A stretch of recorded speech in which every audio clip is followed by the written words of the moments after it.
that freezing field. Mira will go down. Going down to the hooks. Yatsuo still in that push roll. He's getting them back. They get the buyback out from the potion. Storm Spirit. Everybody from the side of Hydra. They don't want to be giving this one up now as well, but they take down Lefton once again. That's the dieback on the Disruptor. And Yatsuo, what can he do? The hook. It's going to be blocked mid. Hook. This is the dieback on the Cloud. Cloud, can he get himself away from this one? He's still being harassed up by Collapse. One more right click. He goes down. That is going to be the Beastmaster dead for 115 seconds. And now the chase is on for the rest of the side of Hydra. This Aghanims on the Morphling is just making him impossible to deal with. First of all, they use the little shredder on the Budge to get rid of his armor. He has solid amounts of it, but it is just not enough. And then Yatoro just destroys him. And he knows that he can stand his ground because he cannot be stunned. You literally cannot be stunned. How do you stun water? Well, a lot of their damage, if not most of it, is on the Morphling. Oh, the glimpse comes back though. Inside the Static Storm Mirror, he has that Lotus going, and now if Zofra actually dives a little bit further, the Thunder comes out. The Pod King, he's dove in, yeah. They're going to be able to get a counter to the Storm Spirit. Can they take down the Push? They're going to be able to catch up and cancel off the TP. He's going to be dead. The Storm Spirit, though, he has brought back, and they've got no kinetic field, no Static Storm. And like you say, they're even going to be able to get a lockdown onto Cloud. Everybody inside of Hydra, they just overextended, and we praised them in the first game for respecting the power of Team Spirit here, but Hydra might have just lost the heads a little bit, and the buybacks, they're going to be forced out, but I don't know if it's going to be enough to defend the space with the Pudge being down, with no Static Storm for the next 27 seconds. Spirit, what can they get from this? I've been worried though, they're going to be able to get damage. They get two, they do! They take them down, the cookie comes out, the Yatoro, freezing field, they might lose. Happy, is this the dieback? They do, to break the Lincoln Sphere though. Morphlin. Bilal wants to come right back into this fight because he have the boots of travel to do it. It might take him a little bit longer now. No boots of travel though, so he's going to have to use the blinks. You know, just do it by foot, it seems. Level 25 Storm with a beast. That's just so much damage. They're going in for the Morphling. He doesn't have a buyback. No, they get. Do they get the kill? He goes down. Warwick has to go down though. It's going to be him left alive. No, it's not. The creeps are pushing in. There's no buybacks available on the side of Hydra, and this is going to be 4 heroes, even with the death of the Morphling. No way Warwick defends this. It's pretty much over. They don't have the glyph. The game is over. They gave it their best. Hydra, they made Team Spirit work for it. The team that is most likely going to be at the top of Eastern Europe DPC Division 1.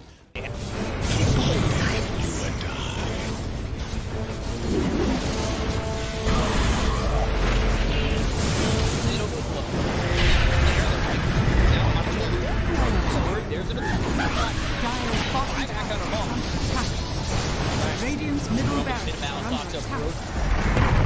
Radiant's middle barracks has fallen. There's just not enough damage. Crimson Guard, Atrophy Aura, Rubik's Fate Bolt, all this damage reduction. Let's see the combo. Bit of Malice. Strong in by the Disruptor, and now they're going to be hitting the winning back up once more. Bit of Malice, and Shamil is in it. They'll lose him in mind control. Right back towards Amara. Trying to run from everybody on the side of Gaimin Gladiators. Radiant's middle barracks Siphoning and getting back into the base. Has fallen. Alive. Yeah, I think when it's time to call it, it is time to call it. They have no business left to this. And didn't get the tether off or something. I think it got broken. Either way, I like the ghost up to purchase. That was pretty heads up, but we are back and there's a smoke action. There's 23 Divine looking right to end. here. They're going in on Q.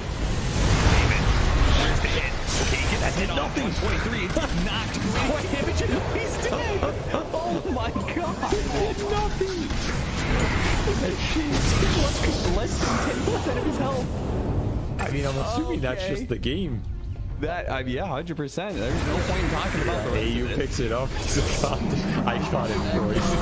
To die yet. Go away, you. Oh my god. Victory.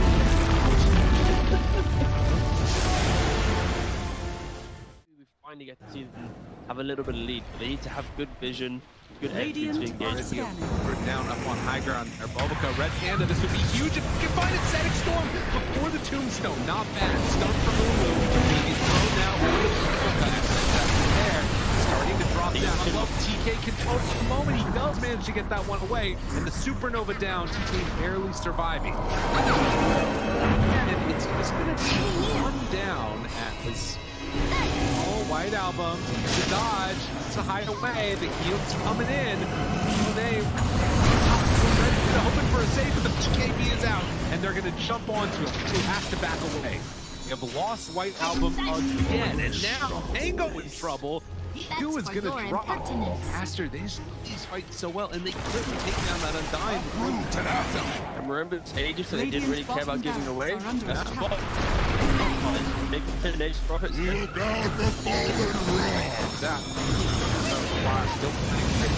Stun is out on the today. Didn't have a BKB available. Mobica dropping low. The 10th on back in. They have another go off Mobica. Doesn't look like it because the black hole is there. That's on the edge. He doesn't have multi to come back to light. And Aster, they might take full advantage. Move. Radiant's bottom Rax has fallen. up the bottom. Finally, Aster full advantage. They're building. Radiant's middle tower is under attack. Oh, just for a brief second, had more network. There it is, back again with the higher network. When you click on the out, it's not really an inspiring network. Blink, BKB, Radiant. You might be able to get on top of a hero, but that's not the shot. That's able to 100-0 here. Like even this Undying inside Static Storm, able to then get off the slash column from away. Back, they have that trying to keep him alive. Makes the move, and again, into this fight without Monet here. Pretty good for them. Right album, but now Monet goes now. A lot of trouble, but they he needs to kill him. Okay. All right. Pops ulti. Now the turn. Jinx. Getting away. Sort of survived that first salvo. Very strong. Supernova down, pops the BKB. Ooh, he's just caught here. They want to get the kill. That's really himself up. And now the chase. With the avalanche, the toss. Jinx, he's going to give up his life also. Then Monet, he's way too strong. This might just be the full set of racks going down bottom. Aster, way too strong for Ares. Like Aaron did JP. Oh, They're done. Okay. I was wondering. It looked like it was that type of game. Yeah, it kind of was. It's like a game where you're an out, not really ever been in the league. Victory. He hasn't really never protected himself.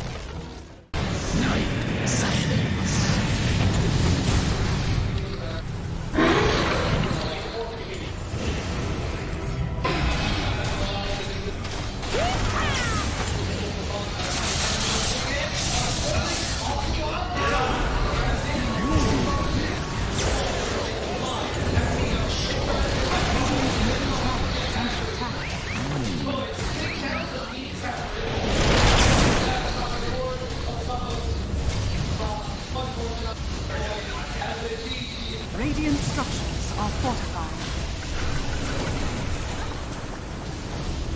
Radiant's middle tower is under attack. Radiant's middle tower has fallen.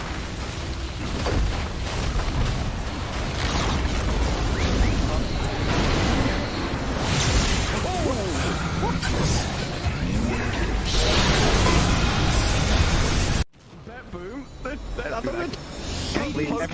Standing. How are they just standing right now? I can't help but fidget with my hero half the game. I'll be running around in circles. Yeah. Pirouetting on the spot, the song, blinking from Pure, they see Yatoro, 3 lined up, potentialized path play, they're trying to go in, Toronto Tokyo, blown up by Collapse, has to fight back, Yatoro gets up with BKB, Pure with another song, sprints in, who are they aiming for? Where is the target acquisition? They can't catch anybody, Collapse, BKB runs down south, Lol being chased out as well, oh my god, Nightfall, Hazy on disc refresher, blinks to high ground, gets away from danger for now, Pure, what's he up to? He's back to the high ground too. Mirror image out, Aegis claimed, Lol in the fire, still surviving and blowing up GPK. Team Spirit nothing to do. Sprinting out their base, they don't catch Nightfall on the way out, he's blinked out of the range of Mirror. They're still hunting though, and he's gonna find Toronto Tokyo. Who cares, Gem? I see Jakiro. Eon disc popped. And with this rapier damage of like short work and a twin-headed dragon.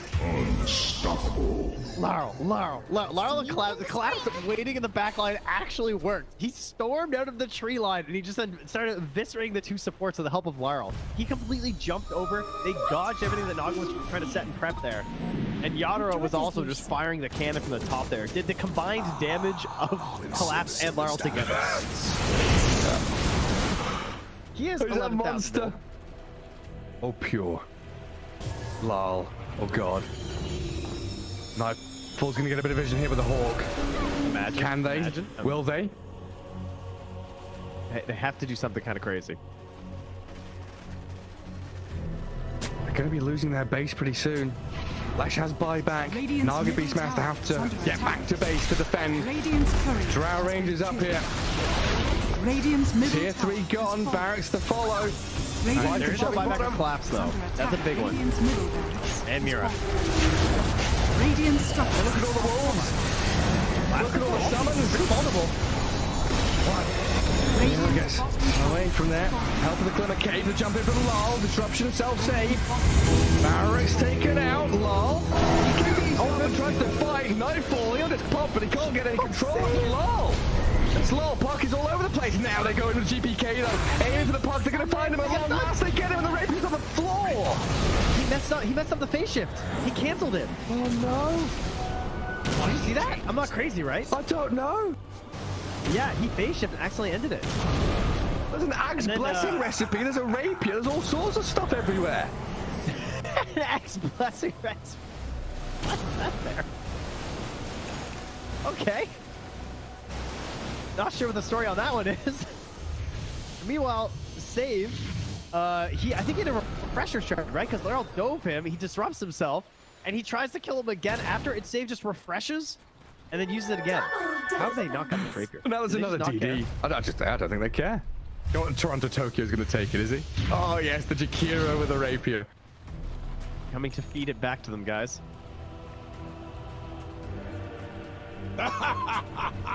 My goodness. There's Mega Creeps on one side. Top lane Barracks still standing on Team Spirits. Are we waiting for next Roshan, Trent? I don't know. I don't know. I feel like BetBoom have such a good chance of winning these fights right now. They just can't get like swarmed in the back line. They missed the stun on BK. He's trying to hold his ground, but look at my dodge! Oh my god, Yaturo shreds. Where'd he go? Daedalus hits, refreshes, blinks forward, kills off Save as well. SD's gone, TP home. Get the hell out of here, BetBoom now. Lucky he didn't get coiled. Dude. Leshrac vanished. He looked okay until he didn't. Until he got hit for 1,350 damage from a single right click? Yeah. Oof. Yeah. Right until that. Ow. Luckily, Toronto Tokyo was not there to feed the rapier back, so that's good. And now Team Spirit running down lanes, coming for the Radiant base. Balls are still there to hold on to. Oh, this has got to be mentally debilitating for BetBoom. 71 minutes. Team Spirit is wearing them down. The admins have been on, they told them, nope, these guys. The longer this game goes, the harder things are. Well, it's like Moomiander was saying in that Seb documentary. This isn't Dota you're playing. This is a slogfest. You're going to wait it out and play 60-minute games. Long out ones with the wrong line. Watch get very far forward. He unders from Mira, but the Undying will fall inside the Radiant base. He'll as Mira gets off one last finger of death and the turn we got through. They kill GPK. It's a dialect of the ledge. Naga now in trouble. Song of the Siren trying to buy a bit of time, but Yatro moves forward, gets the damage in. Will is dead. Oh god. It all comes crumbling apart for BetBoom now. Wait, back. They're on to Mira. They kill off Nightfall, save though, and lol. He opens up on them. The Howitzer is here. Massive 40 mil cannon just shattering into BetBoom. Drow saved by the rip. The soul is there for Undying. There's two. And she's called it over. Team Spirit. Look at him. Look at Mira. Oh my god. The shard to anybody who would listen at the Dire's Lima bottom Major. barracks are under Nope. attack. Which, yeah, nobody's taking him up on it yet. But if you see a shard being picked up by any team that was at the Lima Major that speaks English, then you could probably sort of It's good. I'm like, this Dire's chart is bottom actually. barracks are I under don't know. attack. And I don't know how you get there. Dire's bottom barracks are under attack. I actually got a better game as a word recently with the shard. Pretty good.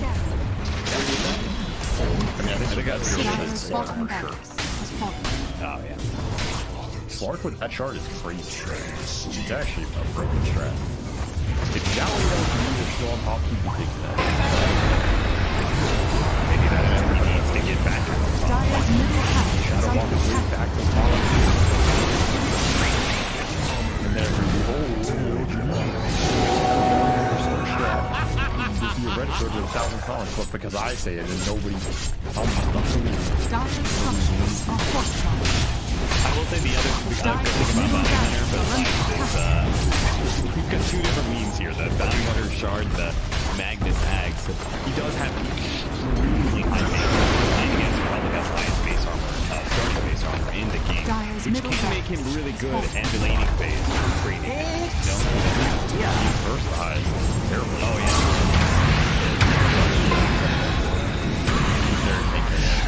And frontline a little bit of this young, but again, Dyer's middle tower is levels of a big ball. Radiant's top tower is under attack.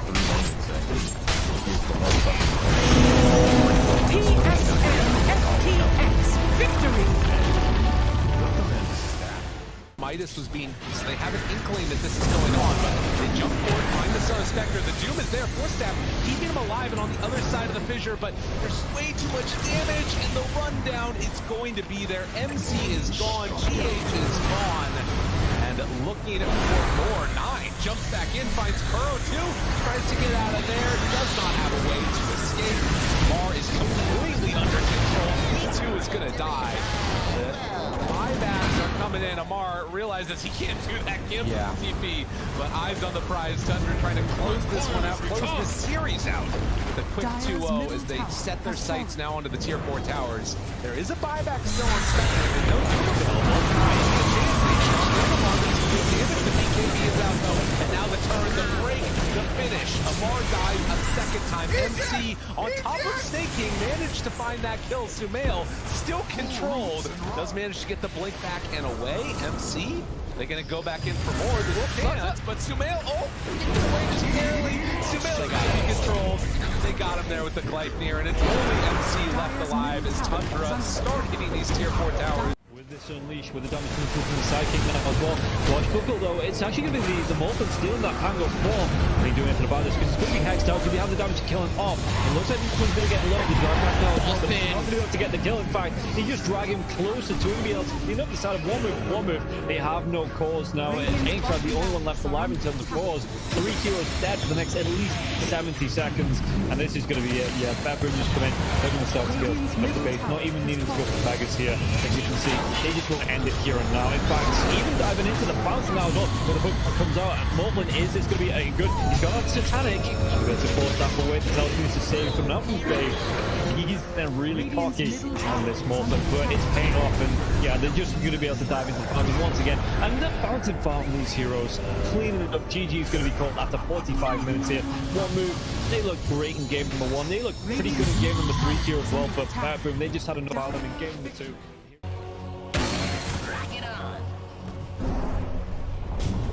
Dyer's middle tower has fallen. Be right. I keep my enemies close.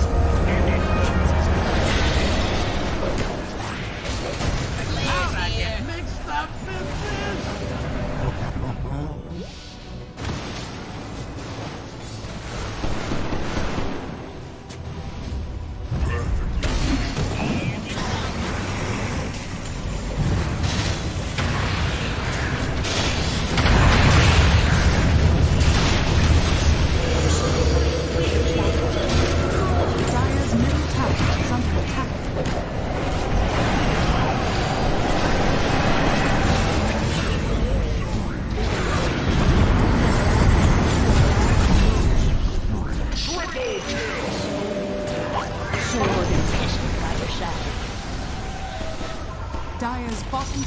Dyer's bottom tower has fallen.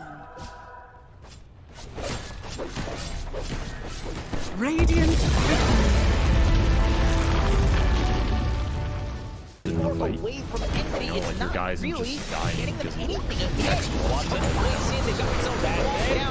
generally core the vital is also good with the strategy, which is why the Reaper was That's first blood.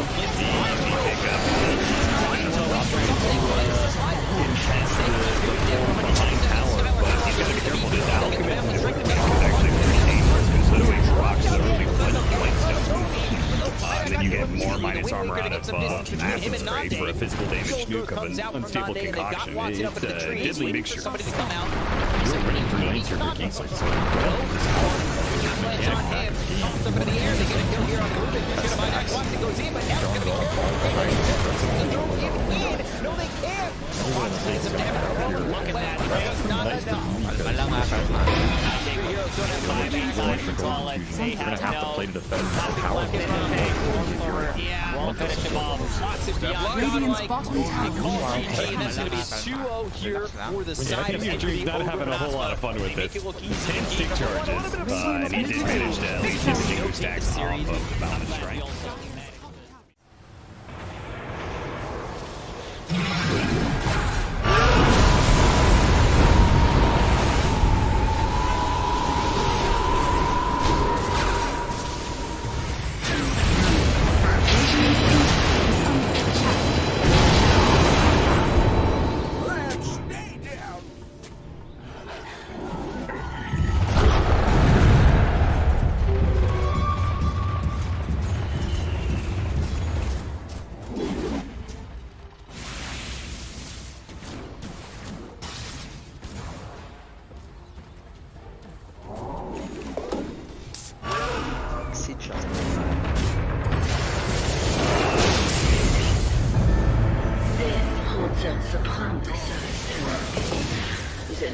refuses to commit.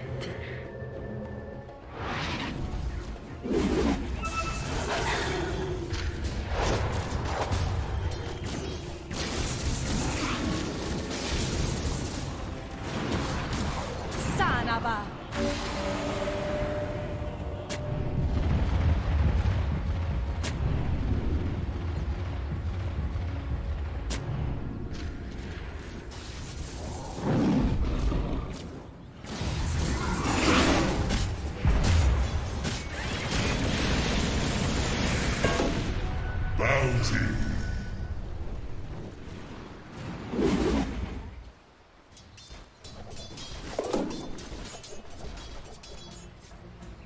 Venice.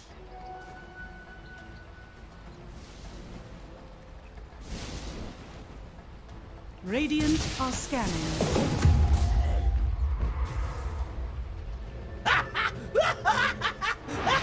Dire are scanning.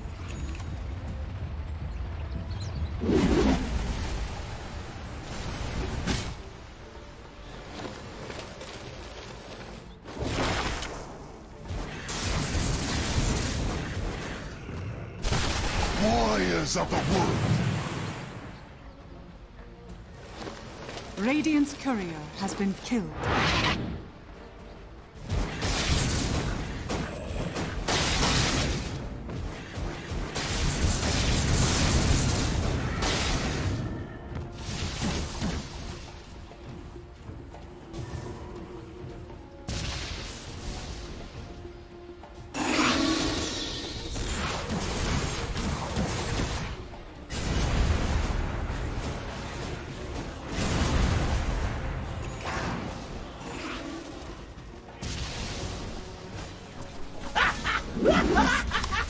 Сейчас поиграем.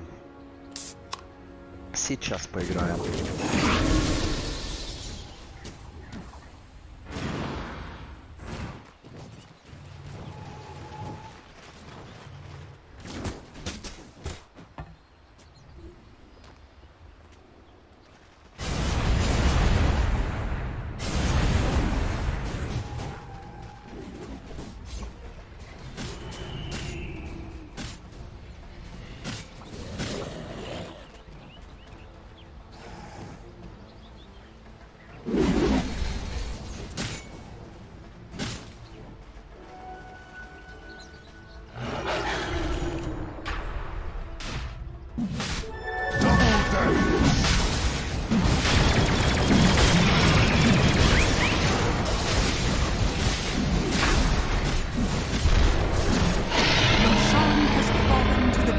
Nature never ends.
is under attack.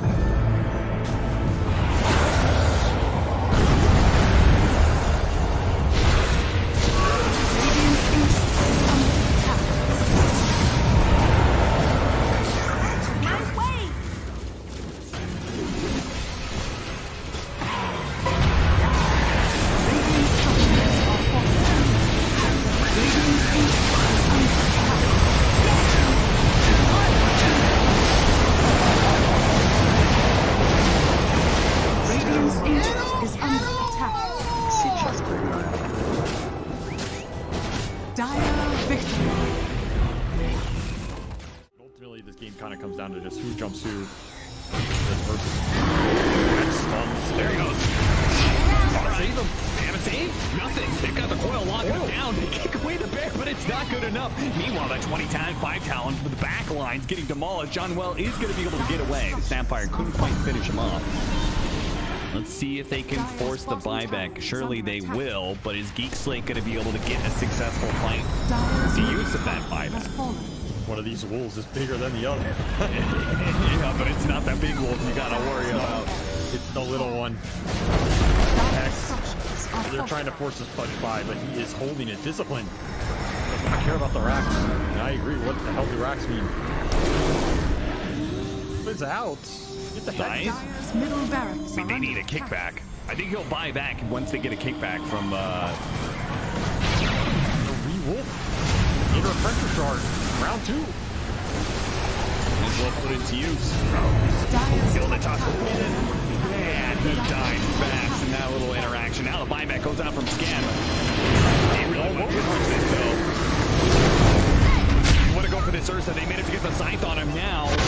Silence up on the front. After able to get to eat anything. He goes for the refresh. Dubu's in. But he got scythed as well. He just went to go for a dieback. Dubu just commits with the help of everybody else on the side. I believe they die. Forced now on the run, but Reed are running down Geek Slate heroes. They have just demolished them. There is no chance, no shot on the side of Geek Slate to be able to fight back against this lineup this late.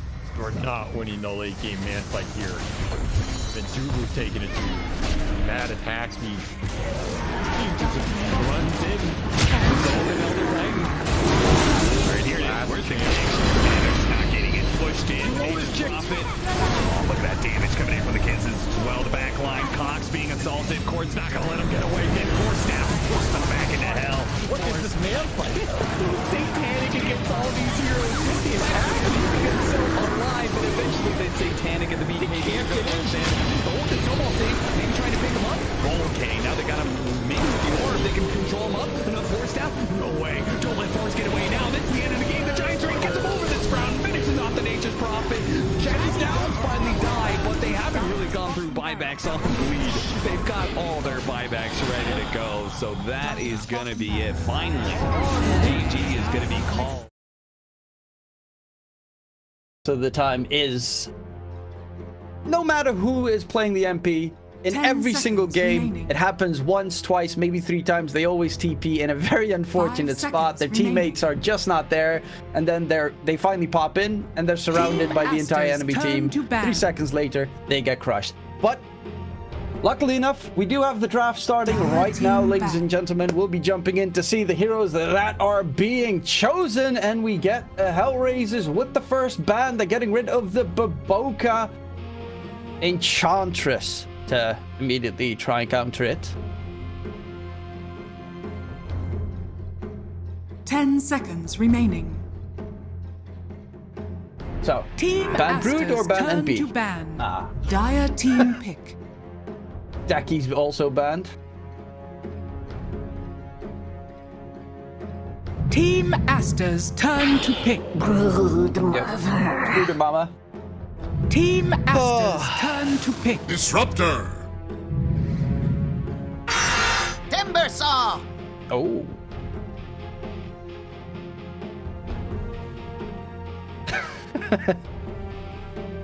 Oh.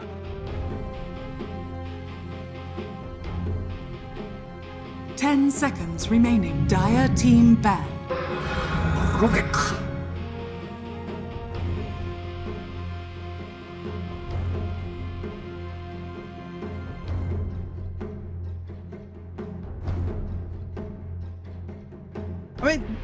sometimes. There are some people that can make a timber saw in like the later portions of the game also be absolutely miraculous. Amar's, of course, one of the names that I'm thinking about. Yeah. It's a hero that doesn't come back from behind.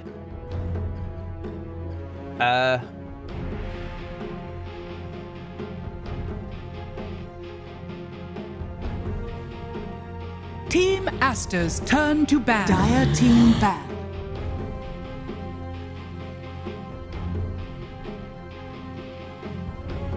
Team Aster's turn to ban. I am pretty happy though that they've changed. A lot of teams, when the enemy picked Brood, they went for like the Crystal Maiden Pudge combo, and I'm so happy the team stopped doing that because Pudge always lost.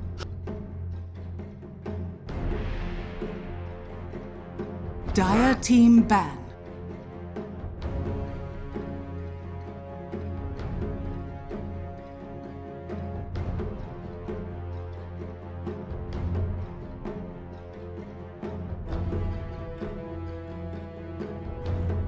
Yeah, it was a weird one because everyone always said, yeah, the counter, and then they lost the lane, and you're thinking, how is that in God's name a counter? The Broodmother's lifesteal is just ridiculous.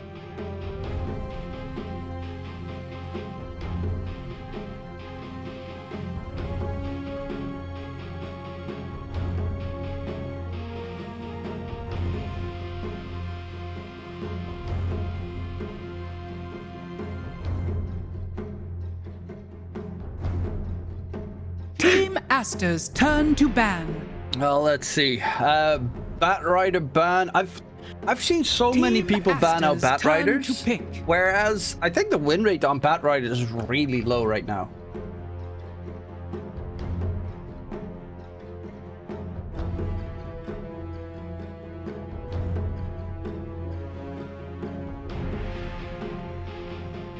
Ten seconds remaining.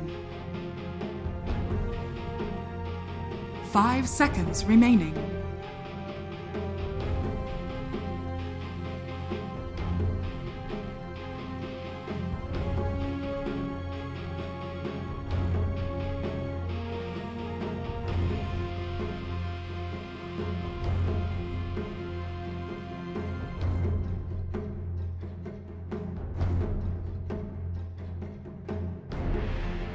I would assume that laning wise it loses against Brood.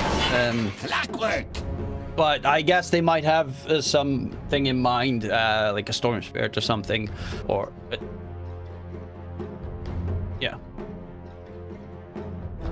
The Jakiro ban, it's Solo's most picked hero in the last DPC as well, so they're making sure no one plays on their comfort in this stage. You know, Hellraisers bans out Slark, which is Monet's most played safe lane hero last DPC. So they're really they've just got their entire list of, he likes to play that, nope, cross that out. He likes to play that, cross that out.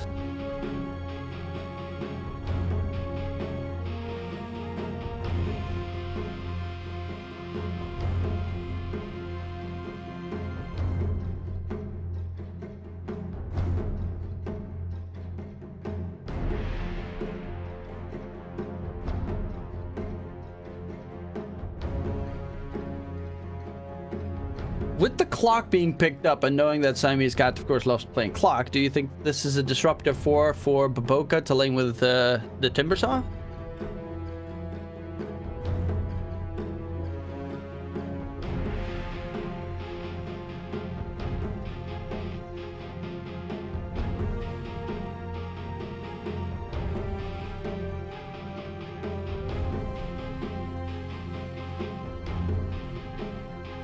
Dire team pick.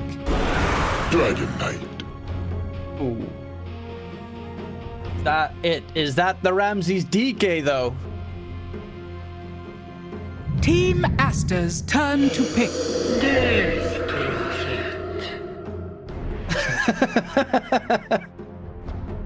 Yeah, you're picking a DK into a Timbersaw, and they're probably going to lane against each other as well. That's the interesting part.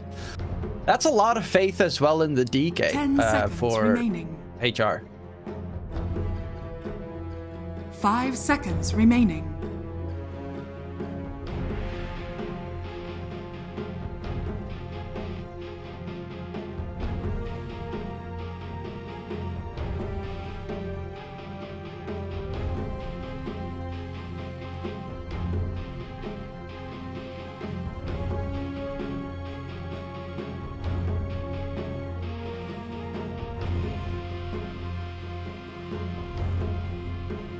Really? Oh, he probably won Meteor Hammer, didn't he?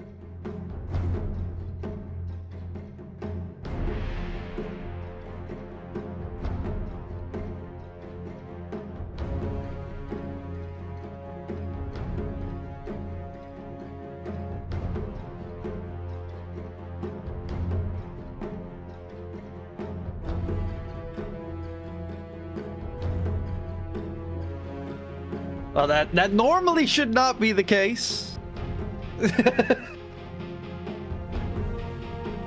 Dire team ban. Storm Spirit! Got the Storm themselves here. Good to catch the Brood out. Rubik doesn't like Storm that much. I like it, even though it does lose against DP most of the time. 10 seconds remaining. 5 seconds remaining.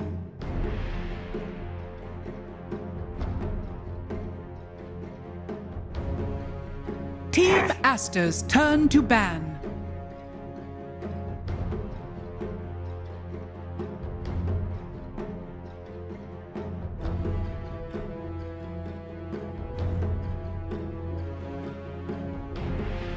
Team Aster look like they have a kind of a death ball lineup, don't they?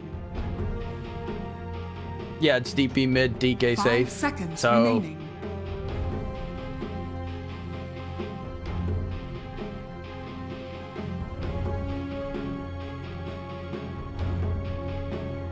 Dire team back.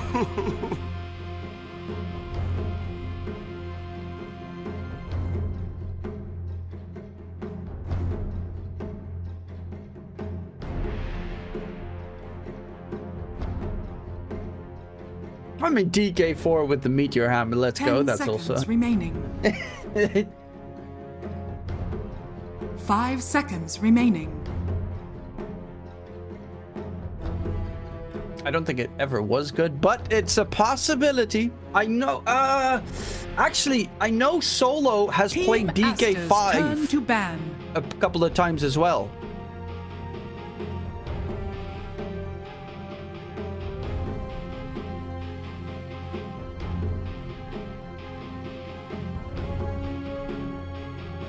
Mm-hmm. 10 seconds remaining.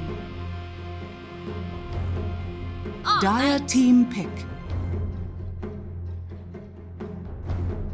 Team Aster's turn to pick. Puck. What?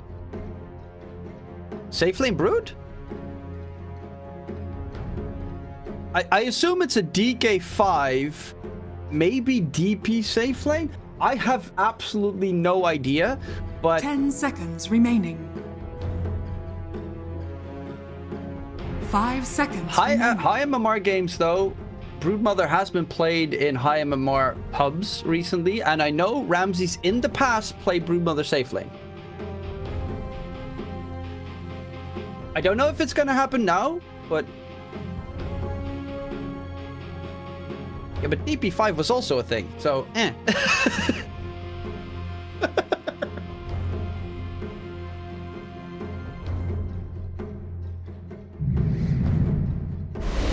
Monkey King. You may now select your Okay. heroes.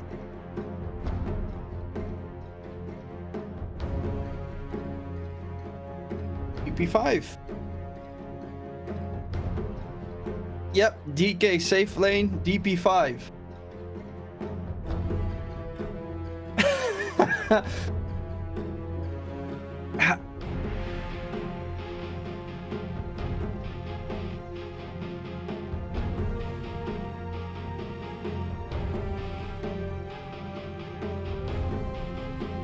Okay, like Team Aster's draft, we knew who was going. Okay, Baboka and Siamese Cat swapped.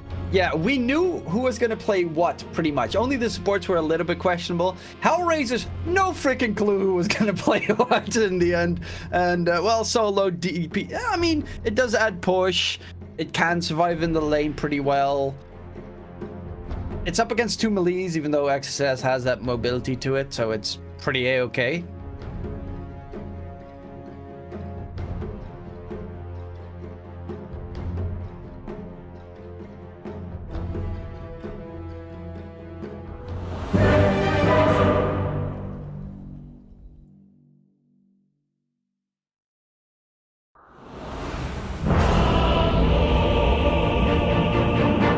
yeah. It's definitely going to be an interesting one. Teams pick a DK safe lane into a Timbersaw. That's, I mean, either that is, as you mentioned, complete faith in yourself or complete disrespect into the enemy.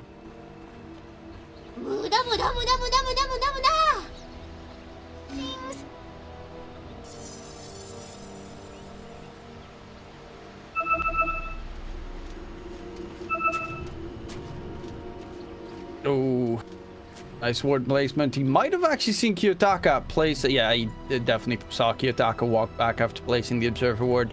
So they should know.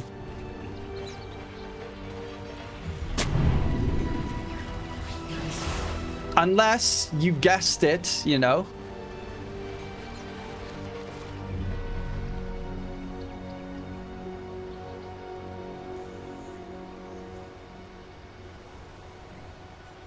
"30 seconds to battle." Yeah, but they could have placed it on the right side or the left side as well. And you, as a support, you know, it costs 50 gold at the start. You don't want to take that risk. Yeah, that as well. Normally buy like 2 sentries on the support, and you need them both for the big camp and the small camp.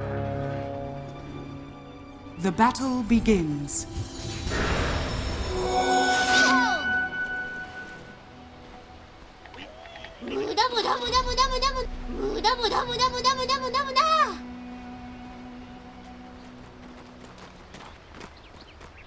Well, let's see. 3 lanes.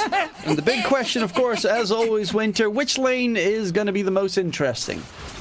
I think I know the answer, though. You shall not. DK DP versus Timbersaw Clock.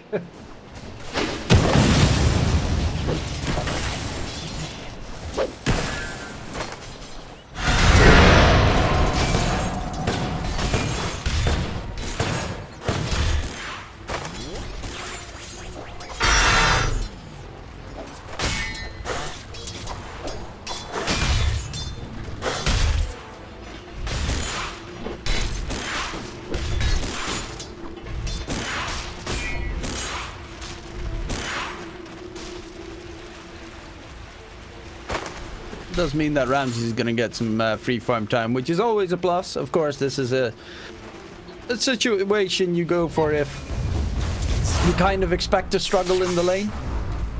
And considering DP does not, like, it does not care at all about the Timbersaw Clockwork.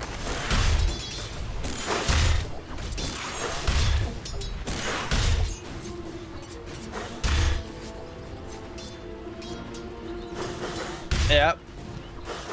Of course, the extra good lordy regen. Going for the magic wand next. Timbersaw and Clockwork have both pretty spammable spells, especially the Timbersaw.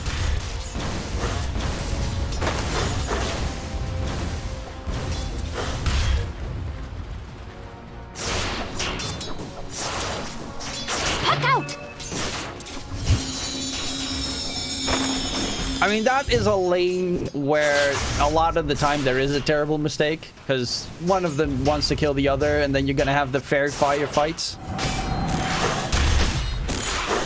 You know, it's always that one mistake of using the Illusory Orb too aggressively, or... yeah.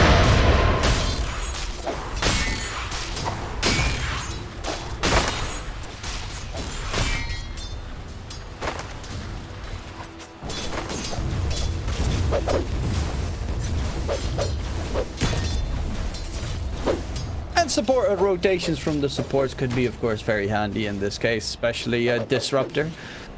Even though Puck can dodge it, it's...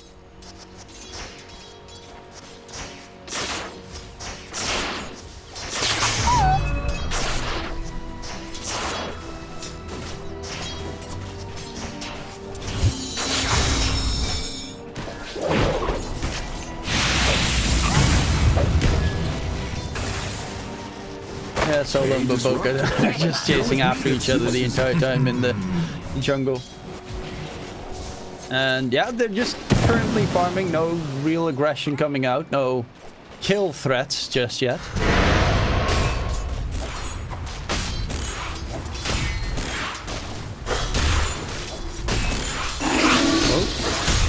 Yataka mid might go for a play here. He's gonna get dragged back by QWI. No, he's gonna back off. He knows the mistakes he can make. I mean, that's the thing with Fairy Fires. Both of them are at the ready. Baboka coming in.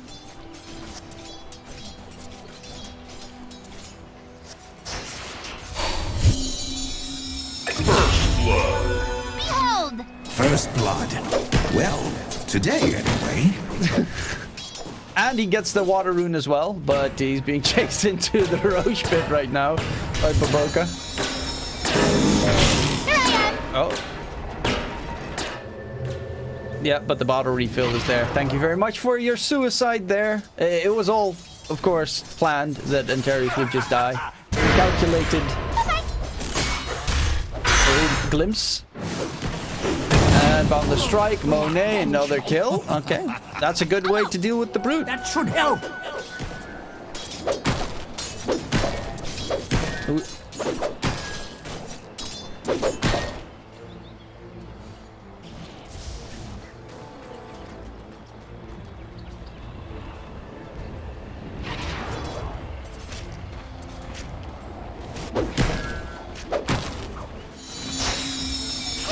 Yeah, that's an immediate GG call, run down mid. I've had enough. Because you know, the only one that you can blame is yourself at that point.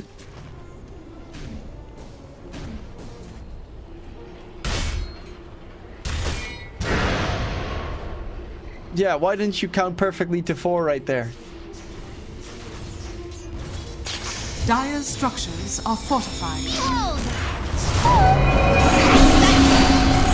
Oh, mid. Bit of a blow coming out. So, the puck, they need some help. Is going to get taken down. Solo's got level 6 from that, and he can just zip out of there. While Monet gets another kill onto Antares in the bottom lane. But the puck, you know, he gets aggressive. You mentioned it. If there's one of the two that's going to die in that mid lane, it tends to be the puck.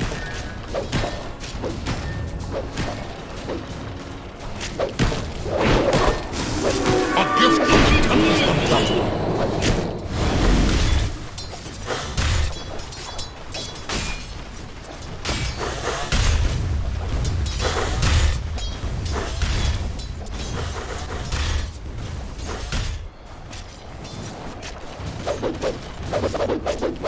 Name your reputation. Not fast enough.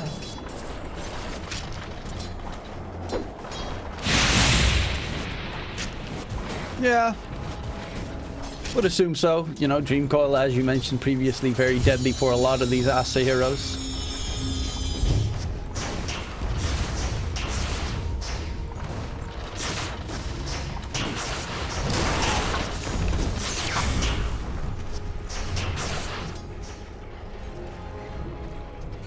You know, the fun part is Solo and Baboka have both left the top lane a while ago. And it's just a 1v1 between the DK and the Timbersaw, and nothing's happening. No. Oh, Ramses. He's actually getting gone on. Pure damage. Shocked Whirling Death. Chopped him down, and okay. Has been killed. Level 6 Timbersaw does tend to be a little bit scary. Terry's getting glimpsed back as well. That could be a huge kill here. With Solo and Miro both walking in, they won't chase for more. Dire's middle tower is under attack. It's looking pretty decent for Aster.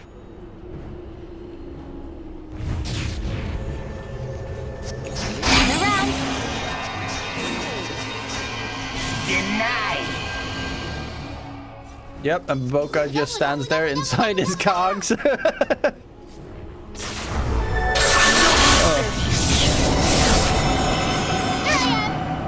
Well, that means he can solo take down the tier 1 tower top. Of course, doesn't have really good pushing power. It's not a hero that necessarily builds Meteor Hammer. I've seen it, but it's not necessarily. What's your favorite Meteor Hammer combo this patch? Really? Radiant's middle tower is under attack. I like the Shadow Demon one.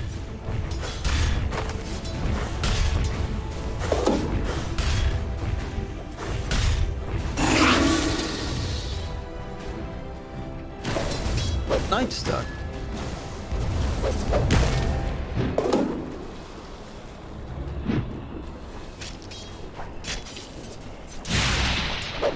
Actually, I was wondering, I did not see any Spectre Meteor Hammers, even though Spectre Meteor Hammer was an Eternal Envy thing, you know, when we...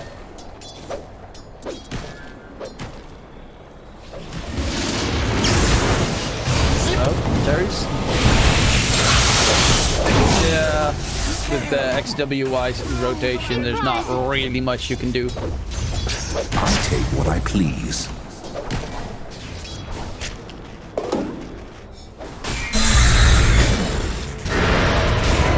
Top lane, XWY, dropping low. Can he get out of there? Does have the level 3 chain. Misses the chain. Oh, Breathe Fire level 4. He's so close to dropping, but will actually get the chain back to safety.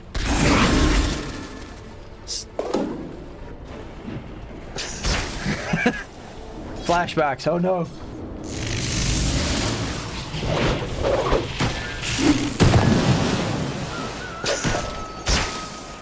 Yeah, Brood Mama with the Spooder army. Okay, just ignore Monet. He uses Boundless Strike, so there's nothing to fear.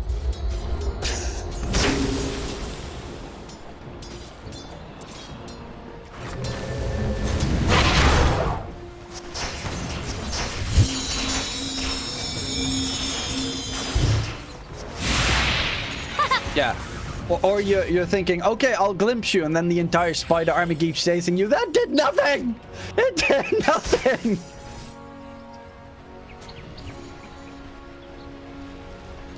Ugh.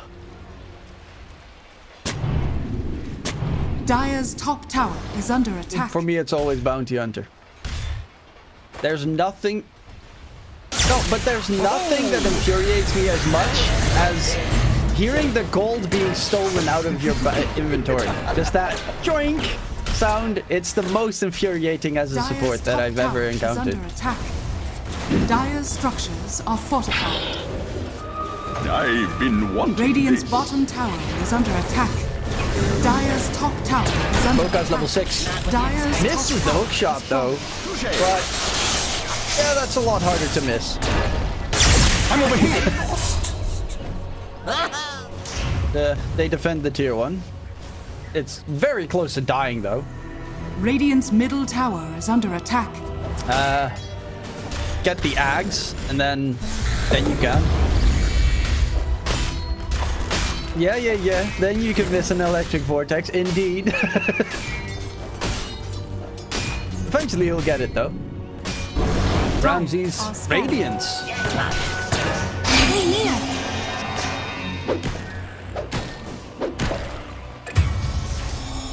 In my coffin. Yeah, he's pretty farmed actually. Let's go. I'm getting a second wind.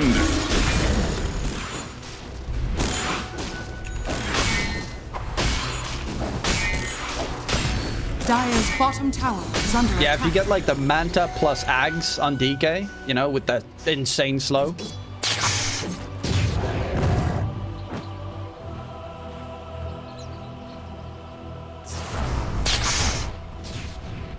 with a BKB, with a...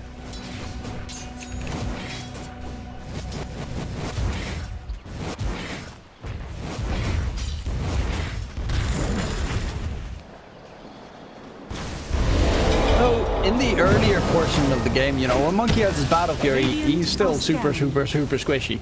And the DK is super tanky.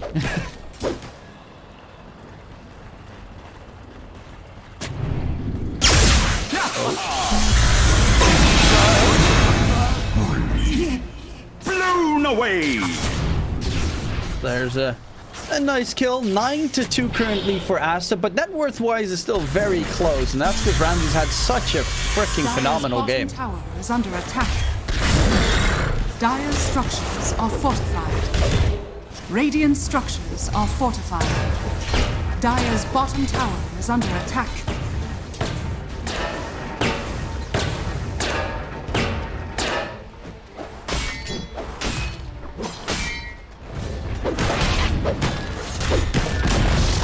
Dire's bottom tower has fallen. Radiant's top XWI's got tower is under Witchblade as attack. well.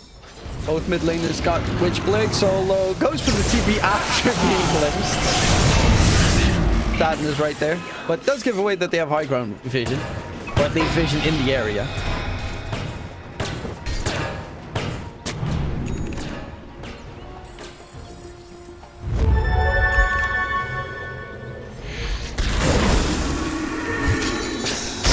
Oh, success.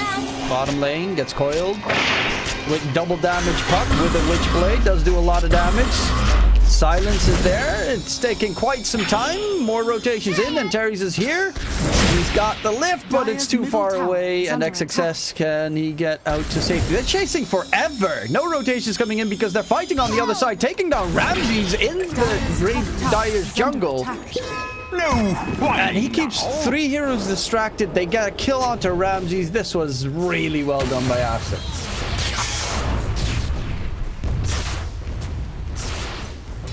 Dire's middle tower is under attack.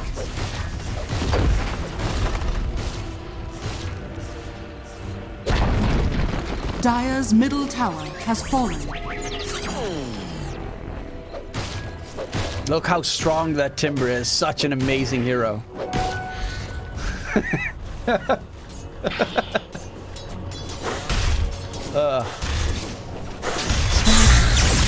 Over here now. Denied. WI towards Kiyotaki. He's going for the BKB after his Witchblade, as you mentioned. Otherwise, a little bit too easy to kill. Has fallen.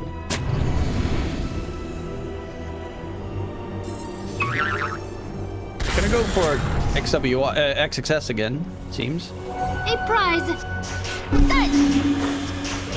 Solo's here. He does have a silence. Stream coil. And did have the damage. XXS, Timber Chain, slowed down. And Darius is actually dead. XXS is finally going to die. The Boca will probably be a second one. Well, actually, now he's gonna be able to walk it off.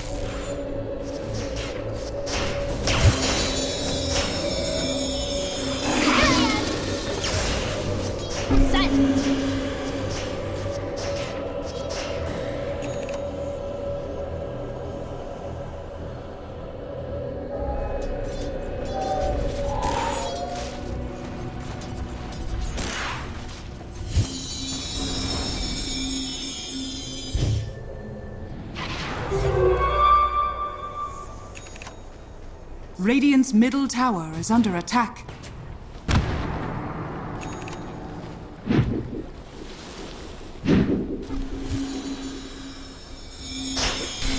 It's the timings that I'm curious about this game. Oh, Kiyotaka gets caught there.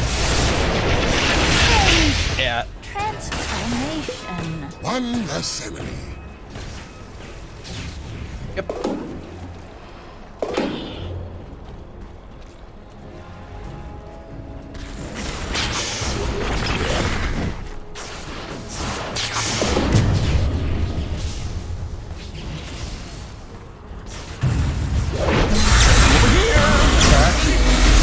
Mama going in. There's no static storm. Solo with a nice silence coming out. XWI taking some damage. They're going to find the disruptor and look for more, but the rest is going to be able to dip out. Miro has no fear. Dire are scanning. True.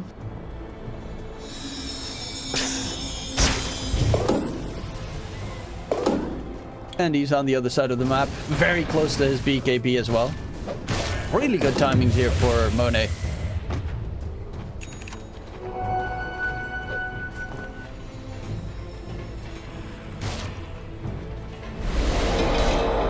And on the opposing side, I mean, Ramsey's died twice, but he's got his ratings done. He's building up his BKB as well. Is it the moment they get the BKBs that they want to take fights on these sides, or are there more items needed? Fortified. Radiant's middle tower is under attack. Coming in. Dire's top tower is under attack. Illusion! Radiant's middle tower has fallen. Touché!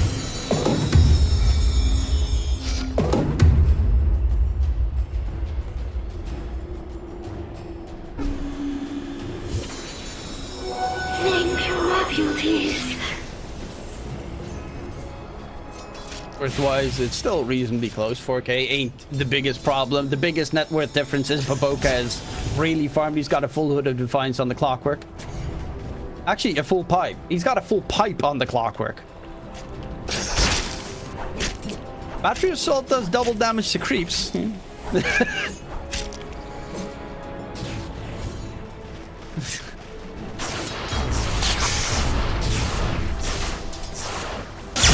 Zip-zap! Puddin' pop!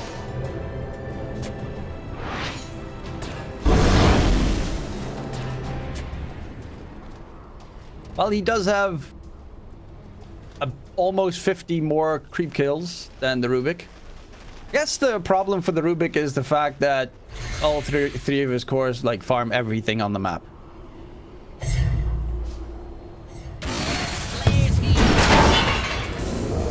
But Aster's been like grouping up a lot of the time to go for fights.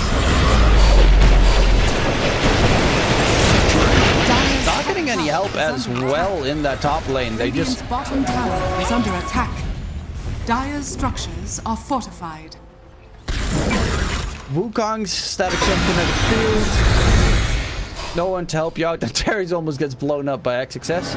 Luckily enough, had the glimpse towards mid. There's a bit of a brawl coming now. Chase after QWY. So close to taking him down, but he does get the zip back to safety. And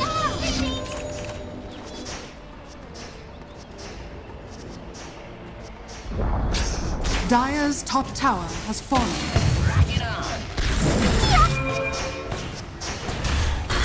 Kiyotaka, he's got bots now as well on the puck, so can definitely extend the game as much as he wants. And look,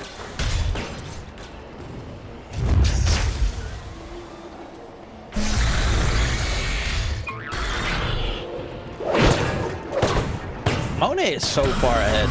He's already done with an Ultimate Orb for his Scotty. It's going to be pretty big, though. He is going to get spotted out.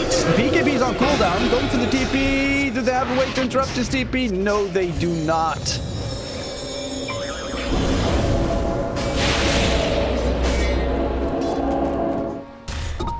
I mean, yeah.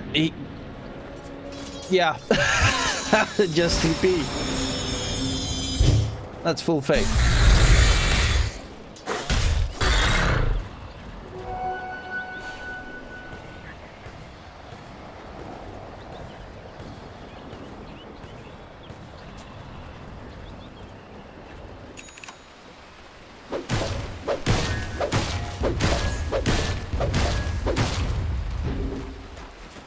Oh, and Terry's in the tree's top side. There's a monkey jumping about, who's actually looking for Ramses because they have observer wards all over the place spotting Ramses.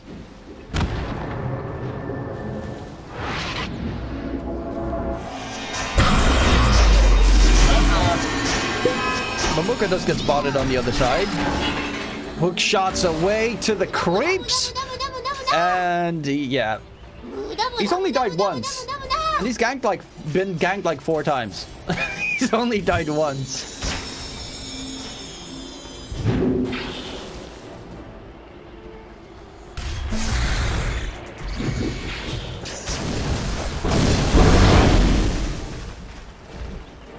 In the pit they go.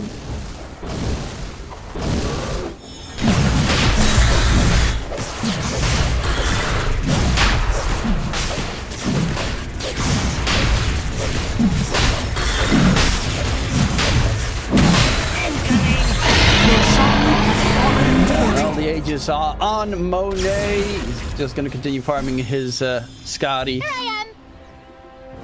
Yeah, I guess extending the game is it here for Hellraisers.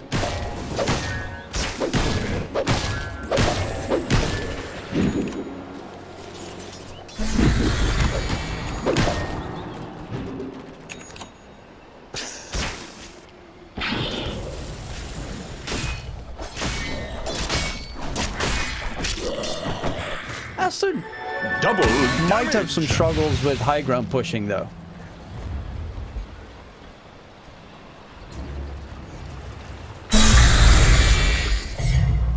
Going for a fight in response, and Terrence is jumping in the trees, gaining vision. They spot out the monkey, but that's of course an Aegis monkey. Saxon is not going to connect onto anyone. They're actually disengaging. Exorcism, a lot of damage onto Momoka. Hook shots away, but Solo's now stuck inside the Wukong command. He's going to almost drop, still not dead just yet, but Glimpse sends him into his grave, and a big kill comes out. Zip forward by XWY going to near before he gets over the cliff, and chopped into two. But Boka's the one that secures the kill, and Terry's now needs to run away. He doesn't have any spells, and he steals the saddest spell in the book. Will be taken down, and a triple kill there for Aster.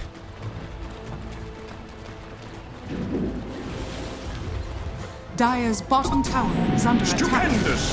Dire's structures are fortified. Radiant structures are fortified.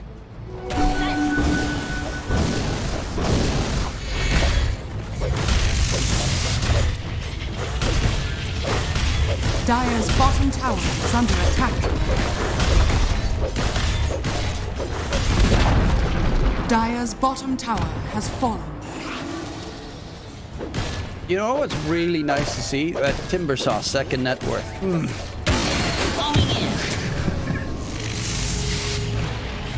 Hey, it's at least once he gets shard, they have a way to deal some extra damage to the enemy's base, because that's the one thing that they struggle in.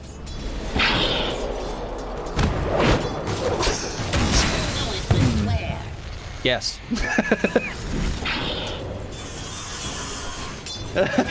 I'm sorry, okay. Oh, catch onto Miro. Glimpse sends him back. He doesn't have a BKB. Battery assault, hook shot in, and they will control up the Brood Mother. Another one.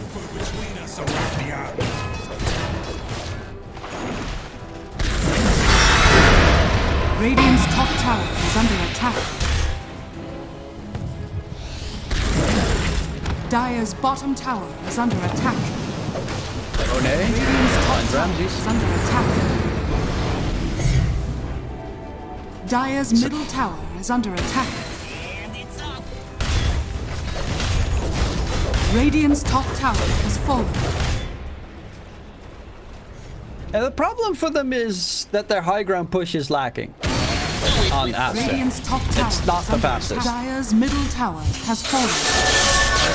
XWI, spots out Kiyotaka, a lot of damage onto the puck. What's up? True. And you will starve out the map otherwise. Ramsey is going for the Blink Dagger next. What item does he need before he could possibly take another fight on the DK? Because it feels very underwhelming what he's been able to do so far.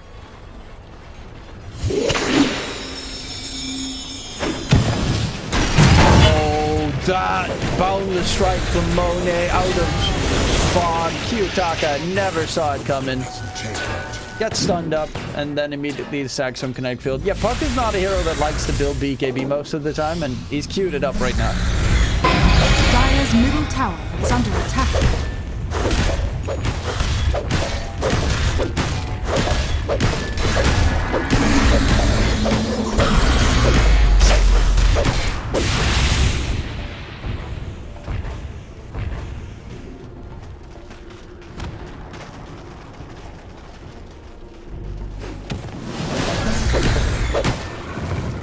Jackpot!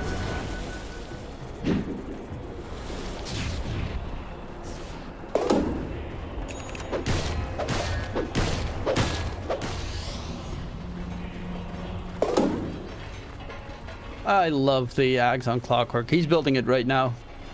It's still a long way to go. He also has the gem, so all the vision's going to get taken care of. Ramsey is going to get jumped in mid, pops the BKB.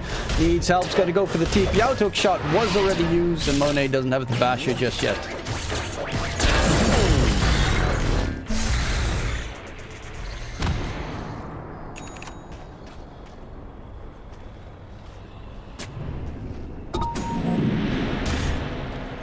You're also against a lineup that just outvisions you completely. They have a gem on the Clockwork. They've got a Clockwork.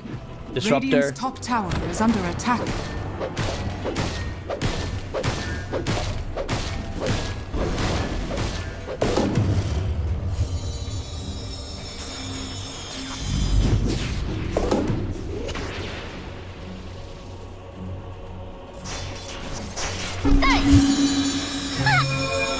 Oh, no, gotta be careful, Kitaka. Yeah, but maybe it was a little bit too deep. He's also got the gem on Clockwork, so he doesn't want to lose it. Because if you jump in front of the enemy's tier 3 tower, you can still die. Like, good Dream Coil, the rest of the team might not be able to follow up.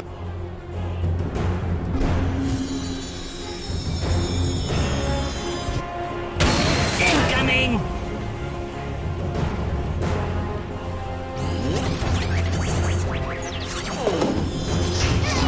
Dire's bottom tower is under attack.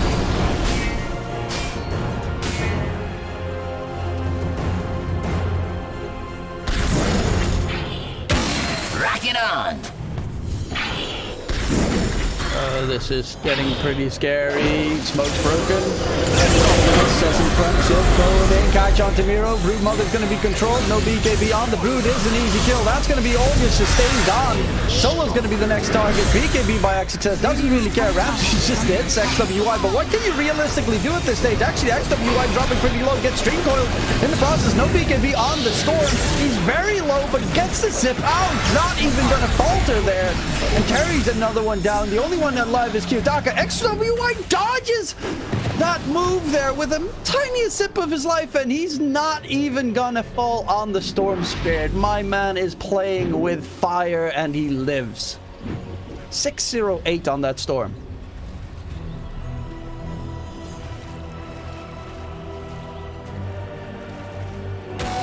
Excellent.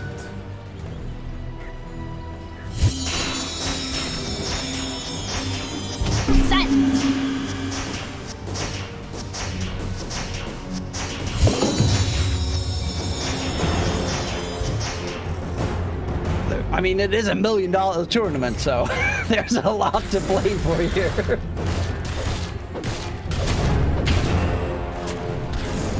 And of course, if you get first place, you make it to the Riyadh Masters tournament, which I don't know exactly how much it was. It was like a ridiculously high prize pool, like 15 or 17 million, something along those lines. You know, a contender there for TI.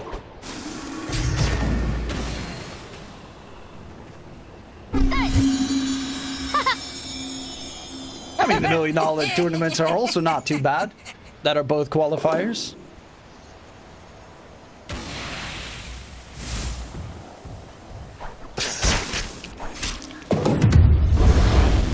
Yeah.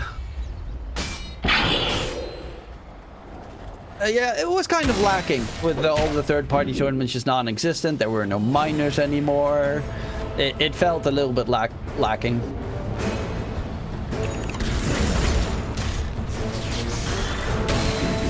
Dire are scanning. It might be a little bit tough on some of the teams. The traveling has been a complaint by some of the players.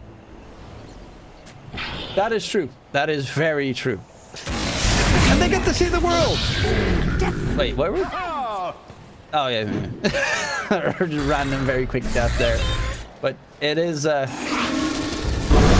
really rough game to come back in. DK is going for the Ags. I think the Ags is a very nice addition. Is it going to be enough though? I mean, Monkey currently has full abyssal. He's going for the Daedalus next. Afterwards, he's going to get Ags most likely.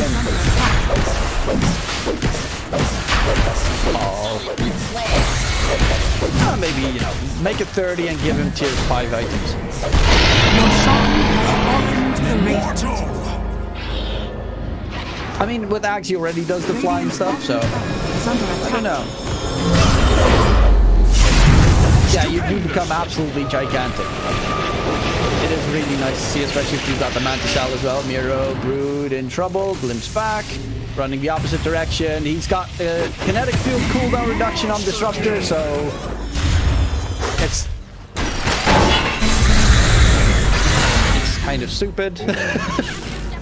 Ooh. from the top. Pudding pop! I mean, if you get the level 20 talent as well, you pretty much almost have it permanently up.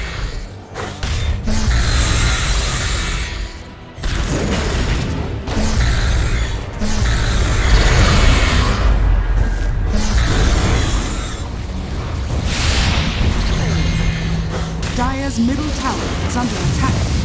Ramsey's gonna get gone on, does have a BKB, but the Abyssal Blade holds him down. Wukong's command is there as well. He needs some help.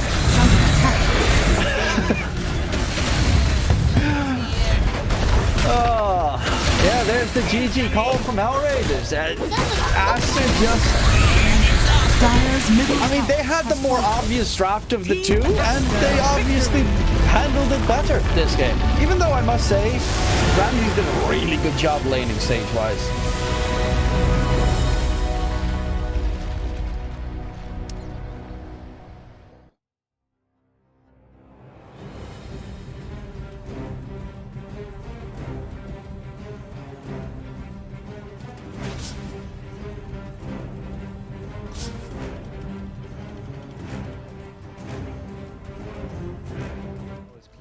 If he's got these hawks coming through, you know, if there's no... We'll come back to this as they get the dive on, and everything I was saying is now inconsequential because Cloud has gone down, so Kami has to move away from these Mortimer Kisses. There is still that buyback for the Beastmaster though. Let's see. Let's get himself back into this. The dive onto the back lines into the Vortex as well. There's going to be a real nice dismember. The hooks come. Nice save. Though. He saves it. Cloud gets himself back into this now, and Kami is losing so much. Kami's going to go down. Did you get the kill onto Leppington there as well? So Mira with that freezing field, Mira will go down. Coming down to the hooks. Yatsuo still in that push roll. He's getting them back. They get the buyback out from the poaching Storm Spirit. Everybody from the side of Hydra. They don't want to be giving this one up now as well, but they take down Leppington once again. That's the dieback on the Disruptor, and Yatsuo, what can he do? The hook, it's going to be blocked mid. Hook.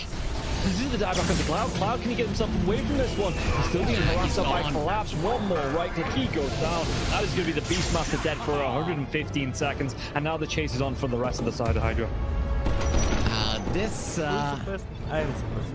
Aghanims on the Morphling is just making him impossible to deal with. First of all, they use the little shredder on the Pudge to get rid of his armor. He has solid amounts of it, but it is just not enough. And then Yatoro just destroys him. And he knows that he can stand his ground because he cannot be stunned. He literally cannot be stunned. How do you stun water? A lot of their damage, if not most of it, is on the Morphling.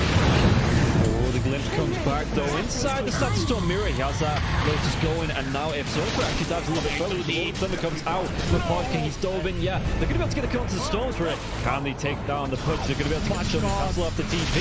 He's going to be dead. The Storm Spirit though, he has brought back, and they've got no kinetic field, no Static Storm. And like you say, they're even going to be able to get a lockdown onto Cloud, everybody on the side of Hydra. They just overextended, and we praised them in the first game for respecting the power of Team Spirit here, but Hydra might have just lost the heads a little bit, and the buybacks, they're going to be forced out, but I don't know if it's going to be enough to defend this base with the Pudge being down, with no Static Storm for the next 27 seconds. Spirit, what can he get from this?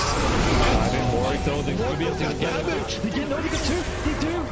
They take them down, the cookie comes out, the Yatoro, freezing field, they might lose Happy. Is this the dieback? They do the break the Lincoln Sphere though. Morphling. Bilal wants to come right back into this fight because you have the boots of travel to do it. It might take him a little bit longer now. No boots of travel though, so he's going to have to use the blinks, you know, just do it by foot, it seems. Level 25 Storm with a beast. That's just so much damage. They're going in for the Morphling. He doesn't have a buyback. No, they get do they get the kill? He goes down. Warwick has to go down though. It's going to be him left alive. No, it's not. The creeps are pushing in. There's no buybacks available on the side of Hydra, and this is going to be 4 heroes, even with the death of the Morphling. No way Warwick defends this. It's pretty much over. They don't have the glyph. The game is over. They gave it their best. Hydra, they made Team Spirit work for it. The team that is most likely going to be at the top of Eastern Europe DPC Division 1.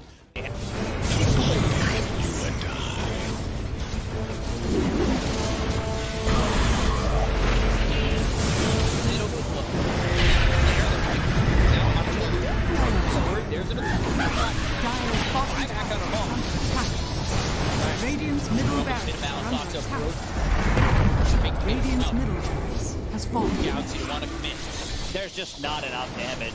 Crimson Guard, Atrophy Aura, Rubik's Fate Bolt, all this damage reduction. Let's see the combo. Bit of Malice. Strong in by that by the disruptor, and never going to be hitting from when it's back up once more. Bit of Malice, and Sumail is in it. They'll lose him in mind control. Right back towards tomorrow. Trying to run from everybody on the side again. And Gladiators. Radiant's middle barracks are under Siphoning attack. and getting Radiant's back into the middle base. has fallen. Alive. Yeah, I think when it's time to call it, it is time to call it. They have no business left in this. And didn't get the tether off or something. I think it got broken. Either way, I like the ghost up to purchase. That was pretty heads up, but we are back and there's a smoke action. There's 23 Divine looking right to end. there. They're going on Q. There's the hit. Okay, that did nothing. 23. It's knocked great damage and he's dead. Oh my god! Nothing! Less than 10% of his health. I mean, I'm assuming that's just the game. That, yeah, 100%. There's no point in talking about the rest AU of it. picks it up. I got it, Royce. The dive. Go away, you. Oh my goodness. Victory!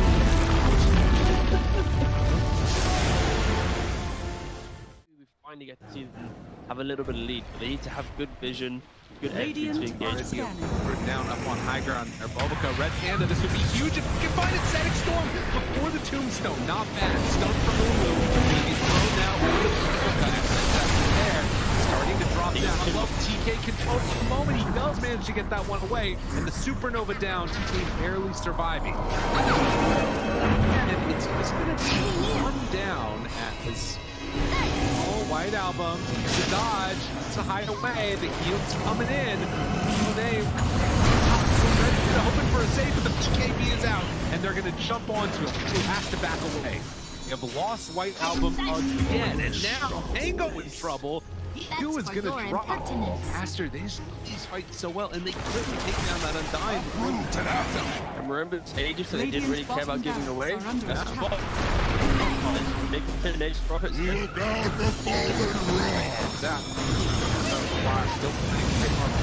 is out on today. Didn't have a BKB available. Bobica dropping low the 10th on back in. They have an Bobica. Doesn't look like it because the black hole is there. That's on the edge. He doesn't have multi to come back. And Aster, they might take full advantage. Move. Radiant's bottom Rax has fallen. Up the bottom. Finally, Aster full advantage. They're building. Radiant's middle tower is under attack. Oh, just for a brief second, had more network. There it is, back again with the higher network. When you click on the L, it's not really an inspiring network. Blink, BKB, Radiant. You might be able to get on top of a hero, but that's not the that's able to 100-0 here. Like even this Undying inside Scatter Storm, about able to then get over the Slash Golem from away. Back, they have that, trying to keep him alive. Makes the move, and again, into this fight without Monet here. Pretty good for them. Right album, but now Monet is out now. They're in a lot of trouble. They managed to kill him. Okay. Alright. Pops ulti. Now the turn. Punching. Getting away. Sort of survived that first salvo. Very strong. Supernova down. Pops the PKB. Ooh, he's just caught here. They want to get the kill. That's really himself up.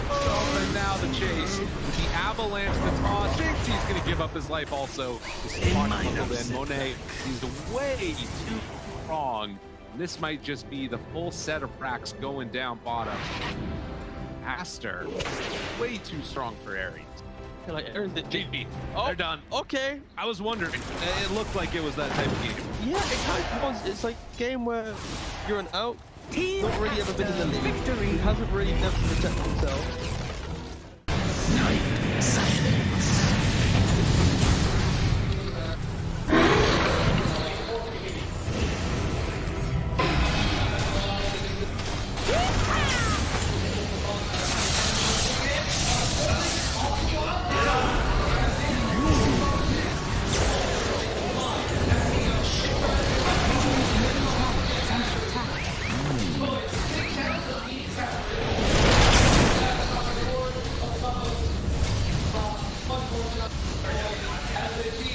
Radiant structures are fortified.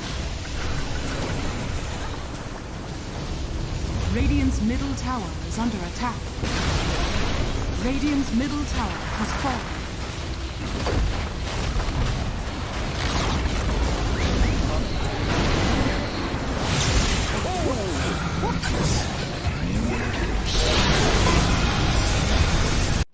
Boom. Standing. How are they just standing right now? I can't help but fidget with my hero half the game. I'll be running around in circles. Yeah. Pirouetting on the spot, the song. Blinking from Pure. They see Yatoro, 3 lined up. Potentialized path play. They're trying to go in. Toronto Tokyo is blown up by Collapse. Has to buy back. Yatoro on top of BKB. Pure with another song. Sprints in. Who are they aiming for? Where is the target acquisition? They can't catch anybody. Collapse BKB runs down south. Lol being chased out as well. Oh my god, Nightfall. Hazy on disc refresher. Blinks to high ground. Gets away from danger for now. Pure, what's he up to? He's back to the high ground too. Mirror image out, Aegis claimed, lol in the fire, still surviving and blowing up GPK. Team Spirit nothing to do. Sprinting out their base, they don't catch Nightfall on the way out, he's blinked out in the range of Mirror. They're still hunting though, and he's gonna find Toronto Tokyo. Who cares, Gem? I see Jakiro. Eon disc popped.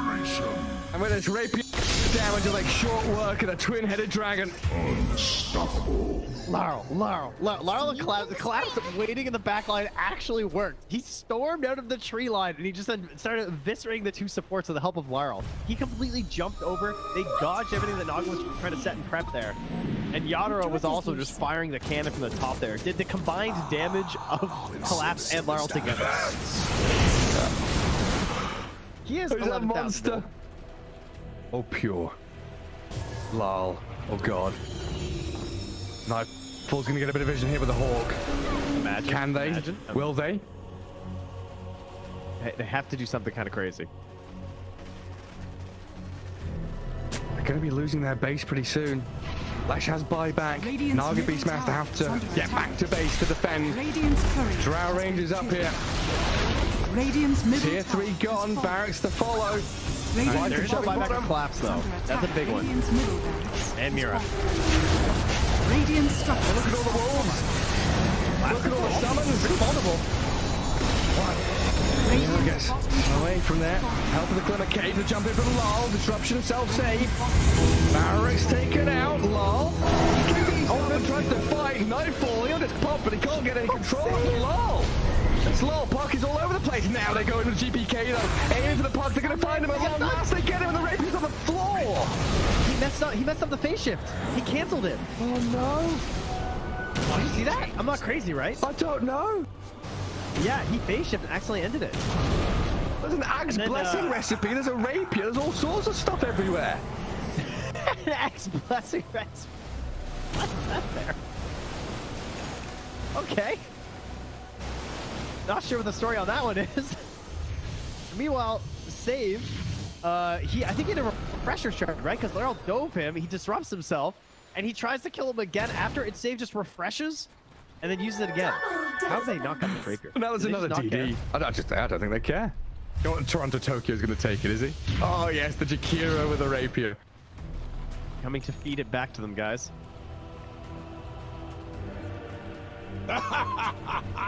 My goodness. There's Mega Creeps on one side. Top lane Barracks still standing on Team Spirits. Are we waiting for next Roshan, Trent? I don't know. I don't know. I feel like BetBoom have such a good chance of winning these fights right now. They can't get, like, swarmed in the back line. They missed the stun on GPK. He's trying to hold his ground, but oh my god! Oh my god! Yatoro shreds. Where'd he go? Daedalus hits, refreshes, blinks forward, kills off Save as well. SD's gone. TV home. Get the hell out of here, BetBoom now. Lucky he didn't get coiled. Dude. Last track vanished. He looked okay until he didn't. Until he got hit for 1,350 damage from a single right click? Yeah. Oof. Yeah. Right until that. Ow. Luckily, Toronto Tokyo was not there to feed the rapier back, so that's good. And now Team Spirit running down lanes, coming for the Radiant base. Balls are still there to hold on to. This has got to be mentally debilitating for Bet Boom. Many thanks. 71 minutes. Team Spirit is wearing them down. The admins have been on. You know, they told them, nope, these guys. The longer this game goes, the harder things are.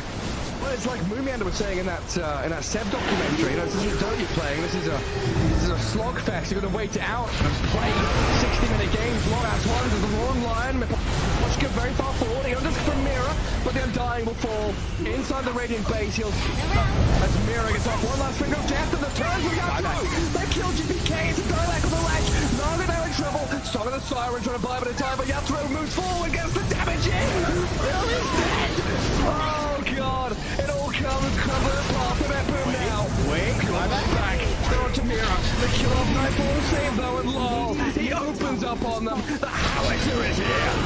Massive 40 mil cannon just shattering into Bet Boom. Drow saved by the rip. The soul is everyone dying.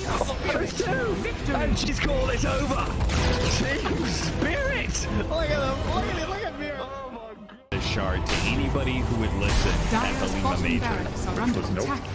Which, yeah, nobody's taking him up on it yet. But if you see a shard being picked up by any team that was at the Lima Major that speaks English, you could probably sort of It's good. I'm sorry, this shard is actually good. I don't know when, and I don't know how you get there. I'm not sure. I actually got another game as a word recently with the shard. Pretty good. I think that's really good Slark for sure. Oh, yeah. Slark with that shard is crazy. It's actually a broken strat. If Jowie doesn't use it still on top, he can take that. Maybe that's what he needs to get back to the top. Shadow walk his way back to the top. And then if you read it for 1,000 comments, but because I say it and nobody I will say the other good thing about Bounty Hunter, but is we've got two different memes here. The Bounty Hunter shard, the Magnus Ags. He does have extremely high base armor. And again, he probably has the highest base armor, starting base armor in the game, which can make him really good at the laning phase for trading. Yeah. He versatile. Terrible. Oh, yeah.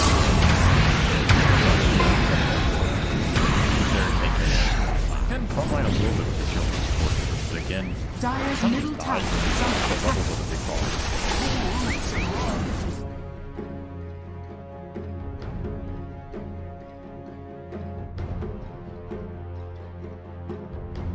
10 seconds remaining.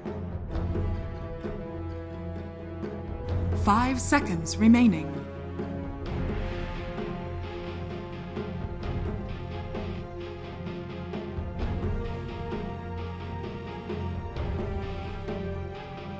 Radiant team pick. Rubik.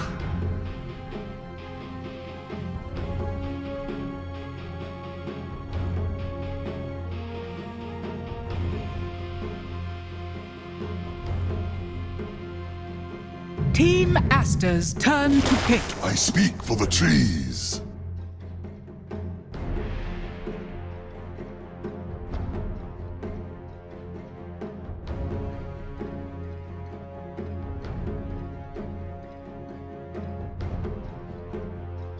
Ten seconds remaining. 5 seconds remaining.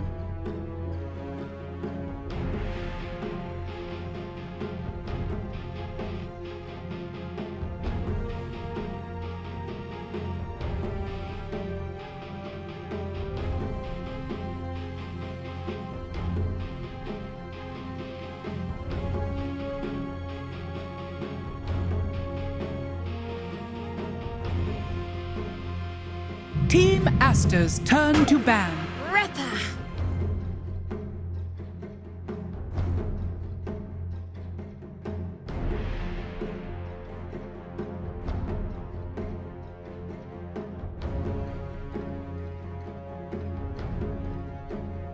Ten seconds remaining. 5 seconds remaining.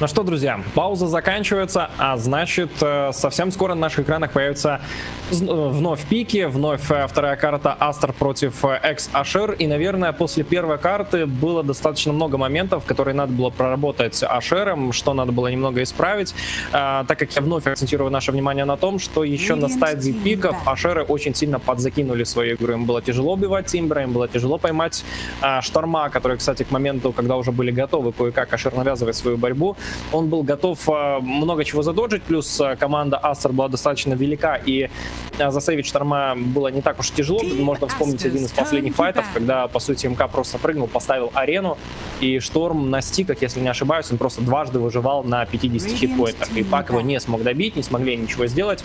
Сами же потеряли 4 героев. Поэтому сейчас надо надеяться, что Ашер смогут немного переработать фактор того, как они пикают героев, на что они акцентируют свое внимание. Даже сейчас вот мы, к примеру, видим Рубика и Фуриона, одни из метовых героев, которых можно видеть на регулярной основе, на том же DPC пикали также достаточно часто, как Рубика, так и Фуриона. Doom и Hoodwink появляются со стороны Aster. В целом Doom также хороший пик, можно всегда закрыть сразу же несколько героев ультимативной. Hoodwink, как по мне, один из очень сильных героев на 4-ю позицию. Его там можно было видеть, да, и на хайп-ТС пабликах, когда пикали в другие позиции, но мы сейчас говорим непосредственно за командную игру, соответственно, я думаю, это будет 4-ка, мид маловероятно, и вот в 4-ке с Желудем, с привязкой идеально может стакаться, с Думом прям на 5 с плюсом. 5 seconds remaining.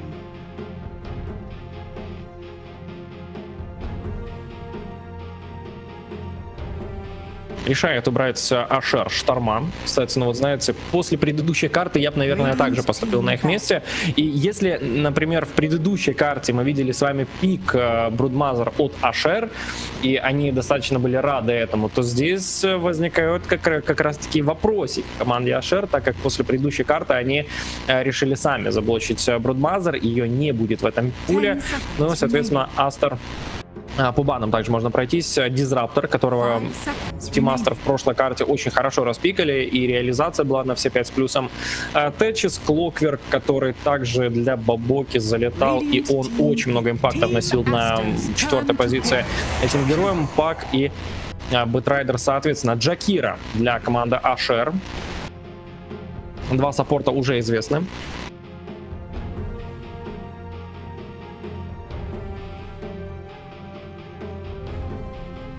Ten seconds remaining.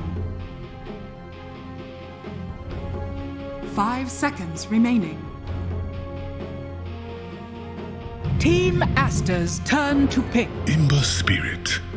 Эмбер очень сильный мидер на данный момент, но его можно спокойно поставить и в 1-ю позицию. Я вот думаю, знаете, все до последнего, а появится ли у нас какой-нибудь условный Тини, к примеру. Либо же, не знаю, Деспрофит вновь. Потому что Деспрофит от соло, я не могу сказать, что она смотрелась плохо, вот просто реализация была не в той позиции. Поставить мид, я думаю, Деспрофит нам бы заходила на все 5 с плюсом, она могла бы куда лучше отстоять мид, нежели чем тот же Пак. И в целом тогда Ашеры могли бы еще немного подраться. Тут же мы видим с вами совсем иную картину. Залетает Элдер Титан для команды Aster.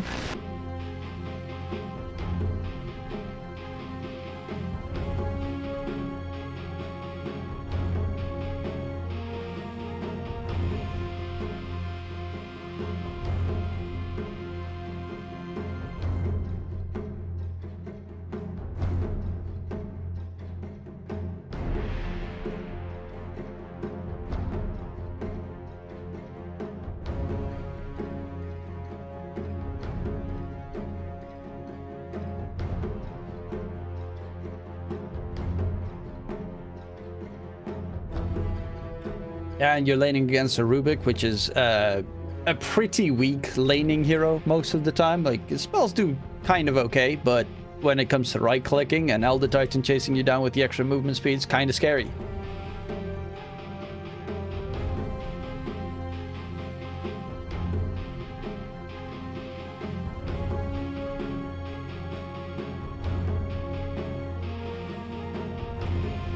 Of course, Hellraisers have to make a very important choice here.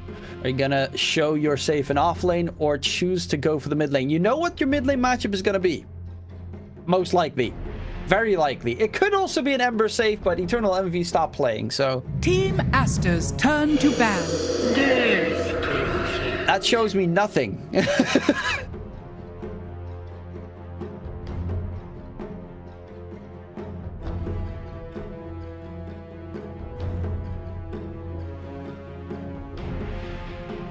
10 seconds Radiant remaining. Team ban. I'm a little bit afraid for Hellraisers going for their a wacky switch around again.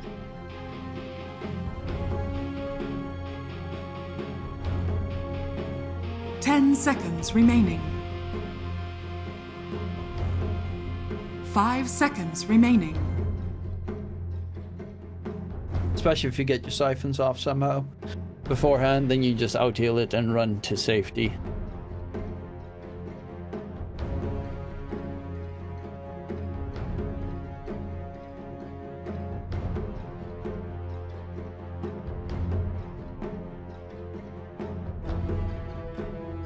Team Aster's turn to ban.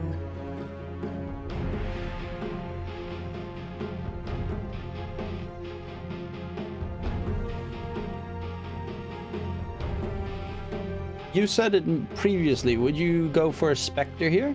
Possibly? 10 seconds Aster? remaining. 5 seconds remaining.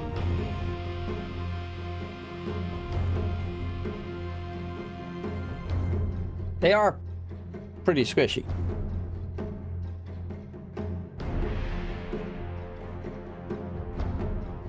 Yeah, I was thinking, maybe I wouldn't go for those arrows. Does Monet play it though?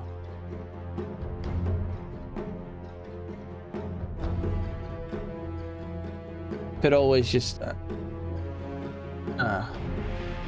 TK?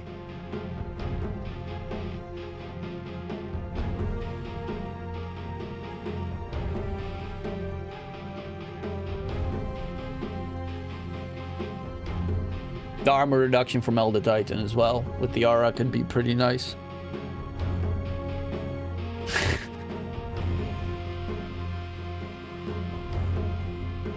Crow?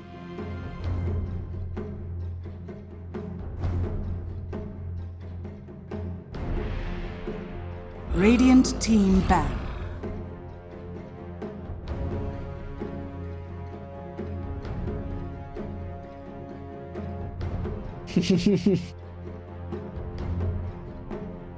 Yeah, let's go. Just go safe lane, Snapfire, level 25, Daedalus, Blink, Rapier, and then one-shot the entire enemy team. Pick.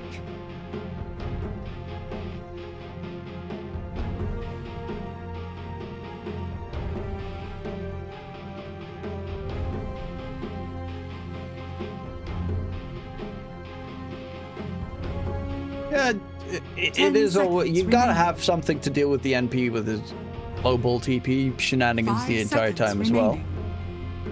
Ember can do it decently, but at one point he uses a TP, NP goes to one lane, then goes back, and then you're just standing there. It's gonna be a TB actually. Okay.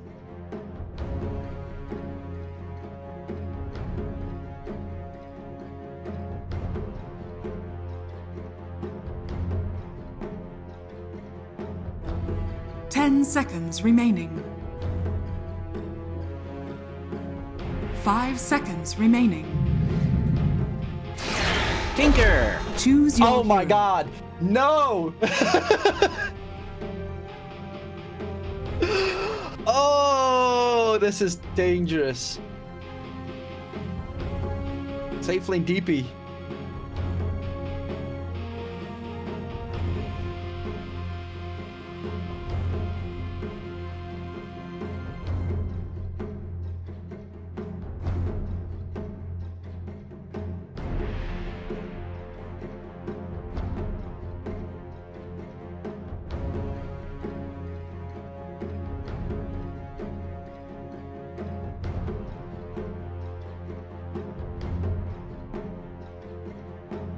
Tinker actually in what I last saw, I checked it, like the stats about a week ago. In high rank immortal pubs, it has the highest win rate. Granted, it has the highest win rate together with Meepo, which is really terrifying. I think so, but also if there's a, like, they're cheese heroes, so if there's a game where you get like a good Meepo or Tinker game, it's over. And this looks like a really, like, TV doesn't really touch me, Tinker at all. The Doom obviously is really good and Ember is pretty decent, but you're gonna have the split, like Tinker on one lane, the Nate's Prophet on the other lane. Gonna have to deal with the pushing out, high ground push, hard to do. I'm looking forward towards this game. I always love watching Tinker. Prepare for battle. I love watching it in pro matches, not my pubs. It is one of the most infuriating. That and Arc Warden are probably the most infuriating heroes to ever deal with.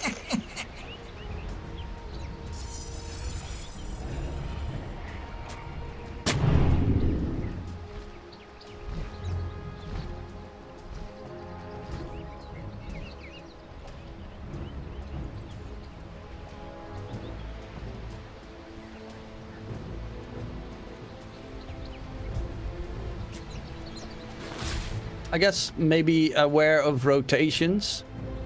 Yeah, I think their main goal is just Yutaka needs to have a good game. 30 seconds to battle.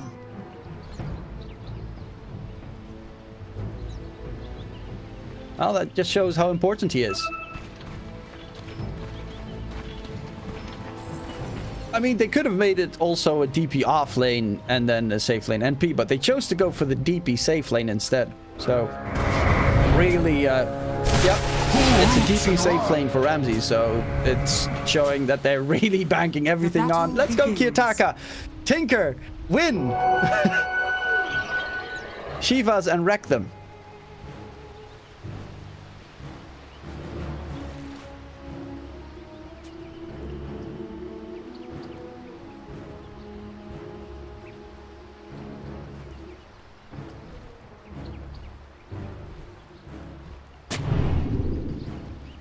And also against, but there's Elder Titan, well.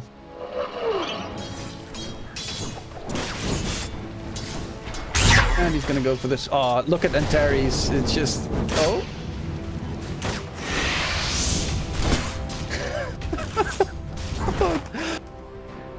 Luckily enough, Antares went for boots immediately at the start. Otherwise, he would have been close to dead.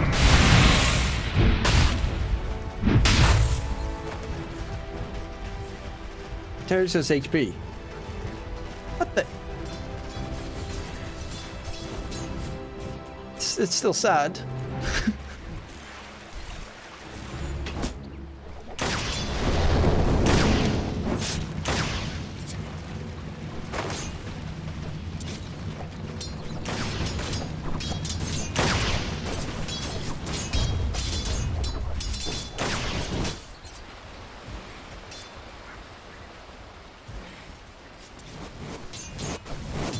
It's actually nice. Miro is using his treants as well to pull the lane.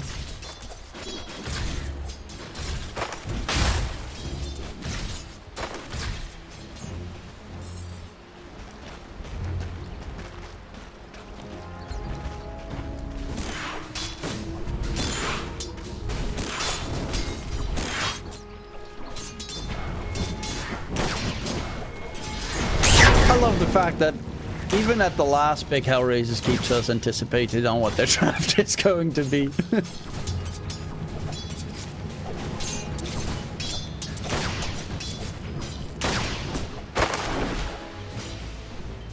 They are definitely very flexible.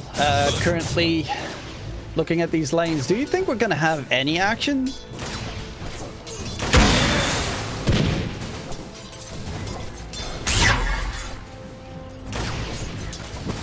Fixered. Yeah, when he gets that blink, level 6. It's just sadness.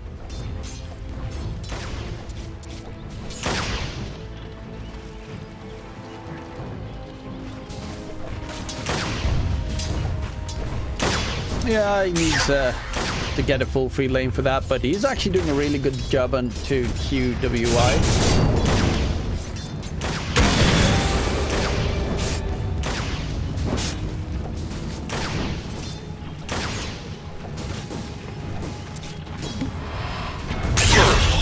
And he's dead. Oh, Kiyotaka zap zap. Yeah, the laser, of course, does not give a hoot about your flame guard. Yeah, giving first blood to Tinker is terrifying. No. They're gonna need to make rotations, though. I would, yeah. Because the moment he gets his level 6 and blink, he's gonna help the side lanes, which is not something that every mid laner does. And he can do it constantly.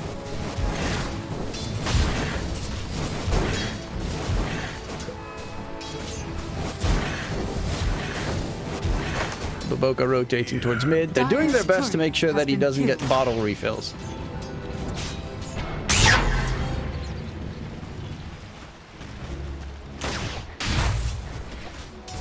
Bounty.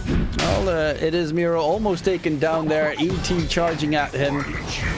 Monet is also pretty low in HP, and he used his Metamorphosis previously, so actually that top lane is a bit scary here for Aster themselves. Because of course NP can just, you know, TP back to lane every single time he gets low.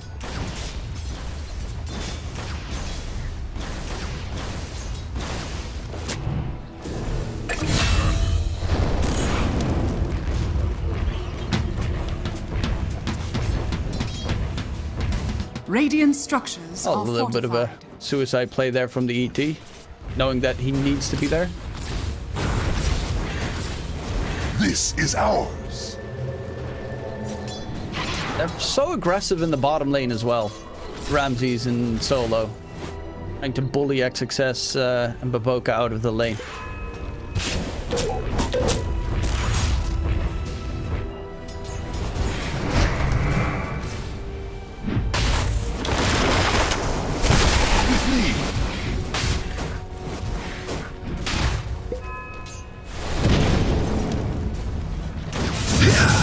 Mid-match of Kiyotaka is already at about 1,500 gold.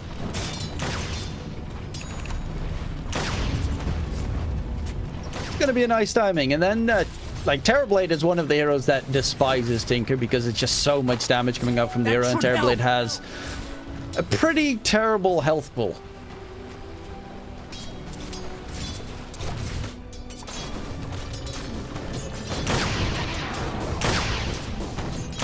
Yeah, the other two don't matter too much.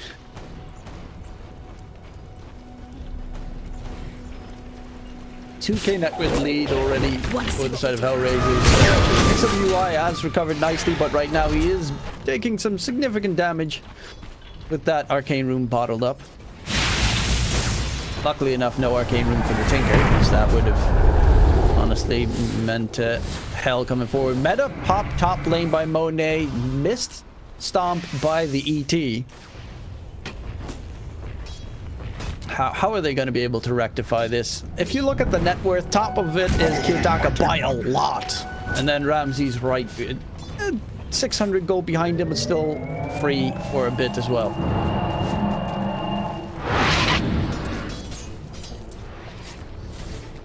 And Kiyotaka, he's 35 gold away from his blink. So 7 minutes, right on the money.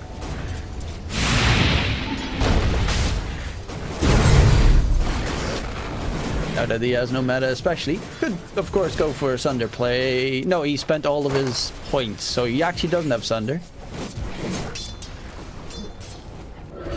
Interesting that he used the, like, he put all the points into Metamorphosis. Dire's bottom and not keep an extra point for Sunder.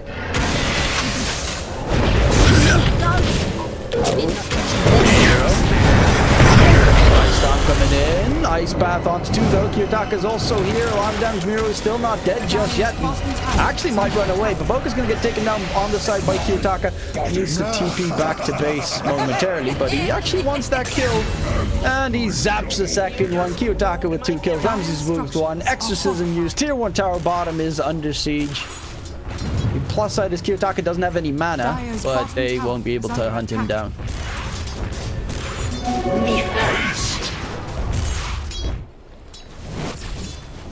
Radiant's top tower is under attack.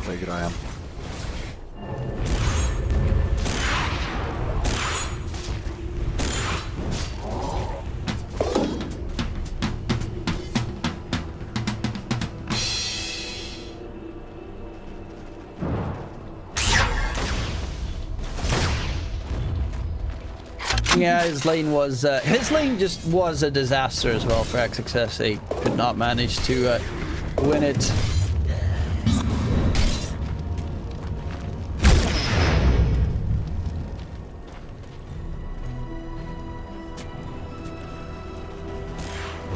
Well, yeah, currently they aren't winning, so Tinker's just gonna get stronger. I mean, his big timing is of course gonna be the Shiva's card. Yeah.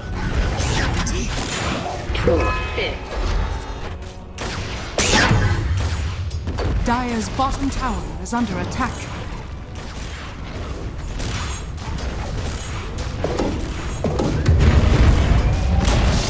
Dire's bottom tower has fallen. So looking at Aster, what do they need to change in their game plan to try and recover?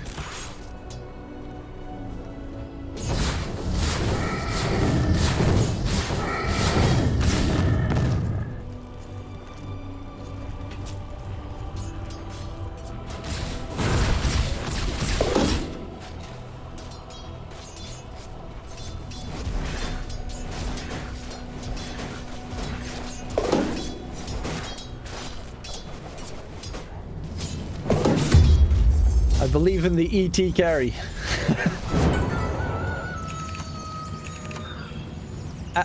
Ag Shard, go. Destroy Stinker easily. Good old 1-2 punch. Yeah, he's never gonna get that far. And there's actually going for the pipe rush on the Rubik. Interesting choice. There's decent magic damage.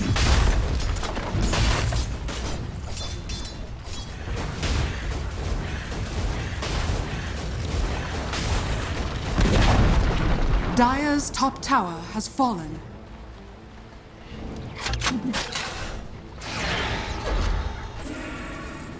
Ramses is actually top net worth now. Even though Monet's not that far behind, he's keeping up very well in terms of net worth. But the biggest difference is that Terry's is really rich. Even Solo is catching up pretty quickly in terms of net worth. Between the cores, the difference is it's there. Obviously, A.K.A. here and there, but it's not the end in the world just yet. But they are being choked out, as you mentioned. It's slowly gaining traction.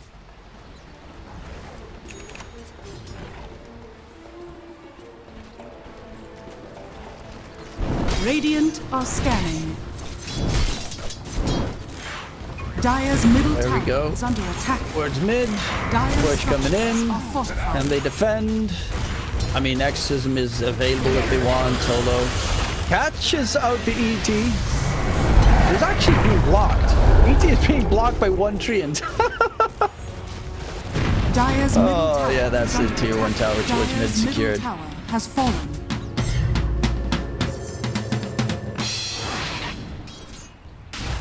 Oh, XWY stealing a nice creep camp. It's a good way to try and rectify the net worth advantage the enemy has. So XWY's net worth ain't too great. It's going for the Maelstrom build. Any interesting choices here? Obviously, Doom with the Midas. Exorcism being used. Boca. Nice bushwhack catch. Snipe as well. Here comes XWY and a huge kill comes out, but the Nature's Prophet ulti in response. Monet gets blown to smithereens. And Baboka is trying to disengage, but he just burns. The dot damage from the Macropire is too much to handle. Random rockets flying miles away, chasing after the ET. Kiyotaka wants blood, and be able to find it. Yeah, there's even a TP from Miro. What can you do?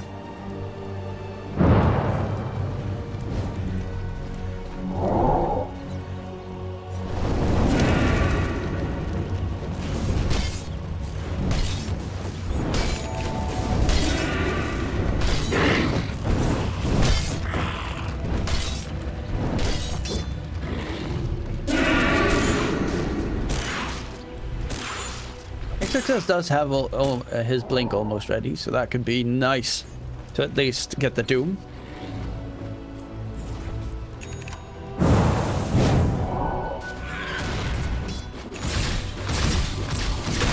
Which way to scurry? Actually, Kiyotaka went Aether Lens, and he's going for Dagon next, so he's not going for the Shiva's build.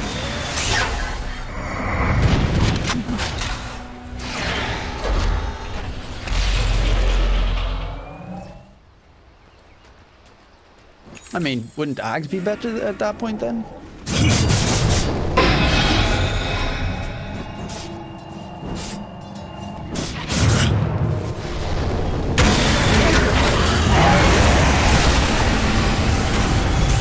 Oh, well, see, he is dumbstering them, and Dagon's also, you know, that emotional damage you take extra.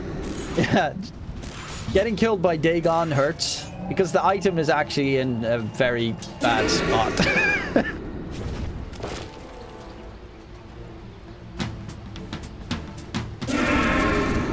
Yeah. Dagon does it. The hero health pools of heroes has just increased so much that Dagon in this patch feels not great at all. But if you add in, you know, what the Tinker brings to the table in terms of all this other damage, it does become pretty scary. Gonna go for Ramses. Doom being thrown out. And bushwhacked up as well. That's gonna be a pretty big kill. Miro tries to go for the TP. 2 cores to be taken down. Mona with the metamorphosis as well. Nice turnaround. Perpetual motion.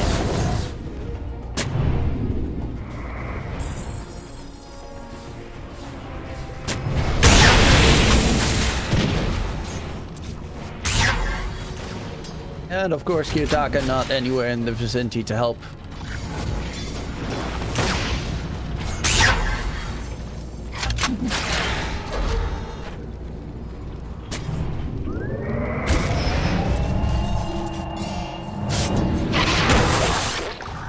Net worth-wise, they're actually very close to each other as well.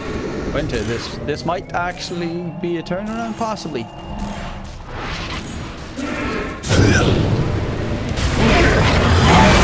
XWI is also going for the BKB. He's going to get it at a decent timing and scene. Snipe onto Solo. Another kill comes in. The only thing that they fear this game is going to be that Kiyotaka Tinker. But Miro does have Ags now done, and that's going to be a really good addition in team fights.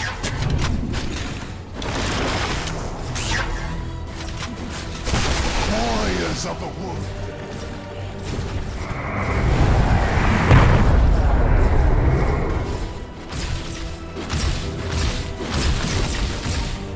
And all 3 cores from Aster are building BKBs, which is obviously the best tool against Tinker in this game.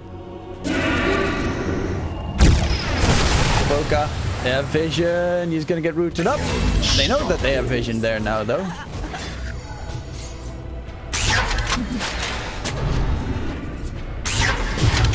Dire's middle tower is under attack. Radiant's bottom tower is under attack. Dire's structures are fortified. A bottom lane, the tier 1, finally taking some damage there. Aster need to also open up the map for themselves a little bit, make sure that Tinker has less TP locations to go to. Is under attack. I mean, mid has barely taken any damage, top has barely taken any damage. These bottom could go down. Tinker's actually TPing. Yeah, no, he cancels that TP, seeing the ET stomp being repped and ready.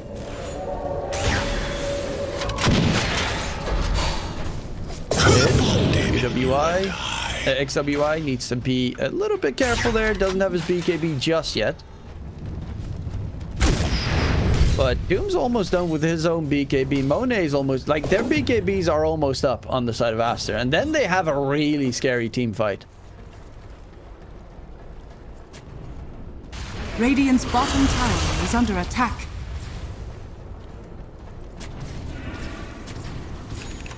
Dire's middle tower is under attack.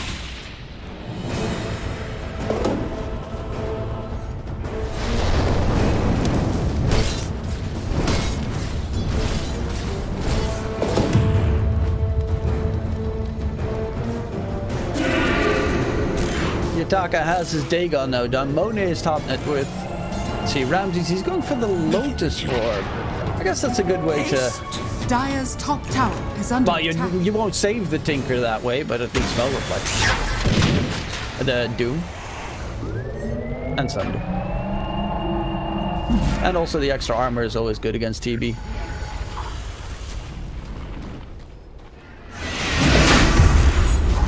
And don't think anyone's going to be able to respond. And Terry's rushing forward to XWI. Root comes in, BKB gets popped. That's going to be the first usage there. In response, the snipe comes through. And Terry steals Fire Remnants and gets out of dodge while Roche is slowly but surely getting taken down. Dire's middle tower is under attack. Dire has fallen to the radiant. Okay, so all 3 cores of Aster have their BKBs. Monet's, look at Monet's item build. Dragonlance, Yasha, BKB, next item, Blink. Like, that shows exactly... Like, honestly, he's building this really well.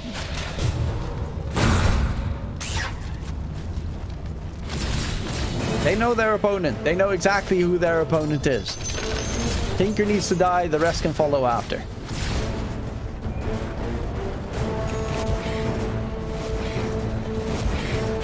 Also, at that stage, you might need to get a Skadi, because you're also still against DP. Like, there's a lot of items he kind of needs. Come! Come!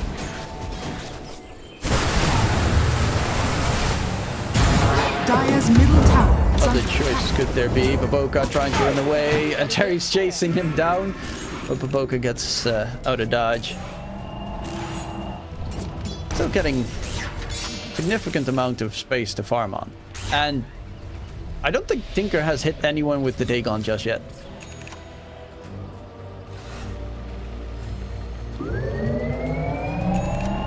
Two Dagon.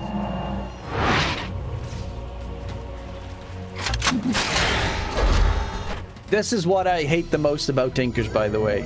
He's gonna pick up the Philosopher's Stone. Monster. Yes, but like the players that play the heroes are mean to their supports, always. Just like a Zeus mid that steals the Philosopher's Stone. Yeah, I don't need attacks anyway. Yeah, but I'm a boss 5 player, okay? it really hurts. That should help.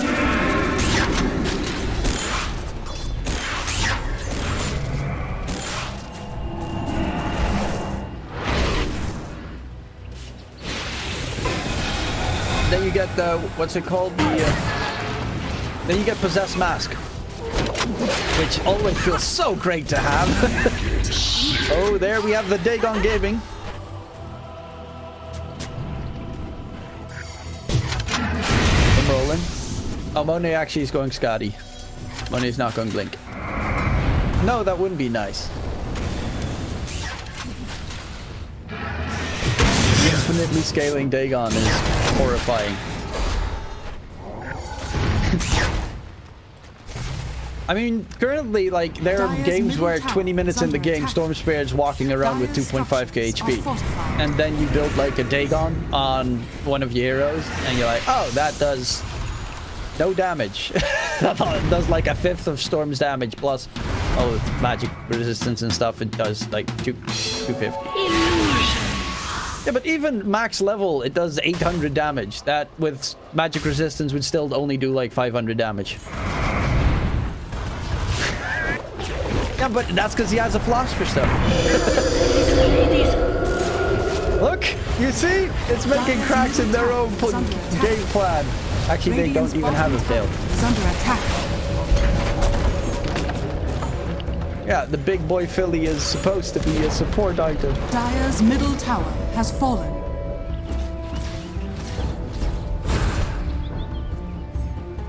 Radiant's bottom tower is under attack.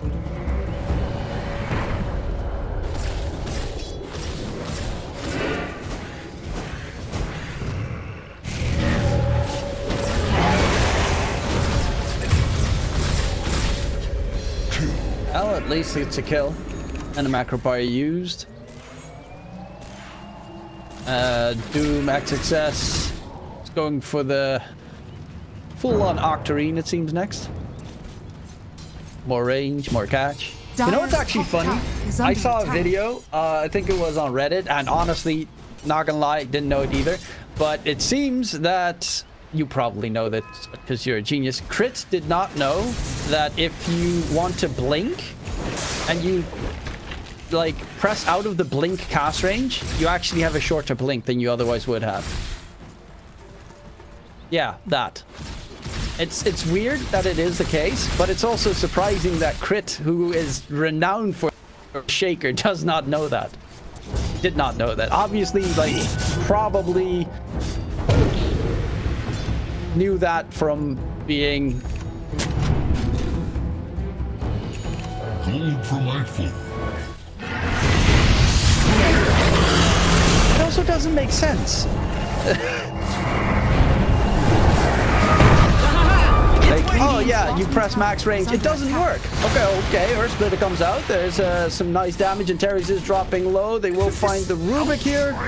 No, Jakiro just barely got out. Monet is going to immediately go for the TP because BKB is on cooldown. Warriors of the wood.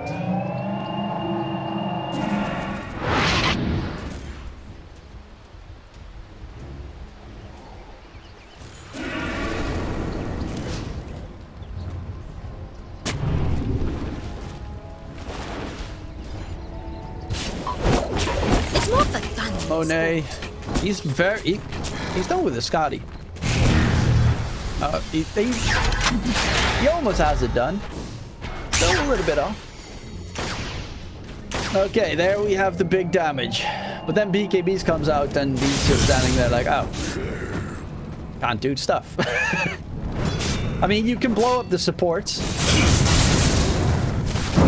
That is true.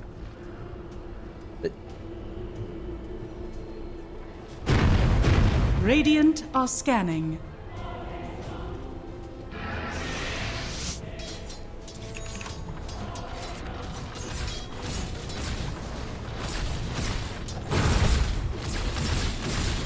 Isn't there, like, this game, is it completely Hellraisers favored in the late game, or do you still think it's a scary one for them?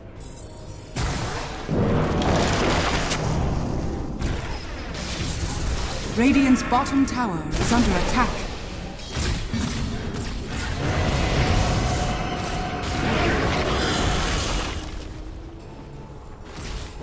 Going Scythe next.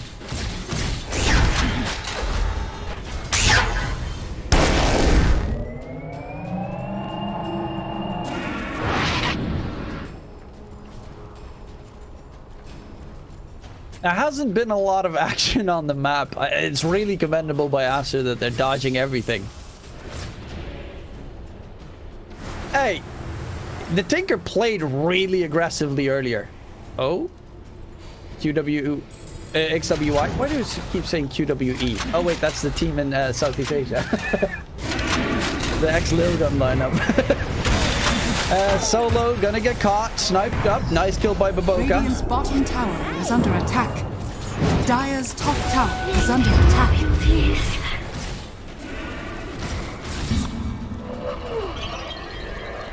Double damage. Ooh. Bonet's happy.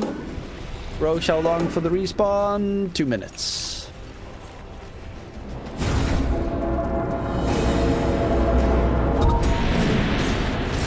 Ah, yeah. Then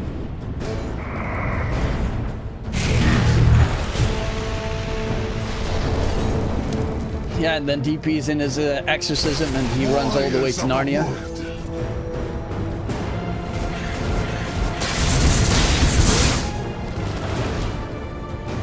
It's XWY is struggling in terms of net worth, but his goal is just jumped onto the sports. Well, and Tinker until Tinker gets BKB.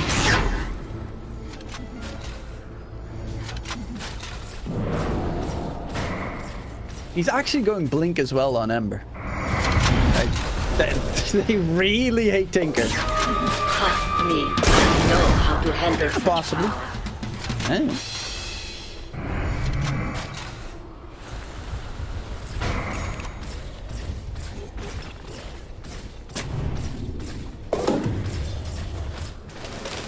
Radiant's middle But tower even if you is under like attack. get the decent fight going, and the advantage is in Aster's favor, high ground pushing seems ridiculously hard. Monet actually needs to be very careful.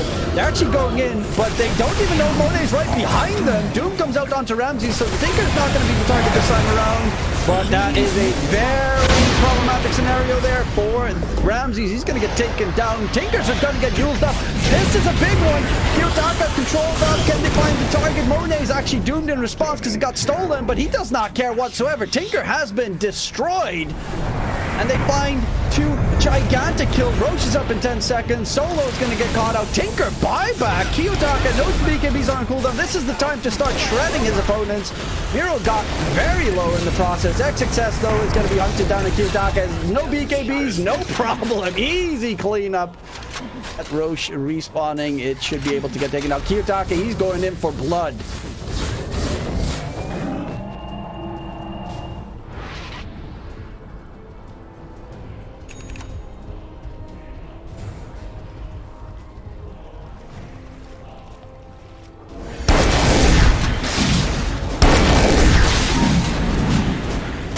If he does not buy back there, they take Roche, Aegis Shard, and everything starts to look a lot scarier.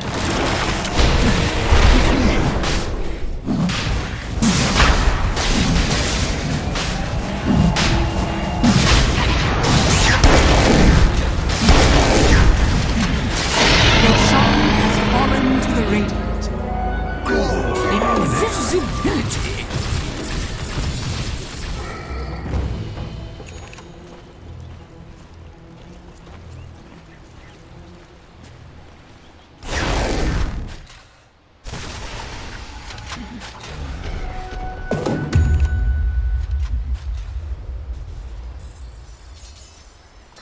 Well, it was still a very good catch by Baboka regardless. Tinker's got that Aegis. Of course, if he gets killed off twice, that means a dieback. It also delayed his Scythe device pickup. He said he's going for a BKB. Considering if Doom has been used, there's no other way that they can control them. What is your favorite Tinker build?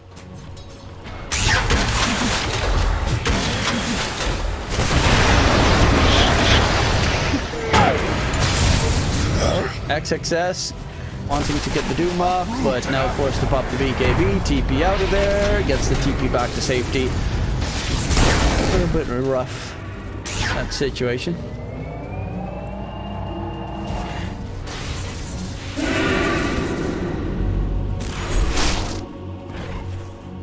You'd think once they changed Tinker and got rid of his March of the Machines, you were like, oh yay! And then they gave him free bots, and you're like, oh no!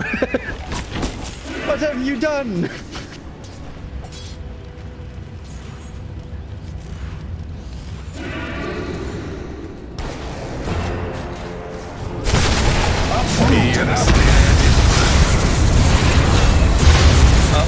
Miro taking a lot of damage. The stolen Sunder from Antares actually saving Miro for a little bit long. He's trying to go for the TP out. Miro is going to get the TP to safety, and Terrence with the saving play. XWY does not have a BKB. He jumps into the ice path. Is going to get stunned up, taken down. Monet needs help. Does have a Sunder available, but silenced up. Blown to smithereens. Gem has been dropped as well, and the Doom was thrown out on Ramses, who I didn't even see him in that fight. Dire's middle tower. Yeah, they have XO, BKB. Yeah, Kiyotaka's already in base.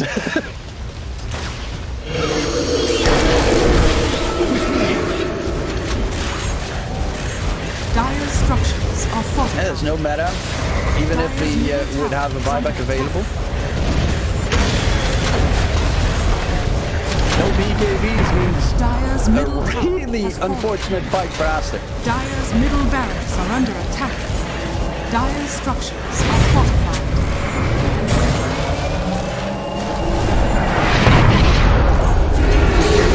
I mean, Antares was huge with that Sunder save. Dire's middle barracks are under attack. Dire's middle barracks is falling. Dire's top tower is falling. So they're trying to keep them occupied. Baboka burning into the macro fire and blown up. Kitaka does get stunned up, but he still has an Aegis and even the BKB in his backpack. Doom's on cooldown for another 25 seconds. XWY. He's dropping low. They have Hurricane on Doom, so he could actually just like Hurricane his allies out of the room. I don't know why he still has Hurricane, but that's I guess that's the reason why if he gets sprouted, he Hurricane himself or an ally out of it.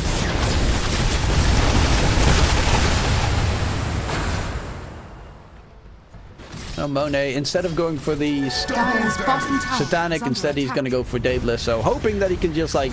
Because in that last fight, NP got the TP out. NP's got 20 armor. He's really tanky. Doesn't get the jump. Doom onto Miro. Knocks the Tinker.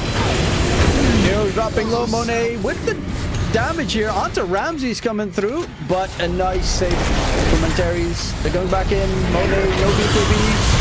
Monet glimmered, keeps him alive a little bit longer. Can get out. Sunder's his ally there, but Monet, he's just going to get blown up. Tinker does not get stopped.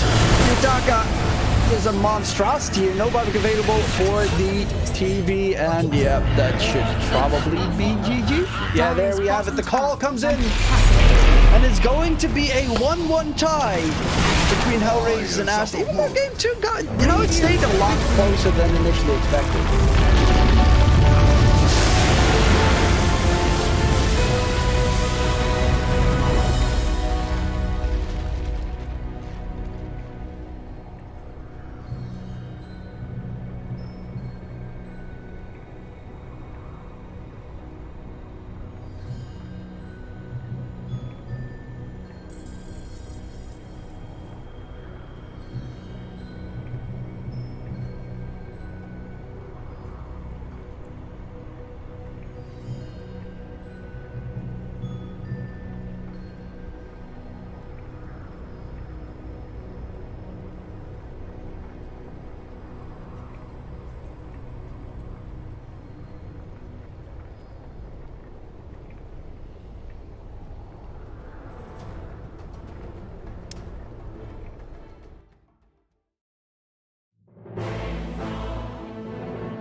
If he's got these hawks coming through, you know, if there's no... We'll come back to this as they get the dive on, and everything I was saying is now inconsequential because Cloud has gone down, so Kami has to move away from these Mortimer Kisses. There is still that buyback for the Beastmaster though. Let's see. He wants to get himself back into this. The dive onto the back lines into the Vortex as well. There's going to be a real nice dismember. The hooks come. Nice save though. He saves it. Cloud gets himself back into this now, and Kami is losing so much. Kami's going to go down. They do get the kill onto Levington there as well. So Miro with that freezing field, Miro will go down. Coming down to the hooks. Yatiro still in that push roll. He's getting them back. They get the buyback out from the post and Storm Spirit. Everybody from the side of Hydra. They don't want to be giving this one up now as well, but they take down Lefton once again. That's the dieback on the Disruptor, and Yatiro, what can he do? The hook, it's going to be blocked mid. Hook. This is the dieback on the Cloud. Cloud, can he get himself away from this one? He's still being harassed up by Collapse. One more right click, he goes down. That is going to be the Beastmaster dead for 115 seconds, and now the chase is on for the rest of the side of Hydra. This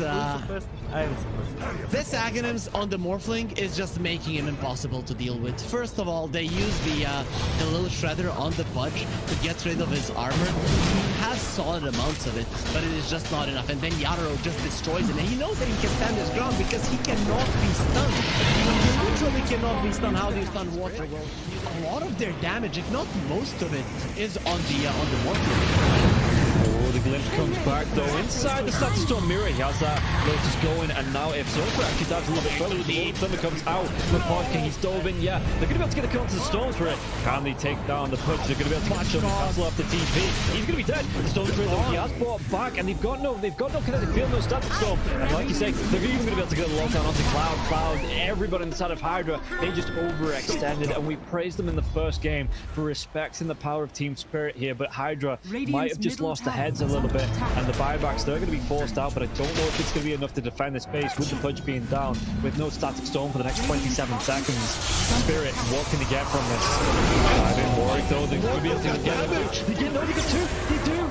They take them down, the cookie comes out, the Yatoro freezing field, they might lose. Happy, is this the dieback? They do the break the Lincoln Sphere though. Morphlin, Bilal wants to come right back into this fight because you have the boots of travel to do it. It might take him a little bit longer now. The boots of travel though, so he's going to have to use the blinks, just do it by foot it seems. Level 25 Storm with a beast. That's just so much damage. They're going in for the Morphlin. He doesn't have a buyback. No, they get do they get the kill? He goes down. Warwick has to go down though. It's going to be him left alive. No, it's not. The creeps are pushing in. There's no buybacks available on the side of Hydra, and this is going to be 4 heroes, even with the death of the Morphlin. No way Warwick defends this.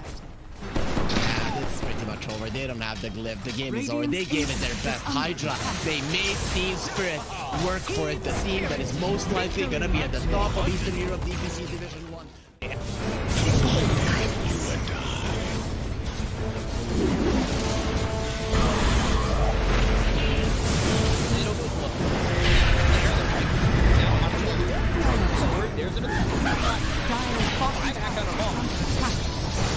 Radiant's middle barracks are under attack.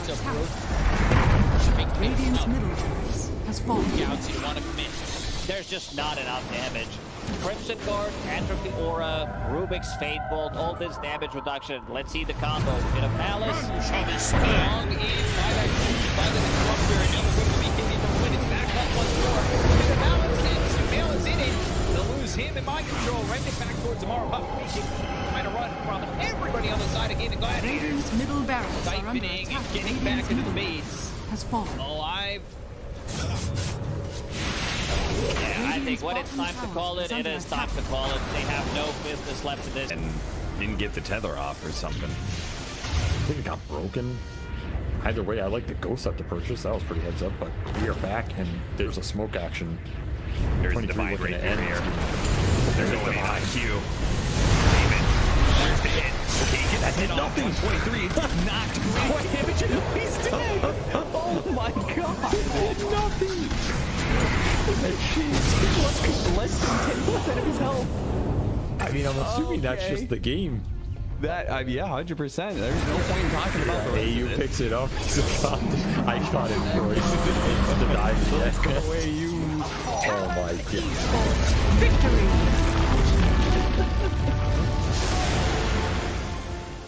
We finally get to see them have a little bit of lead, but they need to have good vision, good entry to engage. We're down up on high ground. Or Bulbica, red panda. This would be huge if we can find a Static Storm before the tombstone. Not bad. Stone from Lulu.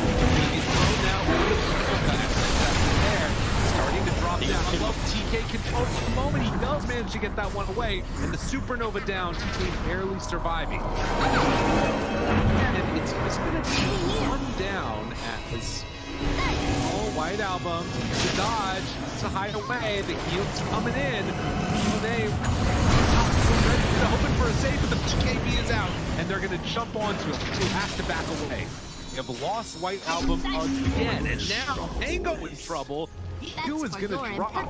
Aster, these fight so well, and they clearly take down that Undying. And remember, it's ages, so they didn't really care about giving away. Big next profits. Stun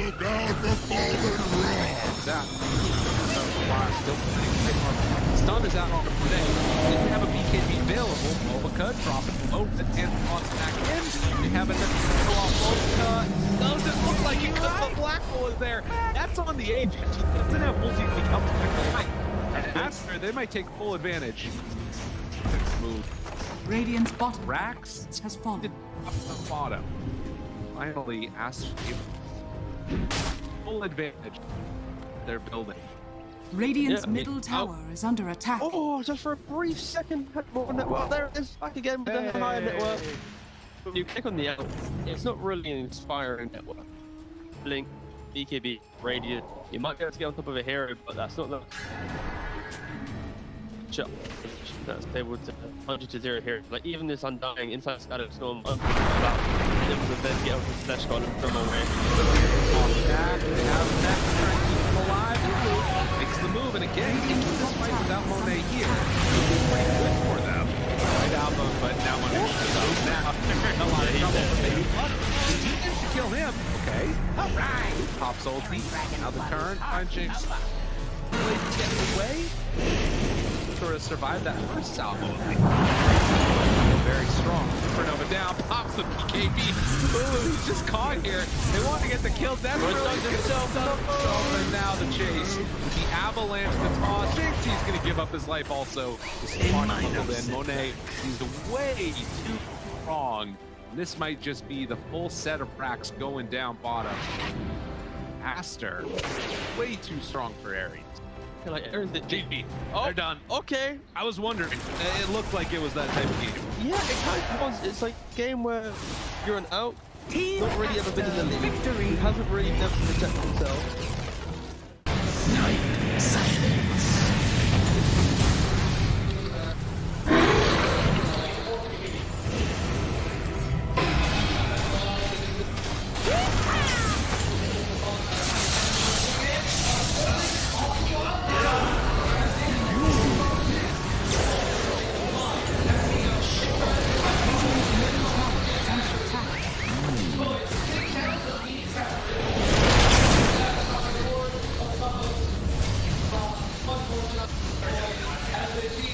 Radiant structures are fortified. Radiant's middle tower is under attack. Radiant's middle tower has fallen.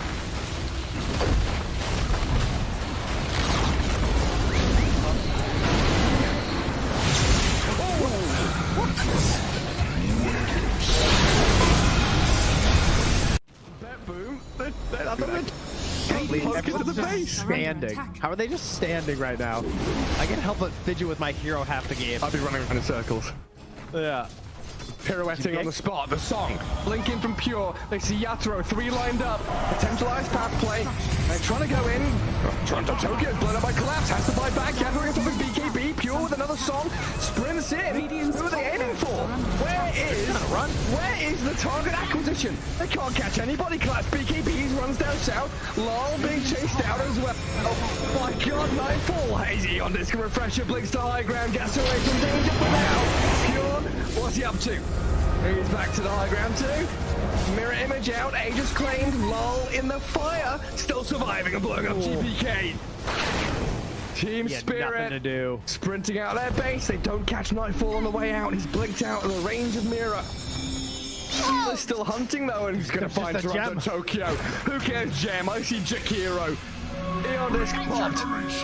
And with his rapier damage of like short work and a twin-headed dragon. Unstoppable. Laurel, the collapse waiting in the back line actually worked. He stormed out of the tree line and he just then started eviscerating the 2 supports with the help of Laurel. He completely jumped over. They dodged everything that Nagma was trying to set and prep there.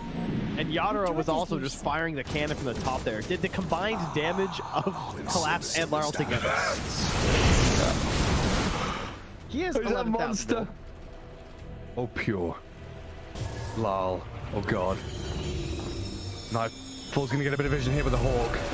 Imagine. Can they? Imagine. Will they? They have to do something kind of crazy. They're gonna be losing their base pretty soon. Lash has buyback. Naga Beastmaster have to get back to base to defend. Drow Rangers up here. Tier 3 gone. Barracks to follow. There's no buyback and collapse though. That's a big one. And Mira. Radiant structure. Look at all the wolves. Look at all the summons. It's multiple. One. Gets away from there. Help of the Glimmer Cave to jump in for the lull. Disruption of self-save. Barracks taken out. Lull. Oh, tries to fight. Nightfall. He'll just pop, but he can't get any control of the lull. This little puck is all over the place. Now they're going to GPK though. Aiming for the puck. They're going to find him at long last. They get him and the Rapier's on the floor. He messed up the phase shift. He canceled it. Oh no. Did you see that? I'm not crazy, right? I don't know. Yeah, he phase shift and accidentally ended it. There's an Axe blessing recipe. There's a Rapier. There's all sorts of stuff everywhere. An Axe blessing recipe. What's that there? Okay. Not sure what the story on that one is. Meanwhile, Save, I think he had a refresher shard, right? Because Laryl dove him, he disrupts himself, and he tries to kill him again after it Save just refreshes and then uses it again. How did they not got the breaker? Now there's another DD. I don't think they care. Toronto Tokyo's going to take it, is he? Oh yes, the Jakiro with the Rapier. Coming to feed it back to them, guys.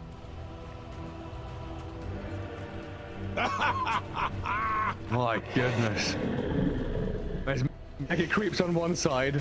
Top lane Barrack still standing on Team Spirits. Are we waiting for next Roshan, Trent? I don't know. I don't know. I feel like BetBoom have such a good chance of winning these fights right now. They can't get, like, swarmed in the back line. They missed the stun on BK. He's trying to hold his ground, but look at my dodge. Oh my god, Atero shreds. Where'd he go? Daedalus hits, refreshes, blinks forward, kills off Save as well. SD's gone, TP home. Get the hell out of here, BetBoom now. He's lucky he didn't get coiled. Dude. Leshrac vanished. He looked okay until he didn't. Until he got hit for 1,350 damage from a single right click? Yeah. Yeah. Right until that. Ow. Luckily, Toronto Tokyo was not there to feed the Rapier back, so that's good. And now Team Spirit running down lanes, coming for the Radiant base. Balls are still there to hold on to. This has got to be mentally debilitating for BetBoom. Mini 71 minutes. Team Spirit is wearing them down. The admins have been on, you know, they told them, nope, these guys. The longer this game goes, the harder things are. Well, it's like Moomiander was saying in that Seb documentary. You know, this isn't Dota you're playing. This is a slogfest. You're gonna wait it out and play 60-minute games, long ass ones. There's a long line. Let's get very far forward. He unders from Mira, but the Undying will fall inside the Radiant base. He'll as Mira gets off one last finger of death and the turns with Yatro. They kill GPK. It's a direct on the ledge. Naga now in trouble. Song of the Siren trying to buy him at a time, but Yatro moves forward, gets the damage in. Bill is dead. Oh god. It all comes crumbling apart for BetBoom now. Wait, back. They're on to Mira. The kill off Nightfall save though, and lol. He opens up on them. The Hellraiser is here. Massive 40 mil cannon just shattering into BetBoom. Drow saved by the rip. The soul and everyone dying. There's two. And she's called it over. Team Spirit. Look at him. Look at Mira. Oh my god. The shard to anybody who would listen at the Lima Major. Was nope. Which, yeah, nobody's taking him up on it yet. But if you see a shard being picked up by any team that was at the Lima Major that speaks English, you could probably source it. It's good. I'm sorry, this shard is actually good. I don't know if I don't know how you get there. That's all.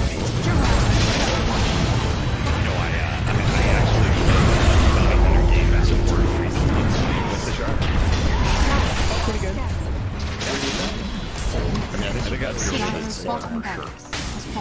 Oh, yeah. Slark with that shard is crazy. It's actually a broken strat. If Jally knows you are still on top, you can take that. Maybe that everybody needs to get back to the top. Shadowwalk is way back to the top.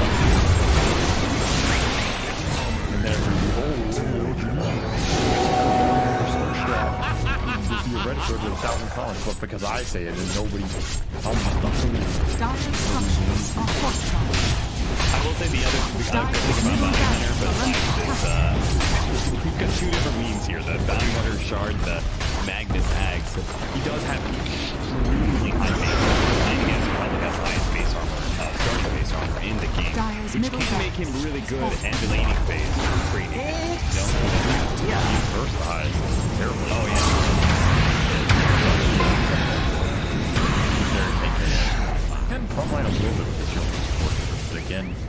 Dire's middle tower is under attack. Radiant's top tower is under attack. PSN FTX victory.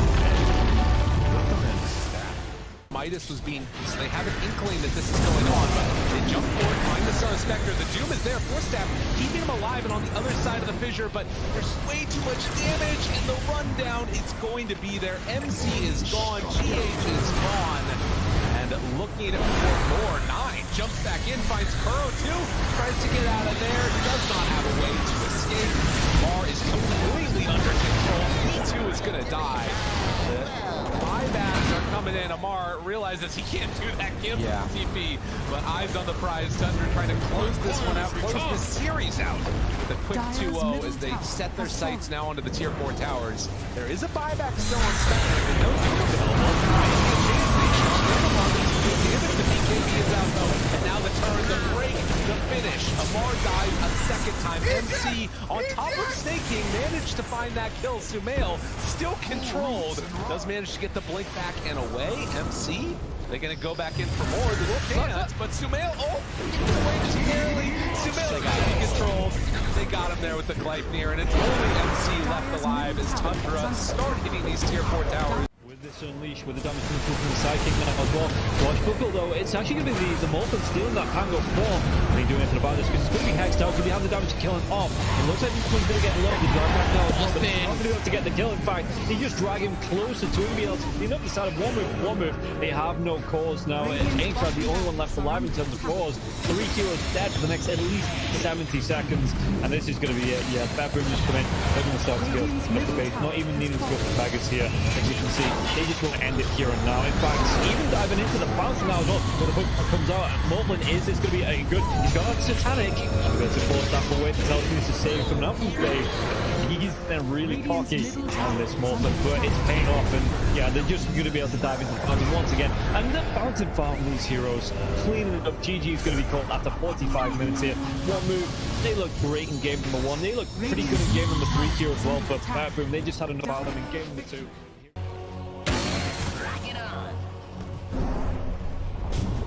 Dire's middle tower has fallen. Be right. I keep my enemies close.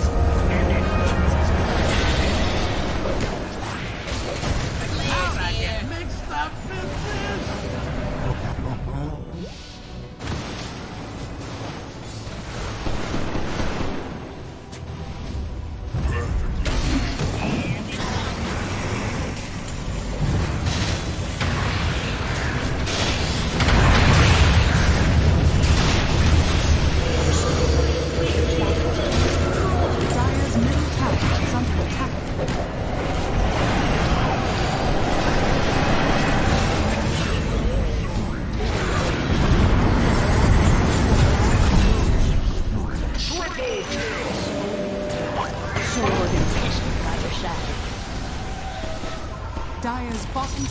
Dire's bottom tower has fallen. Radiant away from enemy. You know, like your guys are just dying because of generally core the vital DPs also do the strategy, which is like reroll. That first blood, easy pickup. Behind tower, but he's got to be careful. This alchemist is actually pretty dangerous because literally rocks literally points down. And then you get more minus armor out of Massive Spray for a physical damage nuke of an unstable concoction. It's a deadly mixture. You're winning for lanes your geeks like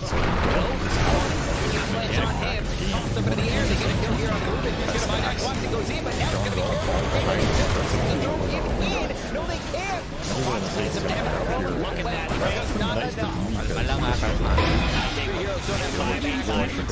You're gonna have to play to defend power. Won't finish him off. Radiant's bottom tower. That's going to be 2-0 here for the side of Dream's not having a whole lot of fun with this. 10 stick charges, and he did manage to at least get the 2 stacks off of the Bound of Strength.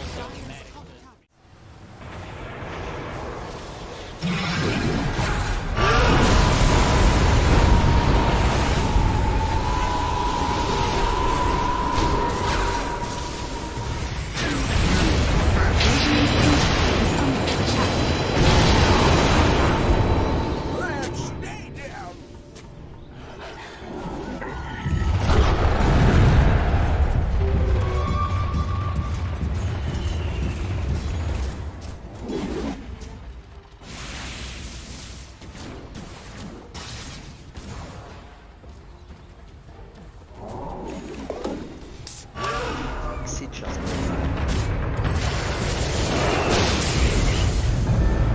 Death holds out supreme desire, then refuses to commit.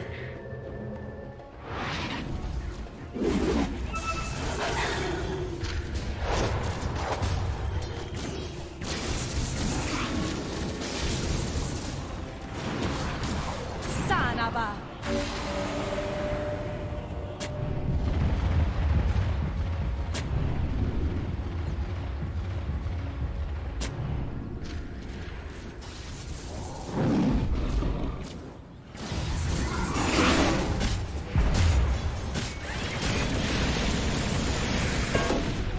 Bounty.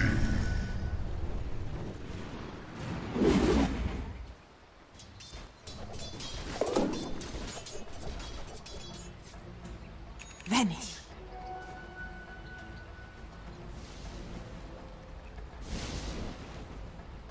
Radiant are scanning.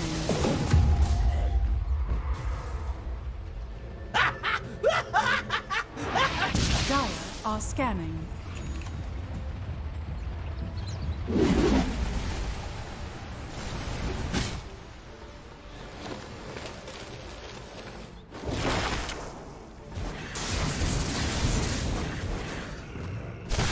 Warriors of the wood.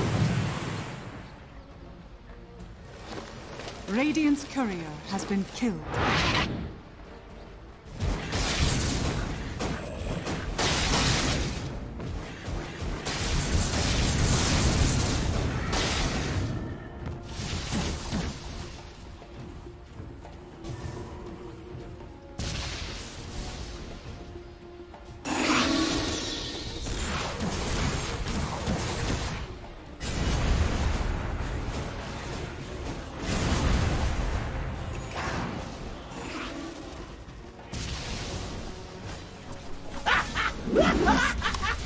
Сейчас поиграем. Сейчас поиграем.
Division 2, so no chance for them, of course, at Berlin or for the Bali.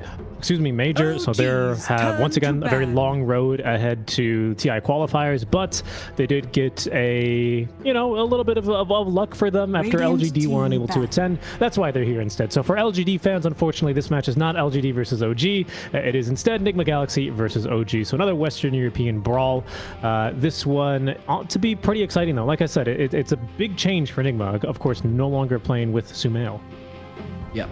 And on the side of OG, right, the big change at the beginning of the season that all their fans were so happy about is, they finally replaced Misha and they brought in Chu, the coach. Oh yeah, Chu. Everyone remembers the train of pain from ESL 1 Genting. He was so good, amazing, and they got very similar results. I mean, yes, sure, they're going to the major, but you could argue that's just because it's more stacked, right? OG is arguably still in a similar position where they were in the first season, where yes, they're good and they're strong. Sure, nobody takes it away from them, but probably not the top teams in Western Europe right now, right? As they struggle with more consistency issues and experience issues than a lot of the top teams do in Western Europe, which are just, again, incredibly stacked region. So being 4th in Europe is still like probably top 8 in the world, but it's still 4th, right? And OG has to address this problem somehow, and the change with Chu has just given them maybe a little more consistent laning, but overall it feels like a very similar team, not gonna lie, which I'm happy about because I think the Misha haters were really wrong about that.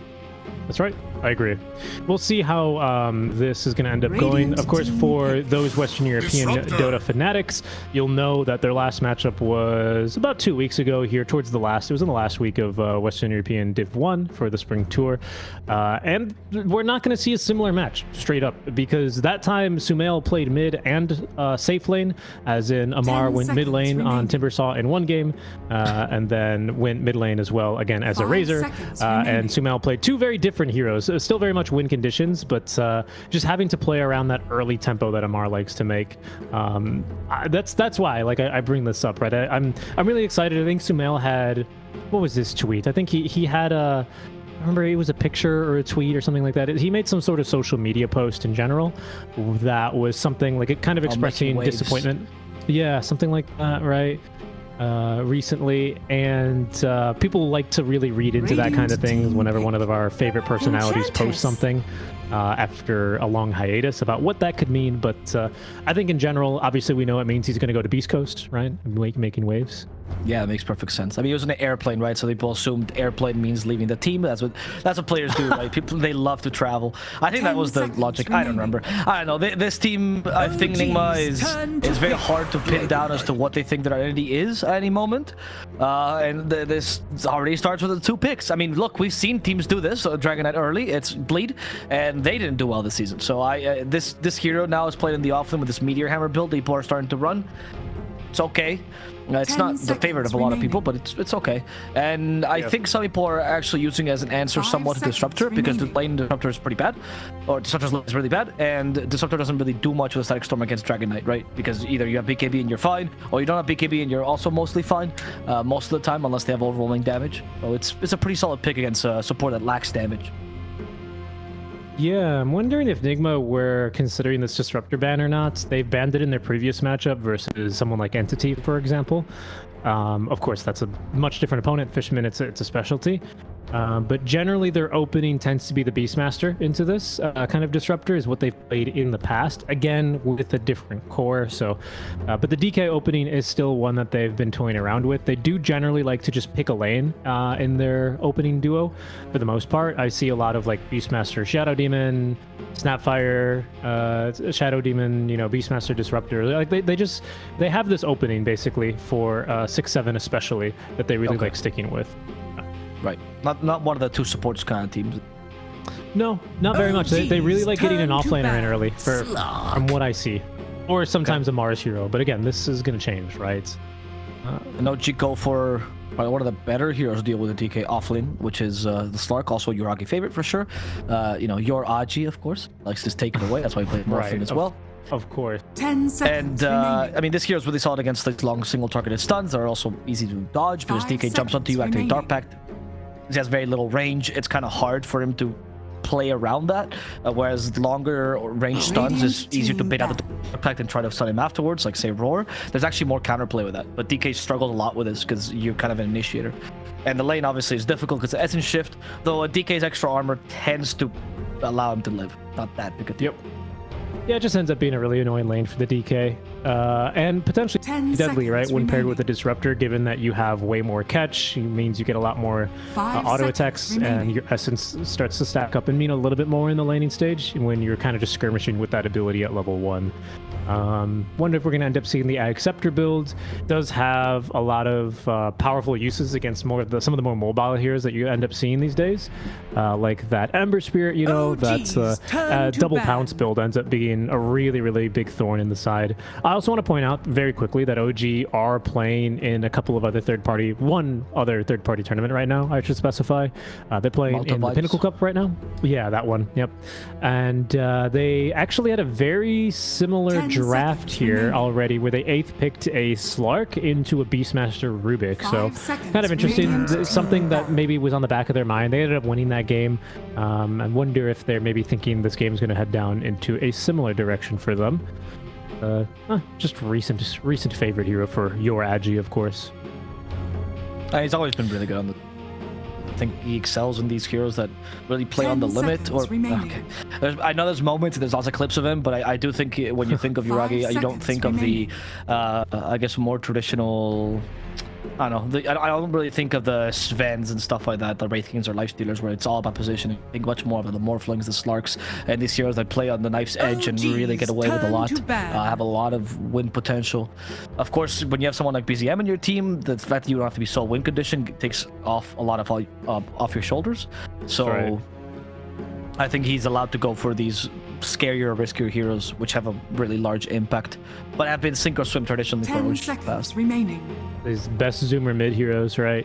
We'll see what he's going to end up with this game. They will take out that Enigma and that Bloodseeker. Bloodseeker, of course, is phenomenal against Slark because of the passive, and you can really end up screwing him over with that.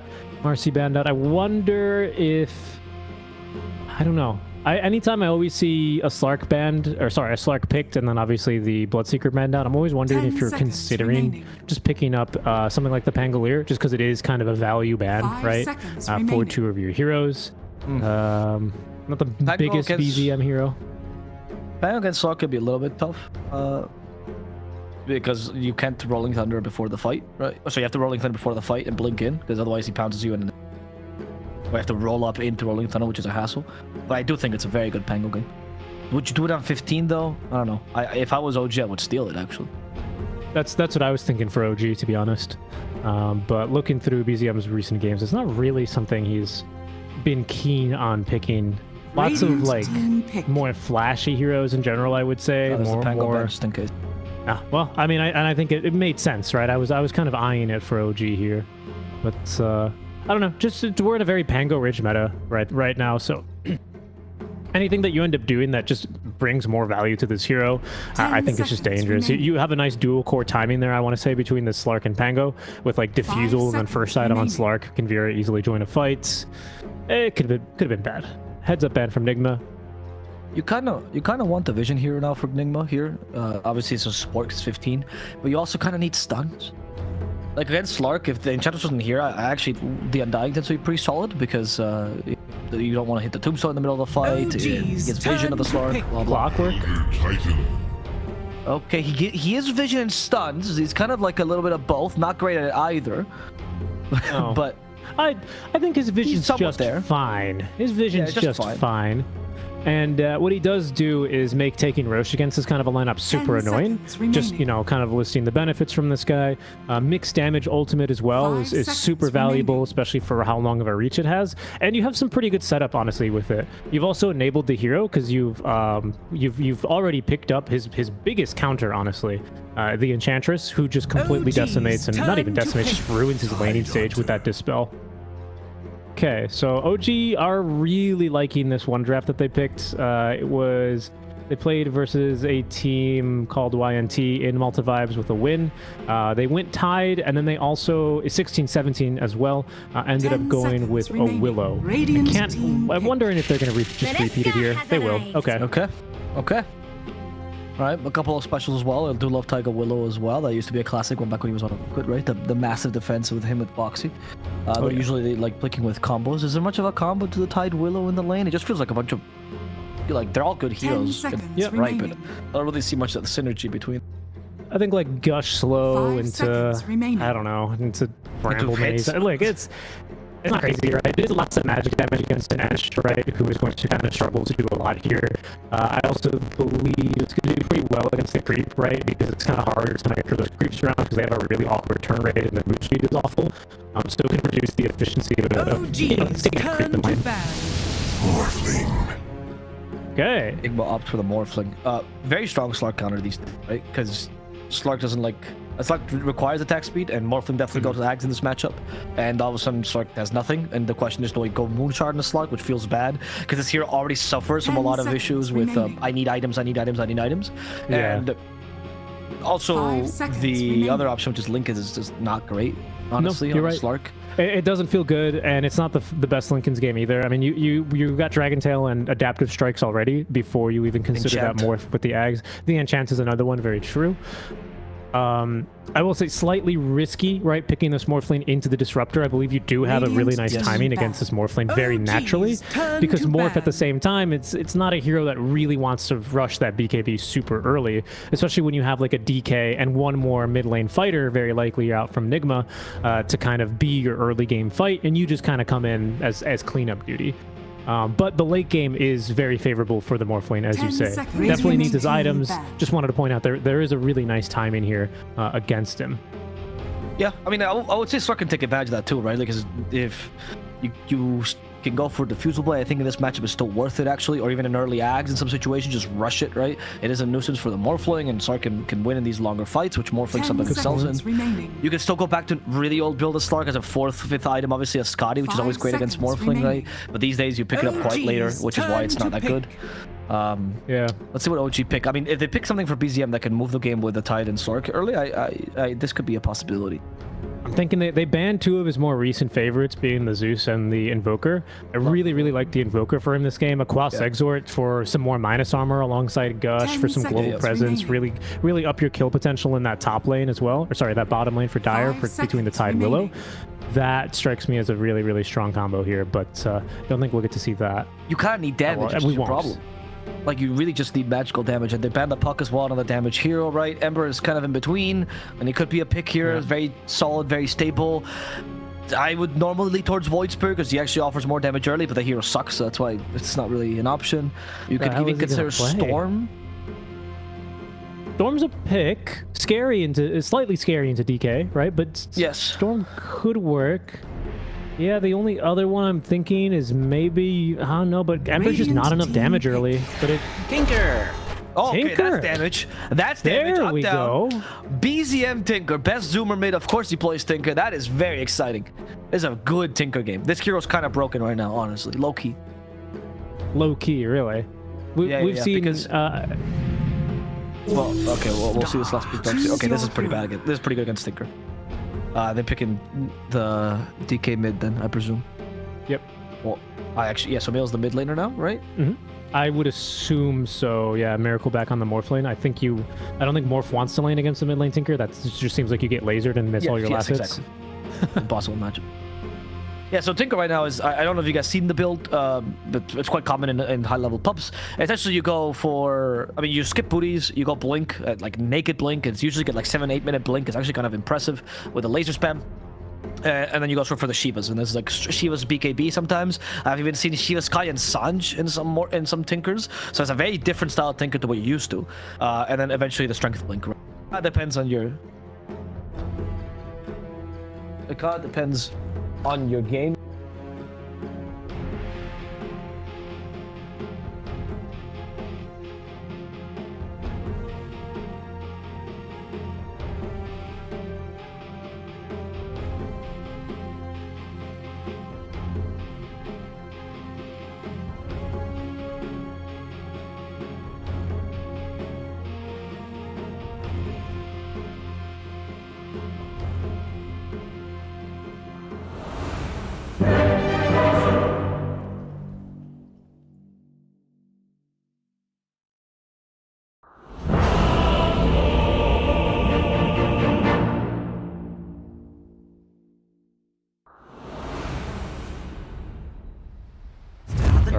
Lovely Tinker pick. We'll see what they end up doing with this. We'll see how Prepare for Nigma battle. Galaxy answers to it. The Darkseer is a more traditional counter to him. Maybe we see a DK that actually is forced to go into more of a carry position. Because you're going to need a secondary carry against this Tinker if this goes too late.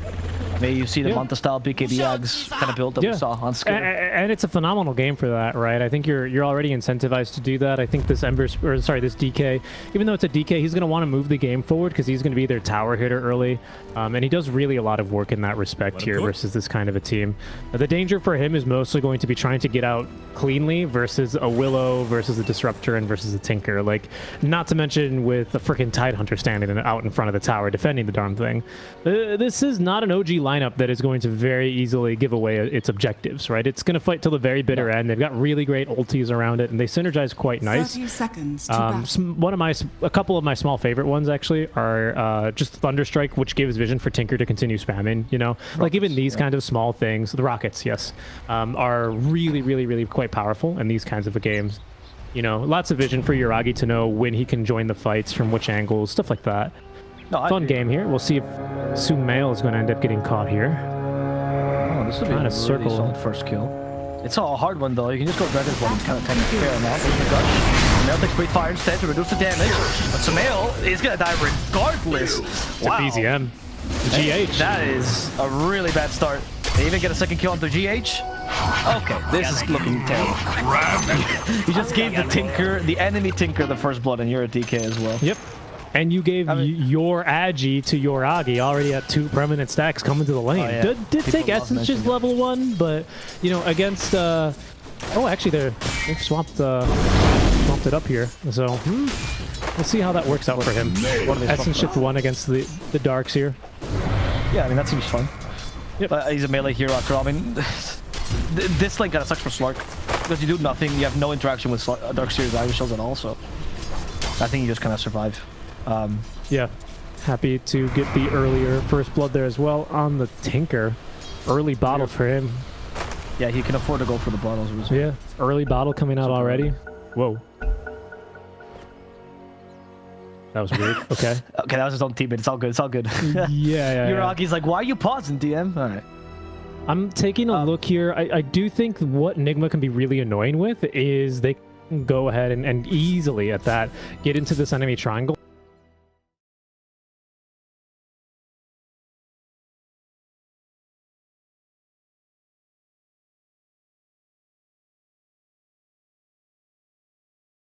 Cloud, if he's got these hawks coming through, you know, if there's no...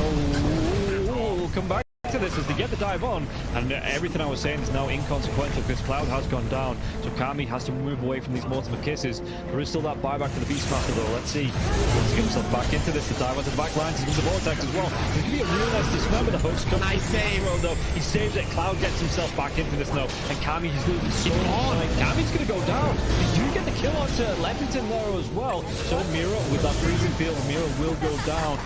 Going down to the hooks. Yatsuro's still in that push roll. He's getting them back. They get the buyback out from the potent storm spirit. Everybody from the side of Hydra, they don't want to be giving this one up now as well, but they take down Leppington once again. That's the dieback on the Disruptor, and Yatsuro, what can he do? The hook, it's going to be...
I think this one's honest. I don't really believe you're going to be able to out kind of a matchup either with Nature's Attendants, even really. I think it's a little bit too hopeful. And you can get into the jungle, you can start ruining stacks, and also the push, again, with this DK, is going to be pretty much out of this world here. I really do think Sumel's going to look to get a little bit more aggressive here once he does get that Blue Dragon. Not really aggressive. He's going to push wave, he's going to hit the DPS, right? And bring in a high level creep to actually help tank the tower and do some more pushing. I think you're going to do a lot of work for the team. Yeah, I'm with you. Notion actually. I mean, also not to go for the but the extra help for honest. Just think we'll know you play with the laser. Tyga's fighting to the death once again. Support fight. It's over the power, which Summel is going to easily secure. No bottle on him, though, so it's just immediately activated and deactivated because the sentry down bottom mid. Top lane, GH and mind control once again. And this tower. TP now. Yep. I don't know about this for GH. Vacuum is Rug is already dead. He can collect some kills, but he gets up by GH instead. GH is going to die to the tower. Space for mind control to make it through the trees. And BZM has no blink dagger, so it's kind of hard to chase for him. He has no boots either. He's just mid-lane attacks. Yeah, oh wow, Chu took it away from him, so BZM now is enraged. Hit him with the okay, huh? Yeah, he's like, Me's still our coach, Chu. It's to make another change. We could still make them. You know that old G line? Those guys are looking great. Yeah. We can steal some Taiga struggling against Squirrel again. Yeah, slice. Was it the Shadow Sworn enemies, these two. Really quick new storyline. Oh good, there's new guard here could be BZM, but the Golem just got his speed, so he hasn't Pearl Boulder down. BZM is going to be a little bit safer on just to make sure, and he can't kick Golem because he gets moved forward. That's right. Chu is fighting against GH, so and GH might just get this kill in one hit, but one stops it actually, and now we have Bramble Mage. GH went a bit too far, and now Chu is baiting him to go even further. Get him so far. Will kill Chu. That's a lot of space, though. I mean, Sumel's all back on. He's going to laser him in the face, so he's going to see some more attack. But this is why I like that Kuroki could go for that level 2 chance, right? I mean, he's tanking a lot more for the tower already. It's going to go down here. This is a early tower, and Tinker is going to be super comfortable with this lack of protection. Well, maybe the male will feel better, but not quite. And drops instead, he'll have to set him through. I mean, it's good. He gets his revenge. There we go. No glimpse. Oh, no revenge. Glimpse, no revenge. 2, level 5. Try to level 3 edge and he can't. Taiga, extremely sad, was ready to dive in further, but chose to play level instead. Story of the lane so far is that Nigma come out with a little bit of an edge to in that worth lead. This is coming through obstacle when they fighting top. Oh my. Yeah, just illusion for the Kuragi, but here comes kill mind control instead. Now the dagger. Yeah. Gonna be the biggest thing. Early lead. I could start right now. Early to die for the war. Hashtag. You took the bait. Still fuck. He's onto it. However, he's no soaring yet, which is why he can't go for long, right? Jump, no. He's fine. Do you start out with both mid laners do put the team actually a better route? The DK gets on that. This is much better to know. Hammer for him. Nice job. Kuroki's here too. GH is behind. Oh, so smoke. Instantly play. I don't think you can. I mean, he saw a dark pack, but that was way too late. Okay. Yeah. He just taking damage from the stacks. Middle tower is under attack. Trying to steal some CS. OG will defend this though. Elder Dragon form being used means they know that Nigma are incentivized to stick around here and try and fight. Chu is level 6, has the static storm, and just barely enough mana for it. Well, for that and a glimpse. Well, once again, we have Stomp ready for the Yellow Titan. Not gonna find the little. Oh. You know what else is pretty cool here is that this this Astral Spirit for the longest time actually used to have max movement speed. on the Astral Spirit, but now it's been nerfed, rightfully so, and it copies the move speed that you have, I believe, when you cast Astral Spirit. So if you surge this Elder Titan, and then he casts Astral Spirit, the Astral Spirit's going to have 550 move speed, which is pretty ridiculous for vision, for setting up stuns. Like, it's really good. Forgot about that combo. Yeah, and early when there's stacks and stuff, you can scout it with the Spirit and take all the damage from like 60 different stacks, right? Yeah, it's gonna be fun combo. Are fortified. It's a mean one. Big glyph? I don't know if that was a glyph for the catapult on bottom. I actually don't know what the glyph, or just top. I think it was. Miracle is still continuing to defend his lane. That's the problem with a Tidehunter compared to a lot of other safe laners. He can't just like dive tower and ravage them. Just not really that easy for him. Kuro is going to die. Kuro's stuck in literally no man's land. Look, BZM slowly channeling his death. There we go. Yeah, I mean, he's just ruining stacks, you know. But OG, they buy themselves a crucial minute or so here.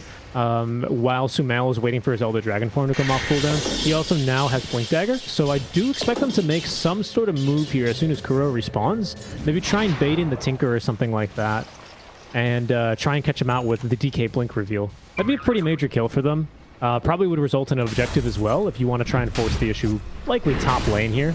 They've got a really nice deep ward in the jungle that GH has put down, which is kind of watching this Slark and Taiga roam around the map. Of course, it's a Slark, so they'll know eventually that the vision is here. So it's about what you can actually make happen with it. The alternative is that Nigma can just continue trying to farm up towards their next bout of items, because the bot tower looks like it's going to go down undefended, and then quite naturally Tidehunter is going to try and rotate towards this mid lane and force the tower there with Ravage. That's a tricky fight for OG because they don't have their T1 tower anymore. Yeah, so Sumail and the rest of Nigma can just run in like this. It's Yuragi. They're gonna set up for Taiga. Kuroki gave him the order. Oh, they slept him as well. They don't have Dragon Tail though. They tried to strike him, but Yuragi was quick on that Shadow Dance. Is under attack. Was not risky, max though. strength though. Yeah, it was not gonna work. And this is just a little bit of efficiency now for Nigma, as Sumail is going to head top lane with the rest of this Elder Dragon form, even surged. And he will take down this top tier 1 tower, despite BZM's best efforts to nuke the wave. Top tower is under attack. That's big. I mean, and all that. Look, they're going to lose this ward, but it's an uncontested tier 1 tower against a Tidehunter with a Tinker, with a Slark, with a Terrorize. Like, this is a scary proposition to push into objectives against OG, right? And a simple little kill there onto Taiga and forcing out the Slark ultimate, even though you're going to lose this ward, you steal about 500 gold, you know, like 4 or 5 camps here from your enemies, and you take their tower for free. It's really, really quite an efficient play. Yeah, I want to question or touch on the sorry, Miracle. Yuragi's coming in, bounce ready as well. Miracle though is just to adapt to strength. Is that going to work? Doesn't seem like it. There's just too much damage coming from OG's side. And Miracle will be a quick kill. And they also find Sumail, glimpse him back into the fray. Sumail has more tankiness, but he's slowed and he doesn't have a dark fight to dispel it. But only Taiga right now chasing after him. And here comes BZM to help out, aid in this kill. Taiga will get it. 2 more kills for OG. Yeah. Who now find the actual play to make, which is huge for this team who is struggling to find plays to make around the map. Yeah, they do, and that Echo Saber is going to feel pretty nice now in the hands of Yuragi. Still haven't seen a Static Storm, actually, this game. Chu barely level 6. I remember he had level 6 8 minutes in. I suppose he must have been just on stacking duty here and trying to break smokes, but he'll finally look to get aggressive here alongside Taiga as they smoke across the river. Trying to mind control. Good lane, DM as well. He's pushing aggressively because he still has Ravage, right? He had to use it earlier. That's a huge threat. The question is what's standing behind the Ravage. And while a replica is used, GH quite fast, but out of mana. Chu, they're not going after him, but they're trying to stop. Perhaps Chu trying to go to the high ground. Now the Ravage is also committed, all for Miracle. The Slark has joined as well, but Yuragi got stunned by the Dragon Tail, but he got a Dark Pact as well. And because of the vacuum, he gets stunned again. Yuragi goes down, and now DM is going to be the next target for this team. He does have 3 points to Kraken Shell though, so he's a much tougher cookie to crack. I didn't see what the second stun was that got him after the vacuum though. But that was very well played by Nigma. Onto the Slark, that is? Yes. Was it Adaptive Strike? Oh, Adaptive Strike was it? Okay, okay. Oh, because he's full strength, of course, yeah. Right. Yeah, that was very well played, honestly. Good Dragon Tail by Samil. Really, really good.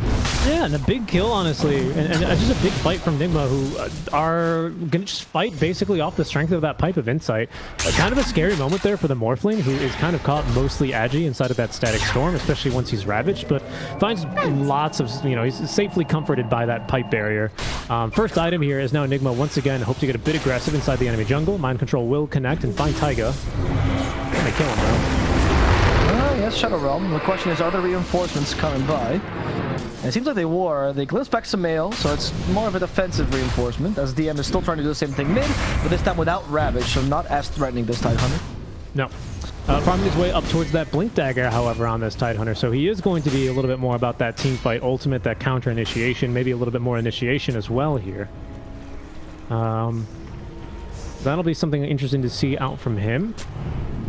Slark, though, continuing on his itemization. I believe has the Jugal already on his way. Yeah, they already glimpsed back Kuroki. Mind Control wants to play on this. And Warlock look at N-Vacuum, blocks the pounce already, so Yuragi now stuck fighting here. Perhaps Mind Control's the one that's stuck, trying to field him. It will work with the tail as well. With the way forward, Yuragi's dead. Taiga now is going to fall as well. Static Storm ignored completely. As the Tidehunter turned into a pig, tries to TP at the strike. Will cancel this. Into the sleep, into the damage now. DM, is he tanky enough? We're going to see. Custom Shell plus Pipe is helping him out a lot, but eventually DM will be brought down. Yeah, that's a super painful death. You can see, man, right as he's dead, Yuragi, he just finished Diffusal. It was on the way when he decides to kind of take what was an opportunistic kill onto this Enchantress, but reinforcements come swinging on in, out from Nigma, just always fighting together here, and just OG's ultimate's just not strong enough here. That Static Storm, they're kind of getting baited in by it even. Kuroki might finally die here though, but this is not that nature of killing him. They do get it. A little bit of agility for Yuragi though, that helps. Yeah, he's getting up there. He's got 6 permanent agi now, and that's the Diffusal Blade kill he was hoping would be as easy as it was top. Oh, Taiga's building a Hand of Midas on this Dark Willow. I'll take that. He thinks he needs to scale? I'm actually surprised by this. I mean, I guess you don't really need items this game. You're gonna die, you know? Or maybe get a kill after GH. Look at Taiga go. That's the damage. All right. Now he dies. He tried. Terrorize. Has no Shadow Realm anyway, because he used it earlier. And Kuroki is the one that starts hitting him. Everyone ignores Taiga, so Kuroki can get his fair dues there. There it is. Very good. BZM's quickly approaching this Shiva's Guard, though. Has now at least the Mystic Staff for it, so the most expensive component already picked up. You're going to probably have this really nice duo item timing where DM has full Pipe of Insight and Blink Dagger, as well as the ultimate, of course, to use. And, Slark, find Mind Control. There's Vacuum. Helps him a little bit. Static Storm. Oh, they glimpse him out of the kinetic field, but he's running into it as Mind Control gets stuck and dies. Yuragi now retreats. They want to continue this. They want to go for BZM. BZM in the wrong position will get punished. Yuragi knocks down as they want to try to kill off Miracle, but here comes Samil with the A. Dragon Tail is all they needed. And apparently, they're going to belly into that Ravage. Okay, Miracle. Now in trouble because of Taiga. Fighting, showing Taiga who the real support is. And thanks to Samil, they get the kill off the Taiga as Yuragi is forced to retreat once again. Neither team quite knowing who's stronger, as you can tell. OG really thought that Ravage would save him the team fight.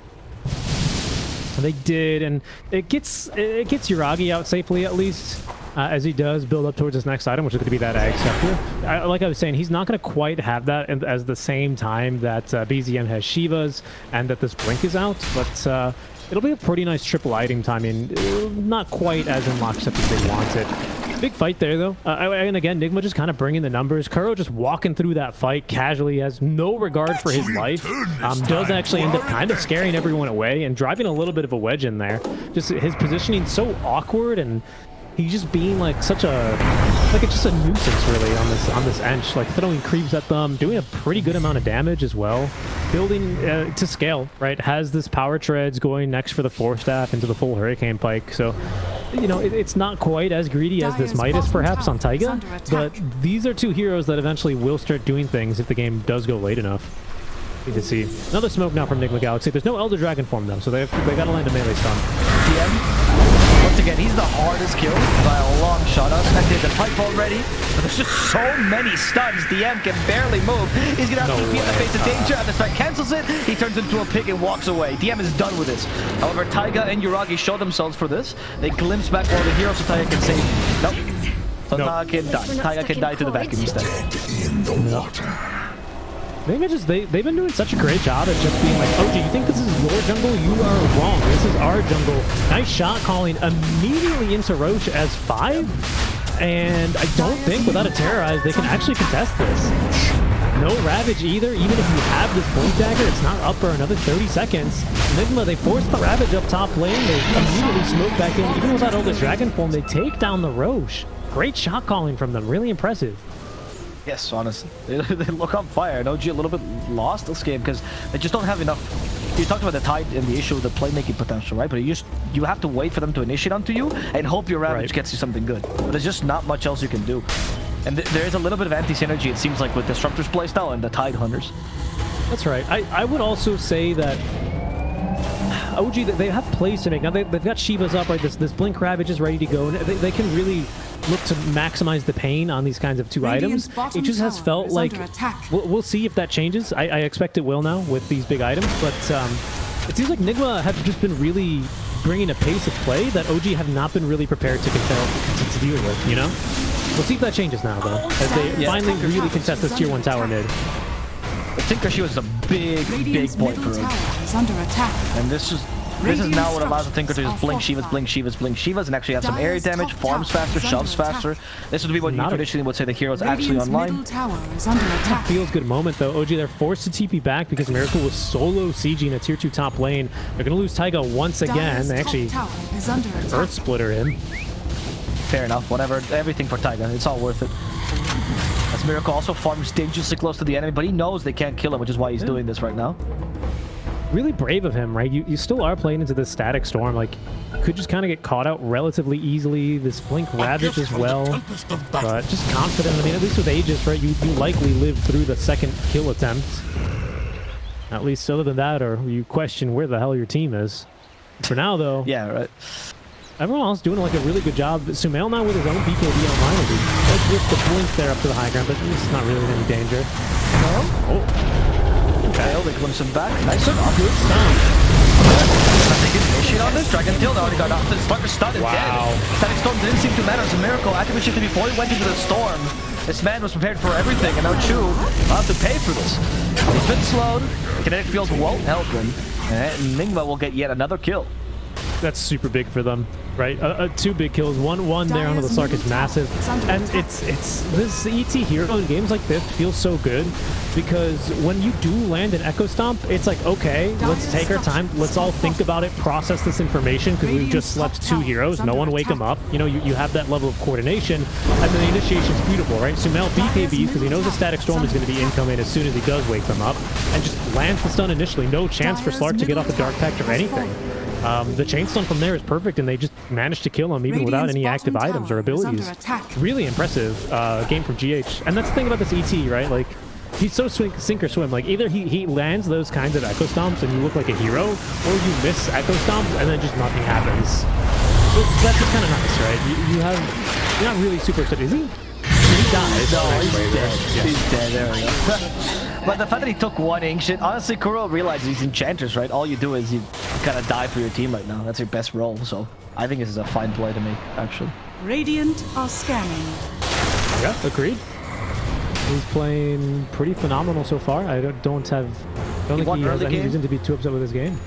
Right? Like, that's all you have to do. You won early game. You're like, okay, great job, Kuro. Now you can go do whatever you want, honestly. We don't care. You're no longer that relevant. Go like, break smokes and... Yeah. When you have a Sproink, you know, you can make another shot call. Until then, just A-click yourself into the middle of the enemy team fight and steal a bunch of creeps whenever you can. Okay, so Egg Scepter is finished up for Yuragi.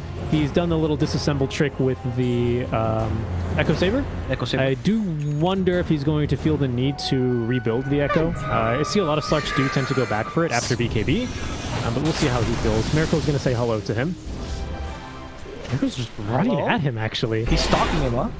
Nice. He's liking all his pictures on Instagram right now. Yuragi can't get a break. Just super aggressive. Radiant's bottom tower is under attack. And top lane as well. Chuvash farming a little bit. Oh, just splitter the creeps. And the Spirit just did catch Chu. They should have vision of him now. Limp Dagger available on Sumail. I mean, look, Chu is just trying to make space for his team, so similar to Kuroki, he knows he's gonna die. Yeah, space created.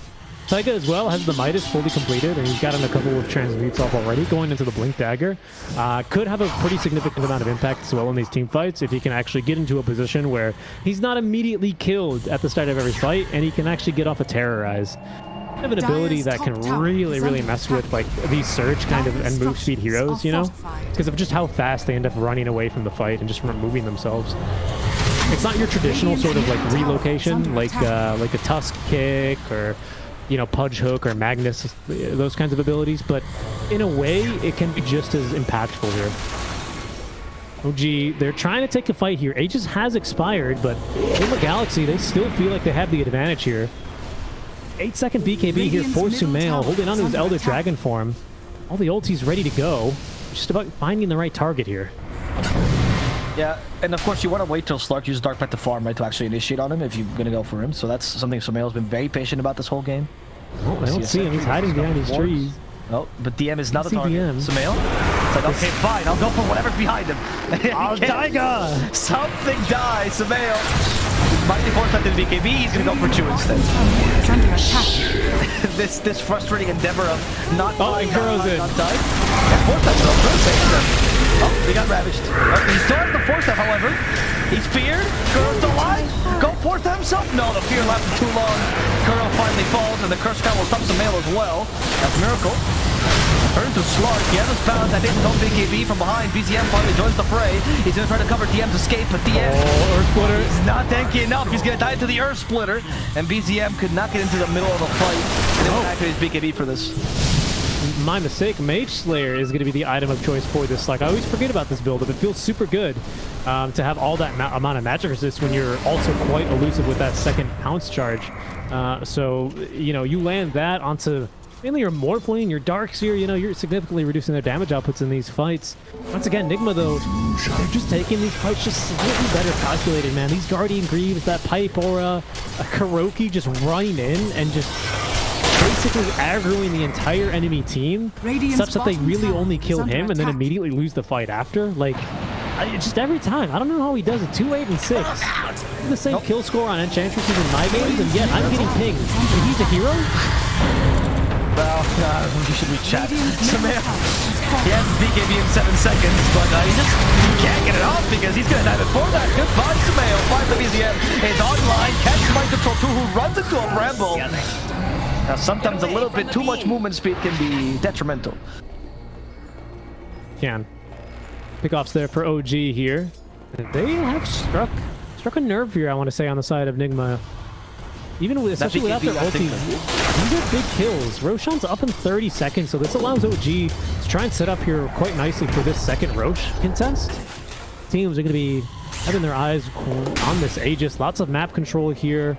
It's only second Aegis here. Typically don't really go up to high ground, but it's the Aegis in games like this that do end up really securing your foothold in these kinds of games. Taiga's well going for an Ag Scepter. I thought he was going for Blink. Said, screw that. I want to be like Kuro, but from longer range. Right, that makes sense. If there's a secret fight going on between Taiga and Kuro this whole game, isn't there? These two guys are just trying to one-up each other, really. Yeah. Kuro's died how many times now? 8? So Taiga needs to... Oh, he's died 9, actually. So they're even then, they're matched at tanking ganks. There's the build I was telling you, Richie. The Sky and Sanj BKB on Tinker. Now you're a tank. He don't care. He just blink in, kill whatever's in sight, and that's going to be mind control this time. Sumail does find him, but you're Tinker. You're the offlaner now, unless you get stuck in the Morphling. Or perhaps not. Even against the Morphling, you're fine. BTM blinks aggressively. He's out of mana, though. He still has Soul Rings. Go for Kuroki next. They can't let Kuroki go. Gotta kill Kuro. Gotta kill Kuro. Oh, Taiga's screaming at him. Kuroki! And the Kuroki makes it back alive. The gosh, everyone for Kuro. They've just baited him into the enemy base. GH might die too.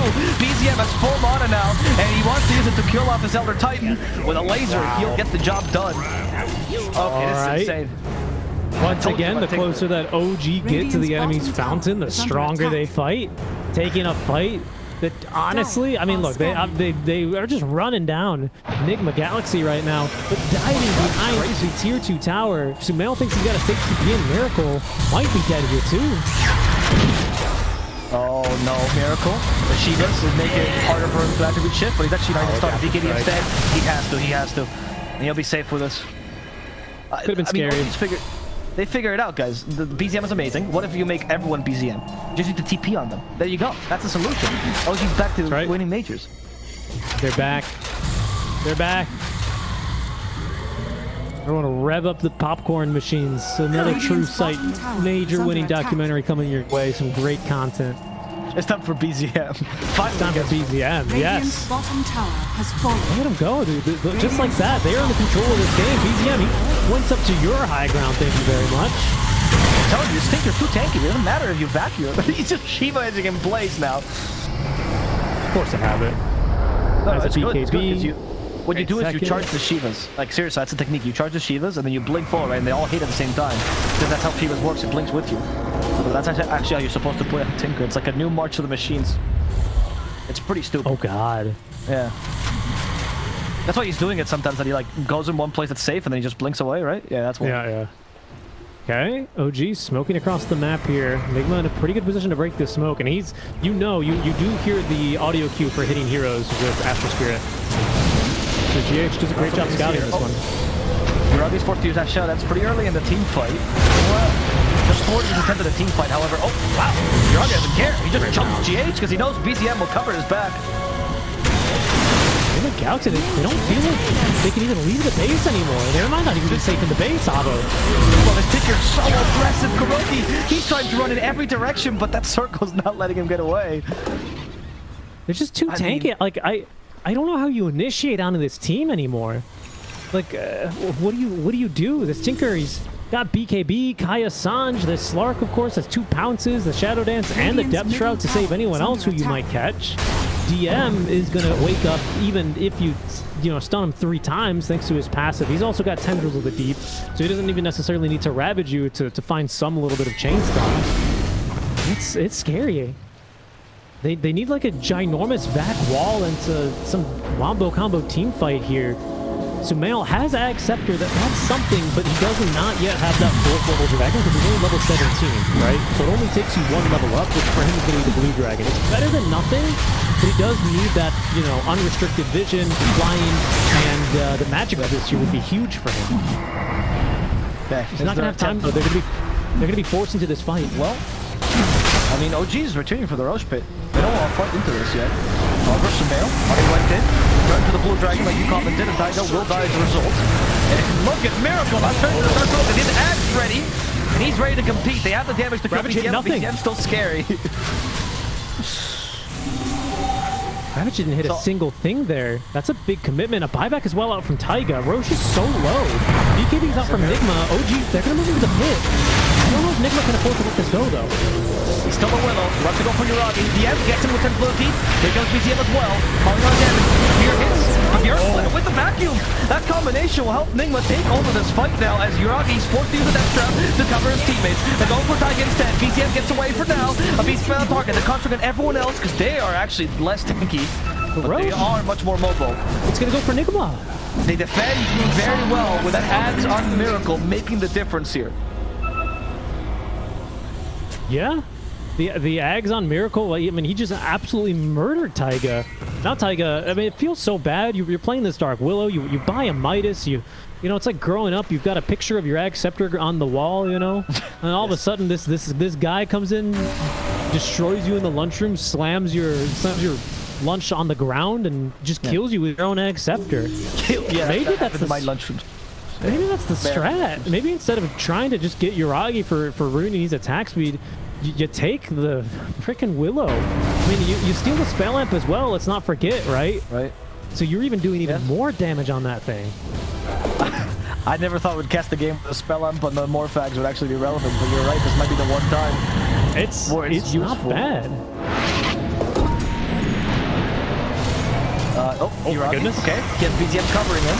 But once again, they just see Cobra, they have to kill him. And from behind, BZM tries to kill off Miracle. I think the BKB trying to stun this time. Uragi is lacking attack speed now, but they can still kill off mind control with this, it seems like. One last heat-seeking missiles. There more. The shield is not really in range. They killed off mind control. Miracle for real target. They have to go for GH instead. BZM is too oppressive. And Samael, he's been cornered on the side. He's been just stopped, honestly. Couldn't really help his teammates. Have to settle for Chu. Activate the BKB. Will have to TP, but doesn't have it. And Julian saved, actually, by the Tinker's defense matrix. Now Samael has been slowed. He's been stunned. He's been silenced. Tendrils the deep. Samael alone, without a team, falls by the wayside. The way that OGs take these fights, man, it's just a thing of beauty. That fight starts by Uragi missing a pounce, and he just lands in front of Miracle, and then the fight just starts. Look, his Tinker goes. They remembered that they should be fighting there. He's got Bloodstone now, by the way, on this Tinker. Good luck killing him. BZM. That's why they're ignoring it now.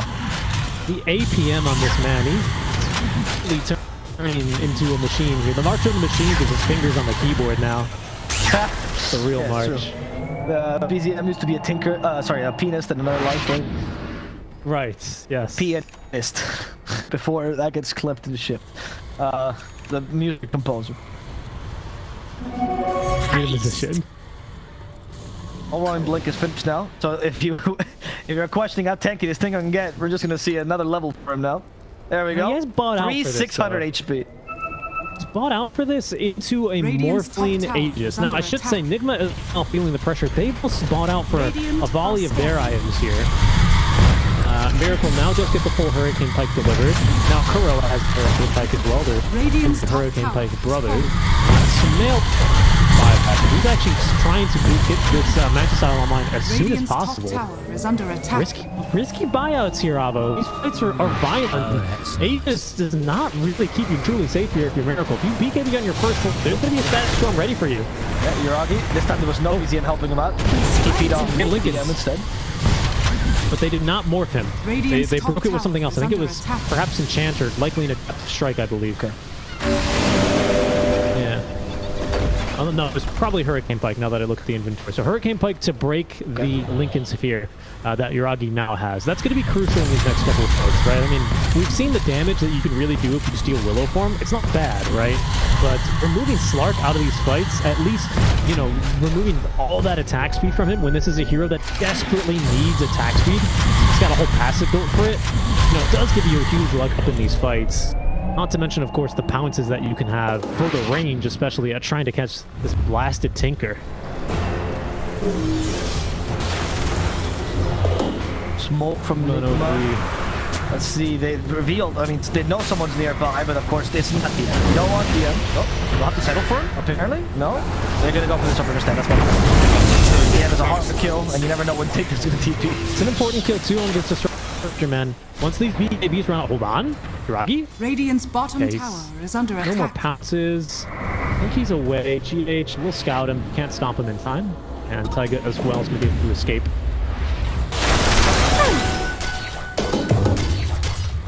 Oh, I think they have to be so much good at their team fights because, like you said, I don't know how possible it is for you to kill Tinker, who also has Timeless Relic now, by the way, in case he couldn't get any more bomb. Yep, 50% no damage. Is your win condition just coming into Willow and hoping you can kill Tinker with it? Oh, maybe that's the play, right? Just to get your range. I can't imagine anything else. Is BZM going to TP to him? No, he's TPing to the creeps instead. They morphed him. They morphed him. Okay. They morphed the Slark, so he's got all this. Look at this attack speed. I don't know, it's so tempting though, because if you can reach this Tinker once, he's got BKB is the problem, right? So I don't know. Both of these are problems. You need to try and force his BKB, and then either with Slark or Willow form, you'll be quite happy. To me, Slark form feels a little bit more realistic, just because you can close the gap, you know? And that might be a little bit more important at this stage of the game compared to the damage. I don't think Miracle's going to have damage problems anymore versus this Tinker, especially with the crystals online. I know this Tinker is insanely farmed, but I don't know. I just don't see him surviving through a Morphling onslaught that easily. Okay, if you say, I guess, yeah. I mean, look, it's at this point, it's not really a matter of will he survive. You have to, right? I can't see any other options. It's forcing the It's really forcing the BKB, honestly, is your only move here. I think your only win condition for Nigma Galaxy. Is force BKB on Tinker, then he becomes killable. Maybe he plays the next couple of fights much more cautiously. We'll see, though. I mean, next fight's going to be for Roche, and because, of course, it's BZM, he actually farmed his buyback here, and it might just, pardon me, get that Scythe of Vice line. If he can get online for Roche, I mean, it's only 90 seconds away, but if it's a longer Roche spawn, not impossible. That could really be punished here. Miracle does not have a Linkster's only defensive item here is the BKB, and he has the Manta style, which is not going to do anything, of course, if he does catch you with that for Hex. Sumail as well, he's not saving buyback here, Abo. He is determined to get the Scotty online. Sorry, it's not the Scotty. Make that the Manta style. Oh, Sumail, sorry. Yes, Sumail. Yeah. Miracle isn't saving buyback either, by the way. He's determined to get a Daedalus online. Because now they need damage on both. They need damage, yeah. I mean, they need cores, the damage. man. They just don't have... Because Tinker is like 6 cores in one. It's something. Are scanning. Uragi at this point is but a TP spot, Tinker, honestly. I don't think he'll fill more roles. Eventually, he'll become stronger, right? But right now, he's just a TP for the Tinker. And Chuvash, who was previously just a team fight starter, now has actually got much more of a presence in this kind of a game. He's been quietly farming away and actually dying to stacks of skeletons, but Scepter now, is about to be delivered after our pause ends here for Chuvash. Of course, mutes items, right, is the only difference for this thing. Preventing those BKBs, Manta styles, about it. And maybe Guardian Greaves makes a little bit of a difference here as well in these kinds of fights. But a big item. This is another big turning point. Or another point, I should say, of inflection that you have against this Morphling. Not really inflection, it's just another power spike you have against him, right? Because it's like early game, you hit level 6, you can kill Morphling, and then he gets BKB and he's not scared of you ever again, and he 2-shots you. And now Morphling has to be a little bit scared of you. All of a sudden, these team fights, which for Nigma have always started out with getting a quick kill onto one of these supports, either Taiga or Disruptor, you got to be careful, right? Because you go diving heavily onto Taiga, who manages to maybe get off his Shadow Realm, there may be an Ag's upgraded Static Storm coming your way to follow up. Like, that's a serious risk now, whereas before it was just an excuse to use your BKB. Wait, what? They went state the reason for pause, and of course they crashed, and he goes, we're not willing to play as 4, I guess. That's the reason. Okay, sorry, I just got terrible flashbacks to the TI. He crashed. No, it's just a little bit edge from DM. Alright, thank you, mate. Well, OG will hopefully not have to play as 4, and Taiga will eventually come back, but this game has become a game where, like you mentioned, the reason why you're going around in circles and trying to figure out in a million different scenarios how it is like everything everywhere all at once, right? You know, in what worlds can Nigma come into this? I mean, it's a hard hero to play, but the tactics perhaps and the team fights are not as complex as what Nigma has to do to actually catch his hero. Usually Tinker is like that, right? In general, it's not necessarily the tactical complexity of the hero once you've gone to this point, but rather start the team fight somehow for OG, and then Nigma, good luck solving the puzzle of how to kill Tinker in time. Which is what we're trying to figure out. I would say this new Tinker is much more akin to like a Leshrac, though, than old Tinker was, you know? Like, I think I disagree. Like, measuring your damage output, measuring whether you can actually take a fight. Do you have anyone that's going to buff you up? The answer is no here on this Tinker, right? So he's being much more precarious about his positioning, and obviously he's plays much more around the strengths of items than someone like the Leshrac is going to do, right? Although Lesh is still playing around that Bloodstone. But you're right, like in that sense, that he's not so much just the I'm going to permahex you kind of a guy, although maybe BZM still goes down that dark route pretty soon. He will, yeah. You have he will. As there's Acceptor now delivered. But again, for Nigma to go down the everything everywhere all at once galaxy, the way they get out of this is they need to find a universe where BZM has used a BKB. They need to force BKB and then immediately not lose the fight and reinitiate. The good news for them is another pause here. That's super weird. The team, there's eternal fighting in the team because DM just disconnected, and apparently they haven't told each other this. All right, well, make up your minds, boys. Do you want to play 4v5? Because you keep on pausing. It's because DM was the one to disconnect, so they were considering. He was the edge boy, so they were thinking about it. Tide lagging. Yes. getting DDoS. I hope not, Vega. I genuinely hope not. I hope we're past those days, man. I remember back in the days when Navi used to play against literally anyone. It'd be like a $1,000 cup charity tournament. Then they would run it, and then their opponents would get DDoS because they're fan rabid. You know, it's luckily we have much better security these days, so it does no longer. Very good. There's the G. Yeah, no, I mean, I certainly hope that they're not actually getting DDoS. What a terrible thing, you know, ruins the spirit of competition in such a close game like this. It's 13K, Avo, and, you know, I'd be remiss if I didn't say that there's a big advantage here for OG heading into this one, but I wouldn't necessarily say this is like an absolute free game for them either. They need to get this initiation right. They can't just kind of afford to take fights where they miss a pounce or they miss a spell and then kind of turn from there. It's a little too scary for them here. Let's start Willow. The end though. You can hear the Shivas coming soon. However, is he gonna commit? EZM? No, he's gonna keep his distance. Tega does not have buyback. It's a long Roche. Neither team knows this though. So Nigma, they're gonna look to try and press their advantage now. 4 versus 5. I don't believe any team has necessarily checked the Roche pit yet. But that's not what it's about. It's about getting more objectives than this. It's about going for kills now. The true objective of Dota. They knew that the smoke happened. By the way, they caught him with apples. And also there was a ward behind the tower, which Taiga died to close. Oh, you're just saw the complete thing. Yeah. I mean, you could argue that smoke was for movement speed, maybe. Sure, but it doesn't really work out for them. Kind of a wasted smoke here for Nigma. Radiant's top tower. But you gotta take any opportunity against Tinker. Is just the moment they give you ever so little leeway, you gotta just use it to the best either build. So I understand this. ZM 8,000 gold in the bank here now. 5 surplus, nearly enough now. For that, there's the match style DK illusions, by the way, which are giving vision. But Gigabyte should be up really soon, like incredibly soon here for BZA. Wait for the find that goes in. Okay, come in with a package. Good, but he's covered well. BKB, he is dead. Without no buyback. BZM is free to roam anywhere he goes. He has no buyback. BZM, he doesn't want to re-on the blink. There we go. They finally cut off to GH. GH will be the second victim of this engagement. And they try to defend with vacuum, but with Death Shard, it's so difficult. And BZM, out of here. It's just a force of nature right now. You're not safe anymore. Your base is insane. BZM decided to take over, squatting on your base. He's going to go back for some mana, and then be right back with more Shivas. Yeah, he might even be back, honestly, with a sight device. If he had time to go shopping, which he doesn't. Man's got no time in between just applying pressure. Not even sure the buyback. No one on the side of Nigma has buyback. And always said it. They weren't saving for buyback. They wanted their items, right? It's just now come to bite them a little bit.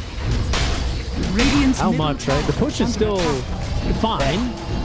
It's not like crazy fast. It's pretty pathetic. You can say it's pretty pathetic. The fucking tide don't hit the tower. They're both, you know, the towers are made of earth, much so they don't do well. Nigma are going to get another fortify here as well, which is why OG back up alongside with the Morphling respawning soon. Roshan has just respawned up with third Roche. Take a guess. Ag's Blessing or Refresher. Take a guess. 50-50. I'll say Refresher. It is Refresher. Good guess. Yeah, it's 2 games in a row we've had the Refresher first. Double Ravage here, double Static Storm. All sound like phenomenal choices here. No BKB up on the Slark, so I highly doubt he takes it. Of course, though, the Aegis will almost certainly be for him. Problem is, taking Roche against an ET is very annoying. Nigma obviously not giving this one up for free. Remember, Abo, probably only one hero in this fight is going to have buyback. It's GH, maybe Sumail if he gets a big kill. He's the closest one. Can't make any mistakes here, though. Elder Dragon form is quickly running out. Chances are a dragon. Tinker? Go hunting. I mean, you can always do the thing where you smoke near a creep wave, right? And just wait patiently for Tinker. But if 5 heroes are missing from the map for that long, I think BZM will widen up. Oh, that's my favorite move for 100%. It works so often, even in high-level pubs. Stupid ideas that work are not stupid, though. You know, if it's stupid but it works, it ain't stupid. No, I'm with you. Oh, okay. Sumail, okay, who had buyback almost, he bought out. Aether Lens now on its way. Going for the Octarine door here for Sumail. Careful though. Kuro is found. Okay. We'll kick off this fight. Pounce. Remember, Kuro is not that important. He Shadow Dance actually. Yuragi, do you want to get stunned by a Dragon Knight, I suppose? Interesting choice to Dragon Dance so early. Kuro's thinking a lot. I mean, he will eventually Nope, survive. I spoke too soon. A BZM, he smells blood. God, this Tinker. No, he does not smell that much blood. He's fine. He's cool. Okay. Okay. Close, but Yuragi did use both Shadow Lance and Depth Shroud. Didn't really come out with that much essence either. I mean, 17 essence is nothing to sneeze at, but compared to what, pardon me, you could get this late into the game, like, Nigma very much could have still fought into him. You know, it's when you get up to like your 30, 40 stacks of essence that you cannot fight versus this Slark. So close to the 25 talent Abo, but he's going to lose a lot of this essence before the next fight can start. Roche is up though. Both teams now keenly aware of it. Other Dragon Form has been used. Galaxy, are they now playing around the bottom side of the map? Their lanes are getting shoved in hard, Abo.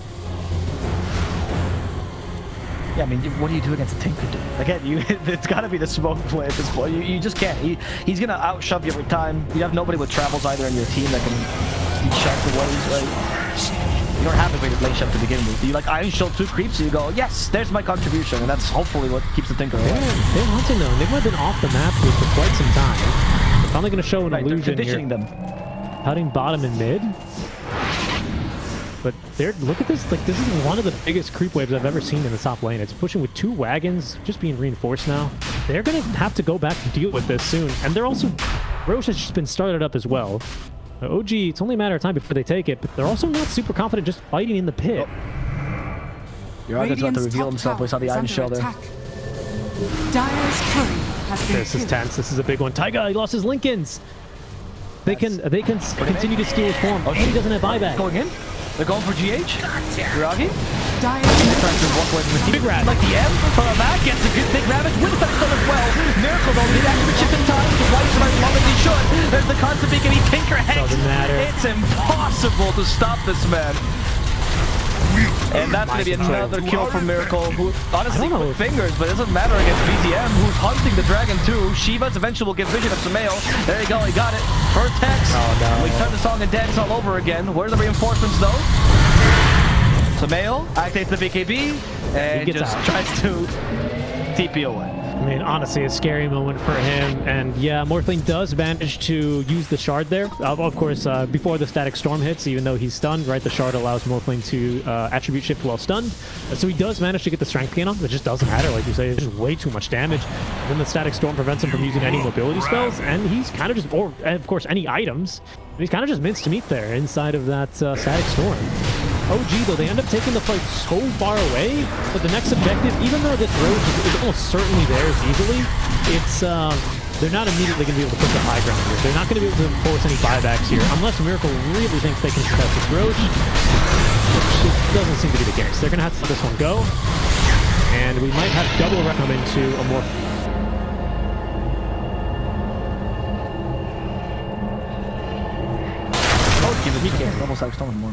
I would be inclined to agree with you. Hold on, Nigma. They're gonna get caught here. Trying to sneak around the map. Has been killed. I think they saw the Aster Spirit. Kuro must die. Okay, BZM just showed up with like 6 Shivas on him. Oh, but GH is caught here as well. Yeah, Tentacles of the Deep there. JM does not need to commit anything too extreme, and BZM is here to collect his kill. 19th of the game here, Abo. 19-1 and 8. It's performances like this that end up getting the Tinker nerf. Do you think this hero was strong? You claimed that at the start of the draft. I think the items that have been added to the game have made him quite strong. We're going to vacuum, but BZM blinks in time. And he's like, okay, all right, I can play this game too. Hex is a dark soul. The purple pig, no, the giant comes in. Retribution fire for BZM.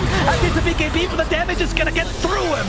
Yuragi comes back towards the end of the fight, but he sees the TPing heroes.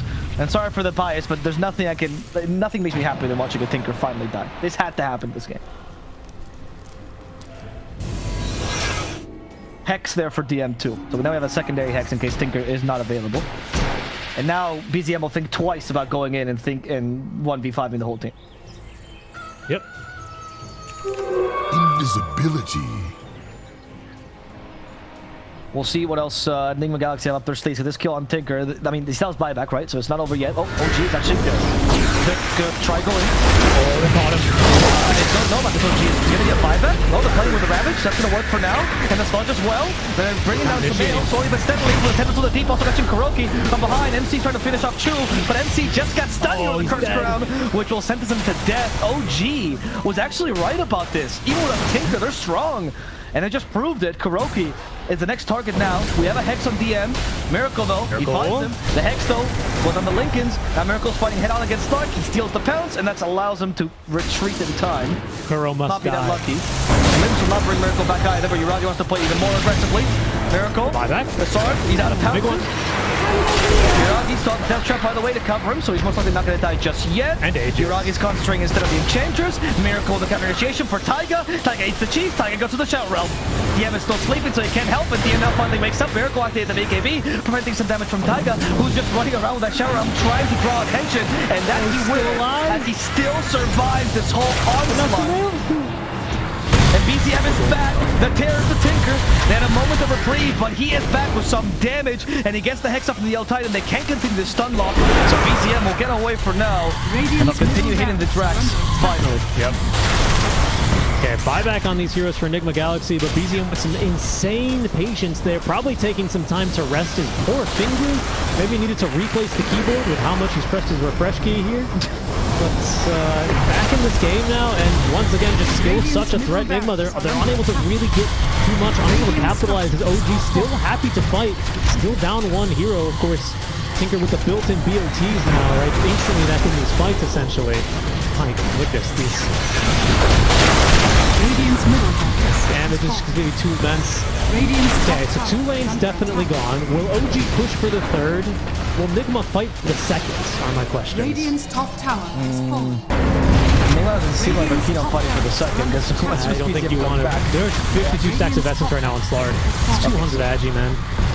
Dire are scanning. Now, do they push for the 3rd? They do not. They're not going to give the chance for Nigma to come back into this game. Oh, maybe not. I spoke to Super. Uragi's actually walking through the base as well. Uragi, balls of steel. Yeah, he's losing his essence, right? So he does want to keep use of this, but he's already gone from 50 to 30. Still a huge amount, but he's really starting to lose this now as the 25 talent, even with it. Stacks are leaving. Nigma. There's one fight. They gotta take this one. Mind Control does not vacuum Uragi. He knows he's not the best target. Who is actually probably tied at this point, but he's also slippery. Miracle got caught in the bramble. Static Storm is well committed, but he gets away. Moves back. BKB, he's actually back in the fray himself. BKB from Miracle prevents any damage onto him. Ravage is ignored as well. Miracle is about to hit Uragi, but if you put a death shot, he can't. He hits it, and it's actually Taiga showing what a real Willow Axe looks like. Taiga bombing everyone, but luckily they're safe. But Taiga though, he needs to go back into the Shadow Realm. Wants to hit Miracle now, but Miracle back to full HP. No BKB to cover it. BTM safe on a death shot this time, and he's gonna destroy quick Hex. Kuroki also falls immediately, and Sumail has been scouted in the trees from Dragon to Pig. Of course, OG will take this fight and win the game. GG 4th out from Nigma. Tinker, possible ban? Victory! Yeah, I mean, in a game like this, or draft a bit of a more bespoke Tinker solution here. They just had nothing really to stop BZM once that mid-game kicked off for him.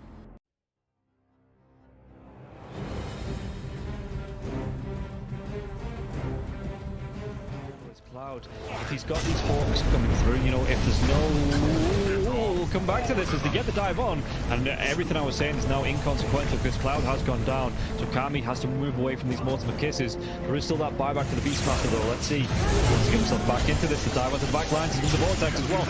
Though he saves it, Cloud gets himself back into this now, and Kami is losing so much. Kami's going to go down. They do get the kill onto Leppington there as well. So Mira, with that freezing field, Mira will go down. Going down to the hooks. Yatsuo still in that push roll. He's getting them back. They get the buyback out from the potent storm for it. Everybody from the side of Hydra, they don't want to be giving this one up now as well, but they take down Leppington once again. That's the dieback on the Disruptor, and Yatsuo, what can he do? The hook, it's going to be blocked mid hook. This is the dieback on the Cloud. Cloud, can he get himself away from this one? He's still being harassed by Collapse. One more right click, he goes down. That is going to be the Beastmaster dead for 115 seconds, and now the chase is on for the rest of the side of Hydra. This Aghanims on the Morphling is just making him impossible to deal with. First of all, they use the little shredder on the Pudge to get rid of his armor. He has solid amounts of it, but it is just not enough. And then Yatoro just destroys it, and he knows that he can stand his ground because he cannot be stunned. You literally cannot be stunned. How do you stun water? Well, a lot of their damage, if not most of it, is on the water. Oh, the glimpse comes back though. Inside the status storm mirror, he has that Lotus going, and now if Zofra actually dives a little bit further with the Lord Thunder comes out. McParkin, he's dove in, yeah. They're gonna be able to get the kill onto the Storms for it. Can they take down the Pudge? They're gonna be able to catch him, cancel off the TP. He's gonna be dead. The Storms for it though, he has brought back, and they've got no kinetic field, no static storm. And like you say, they're even gonna be able to get a lockdown onto Cloud, everybody inside of Hydra. They just overextended, and we praised them in the first game for respecting the power of team spirit here, but Hydra might have just lost the heads a little bit, and the buybacks, they're going to be forced out, but I don't know if it's going to be enough to defend the space with the Pudge being down, with no static storm for the next 27 seconds. Spirit, what can they get from this? I've been worried though, they're going to be able to get it. They get two, they do! They take them down, the cookie comes out, the Yatoro, freezing field, they might lose Happy. Is this the dieback? They do the break the Lincoln Sphere though. Morphlin, Law wants to come right back into this fight because you have the boots of travel to do it. It might take him a little bit longer now. No boots of travel though, so he's going to have to use the blinks. You know, just do it by foot, it seems. Level 25 Storm with a beast. That's just so much damage. They're going in for the Morphling. He doesn't have a buyback. No, he gets. Do they get the kill? He goes down. Warwick has to go down though. It's going to be him left alive. No, it's not. The creeps are pushing in. There's no buybacks available on the side of Hydra, and this is going to be 4 heroes, even with the death of the Morphlin. No way Warwick defends this. It's pretty much over. They don't have the glyph. The game is over. They gave it their best. Hydra, they made Team Spirit work for it. The team that is most likely going to be at the top of Eastern Europe DPC Division 1.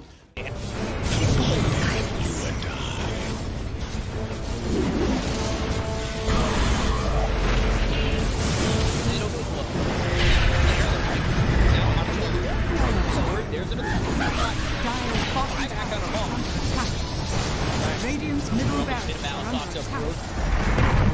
Radiant's middle barracks has fallen. You want to commit. There's just not enough damage. Crimson Guard, Atrophy Aura, Rubik's Fate Bolt, all this damage reduction. Let's see the combo. Bit of Malice. Strong in by the Disruptor, and now they're going to be hitting the win. It's back up once more. Bit of Malice, and Sumail is in it. They'll lose him in mind control. Right it back towards tomorrow. Trying to run from everybody on the side again. Radiant's middle barracks are under siphoning attack. and getting back into the base. Has fallen. Alive. Yeah, I think when it's time to call it, it is time to call it. They have no business left in this. And didn't get the tether off or something. I think it got broken. Either way, I like the ghost up to purchase. That was pretty heads up, but we are back and there's a smoke action. There's a divide right there. They're going in on Q. There's the hit. Okay, get that hit off. 123. Knocked great damage. He's dead. Oh my god. Nothing. Less than 10% of his health. I mean, I'm assuming that's just the game. That, yeah, 100%. There's no point in talking about the AU picks it up. I got it, boys. To die yet. Go away, you. Oh my god. Victory.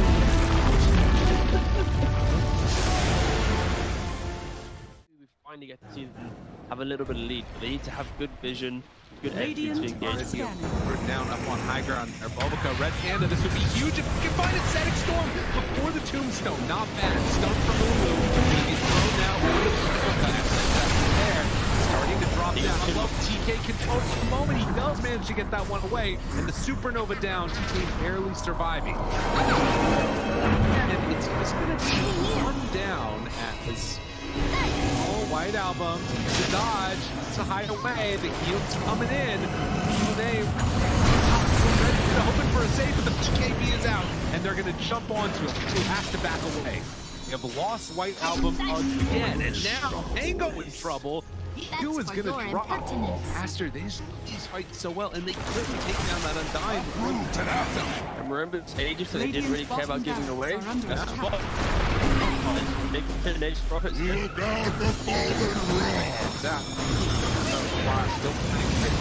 Stun sun is out on the day. Didn't have a BKB available. Mobica dropping low, but and toss back in. They have another kill off Mobica. Doesn't look like it because the black hole is there. That's on the edge. He doesn't have multi to come back. And Aster, they might take full advantage. Move. Radiant's bottom Rax has fallen. Up the bottom. Finally, Aster full advantage. They're building. Radiant's middle tower is under attack. Oh, just for a brief second, had more network. There it is, back again with the higher network. When you click on the L, it's not really an inspiring network. Blink, BKB, Radiant. You might be able to get on top of a hero, but that's not the shot that's able to 100-0 here. Like even this Undying inside Scattered Storm, able to then get up with Slash God from away. They have that trying to keep him alive. Makes the move, and again, into this fight without Monet here. Pretty good for them. Right Alpha, but now Monet is out. Now they're in a lot of trouble. Maybe the team should kill him. Okay. Alright. Pops ulti. Now the turn. Punching. Really getting away.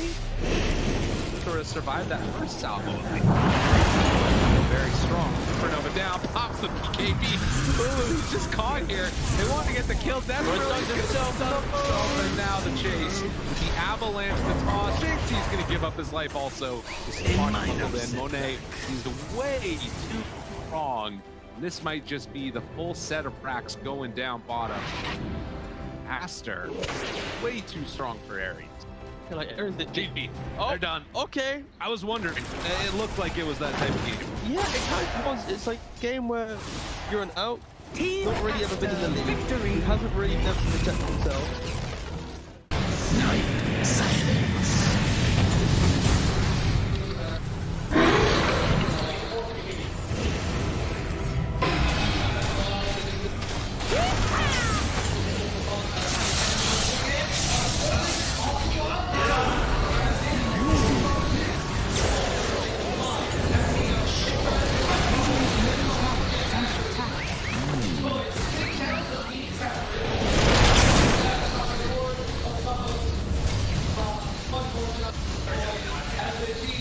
Radiant structures are fortified. Radiant's middle tower is under attack. Radiant's middle tower has fallen.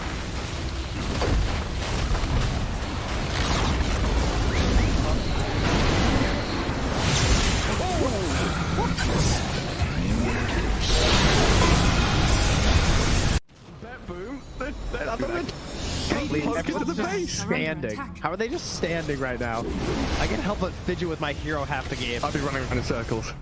Yeah. Pirouetting on the spot, the song. Blinking from Pure. They see Yatoro, 3 lined up. Potentialized path play. They're trying to go in.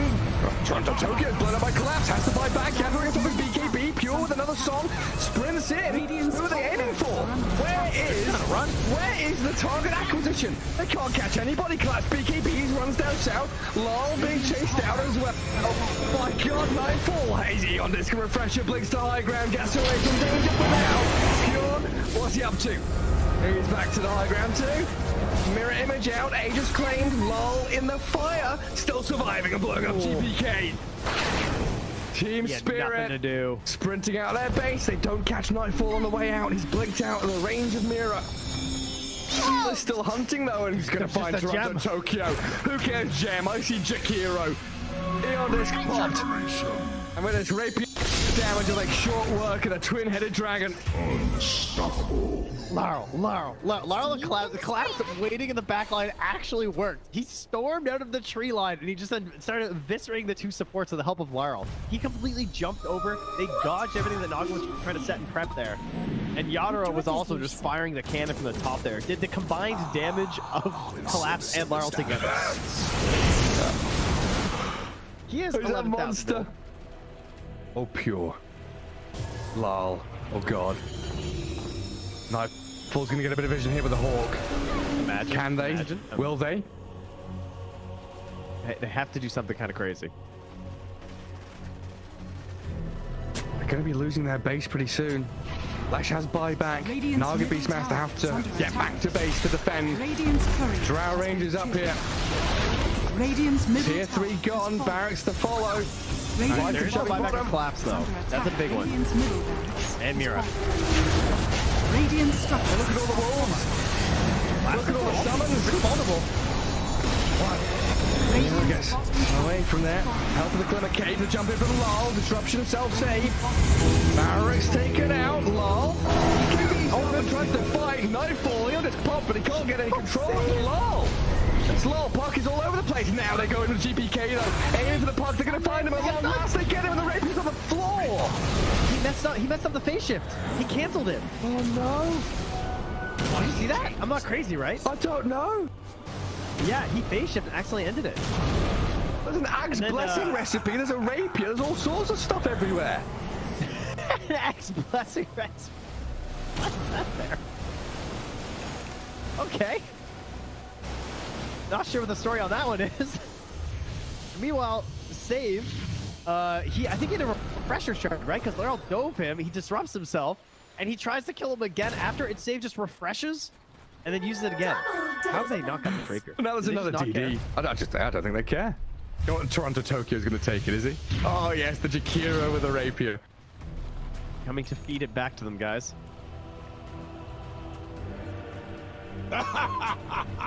My goodness. There's Mega Creeps on one side. Top lane Barracks still standing on Team Spirits. We're waiting for next Roshan, Trent. I don't know. I don't know. I feel like BetBoom have such a good chance of winning these fights right now. They can't get, like, swarmed in the back line. They missed the stun on BK. He's trying to hold his ground, but look at my dodge! Oh my god, Arturo shreds. Where'd he go? Daedalus hits, refreshes, blinks forward, kills off Save as well. SD's gone, TP home. Get the hell out of here, BetBoom now. Lucky he didn't get coiled. Dude. Leshrac vanished. He looked okay until he didn't. Until he got hit for 1,350 damage from a single right click? Yeah. Oof. Yeah. Right until that. Ow. Luckily, Toronto Tokyo was not there to feed the Rapier back, so that's good. And now Team Spirit running down lanes, coming for the Radiant base. Balls are still there to hold on to. This has got to be mentally debilitating for BetBoom. 71 minutes. Team Spirit is wearing them down. The admins have been on, you know, they told them, nope, these guys. The longer this game goes, the harder things are. Well, it's like Moomiander was saying in that Seb documentary. You know, this isn't Dota you're playing. This is a slogfest. You're going to wait it out and play 60-minute games. Long ass one. There's a long line. Watch go very far forward. He'll just from Mira, but the Undying will fall inside the Radiant base. He'll as Mira gets off one last finger of death, and the turns will go. They kill GPK. It's a Dialect on the ledge. Now they're now in trouble. Song of the Siren trying to buy a bit of time, but Yatro moves forward, gets the damage in. Bill is dead. Oh god. It all comes crumbling apart for BetBoom now. Wait, back. They're on to Mira. They kill off Nightfall, save though, and Lol. He opens up on them. The Hellraiser is here. Massive 40 mil cannon just shattering into BetBoom. Drow saved by the rip. The soul and everyone dying. There's two. And she's called it over. Team Spirit. Look at him. Look at Mira. Oh my god. The shard to anybody who would listen at the Lima Major. Which was nope. Which, yeah, nobody's taking him up on it yet. But if you see a shard being picked up by any team that was at the Lima Major that speaks English, you could probably source it. It's good. I'm sorry, this shard is actually good. I don't know how you get there. That's all. I actually got a better game as a word recently with the shark. Pretty good. I think that's really Slark for sure. Oh yeah. Slark with that shard is crazy. It's actually a broken strat. If Jolly don't use it still on top, he'd be taking that. Maybe that everybody needs to get back to the top. Shadow Walk is way back to the top. And then if you register with 1,000 comments, but because I say it and nobody tells me. Dire structures are fortified. I will say the other good thing about Bounty Hunter, but we've got two different memes here. The Bounty Hunter Shard, the Magnus Ags. He does have extremely high base armor, and against probably has highest base armor, starting base armor in the game, which can make him really good at the laning phase for trading. Yeah, he versatile. Terrible. Oh yeah.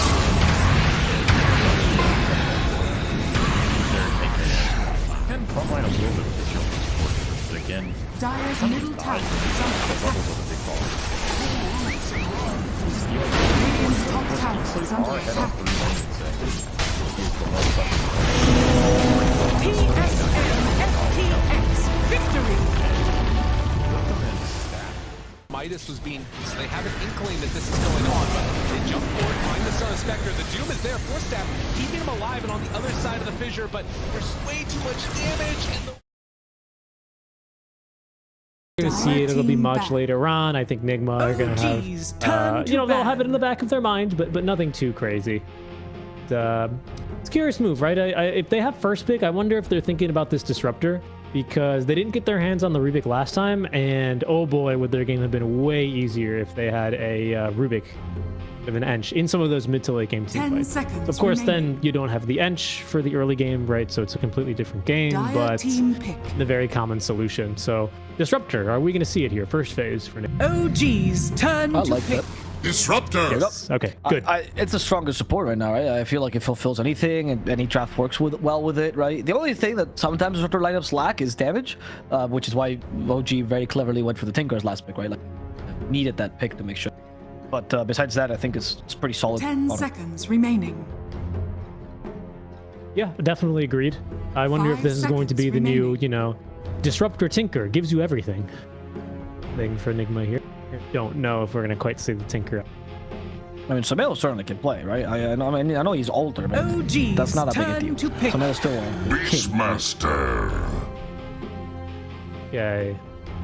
A Beastmaster, are we going to see the very common 6/7 with the Marana? I think it's fine, honestly. Techies! No, the Techies instead. Okay. Okay. That's very interesting. Yeah, it is. They have picked Techies even just in their series versus OT. The tiebreaker winner for them. They did lose that game, though. And I believe that's the last time they played Techie. Interestingly enough, they also had second pick in that match, and they were up against a very similar opener. Not against the Disruptor, but against the Rubik instead, and they opened with their Beastmaster. Wow, okay, that's an AM pick already. That's bold, but I like it. You showed me Beastmaster Techie's lane. I wouldn't think immediately. I actually think Techie's can be really strong, I'd say. Because of the build is Aetherlands, right? You still this day, so you just blast off from really far away and you catch him because there's no time for him to... 5 seconds remaining. Right. I think the idea behind this lane is actually that you are much more aggressive before you even really have to worry about blast off and too much damage out from boar poison and axes, right? I mean, we've just said it. I mean, it's a first pick Disruptor in the year of our Lord 2020. Like, this is a strong hero, right? And his strengths these days are purely on the control in lane and the damage that Glimpse does give, right? AM, now that his mana break slows when you're out of mana, like, actually has some pretty decent kill threat, even though there's not a single stun in this lane or, like, a ton of damage at face value. Might be good enough for AM to just get out of this lane, kind of making sure he's never taking too much damage. I mean, really, it's the race to the Ring of Health, right, for AM. And then I think he gets away with this on it. I mean, you're right? You could also go for the Vanguard Disassemble, right? And then that lane seems useless against you. So, okay, I can see that as being the logic. AM is nowadays surprisingly considered a good laner, right? Ever since people started doing the whole off-lane AM thing sometimes, and people realize how strong Vanguard is on this hero. So, I'm sold. Okay. Yeah, I think the question is, like, as you say, if it happens as well. That's very true, very true. Yeah. The question in this kind of a lane that we are going to have to see answered is Disruptor a strong enough hero to get AM to his first big significant item, whether that's like half of Battle Fury or the Vanguard? Time will tell. Will OG pick something like a very aggressive mid laner to rotate into this, like a Puck, to try and make his lane even more difficult? That's another way you can try and make this a bit easier, because I do see this as a pretty good lane, my opinion. So therefore, I expect the answer to be yes, Vanguard or at least Ring of Health really early for AM, and then I think he's more or less cruising. Yeah, I agree with that. Yeah, I'd like to see different support. Maybe you could put the 4 to something, right, and pick up something that can secure the early levels, right? Consider something's better as a 4 these days anyway. You know, I wouldn't mind. They banned the edge, actually. I was going to say, like, these kind of heroes are pretty decent against Beastmaster. Secures your early levels, where I think AM would actually suffer a little bit more, right? Go for a Mirana 5 as well if you want, right? That's good. That's good. Versus the Beastmaster, right? Cancels his early game. It's someone who can take the lane and be a little bit of a jungle buffer, right, for the AM early. Your team fight's fine. You have a stun. A little bit scary when your best setup for arrow when you pick up Mirana in this phase is like Disruptor, but you know you got a mid laner and an off laner for more control and stun as well, don't you? That could be. Yeah, exactly. Yeah, exactly. I think you can just pick up the mid or off lane. I don't think it matters, especially when you already showed DK as being one of your options, right? If you showed DK that early last game, you clearly want to flex it. Flexing it would be. So it's definitely a consideration. So I don't think you have to worry too much about that. Also, with OG picking up Beastmaster early, you already know you don't have to deal with that being a jumpy, stupid offlaner, right? So you're kind of okay with that. As long as you see their mid laner, you don't need that crazy amount of catch. Because anti-mage also deals naturally with a lot of the heroes that usually do well against lineups that don't have stuns, right? You just jump him. They're usually int heroes that have a lot of mobility. You jump him, you mana break him, and mana void him, they're dead. So it's actually a good combination to run with AM. He doesn't need someone to catch people for him. Do wonder if we'll see something from OG, like, I mean, the Drow's been banned, but maybe like a Riki. Sometimes you see Riki against AM just to be a little bit annoying. Night Stalker like carry, a little crazy. Slardar carries also a little crazy, you know, but OG did just lose against a Slardar carry. VP played it against them in the multi-vibes. So, you know, I'm just bringing up these heroes because these are things that have happened to OG. But VP does like that kind of style more, so... I mean, the DM VP was the most of that style, but 10 seconds. I'm going to see that. I do like the DK ban a lot, actually. This kind of monkey to that difficult position for your second support. Monkey King. I mean, it's a flex, right? But I have an inkling this could easily go as support, and Boundless Strike should be pretty good against AM. Agreed. It also amps up your vision game, which is pretty insane right now, right? Between Hawks, probably a Helm Creep. We'll see how bad of a game this is for Beastmaster. Sometimes you see them flex more into the Mech Greaves kind of boring aura carrier guy, but we'll see. But definitely at least Hawks, and of course a couple of Techies mines as well to see where enemies have, if they've invaded your jungle or not. So yeah, agreed. I think even if it's a support, a position 4 Monkey has a difficult lane versus AM, has a hard time trading versus some supports as well. But it can work here. And again, with that vision, just from trees into a nice little stun into Primal Spring could be enough. Yeah. I mean, I also like the lane better in general. It's just a strong lane to harass the AM. Even if he gets Vanguard, you've already annoyed his first levels, which is all you care about. Like you said, once you get Ring of Health, especially Vanguard, it's over. But before that, try your best to delay that as much as possible with a Monkey King Beastmaster, which I think is fine. If you're Nigma, what are your concerns here? It's your first pick, right? So you're just trying to survive the draft now. You've already gotten your big thing out of the way, which is your 8th pick. Now you're screwed. So how do you survive this draft further? I think your concern is having some better early counter initiation than Static Storm right now. That can come through in your off lane or your mid lane, as well as some objective taking. Yeah, you just pick the entire off lane and then you try and get a little bit of a better mid matchup. Okay. It's a Wisp off lane? Actually, it could be either way, right? Yeah, this would be like a Wisp combo. Primal Beast Wisp is fine. AM Wisp is... They did go for the no stuns though on their support, so I guess Static Storm. That they did. Static Storm, Glimpse, which is not an insignificant amount of control, right? In Kinetic Field. It's not your traditional stun. 5 seconds and then Primal, of course, is going to need to be the BKB rush machine, where he just kind of runs in, tramples a little bit, picks someone up, and hopefully you can kill whoever he's grabbed in that amount of time. It looks like a pretty good Riki draft, honestly. Like, the lane is a little bit bad, but I'm thinking of like heroes that don't get countered by AM or counter AM that also have like blinks or mobility, and Ricky's the only one that comes to mind actively. I also think part of the reason that we see the Primal picked here is just for some of the illusion based heroes that are still in the pool, like a Naga Siren or something like that, like a TP perhaps, right? Just that might be able to overpower the AM. Just to try and make sure if one of those heroes comes through for OG, you make it pay right in the laning stage. Yeah, it's also Yuragi special as well. with the Agi illusion. I mean, the other option you could do is Slurk Dire him. team ban. Slark again? Well, you're thinking of a Sven, sir. Definitely not. Not even close. Color me surprised. Maybe red? Maybe green? I don't know what color Sven turns when he's surprised, but... Red. Oh, right. OG's Yeah, doping is ban. red. So I don't know what... I guess green is the opposite. Yeah, I guess so.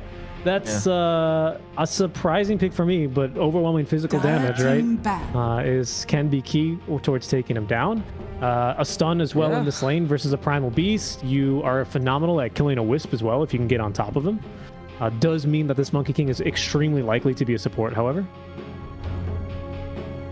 100%. I like that better though. So it's Chuvash, Tekis, and like a Monkey King. I mean, I guess you also have a lot of ways to stop the counters from coming out, right? Between Blast Off and Boundless Strike. And then Sven initiates onto that, so the Stormhammer doesn't feel as bad against the AM. True. He also survives the lane, which is good. Yeah.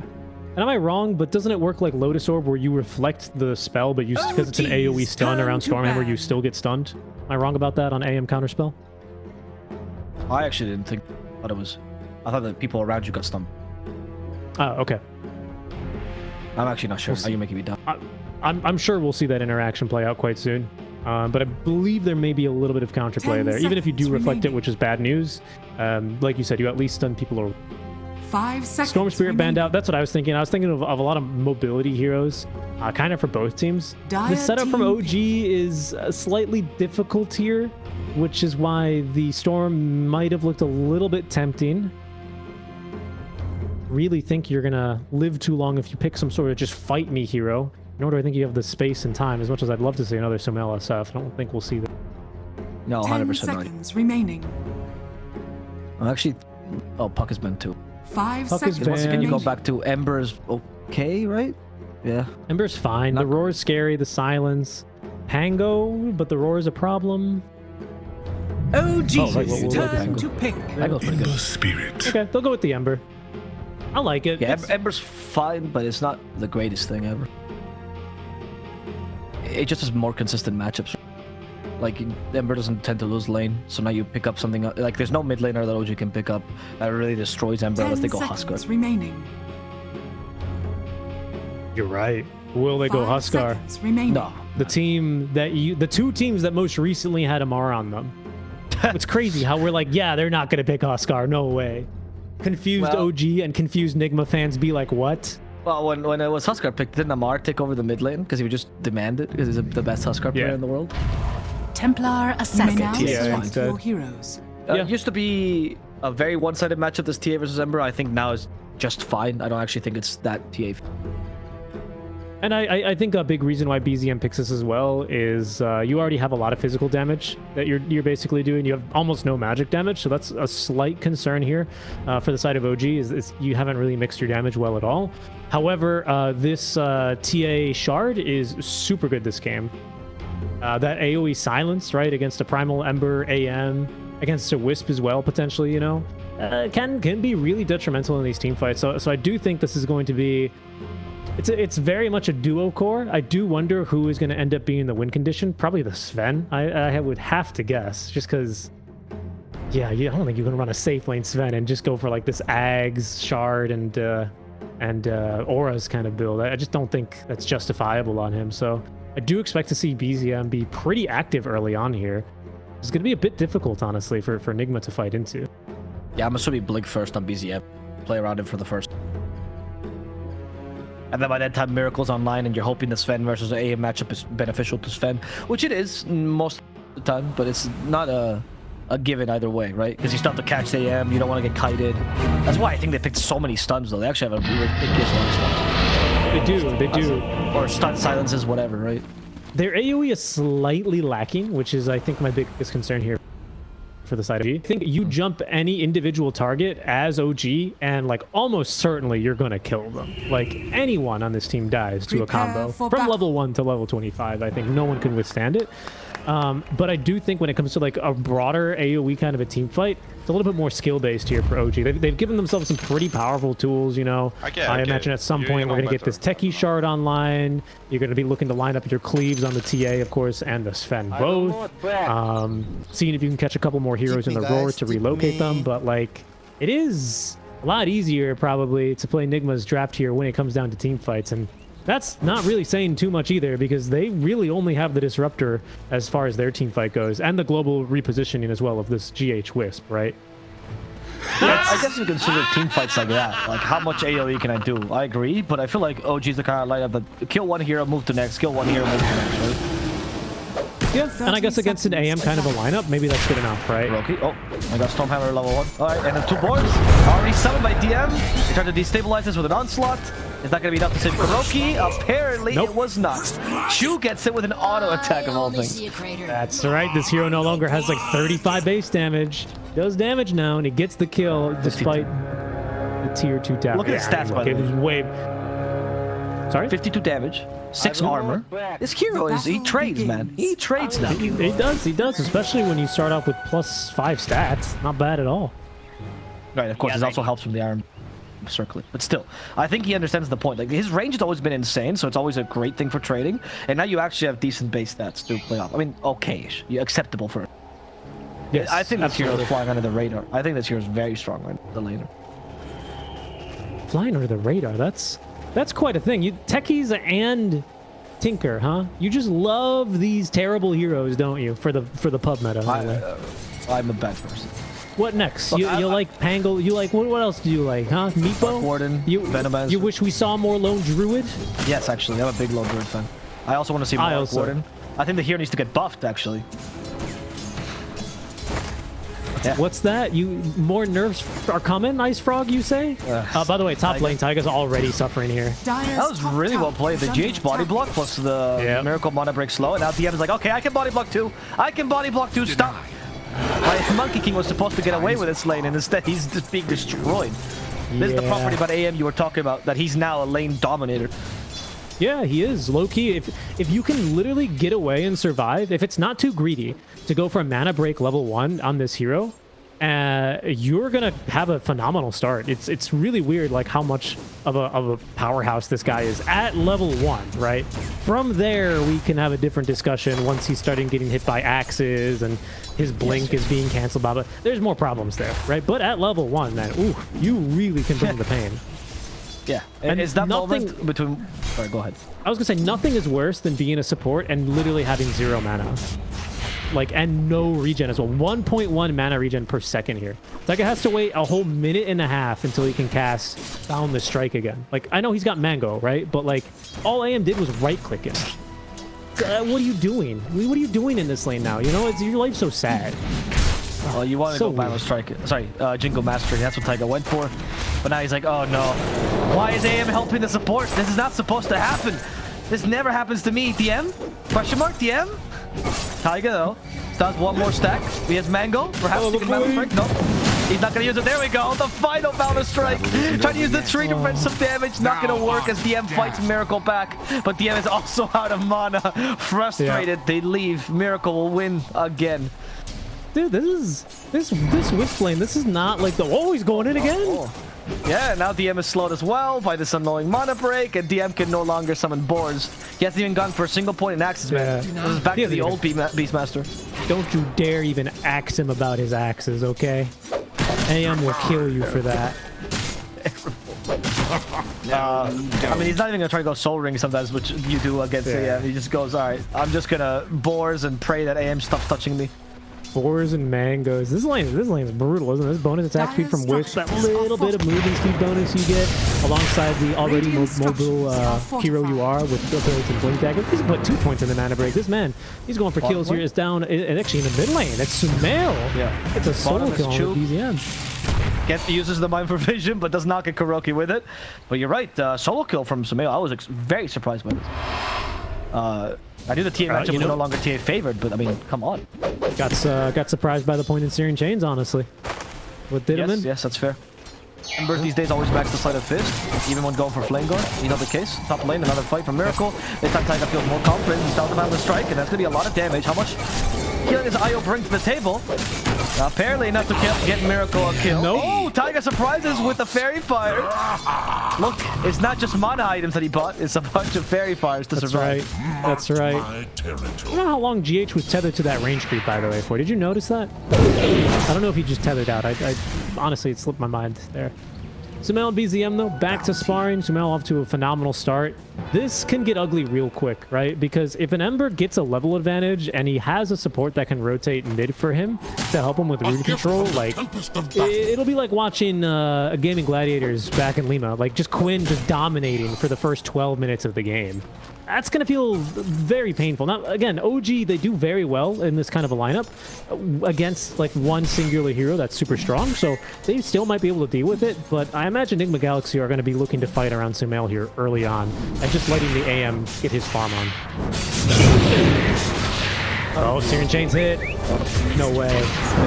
Yeah, another kill by Sumail. Here comes the techies. The tower avoided. Sumail will live. Yassi sets on a remnant, and he goes back home as well. I was watching the top lane where GH was killed off by Taiga.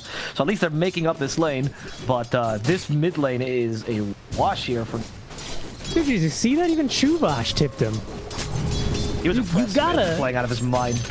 You know what it is? He's collecting... the king is collecting his taxes here pretty much, man. In the mid lane, just absolutely popping off. What a game from him already. Wow. It's going to be early phase boots. He's going to be able to get that early Orb of Corrosion rotating around the map.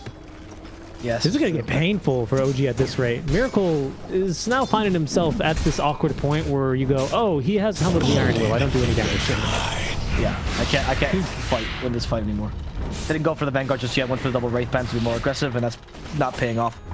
But he's just gonna wait for Sumail to get on. Honestly, it doesn't really matter. Once he gets phase boots and Orb of Corrosion, like you said, he ganks. He also went for a Flame Guard build as well, so allowing him to farm even faster and push up waves. This is dangerous here, with Disruptor already lingering in the mid lane. BZM's not ready for this. This could be very, very rude welcome for him. Okay, not invisible. Kuroki. As a sentry, didn't use it yet. Kinetic field set up. He's got refraction though. Yeah. I don't think they kill him. And the Flame Guard Rune Spawn's bottom. Still halfway duration. Okay. Yep. Rune Spawn's bottom as well, so they see that and they realize they don't no longer need to take that fight. Oh, BZM needs to take this single fight. kill, but Sumail will protect him. Taiga's actually feeling like he can get away with a full Orb of Corrosion, by the way, on this support monkey. I think this is the difference maker of an item that lets you start nuking waves eventually when you do finally start taking points in Tree Dance and Primal Spring. So it'll allow him to scale. AM now has finally, by the way, gotten his Ring of Health, just purchased, is going into this Vanguard build that we frequently see. Come on, Taiga. Just shoving him back into the tower. Miracle keeping his from the tower, but now he activated a Jingle Mastery, and Taiga's stronger than him. The boar slow is also pretty annoying, and he can't get boars quickly, but he blinks away in time. Yeah, problem is for Taiga, there's no mana, so he can't actually capitalize on that and go for a kill. As you can see, DM is literally just chilling at 100% HP now, and finally, he's going to be able to... I don't know about this, DM might not be able to chill against him. Oh, Taiga just avoids him easily with a jump, and Sumail regrets his choice to come to this thing. Okay. Nothing here for me. Yeah, nothing gained for him. I don't think he's too upset. He did a good job of pushing the wave underneath the tower. BZM's going to push it back. He's time right before... he's back at home for dinner, basically, here in the mid-wave. He's quite happy. We haven't really spoken too much about bottom, as we can catch Mind Control farming a big old stack here in his triangle. Farms him up a couple of neutral items as Kuro is playing the Enchantress in the last game. Will go down. Top lane also getting aggressive here, but oh no, Sumail will make this aggression not look as good. They're trying to use the Helmet of the Dominator here, but Sumail just chasing down the Beastmaster, GH back into the creeps, and he will. In exchange though, can they get DM? Yep, slide up his level 2 is enough to do the trick, and now they chase down the creeps. He denied one of the boards, but the other one died to the Flame Guard instead. And Sumail really wants his Dark Troll Summoner. Dyer's courier. Oh, the courier died! Well, now it has to die. Revenge! He will die. 100 extra gold for Sumail. Being annoyed by Mind Control, immediately pulverize him, stop by the blast off. Yuragi can't fight back here, stuck in the kinetic field though, so there's no other option. He's just going to fall in front of Mind Control. Yeah, died of halitosis there. Mind Control yelled in his face, and he died. Mid lane, though, BZM's dying to the Ember Spirit again. That's it, and GH is helping with some extra movement. It's Sumail doesn't even need the Sleight of Fist. BZM will just die to the Flame Guard damage. He can't get rid of that Flame Guard. That's 0 magic damage. I mean, I guess it's traps. That's it. Infinite damage. It's like a Radiance. And Miracle's having a pretty decent time top. This might change now that they're going to throw a Warpine Raider at him. Yeah, he's just going to blink out of this fight. Level 2 here on the Inner Beast and level 3 Boars. So, you know, laning against the AM and deciding... Oh, hold on. They find a stun. It's only to GH and they can't catch him, though. Laning against the AM and not going for the Soul Ring build actually kind of end up working for DM, doesn't it? Because now he has almost maxed Boars. He has the Helm. 2 points in the Inner Beast aura. This tower's going down. Not anything Nigma can do against it. Dire's top tower is under attack. I mean, that's a saving grace for OG. They'll be able to open up the map a little bit like this despite their kills. They got Taiga, though. Okay, so they're still hell-bent to defend this. Nigma does not want to let this tower fall. Taiga will die to Miracle eventually. Sumail hunts for the juicier kill on DM, but they're going to have to settle for this Pinecone, who has mana. Why Miracle can slow it down. Yeah, that top tier 1 tower is under the protection of Sumail the King, okay? Gonna come over. They called the banners. Yes, for now. For now. Nice dodge there on the Meld Strike. It's really having a good game here on this Ember Spirit, man. I forgot how much it is. How much fun it is to cast this guy. Down bottom though, Kuro. He lives with the glimpse, but the trap slows him down. The bomb's not even needed. BZM will get it with the residual trap damage. Okay. Sumail though. Whoa. With a haste rune. Okay. They have vision because of the creeps. Oh. Okay. Sure, yeah, that's a play. That's fine. Look, I'm not an Ember player, right? I mean, he saw something that was worth. Oh, he sees a monkey. He cuts his ass down. What up, Taiga? But he can't get to it because Taiga was too far away. The ward, Taiga gets rid of it. Miracle can't hit him either. Taiga is winning this war. Even though he's going to die, he wins in his own right. Yeah, that's right. I mean, he almost killed Sumail as well. He did a fair amount of damage. Yeah, at Space Created, top lane tower will go down as this time the King is too distracted. Taking down the Monkey King and his tree. Miracle even trying to join in there. I don't think got any damage in, to be honest. Couldn't quite reach him. OG though, he's because of DM's push up top. I think they're actually getting a base operations where they can make moves from. Right? So DM is kind of sitting in the game, and it's looking pretty good as a result. That's the problem of this Primal Beast, right? We saw this, unfortunately, for Geek Slate all throughout Tour 2 here of the SA DPC, right? Where, like, you farm a lot on this hero, you get your first item, and then, like, what have you done? Well, you kicked out the enemy safe laner, you know, with decent timing, but it's a Sven. He has a built-in farming mechanism, which is max now. He doesn't really care. Have you taken his tower? No, not really. Has anyone come to kill you? No, you're not really that important. As here's Taiga, ruining a smoke Gank Thunderstruck, there's the Boundless Strike though, but that's before the Jingle Master isn't healed back up, so he can't delay. That's fine, dude. That's a big play, because whereas Force isn't really doing anything, the reason why Nigma Galaxy... Sorry, Force, I Freudian slip there. What I meant was Mind Control. He's not yet doing anything here on this Primal Beast. OG, on their side of the map, right? The reason why Nigma are forced into action, are prodded into action, is because DM is just taking over their jungle, right? They need to kick him out. This Broodmother Light hero, as we like to call him, right? You need to open up this part of the map. Miracle needs to get a little bit of farm because bottom's not that safe, even as Mind Control does slam Urabi on the ground a couple of times. But Taiga's going to ruin their day by just breaking the smoke and taking a death. He doesn't care. He's having a great time. The next storm here, and they bring Chu back into it. They couldn't blast off, but Taiga protects him. With the Wukong's command, Urabi in the bottom lane, though, got dived and killed. Yep. Nigma no once in Horn, and that's taking this tier 1. That's the first relocate use, and I think that's... Couldn't stop the blink from BZM, but he's going to hunt them down. Searing Chains actually gets him. They glimpse him back as well. Now, needs some help from Taiga. Boundless Strike. Not going to help him out. Is under attack. Okay, Chuba. The next one. He's just laying down. What's his traps? Okay.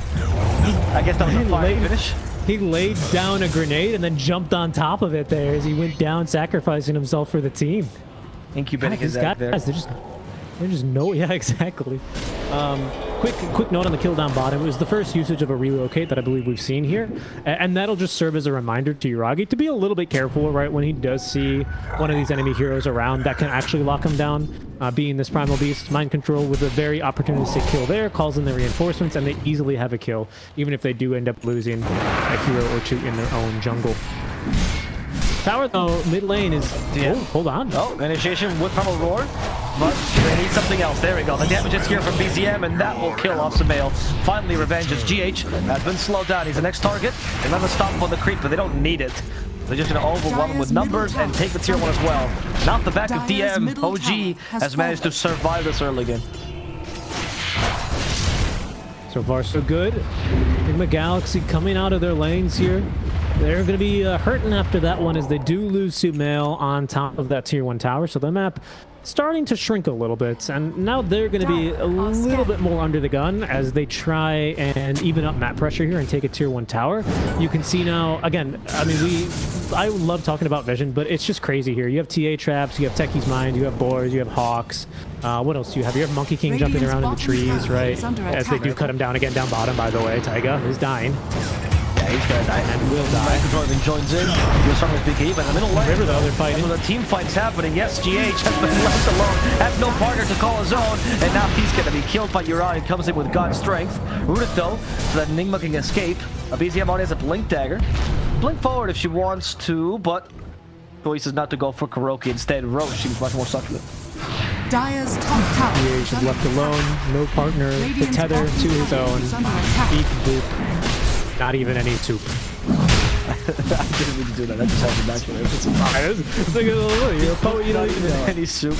Not even any soup. Okay. Radiant are scared. You know, when he's down, you just want a nice little bowl of soup. Or, if you're very angry and red, you take an Aegis instead. How about that? Oh, that was good. That was good. Nice, nice, nice. Yeah. I thought you were going to say if you're angry, you want to be pooped, because I want to be pooped when I'm angry. It helps me calm down. Very true, very true. You used to do that when we were together, but now you have a cat. That's right, yes.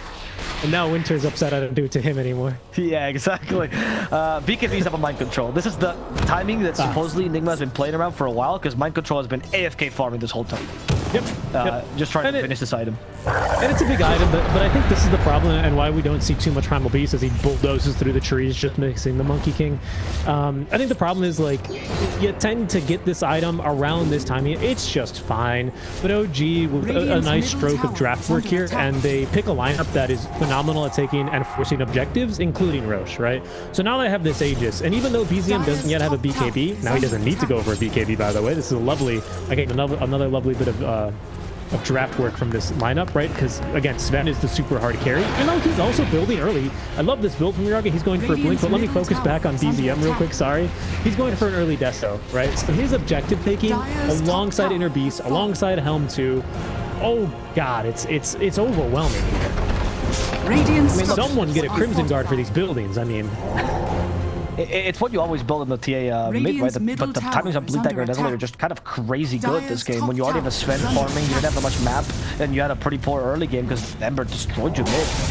But Nigma couldn't really capitalize on this. And now, again, I can't understand how important Mind Control doing something is, because he hasn't had impact yet, and he's gonna find more kills than just Taiga down bottom. Is he even gonna find Taiga down bottom?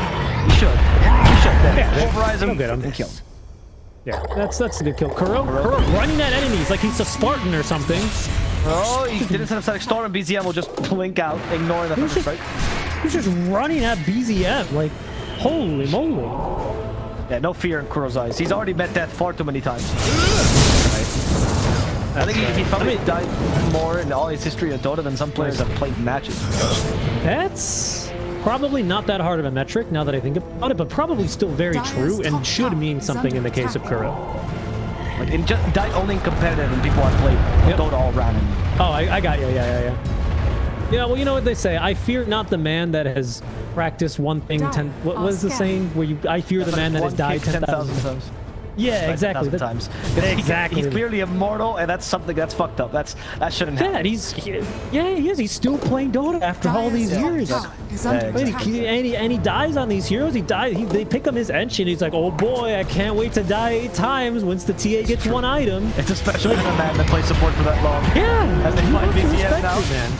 The help from the IO. Everyone on BZM has an Aegis though, so this sets up another fight. Choose ready. He's wiggling his little buttons. Who's he gonna blast off to? It's Kuro. Oh, it's actually the Emperor here, and it's gonna put a Wolf's command. Call for Mind Control as if he BKB can also install the safety. GH though is stuck in the wayfinder. He's going to die as they still follow for mind control. BZM slays down a trap. Mind control actually hit it. It's not going to work. Blows up in his face and he's going to die too. OG showcase why. Sure, we'll let you have 1 kill, but no more than that. Yeah, this might end up being one of those games where... Oh no, Miracle as well. Good stun. Will he die here? No, right? Augie not quite as fast, even with that bonus move speed from the Mask of Madness and the War Cry. Miracle will juke him out. No support here for him. Is Miracle going to out-juke himself? A little scary here. Taiga has been scouted. Careful. Oh, it's a tier 1 here for Nigma. I don't think this is as free as a fight for OG. I think if they have Aegis on TA, this is a different story, but I want to be somewhat restrained here in how aggressive they play near this structure. DM nowhere nearby. Yep. Everyone for Nigma is here. Like, yeah, it's kind of crazy, right? Because for as good as a game that Sumail had in the early game, I must be honest, he demolished BZM early in those first 5 minutes, right? Not really feeling that way at all. It's just got to do a lot with the draft here. Taiga is going to scout the entire enemy team and get away with it too. Yeah, this is the usual play of Monkey King. He's also going for the same build he loves going for, this I'm a carry build, where he just builds the Fusil Blade because it's just so impactful with Wukong's command. Yeah, it's so good. And again, this is why I really like the Orb of Corrosion. When you max Primal Spring, yeah, and you do this, these creeps will die to the Orb of Corrosion, assuming you hit them all, with 1 more point in that Boundless Strike. And I don't believe they don't die unless you have the Orb of Corrosion, or at least the Blade. Sorry, mid lane, that is. Chu.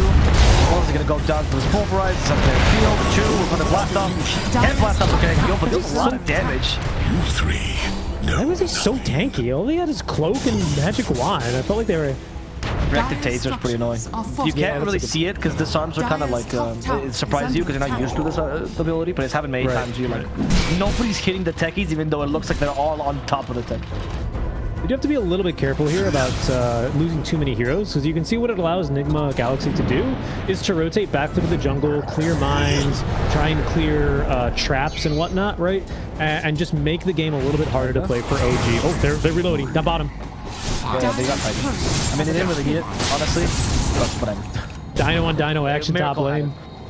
Mind control just pulverized the Thunderhide. Never looks right, honestly. Truly a traitor to his species there. Honestly. But you can see what happens, right? It has a snowball effect where this kind of an OG lineup, and this lineup in general, not especially when OG plays it, don't take it that way, it thrives on these kind of chaotic all over the map fights where we set up our vision over here, we find a pick off here, we move to this part of the map and you back up because you know we have the numbers and you can't take a fight. We set up vision there, we farm that part of the map, we move back. Like, Galaxy are a little bit more in the driver's seat here and moving together as a unit. It's a little bit harder for OG to play this style. That's fine though. They're just going to chill and sit back and farm their next volley of items, right? Uragi almost has his Echo Saber reassembled. He's got BKB now to show for it. And BZM is actually building up his own BKB. Still needs just a little bit more gold.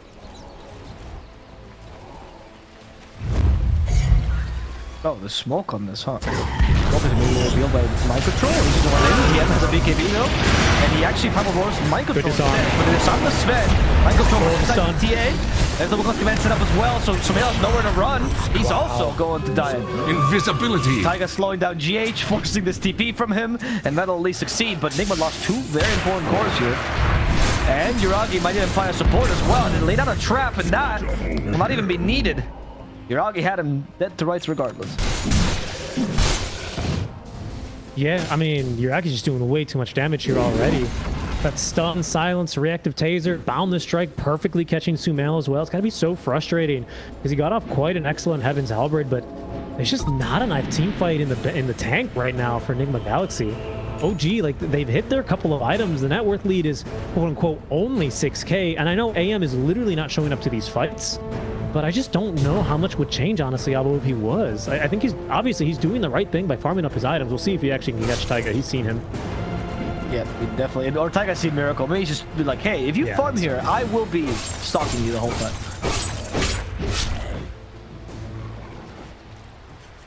Oof, it's tough.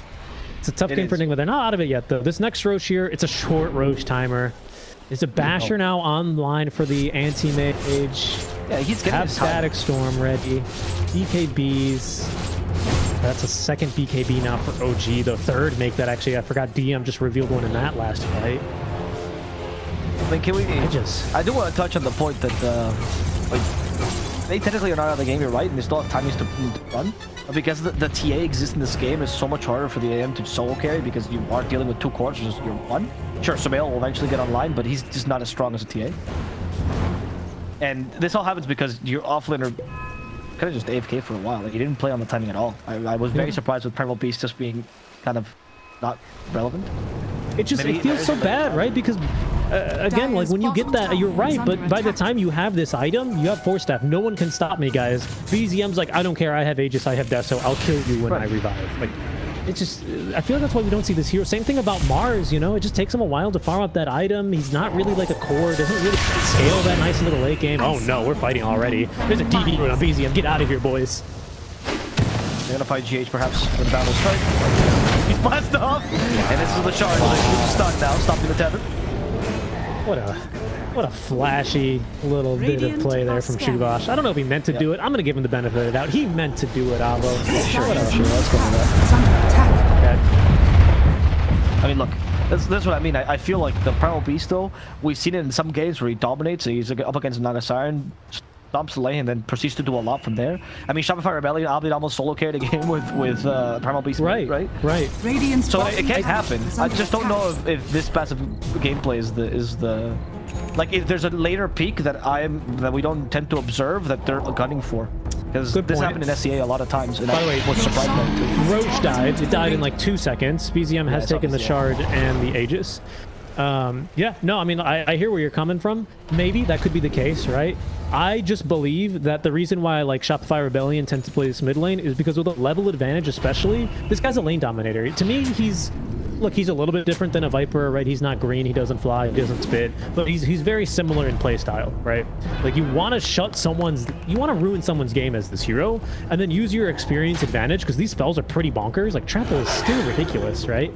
To really kind of ruin people, and I believe you only really get to do that with solo experience and the solo farm that you get from being a mid laner. I don't know if you really get as much as you do in the off lane, right? Otherwise, I feel like win that lane. Maybe. Well, that's it. Like, you just need a really OP matchup. And I think there are a lot of, like, just really good supports right now in the meta, honestly. Like, Disruptor, especially being in meta, even though you have Disruptor on your team, like, that hero just completely dumpsters. Especially with the Glimpse kinetic field build, like, I don't know, man. It just doesn't seem like the meta's super right for this offlane hero, in my eyes. That could be wrong. Like you say, perhaps there's a bigger period where this hero actually does a little bit more. I have to say, though, even now with BKB and Blink Dagger, it just feels rough that they still have a Primal Roar, you know, to use on you. Yes. I mean, the whole even traps can be in, right? Like there's the fact that you get trapped. Like imagine you got the BKB on your way in, and through your onslaught you get silenced, right? All of a sudden your initiation's destroyed with that stupid thing, and you have the BKB right as you initiate, and it may not be the best BKB. It's just, I agree with you. I feel like this hero has certain matchups to be, but at least this game I find him to be kind of a non-existent hero. Yeah. And I don't know, I think you and I have just seen it a lot. I think we're a little bit, we have that recency bias, right, to... C had a lot of these performances, so it's just very similar to that kind of Primal Beast, where, you know, I want to think Blacklist, actually. It just felt like a Blacklist game, where you're like, I'm not sure if they're doing anything, but they're in the game. They're connected. Yeah. They don't make plays, though. Okay. Oh, you're just waiting patiently for Dude, this could be it. Holy moly, what a stun. Good battle strike. Oh, GH got away, though, with Heaven. Nice job, GH. Barely. He'll live. And again, that's just the support Monkey King ultimates. And Taiga's about to have BKB. That'll be 4 BKBs here. Well, that's a fourth core coming online. AM howling to carry even further.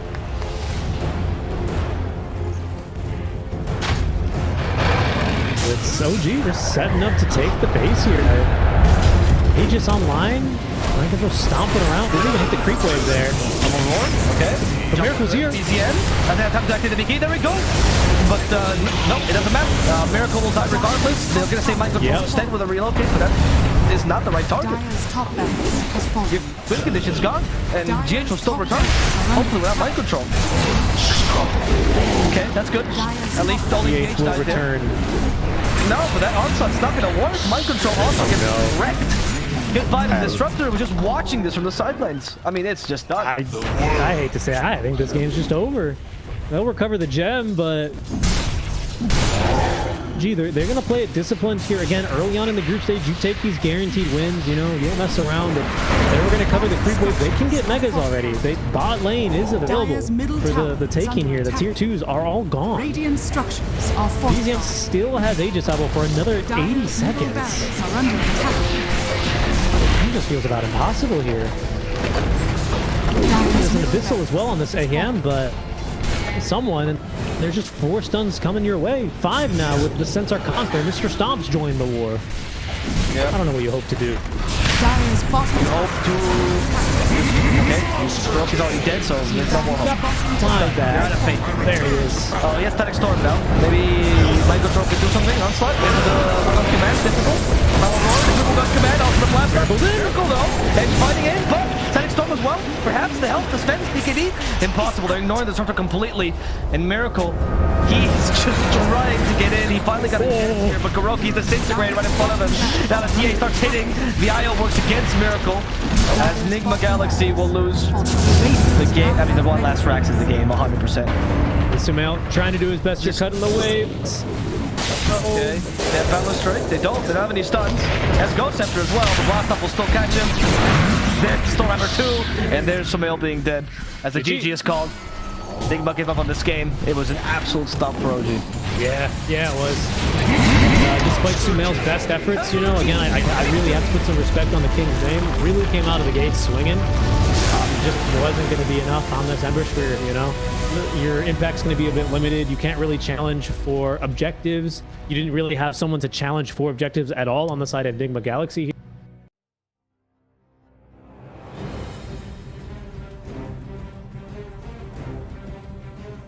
Cloud, if he's got these hawks coming through, you know, if there's no... we'll come back to this as they get the dive on, and everything I was saying is now inconsequential because Cloud has gone down, so Kami has to move away from these multiple kisses. There is still that buyback to the Beastmaster though. Let's see. Let's get himself back into this. The dive at the back lines into the vortex as well. There's going to be a real nice dismember. The hooks come. Nice save. Though. He saves it. Cloud gets himself back into this now, and Kami is losing so much. Kami's going to go down. They do get the kill onto Leppington there as well. So Mira with that freezing field, Mira will go down. Going down to the hooks. Yatsu still in that push roll. He's getting them back. They get the buyback out from the potion Storm Spirit. Everybody from the side of Hydra. They don't want to be giving this one up now as well, but they take down Leppington once again. That's the dieback on the Disruptor, and Yatsu, what can he do? The hook, it's going to be blocked mid. Hook. This is the dieback on the Cloud. Cloud, can he get himself away from this one? He's still being harassed up by Collapse. One more right click. He goes down. That is going to be the Beastmaster dead for 115 seconds, and now the chase is on for the rest of the side of Hydra. This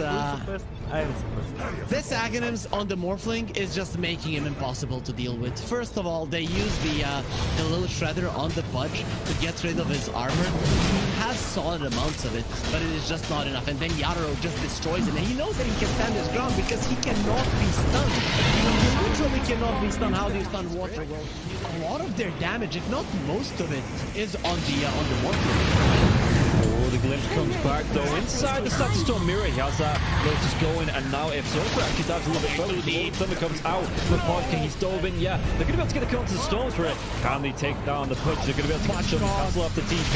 He's going to be dead. The Storm Spirit though, he has brought back, and they've got no kinetic field, no Static Storm. And like you say, they're even going to be able to get a lockdown onto Cloud. Everybody on the side of Hydra, they just overextended, and we praised them in the first game for respecting the power of team spirit here, but Hydra might have just lost the heads a little bit, and the buybacks, they're going to be forced out, but I don't know if it's going to be enough to defend this base with the Pudge being down, with no Static Storm for the next 27 seconds. Spirit, what can they get from this? I've been worried though, they're going to be able to get it. They get two, they do! They take them down, the cookie comes out, the Yatoro, freezing field, they might lose Happy. Is this the dieback? They do the break the Lincoln Sphere though. Morphlin. Bilal wants to come right back into this fight. Does he have the boots of travel to do it? It might take him a little bit longer now. No boots of travel though, so he's going to have to use the blinks, you know, just do it by foot, it seems. Level 25 Storm with a Beast. That's just so much damage. They're going in for the Morphling. He doesn't have a buyback. No, they get. Do they get the kill? He goes down. Warwick has to go down though. It's going to be him that's left alive. No, it's not. The creeps are pushing in. There's no buybacks available on the side of Hydra. And this is going to be 4 heroes, even with the death of the Morphling. No way Warwick defends this. It's pretty much over. They don't have the glyph. The game is over. They gave it their best. Hydra, they made Team Spirit work for it. The team that is most likely going to be at the top of Eastern Europe DPC Division 1.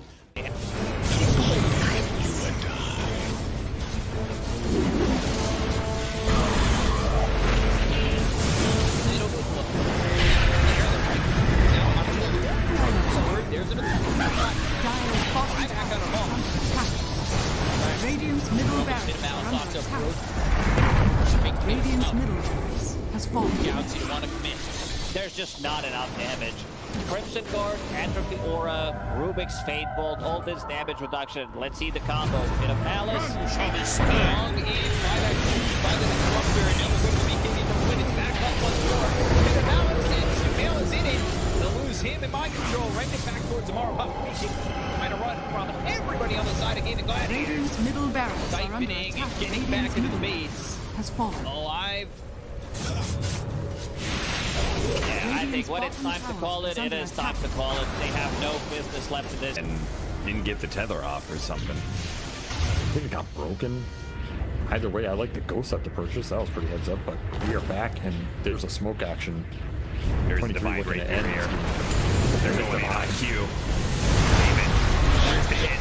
Okay, get that hit off. 123. Knocked great damage. He's dead. Oh my god. Nothing. Less than 10% of his health. I mean, I'm assuming that's just the game. That, yeah, 100%. There's no point in talking about the rest AU of it. picks it up. I shot him first. The dive. Go away, you. Oh my god. Victory!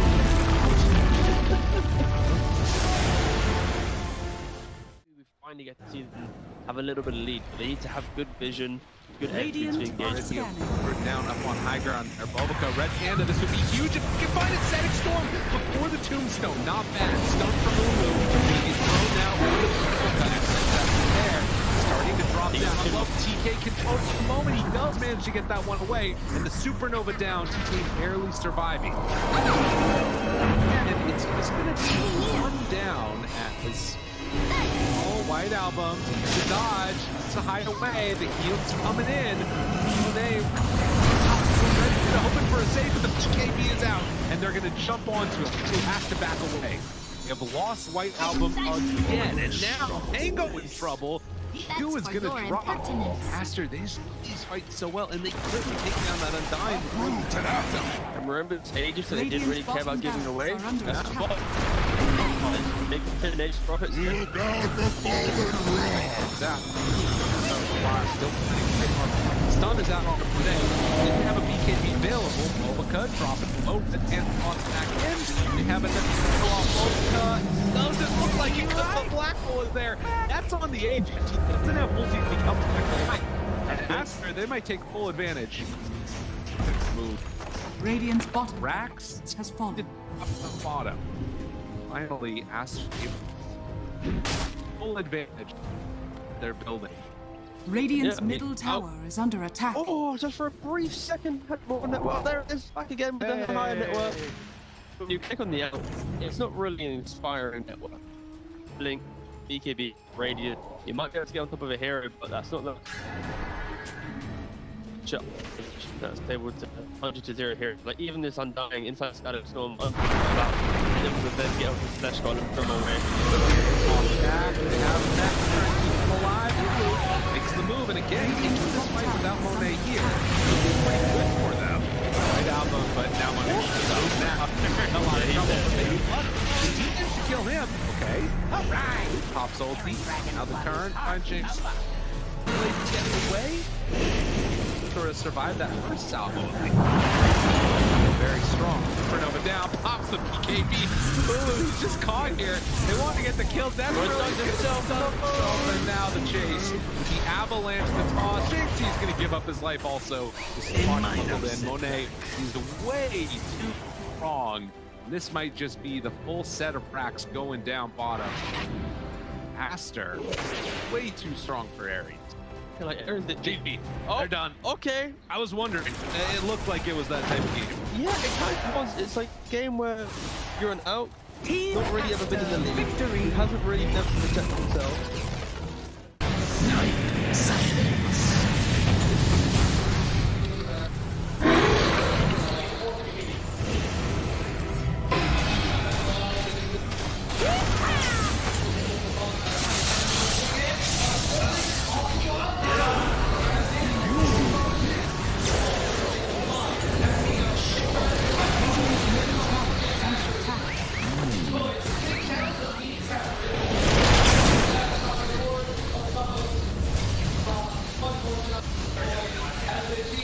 Radiant structures are fortified.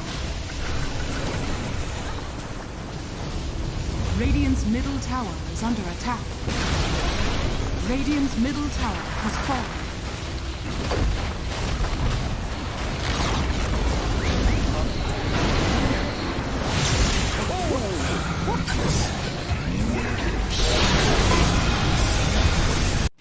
Boom. Everyone's just standing. How are they just standing right now? I can't help but fidget with my hero half the game. I'll be running around in circles. Yeah. Pirouetting on the spot, the song. Blinking from Pure. They see Yatoro, 3 lined up. Potentialized path play. They're trying to go in. Toronto Tokyo is blown up by Collapse. Has to buy back. Yatoro gets off with BKB. Pure with another song. Sprints in. Who are they aiming for? Where is the target acquisition? They can't catch anybody. Collapse BKB runs down south. Lol being chased out as well. Oh my god, Nightfall. Hazy on disc refresher. Blinks to high ground. Gets away from danger for now. Pure, what's he up to? He's back to the high ground too. Mirror image out. Aegis claimed. Lol in the fire. Still surviving and blowing up GPK. Team Spirit nothing to do. Sprinting out their base. They don't catch Nightfall on the way out. He's blinked out in the range of Mirror. They're still hunting though, and he's going to find Toronto Tokyo. Who cares, Gem? I see Jakiro. Eon disc popped. And with this rapier damage, like short work and a twin-headed dragon. Unstoppable. Laurel, the collapse waiting in the back line actually worked. He stormed out of the tree line and he just then started eviscerating the 2 supports with the help of Laurel. He completely jumped over. They dodged everything that Nigma was trying to set and prep there. And Yatoro was also just firing the cannon from the top there. Did the combined damage of Collapse and Laurel together. He is a monster. Oh, Pure. Lol. Oh, God. Nightfall's gonna get a bit of vision here with the Hawk. Imagine. Can they? Imagine. Will they? They have to do something kind of crazy. They're gonna be losing their base pretty soon. Lash has buyback. Naga Beastmaster have to get back to base to defend. Drow Rangers up here.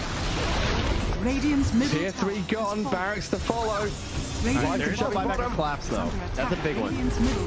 And Mira. Radiant structure. Look at all the wolves. Look at all the summons. It's vulnerable. Gets away from there. Help of the Clement Cave to jump in from Lol. Disruption, self-save. Barracks taken out. Lol. Oh, tries to fight. Nightfall. He'll just pop, but he can't get any control of Lol. It's Lol. Puck is all over the place. Now they go into GPK though. Aiming for the puck. They're going to find him at long last. They get him and the rapier's on the floor. He messed up the phase shift. He canceled it. Oh no. Did you see that? I'm not crazy, right? I don't know. Yeah, he phase shift and accidentally ended it. There's an Axe Blessing recipe. There's a rapier. There's all sorts of stuff everywhere. An Axe Blessing recipe. What's that there? Okay. Not sure what the story on that one is. Meanwhile, Save, I think he had a refresher charge, right? Because Laurel dove him, he disrupts himself, and he tries to kill him again after it Save just refreshes, and then uses it again. How have they not got the rapier? Now there's another DD. I don't think they care. You know what, Toronto Tokyo is going to take it, is he? Oh yes, the Jakiro with a rapier. Coming to feed it back to them, guys.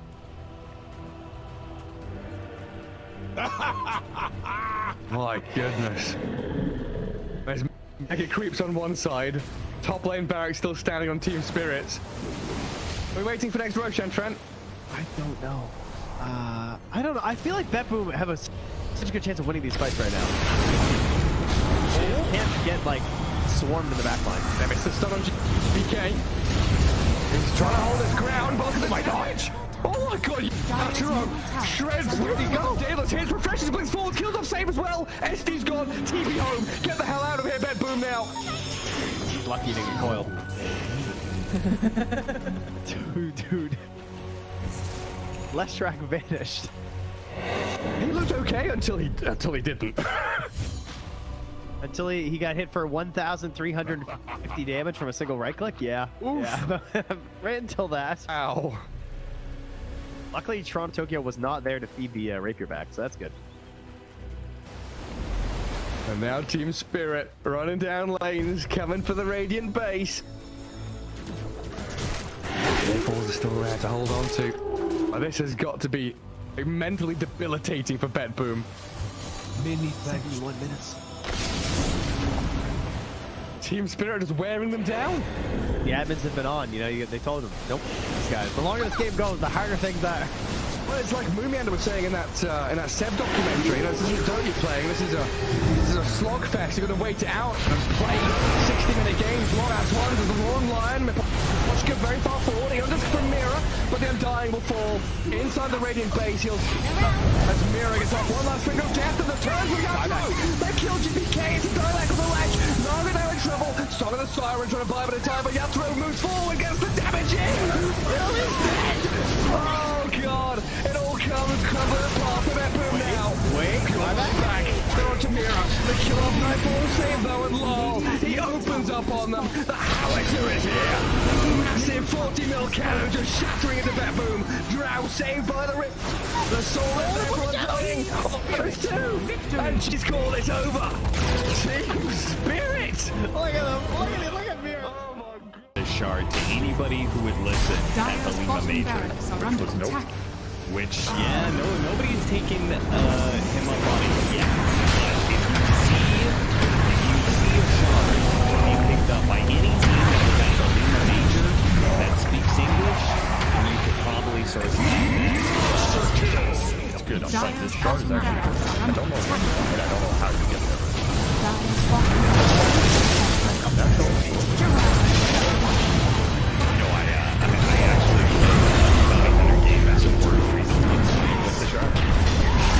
Pretty good.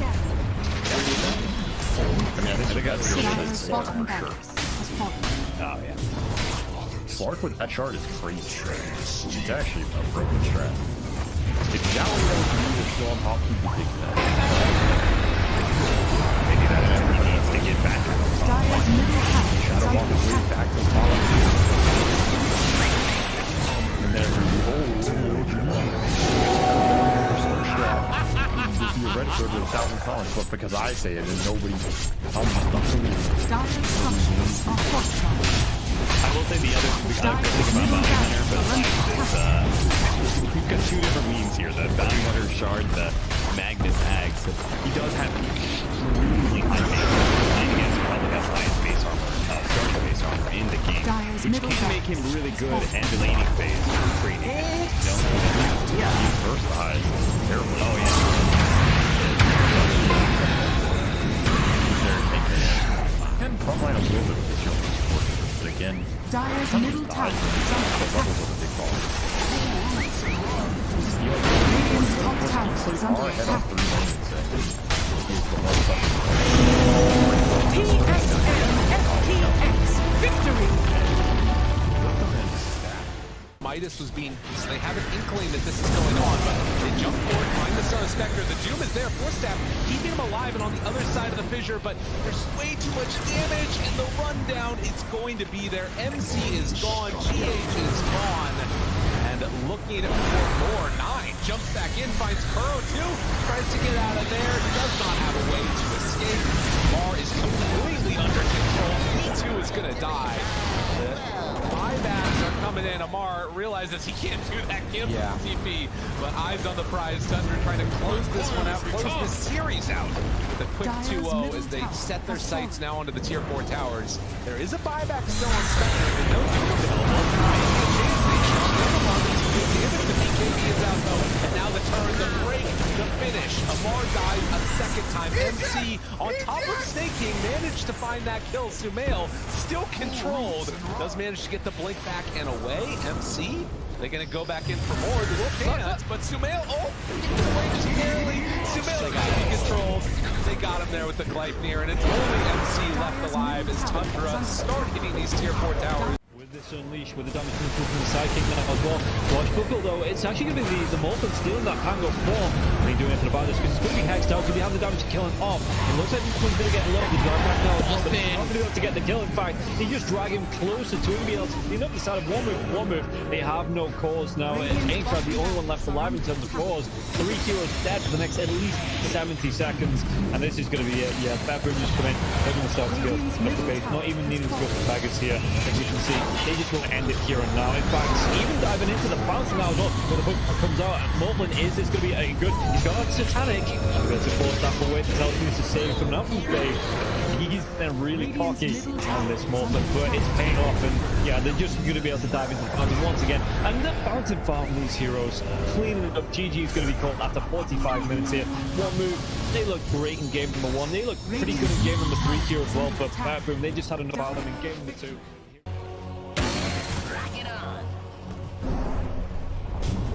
Dire's middle tower has fallen. Right? I keep my enemies close.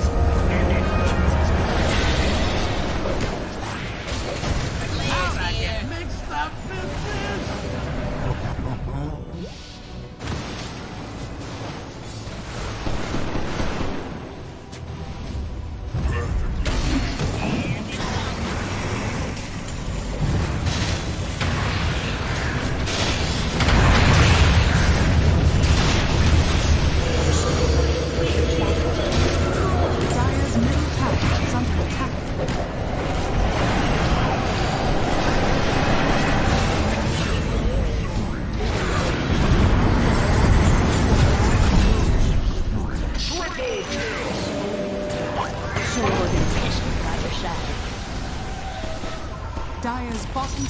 Dire's bottom tower has fallen.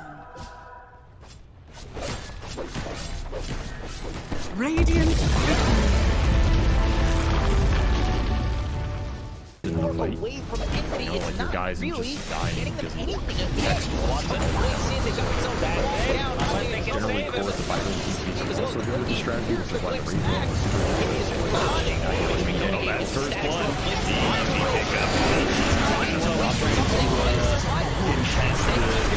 Behind tower, but you gotta be careful. This alchemist is actually pretty dangerous because literally rocks the early points down. And then you get more minus armor out of massive spray for a physical damage nuke of an unstable concoction. It's a deadly mixture. You're running for no answer to geeks like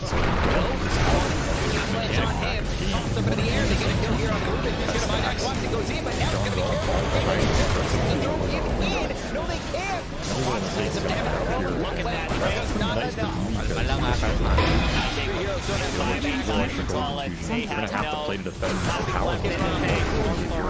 Won't finish him off. Lots of Radiant's bottom That's going to be 2-0 here for the side of Envy. Not having a whole lot of fun with this. 10 stick charges, and he did manage to at least hit the Kingu stacks off of Bound Strength.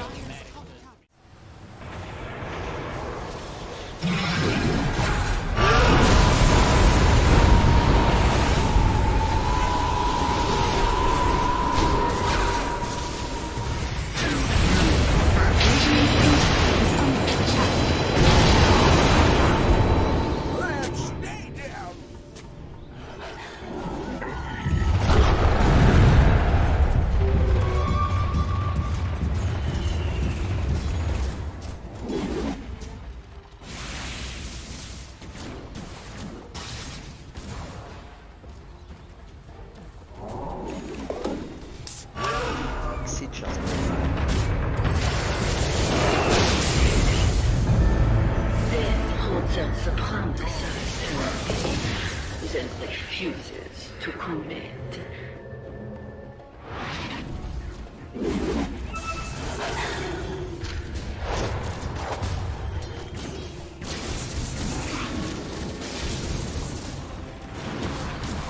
Sanaba.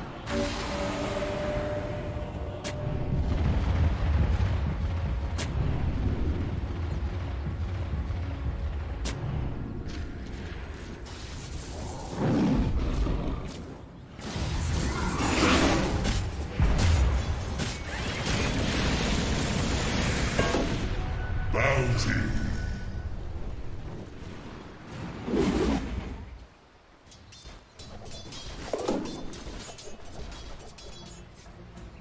Vanish.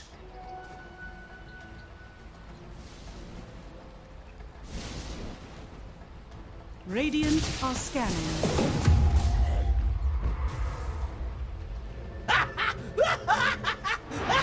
Dire are scanning.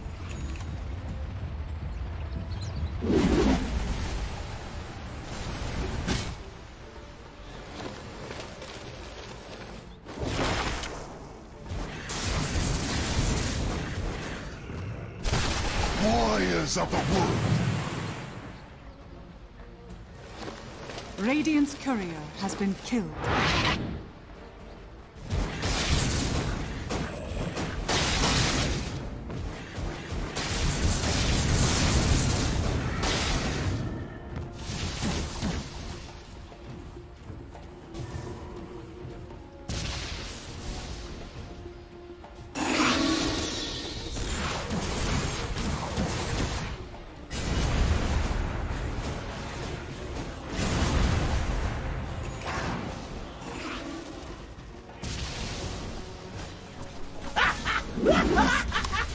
Сейчас поиграем.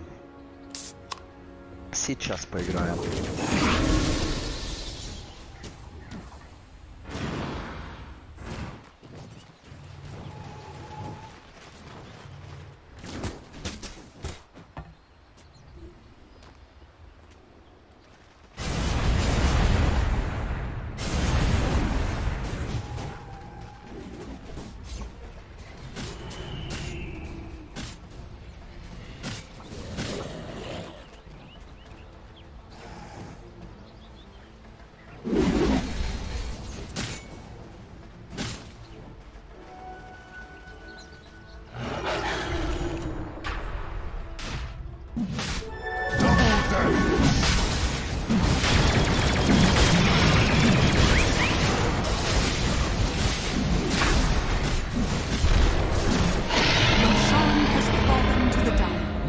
Never ends.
Radiant's Ancient is under attack.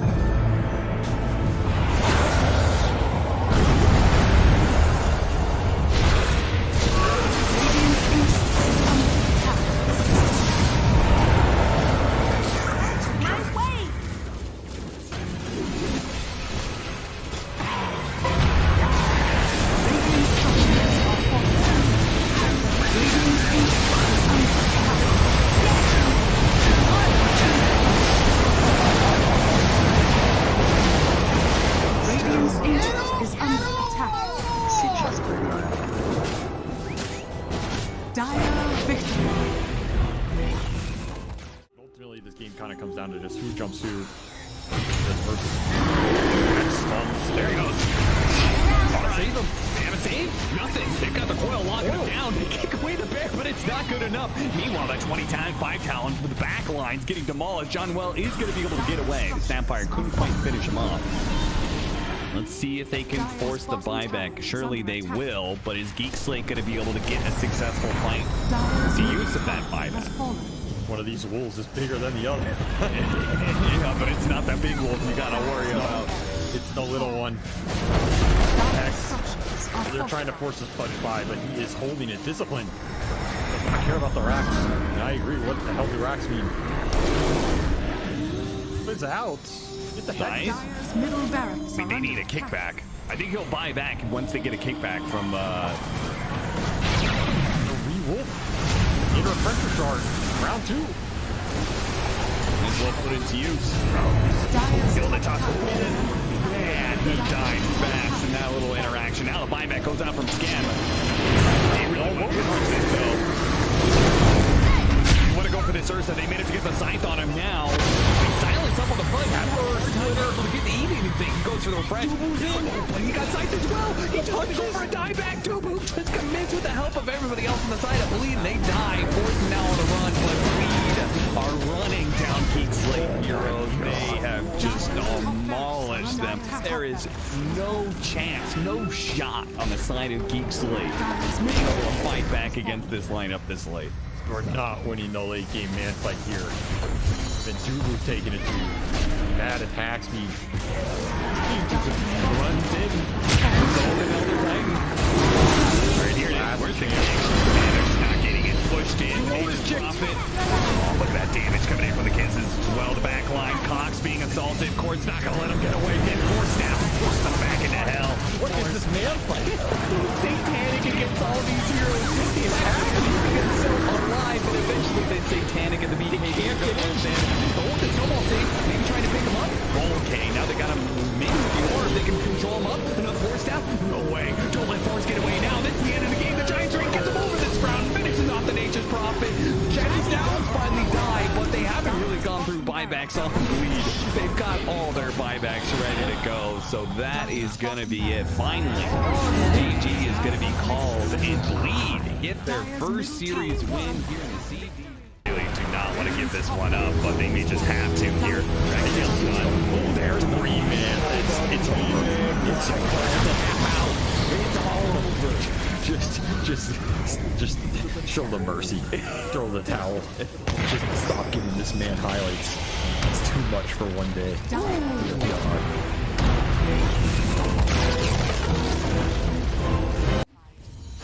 Good stun the AM. Stop hitting my tower. They see Kiyotaka. They do. Yeah, they've got the Roar and the Coil. Wukong's is out. The Hand of God and the Greed. Trying to buy some time. Kiyotaka's surviving. He falls away. AM now in trouble, and Aegis is claimed up. Ironcrad trapped in the Sprout. And HR still fighting the Wukongs. Cow. They can't catch the AM. Too quick to blink away. Has the counter spell up, but Ramsey's held his Dragon Tail. They've got him now. AM dead twice. Gilgary's a dragon, but even with that Ghost Scepter burning alive, the root will catch him. Prophet finds the control. Poor Afterlife dead to Kiyotaka, and Ramses with a mega kill streak clear through one move.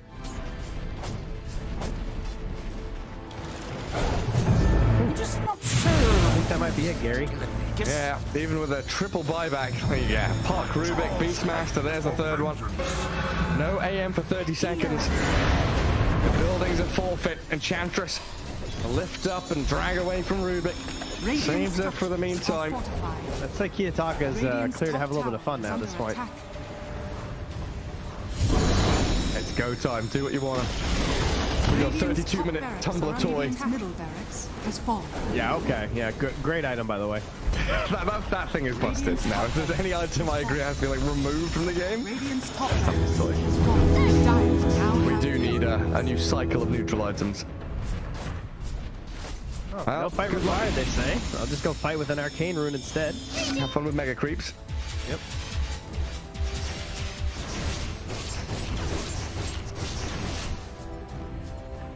Arcane Storm bottled up.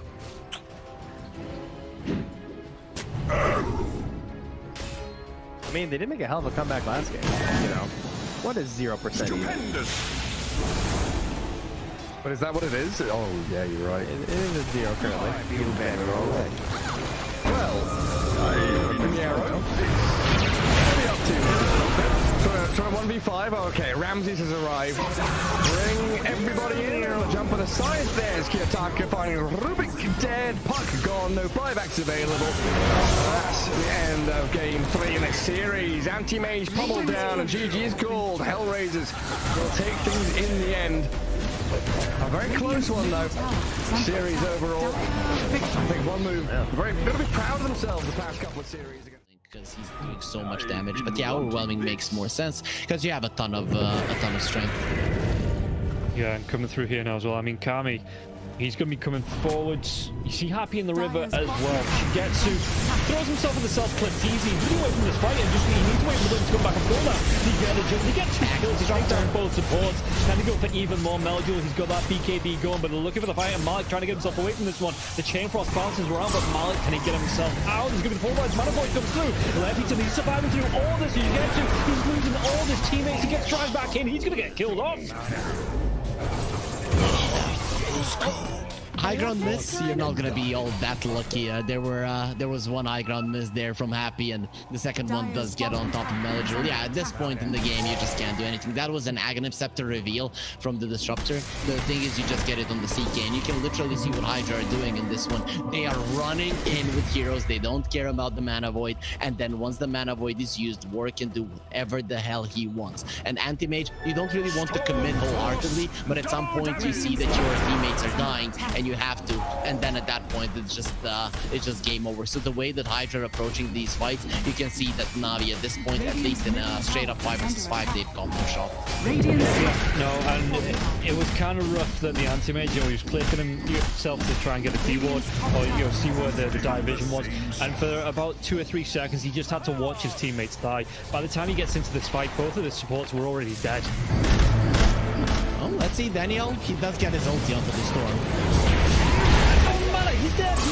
He might be able to kill off the Storm Spirit though. He will go down. That's going to be a big one. The buyback comes down now. He's going to try and chip the target onto Lefington. Lefington, can he get himself away with the tether? In fact, they want to fight back into this. They take down the Primal Beast. Primal Beast has to buy back. Big dive in from Warwick now as well. Trying to get on top of Melduel. Melduel, does he lose his life? He absolutely does. He's dead for 105 seconds. No buyback. Daniel, he might be the next one to go down, and this is just going to be Hydra.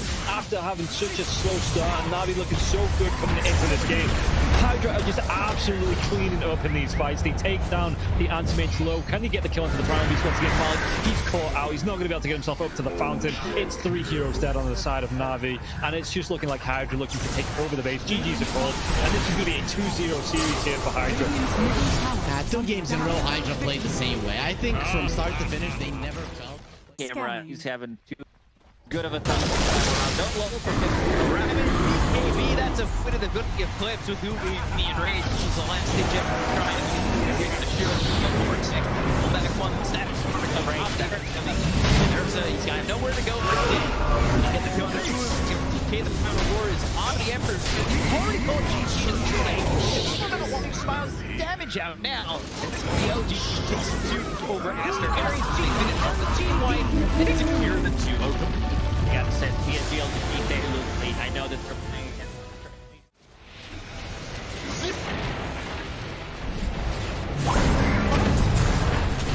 All right, you know, one of these heroes are gonna work. One of these heroes are gonna kind of like pop back into the meta as a result. And Gaimin Gladiators. Yeah, I mean, Pro Scene's always very innovative, so makes it fun.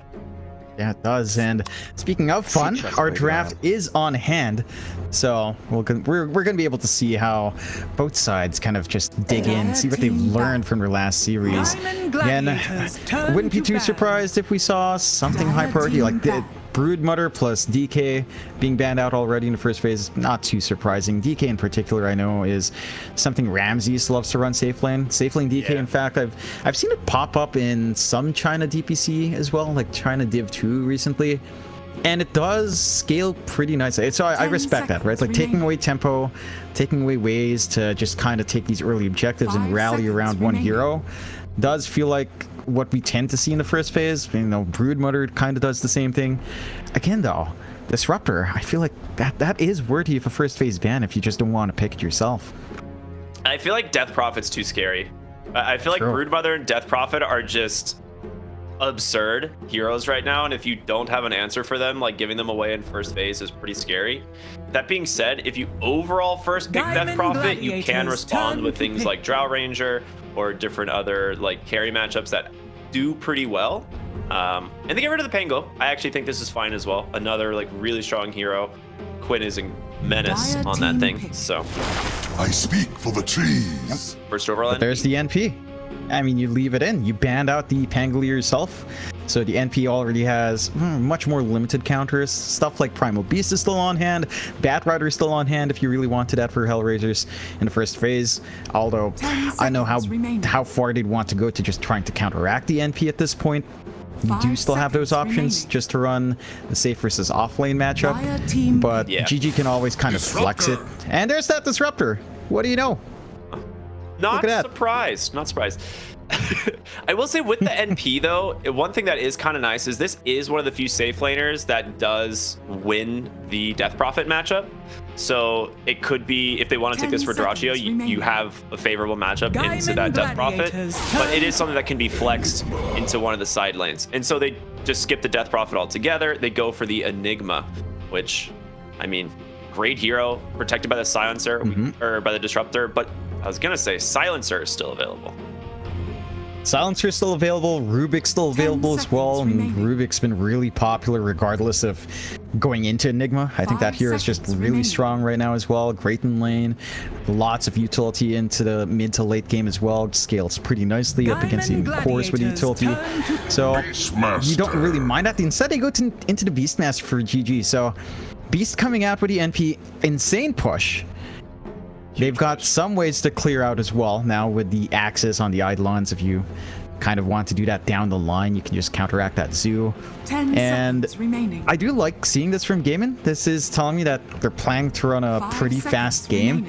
Right? They want to take it up tempo. They understand the shortcomings of the Enigma. Sure, you don't focus in on the black hole, but as the game scales on, like that is pretty much what Enigma does outside of all the auras, like the Guardian Greaves and maybe the Wraith packs coming out. Black hole will have to be a factor, and that's a timer that you will have to kind of wait on in comparison to the Beast and NP. Like their split push feels a lot more reliable in comparison to Eidolons, and you know, like just the global presence of the NP on top of this pick-off potential and the vision from the Beastmaster, it does feel like you have a lot more control here from Gaimin to dictate this game. Oh, I am with you. I think Beastmaster is broken. This hero is so good. 5 seconds remaining. I don't think there's many offlaners that I would pick over Beastmaster in almost any game. I think he's reliable. He pretty much always does his job. And even in lanes where he can be heavily countered, then the response is usually just stack Ancients, level 4 axes. But then you put a lot of pressure on like the 5 position to block the triangle that you want to farm later. And if you have like a strong 4 in lane, which a lot of times he does, your 5 can't leave to go do that. So I think Beastmaster is just a really solid hero overall. Excited to see, you know, how they decide to play this and what they want to match it with. The fact that they get it on 8 is fantastic because they get to ban out the Enchantress. They don't have to worry about that like abysmal matchup. So I like it a lot.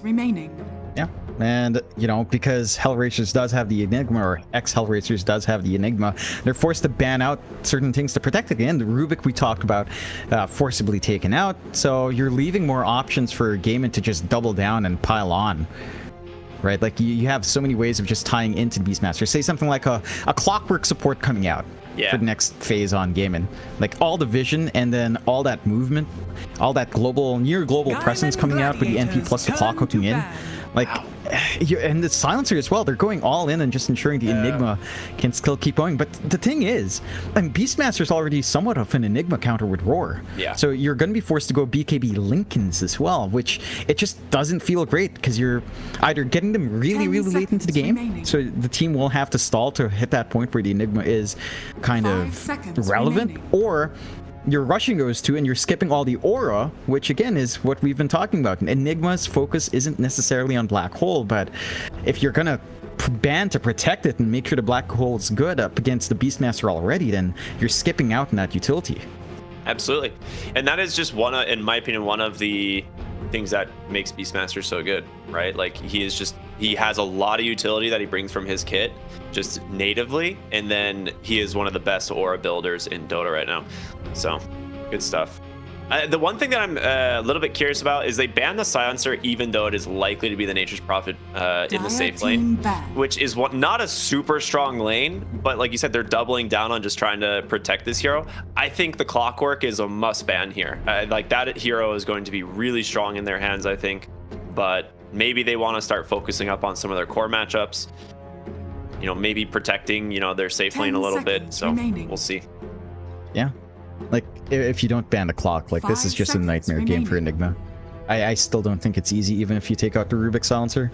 Like, Clockwork's going to be a BKB piercing cancel as well, and he doesn't care for Lincoln. So they ban out the IO instead, so preventing certain IO combinations for GG, and they pick up the Bounty Hunter here. Interesting pickup from Hellraisers. Like, I've seen this on and off every now and again. I'm still not sure how I feel about this hero, to be frank with you, Ricky. Like, it can snowball you hard, but I don't necessarily think Hellraiser's lineup is set up for snowballing already. Like, Disruptor plus Enigma just don't feel like the kind of heroes that run around with the Bounty Hunter and plays Widow's Track. So I'm expecting maybe something like their mid pick here from Hellraisers to carry through with that. Yeah, I mean, it gives you glimpse vision, right? That's the main thing I see from this, right? In terms of like what it brings to the team is just glimpse vision, but I don't know if that's enough. And this is the hero I was hoping that we would be seeing. I think Snapfire is probably one of the most versatile heroes in Dota right now. And she just pretty much always can fit into a draft. So I think we're likely seeing the Beastmaster Snapfire offlane. You now have Roar to follow it up with Kisses. You have the Cookie, which is a great save. Yeah, I think this is going to be just a overall really strong draft right now from Gaimin Gladiators. And the Bounty Hunter's gotten me feeling some kind of way. I'll say that. Yeah, it's... I'm not sure. I'm not sure itself. Like, with Glimpse, sure, kind of sounds cool. It's kind of fun, but... I need more to go into that combination. Yeah. Like, I just don't see any of the heroes of Gaimin being really easy pickoffs unless you, like, literally clump up 3 or 4 heroes every time you rotate in. And then it's just the threat of NP being on top, the save from the Treant. This Wombo combo coming out from Gaimin is just ridiculous. You get that blink timing on your Treant, which even on 5 they tend to find pretty fast. You have so many ways of just stopping Black Hole. Like, you literally don't care for the Black Hole Lincolns. Like, this is not a Black Hole game for Enigma. So you got 2 bans on Rubik Silencer to protect Enigma, but then there's this Treant pick. I am sort of worried for the ex-Hellraiser squad here, just because there has to be something amazing. Maybe you go for just blind pick your mid here. You're pretty safe with blind picking your carry. I just literally have no clue what kind of carry you'd want to run with this. I don't see a carry wanting to join in for the Bounty Hunter kill, so maybe you just go all in with range. Drow is available, like you mentioned, right? Like core matchup against NP could be one way. Sniper. There's that as well. Sniper is actually not bad. You're against Beastmaster. It's a good Beastmaster lane, and it's okay enough against Nature's Prophet because you don't really care about the Sprout. And then you can always get like Hurricane Pike as well as the Grenade. I honestly think Sniper might be your pick here, but it doesn't feel great with this lineup because Enigma can't really dangle in front of you, right? This is a hero that plays behind your carries, and then you have a Bounty Hunter. Yeah, so they go for a Terrorblade, which is going to just be the in the front hero now, and you're going to try and play with like the Enigma saves, I suppose. Yeah, I mean, the Terrorblade's it's a decent core-to-core matchup against the NP scaling up. You do have, I'd say you have decent enough magic damage from Gaimin though, especially in lane. Like a Snapfire Beastmaster lane 5 seconds remaining. It sounds pretty deadly to me. Either the Axis or the Boar build for the Beastmaster, both are pretty alright. Maybe the Axis is a little bit more effective in harassing out, but it's not like Hellraisers has a clear answer for the Boars here as well. Yeah. I mean, for Hellraisers, if this Terrorblade does manage to, say, sync up by the time he has 6 or 7, you know, for this mid push that should eventually come out from Hellraisers, they can snowball the Terrorblade pretty fast, and, you know, once you protect yourself with a couple of stat items, it can stand in front and fight. It's just, the way I'm looking at right now for Hellraisers is their approach to fights are really difficult. Like this is just not easy. Maybe you do something weird and say you run Disruptor and Nigma supports. You run a core Bounty Hunter offlane, although Bounty Hunter offlane against NP also doesn't sound good. So yeah, probably sticking to the Enigma. I was wondering the same thing. I was like, could they be pulling some core bounty out? But it's like looking at these heroes, there's no way. This is the 4 with the Enigma lane, right? I feel like it has to be. And the only thing I'm looking at right now is if I'm Hellraisers, you have to ban like some classic Quinn heroes to get rid of the puck. I'm really worried about Zeus getting through, like at all, because there's not a lot that you can pick right now that will counter the Zeus lane because he just continues to farm, and it is a very good Zeus game. Yeah, it is. It's a fantastic Zeus game up against this kind of lineup. What else is left? Like, if they do ban the Zeus, I guess something like Letrak's still available if you really want. You don't have the battery. Gaimin's got rid of it. Okay. All right. There's That's fair. And there's the Zeus. I was like, oh, I was so worried for a moment. I was like, if this hero squeaks through, you're in a problem. Okay. Yeah, you're in a world of hurt if that does slide through. So what else is left for good old Quinn here? The Batrider is still... It's still in the pool, right? Yeah, Batrider's still in. I don't know if you really need to. Remaining. But you could. That's the one thing with this lineup. Like, you literally could. I feel like any pick just... And they go to Storm instead, which again, I don't mind too much. Your catch here on Hellraisers is not the best. Like, how do you pin down the Storm? You have Black Hole, you have Glimpse, Static Storm, Kinetic Field. That's literally all your stuns. We're not going to count the mini stun from Shuriken. That's not enough to stop the Storm. Like, there's no good way of pinning down the Storm unless you, I guess, surprise him with a Static Storm or surprise him with a Black Hole. Otherwise, Quinn's just free to dance around here. Yeah, so it's really up to the mid lane, right? Here for Hellraisers to find your Storm counter. And I'm not really sure what's left in the... I'm trying to think like what's left in the pool that they could go for. They're pretty much out of time, so they've got to be crunching some numbers here. They go for the Death Prophet. Okay. It's a silence, actually. Not a bad pick into the Storm Spirit either in lane. So I think this is actually probably one of the better options they could go for, because they needed some desperate tempo, I think, on Hellraisers here to get active early. And I think this will help actually quite a bit with that. Yeah, like the mid matchup feels pretty decent for the DP there. I don't think the Storm has the best of times in that lane, so you should have a pretty good matchup for Kiyotaka. I see tempo coming out from Hellraisers now, right? Like, you've got this push timing to hit with your DP and your Enigma. You've got the aura plays. You've got that sustain up front with the DP maybe lasting a little bit longer with all of those Spirit Siphons going off. But when you look at how they have to execute on Hellraisers, it just feels a lot harder. Like, even with these solutions on hand, like, GG's draft is just a lot easier to play straight up. Like, there's no direct counters to these heroes. Your lane matchups look good, except maybe mid is a little bit of the wonkier one for Quinn. But, you know, it's Quinn up against Kiyotaka. I think that should still go fairly even. Worst case scenario there, maybe a slight lead for Kiyotaka just by the nature of the matchup. But I know, like, I'm feeling Gaimin's draft here, Ricky. Hellraisers, like, this is a very different draft from what I'm used to seeing, but it's not something that has me feeling too good. So we'll have to see how they pull it off, I guess.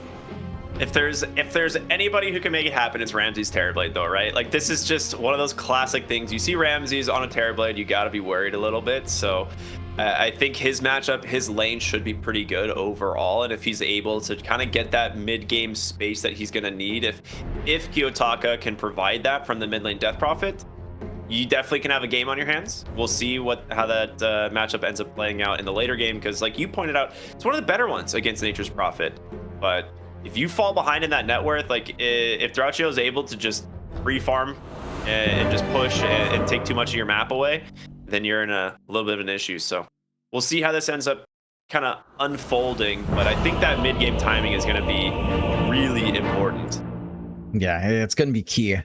Like, if Hellraisers manage to tempo snowball off the back of this Bounty Hunter, then this game simplifies. You know, you just maintain that lead, you kind of just run down. You will have to get some build up on your Storm, some build up on your NP, and even your Beastmaster, right? You're looking for your aura timings, you're looking for your Overlord timing as well. So yeah, there is a moment where Hellraisers can just overwhelm, and I think the key part on top of Ramsey's just having a good time, it's Ramsey's understanding these power spikes, right? How willing is he to show up to these early fights? How willing is he to contribute towards this potential mid push with his metamorphosis? We've seen a lot of terrible players actually join their team right when that mid push happens, and I'd like to see that come out from Ramsey. I'm sure he would. You know, if the circumstances are favorable, he will show up for it. Man, I'm so ready. This is gonna be such a fun game. I have not been able to cast inter-regional Dota, I think, since the last Pro Series. So you know, I've been fiending for this for a while now. I'm excited. Hell yeah! Welcome back, Ricky. Yeah, dude. Thank you. You just so much. had to sacrifice Neff. Yeah, we had to take out Neff and Mike for this to happen. So thanks, guys. Not too much of value is lost, I'm sure. It's all right. For anyone who is joining in, maybe if you missed the draft, it is the first game of this best of two. It is Gaimin Gladiators here taking on the side of Hellraisers. We're going to see a little bit of a battle for these runes here at top. And Solo Ramsey going to take a decent chunk of damage here, as he should be fine. These axes will start to stack up. Well, actually, yeah, okay. They're not going to continue the chase. Underneath the tower, he's going to be okay. Yep. Just playing it safe. I do like that Ace started with the axis. Wait a minute, he's got a more glimpse. aggressive one. Hold on. The Uno reverse card. Solo. He's got to get out of here, though. Topi's going to try and chase him down, but there's the reflection. The first blood. Might come through here for Ramses. Hyotaka, though, will snipe it from the mid lane on the Death Prophet, and that is the best start you can hope for. Yeah, it's a sweet start coming out for Hellraisers. Pretty long engagement on that rune, but they're collapsing on top now. Like, they've got Ace isolated without the support, and with the axes, I mean, the cooldown at level at every level, it's not that, oh no, okay, Tofu. Yeah, just That's always like long. Your heart stops for a second, right? You're like, did I wait long enough? A moment of truth. Ooh, yeah, that would have just been a nightmare start for Ace if that went through, but fortunately for them, it does not. And this lane, as long as Ace does manage to heal up just fine, this magical output is ridiculous. Solo's going to have to watch himself, but with level 2 and Ramses, he can dish some of that damage back as well. So it's going to be a little bit more back and forth, and all eyes on Ramses. If he gets this lane going for himself, he's going to feel great. Yeah. I like the fact that he just popped the meta as soon as he got it, just to start kind of pushing back these heroes. And he's still got the wave in a really good spot here, so I don't think he's really that worried. He should be able to CS this pretty well. He's just continuing to use that reflection, which... why not, man? Take that early gen advantage. Bottom lane, Celery. Ooh, sniped under the tower there. Nicely done. I mean, they got the Eidolon split, and Dyrachio is going to take a lot of damage here as well. But he'll be okay.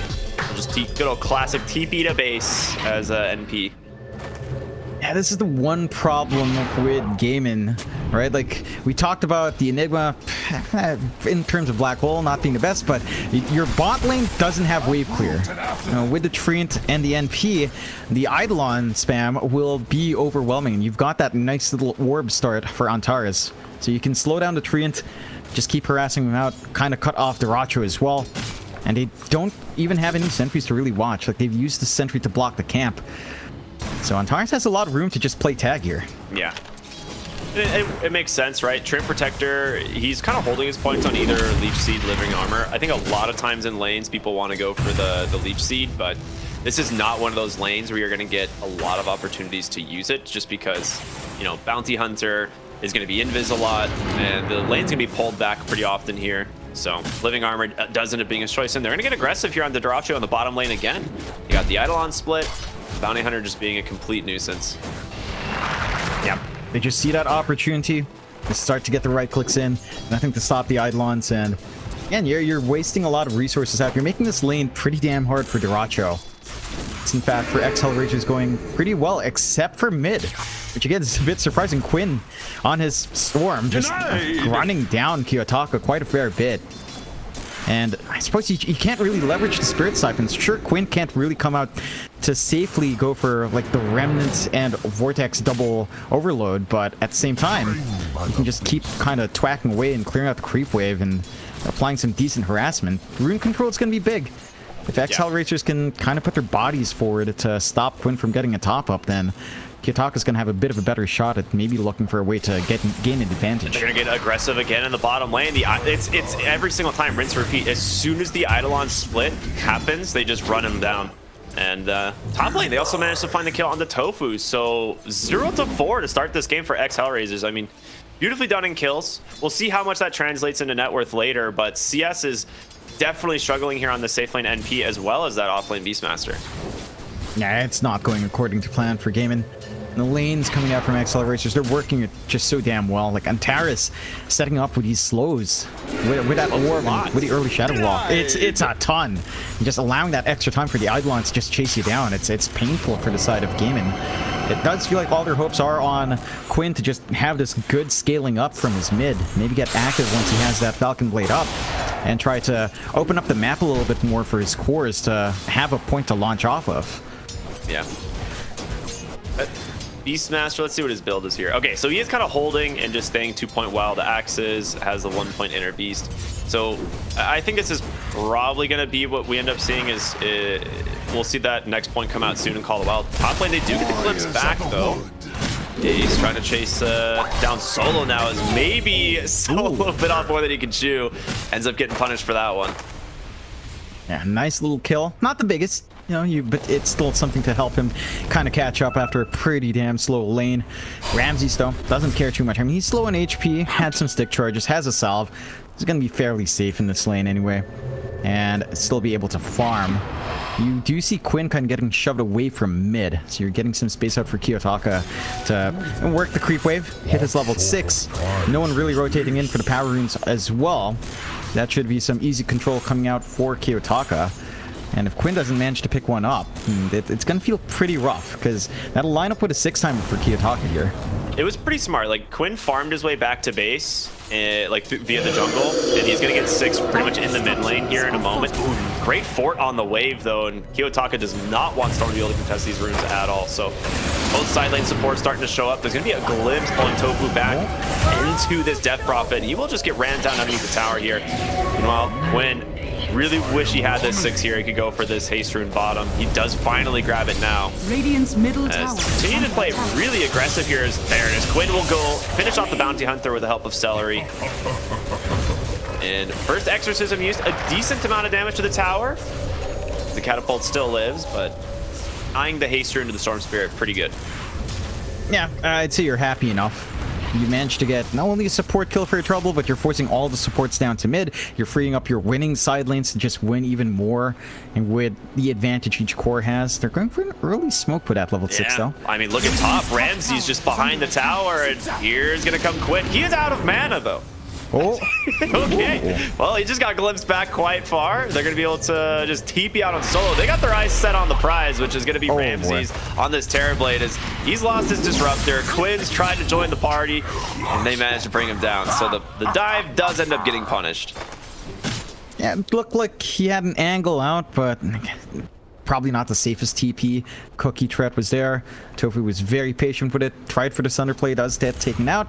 And Quinn still had enough to kind of walk back in. So they take out the big target on the map that really needs to scale up here from the side of Hellraisers. Ramses, I mean, he's still having a decent time. He's still number 2 in net ward. Oh, yeah. He's not going to be hurting too much, and he should be able to swing over to the jungle. But this is the point where Gaimin can kind of start to group up for a little bit of a push. Yeah, absolutely. We're going to see Ace, 3 points in these axes now. The damage starts to become very problematic. So if you're going to stay in this lane here, Quinn's not backing away. He's staying very active, pops the Vortex, and they got Ramses and potentially Solos. They got a cookie in one. Now Quinn just dives after him instead. Okay. God, who needs to farm when you can just kill heroes? I mean, yeah, you don't need to. Ramses, I thought he'd just swing jungle. He goes back into that lane, and no Metamorphosis, no Sunder, gets taken out. Does not respect the output. They're going on to the Roger here, though. Nice TP Cookie. Beautifully done. They have Aurora available here if they want to go for it. They do have a Sentry. They drop it. The Scatterblast comes out, and Taras gets basically punished for that dive as well. So the responses from Gaimin Gladiators, man, they're really on point. Yeah, they've managed to just worked themselves out of a pretty slow laning phase, all things considered. They're finding some key pickoffs. They're still a little bit behind in net worth. You know, Diratra's not quite doing too hot on the NP just yet, trying to work onto the Midas to catch up. But it's that momentum we talked about. You've got Quinn onto the Storm, and he's just willing to run around. Yeah. You know, he's just more than willing to show up to other lanes, make these plays. Kiyotaka, in comparison, has just been stuck mid. And he will have this opportunity to EXO onto the tier 1 again. They know Roar's down, so should be fairly safe for Kiyotaka. They have the fort to slow down for a moment. And it is 3 points living armor, but the thing that it has gotten pretty well is with these rotations is Celery has just stayed solo bottom for quite a while now to try and slow down some of these pushes from the Enigma as well as the Death Prophet. It doesn't look like it's going to be enough. The EXO's still got quite a bit of duration in the mid lane, and they will be able to claim the first tower here. Tower is under attack. Yep. And they find a mid tier 1, but they've lost their top in exchange. Yeah. So it still feels a little bit better for the Hellraisers boys, but you're not suffering here on GG. You still have some control. Celery's just constantly healing down bot, so Miero can't get a full solo push by himself. It will eventually fall, and Celery's not safe. Nice read by him. Sees that movement from the Enigma. He's like, all right, there's no way this guy's alone. Bounty Hunter behind the tower here. Radiant's bottom tower is under They do have another fort if they want to use it too. They could. I think it's just set a fall. Yeah, no biggie there. Probably just look to try to group up elsewhere. They've almost reached a timing for the Dominator here on Ace, so you will have that creep presence now. Big creep with some utility, some auras to play with if you want to. And Miero's still kind of hanging around here. Quinn is in the area. It's just going to farm up. So just going to take their time. He's got the Regen Rune bottled up as well. He's going to be feeling pretty good about himself. We are starting to hit that point, though, with the book on Antares, where track is going to be a big factor. And that's where Hellraisers has to really start to play here, right? Like, they've got to find these successful hero trades, even on supports, because you just snowball so damn hard when you get those track tilts going. Yeah, Antares is scouting. He's looking for Celery here. And he will be able to start stack up some of these tracks eventually. But a 2k gold lead here for the side of Hellraisers. It's pretty much all off the cores, right? Because the supports are very poor at this point in the game. Quinn smokes up, has that regen, still running, hoping to find the Ramses in the jungle here, but not gonna get lucky there. Did find something else. He does see the Enigma. I was like, does he go for the black hole? The Mortimer kisses are there. There's no chance he escapes this. And then Tara's has to just back away. So good play there. Good rotation from the duo. Yeah, it doesn't take too long. He is going for the typical Enigma build-up. Injurability Kiyotaka. He's going to try and get aggressive. There is an overgrowth to buy him some space. He will use it just to prevent these track kills, so maybe not the worst call. They're just going to dive. They've got themselves... Oh, what'd I miss? Ooh, Quinn gets rolled by the glimpse from downtown. Solo snipes him. And there it is, the first tip of the game. I was wondering when this was going to happen. I knew it would be Quinn somehow related. Yeah, it would be Quinn tipping or Quinn getting tipped. Maybe even manage to find Celery. So these track kills are stacking up.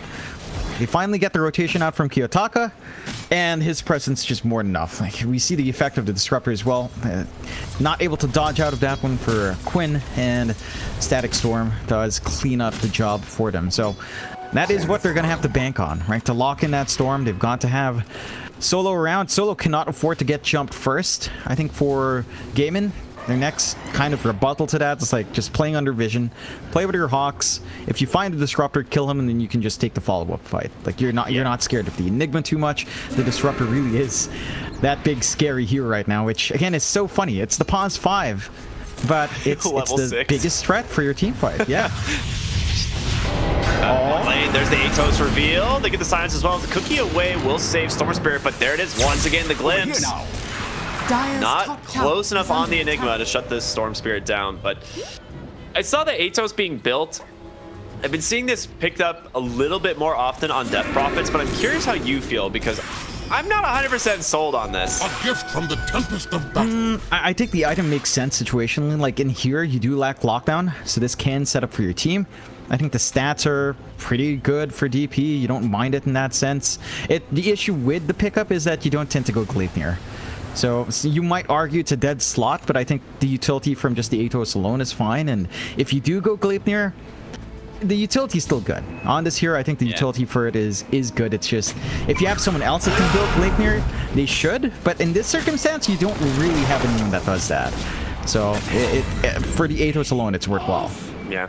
Nice rotation top here. They commit the roar, take down the bounty hunter, which ends up being pretty worth it, as, you know, just removing those tracks. But mid lane, Mortimer Kisses comes out. I guess just a little bit of a whiffed initiation there, potentially. But they smoked up, so see if they can actually find something out of this. It looks like everybody on Gaimin Gladiators bailing out of top side of the map, so.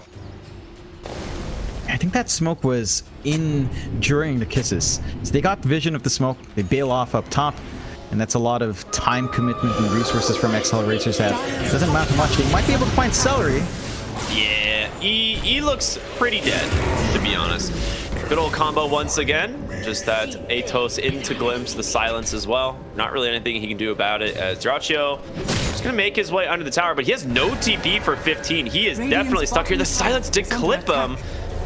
They will know kind of where he is thanks to the ghost. Oh no, trapped into the trees. The Glimpse pulls him back as well. Dire's top tower is under They're starting to bully the side of Gaimin.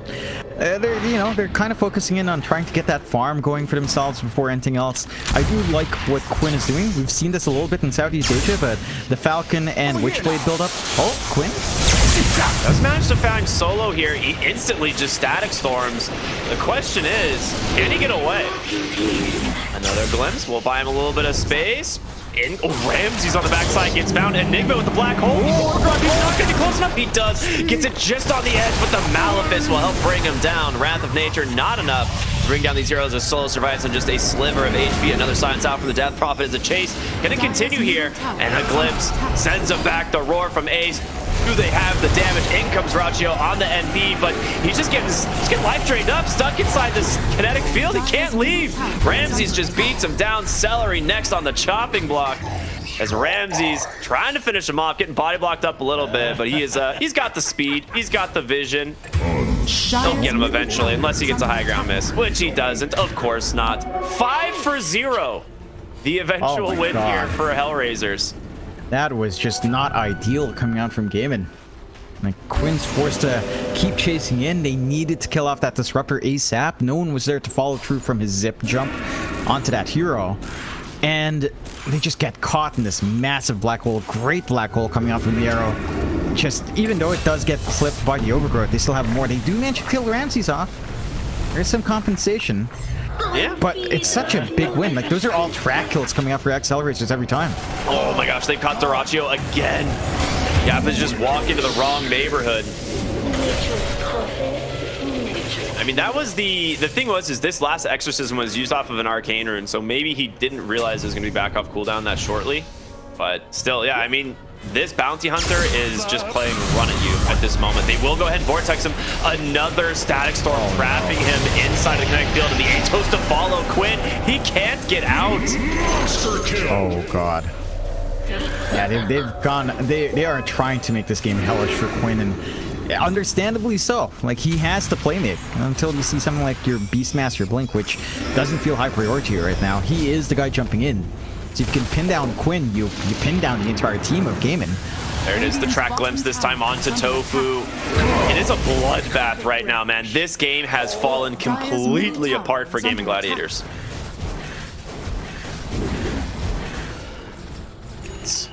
It's rough. Like, Hellraisers are playing perfectly. Like, they know they've got to be aggressive with his bounty hunter pickup. They've just maintained that aggression. We've seen Ramses show up to these engagements just with the power treads and Manta. Heck, even before the Manta, he was joining these fights. And they understand their timing. Now they've got this blink up on the arrow. Like, GG. Their spacing discipline hasn't been the best in some of these fights as well. And they have to be pretty aware of where Miero is at.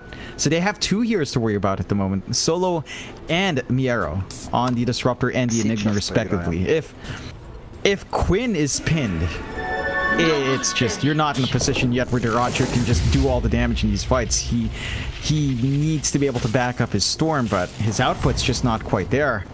And you do have the full Overlord already on Ace at the least, just waiting for the unlock on his item. So he'll have a little bit more presence, but it doesn't feel like it's going to be enough. Gaimin, their execution just, after a pretty good set of fights in the laning phase, it's fallen flat here in the early mid game. Yeah, and this is exactly what we were talking about earlier, right? If these like mid and offlane heroes, this Death Prophet and Enigma, are able to create enough like mid-game momentum and space for this Terrorblade, you are in a really good spot for Ramses going late game. I mean, and look at the difference. I mean, it's 10,000 gold. This Bounty Hunter has an entire pipe completed after all of these fights. Yep, he's right behind Quinn's farm. Like, Quinn has just been shut down pretty hard. He's bottom net worth across all the cores. He doesn't have anything protective. He just finishes up his Witchblade, Falcon Blade combination. So he's got some output, but he's not protected. He has to go for this BKB. Like, he can't allow himself to just keep getting caught off by these static storms. So once you remove that threat with a BKB, it's only the black hole, and it feels like across all the threats, the black hole is probably the more manageable one. Which is so funny, right? You look at everything, you're like, yeah, black hole's not that big of a deal, guys. That static storm, though, I think, gotta deal with that. Mid lane, they do manage to find the disruptor, the hero that they need to be able to take down. The track glimpses have been completely devastating this side of Gaimin Gladiators. So they get the mid tower, again, based off the Overlord, ends up working on quite well. They get an arcane rune for Quinn, so are they actually gonna go Roche here? There's no way.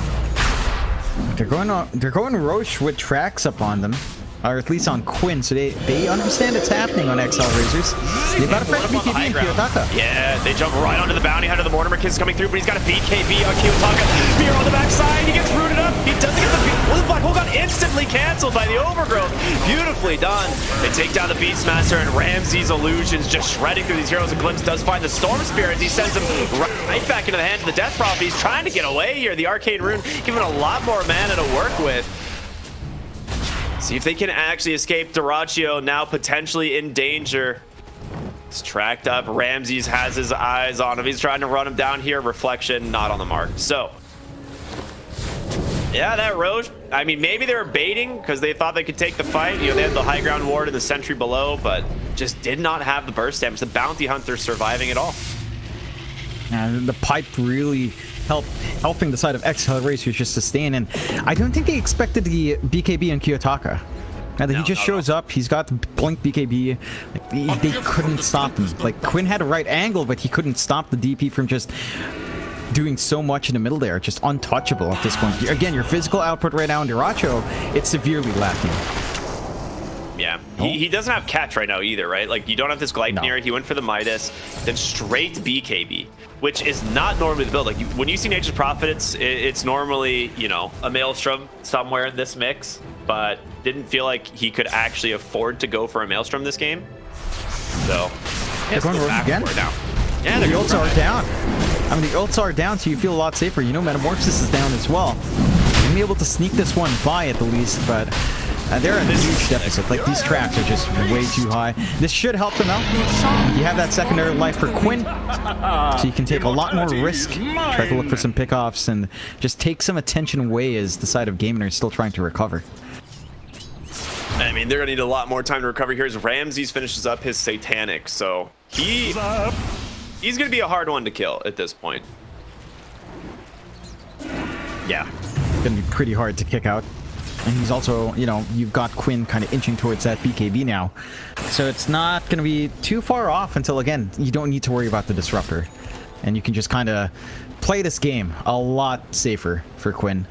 At the side of Gaimin, it does feel like you're still waiting for Dyrachyo to hit that Gleipnir timing, at the least the Maelstrom. Because he's just not contributing hard enough into these fights. Whereas for Hellraisers, I mean, Ramses already has his full Satanic. Like, he went Manta Satanic straight up. He just wants to be able to stand and fight. And if you don't have a way of stopping him, he's got 2 Dispels on hand to at least take off the Overgrowth and at least one more debuff that you might have on hand. So pinning down Ramses just got a hell lot harder for the side of Gaimin here. Yeah, and you're just going the Scotty next as well, which it's a perfect Scotty game, right? You're against Storm Spirit and the Nature's Prophet, that attack slow. going to go way further against these heroes.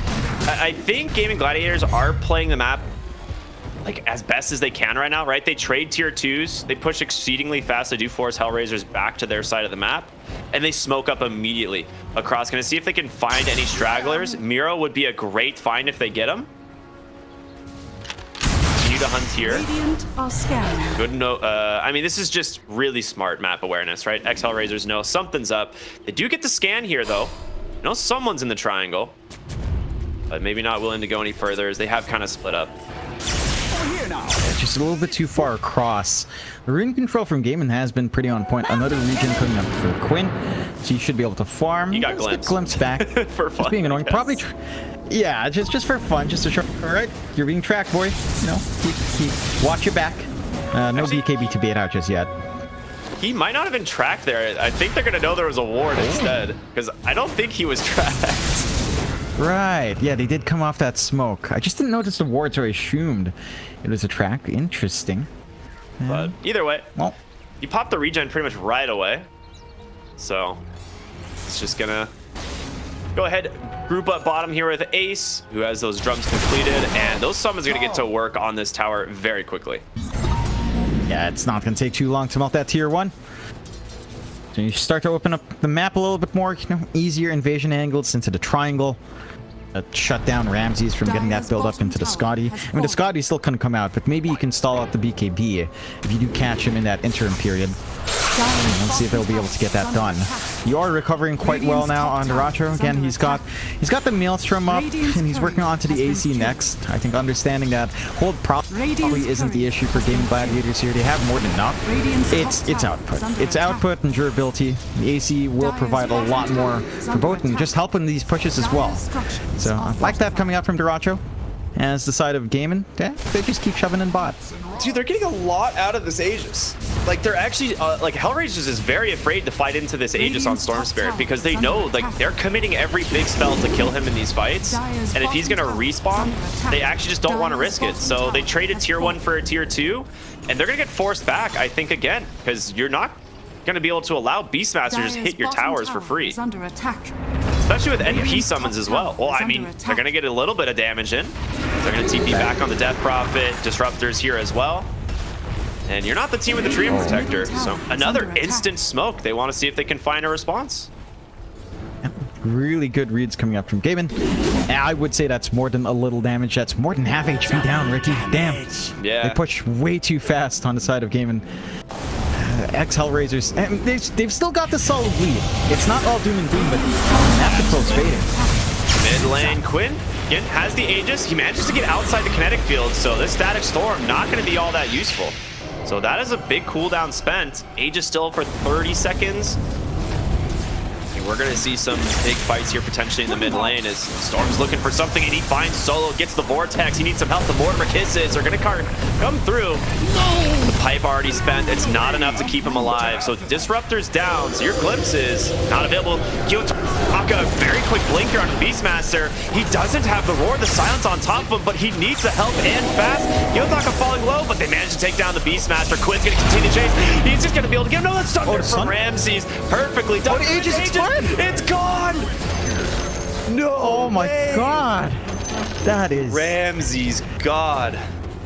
Oh my god, Ramses comes in, he's the healer, gets the Sunder, pops the Satanic, stays in that fight, and Gaimin dragged that fight for so long, or they keep trying to force themselves to jump onto these targets for so long, feeling so confident, holding on to that BKB for Quinn for such a long time, that the Aegis is just gone. Like, that was just not the way you wanted that to go for Gaimin. Yes, they find one pickoff, but it's not the big cores you're killing off. Again, despite the map losses for Hellraisers in terms of control, they have a clear network advantage. Like, this farm distribution is sickening. You have really good farm in Ramses and Kiyotaka. Miara not too far off, tied in with most of the cores on Gaimin, and then you have Antares just so big on the bounty. He's got Pipe and the Lotus fully done, going on to the Basher, more than likely just a full Abyssal for extra control. And this Bounty Hunter, it's working out, and it's working out really damn well. I would like him to just go Scythe, honestly. I hope he doesn't go Basher, and he does just go for a Scythe. I mean, the idea with the Abyssal Blade is really good if he just wants to sit on top of this Nature's Prophet. Then it makes a lot of sense, because if he can just stay on top of Dyrachyo and just not allow him to play in these fights, it'll be super annoying. Yeah, like the Hex definitely is a safer play, but now he's going all in. He's queuing up the full Abyssal. All right. Which I dig it. I don't mind it, because it does make the Bounty Hunter much more tanky. And he has so much armor. He's going to get additional damage block as well. He can just keep doing everything he needs to do for his team, keep the tracks going, and just, you know, keeping that massive nuisance to the side of Gaimin Gladiators. For GG, I mean, Dyrachyo needs more. Like, he's got that full AC up. The MKB is coming up next, which again is more output for him. I'm seeing an issue in the long-term engagements with Ramsey still. Like, the NP versus TB matchup is, you know, it's not that bad, but it certainly is a lot easy. It certainly is a lot easier for the Terrorblade. Absolutely. Like, this hero just hits so much harder, hits further away with a Metamorphosis up. Like, as long as Ramsey somehow doesn't get chain stunned and doesn't get to use his Manta Satanic to dispel, then he is just in control of these fights. I agree with you, man. 100%. This is going to be a lot on the line here for these next fights. And mid lane, Miro just guesses. Quinn's going to be forced to beat the Vortex onto the Enigma. If they can burst him, it'd be great. He pops with his own BKB. The Roar's going to come through as well. Can they finish him up? It's going to be in the hands of Dyrachyo.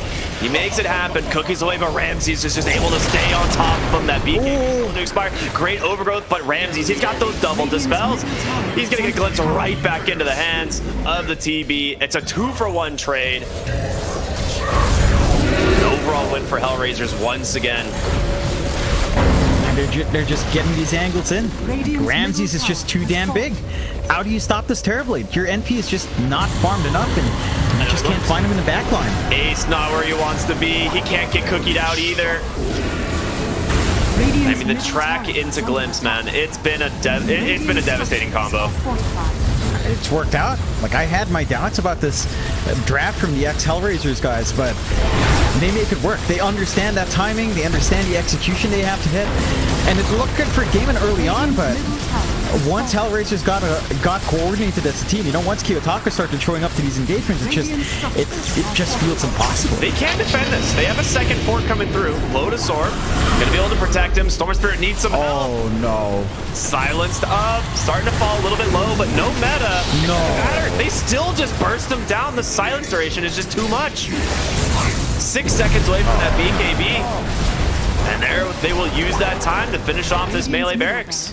Nice cookie out from Tofu, but really just do not have the damage without the storm. They don't have the catch without the storm.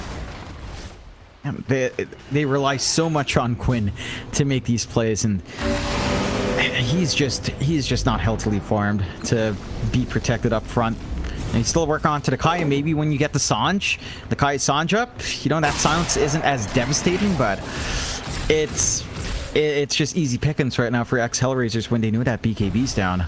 You've got the gold, and you do get the full butterfly buyout from Ramsey. Sure, Dyrachyo is working onto the MKB, but that full MKB is a long ways off, and with that fresh butterfly, straight off to Roche, number 2 with a shard.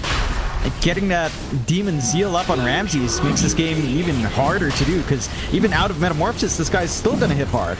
I was like wondering if you give the shard to like the Bounty Hunter, so you can just like give your Shadow Walk to like your Terrorblade or something.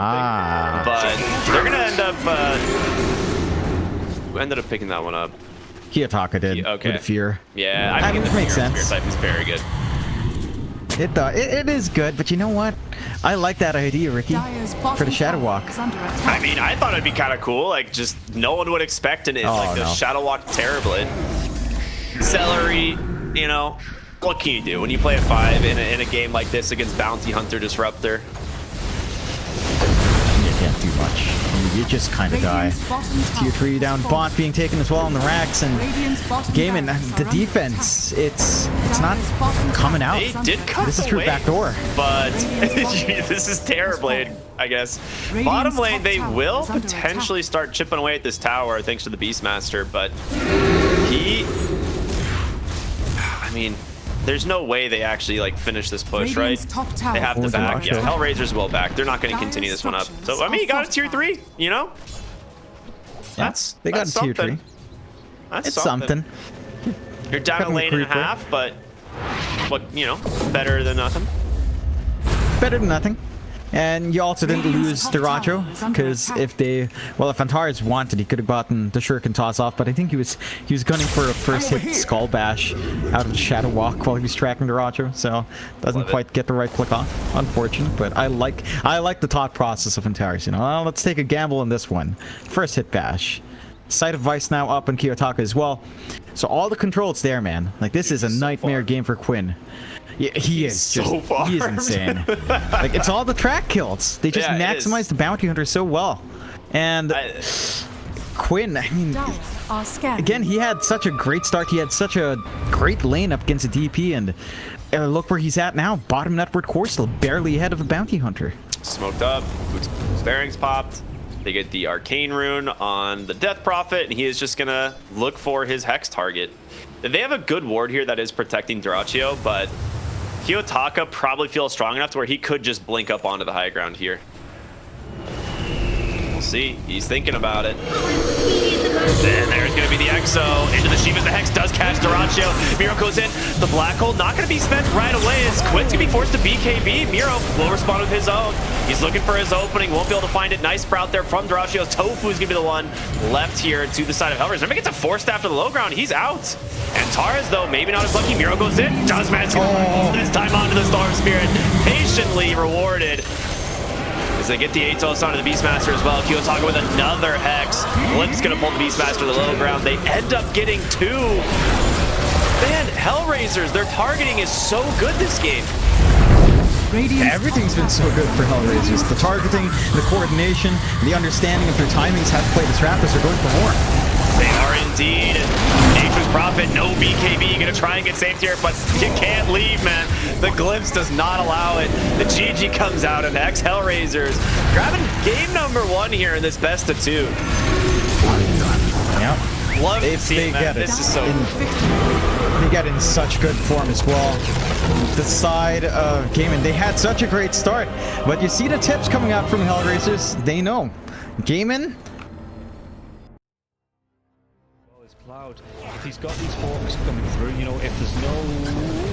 We'll come back to this as they get the dive on, and everything I was saying is now inconsequential because Cloud has gone down, so Kami has to move away from these Mortimer Kisses. There is still that buyback to the Beastmaster though. Let's see. He wants to get himself back into this. The dive onto the back lines is the Vortex as well. There's going to be a real nice dismember. The hooks come. Nice save. Though. He saves it. Cloud gets himself back into this now, and Kami is losing so much. Kami's going to go down. They do get the kill onto Leppington there as well. So Miro with that freezing field, Miro will go down. Going down to the hooks. Yatsuo still in that push roll. He's getting them back. They get the buyback out from the poach and Storm Spirit. Everybody from the side of Hydra. They don't want to be giving this one up now as well, but they take down Leppington once again. That's the dieback on the Disruptor, and Yatsuo, what can he do? The hook, it's going to be blocked mid. Hook. This is the dieback on the Cloud. Cloud, can he get himself away from this one? He's still being harassed up by Collapse. One more right click. He goes down. That is going to be the Beastmaster dead for 115 seconds, and now the chase is on for the rest of the side of Hydra. This Aghanims on the Morphling is just making him impossible to deal with. First of all, they use the little shredder on the Pudge to get rid of his armor. He has solid amounts of it, but it is just not enough. And then Yatoro just destroys him, and he knows that he can stand his ground because he cannot be stunned. He literally cannot be stunned. How do you stun water? Well, a lot of their damage, if not most of it, is on the Morphling. Oh, the glimpse comes back though. Inside the Statustorm Mirror, he has that Lotus going, and now if Zofra actually dives a little bit further, the Thunder comes out. McPod King, he's dove in, yeah. They're going to be able to get a kill onto the Storms for it. Can they take down the Pudge? They're going to be able to catch him and cancel off the TP.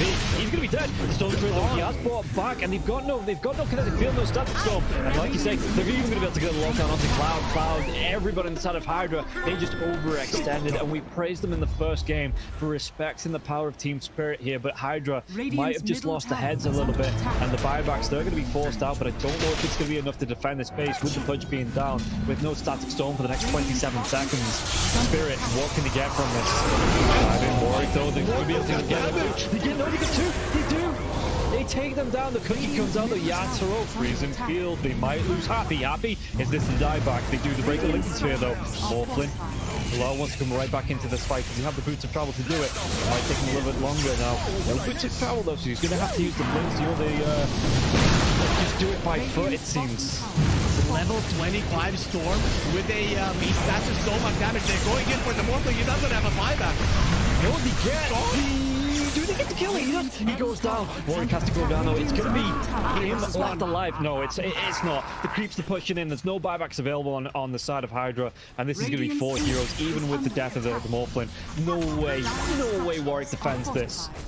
It's pretty much over. They don't have the glyph. The game is over. They gave it their best. Hydra, they made Team Spirit work for it. The team that is most likely going to be at the top of Eastern Europe DPC Division 1.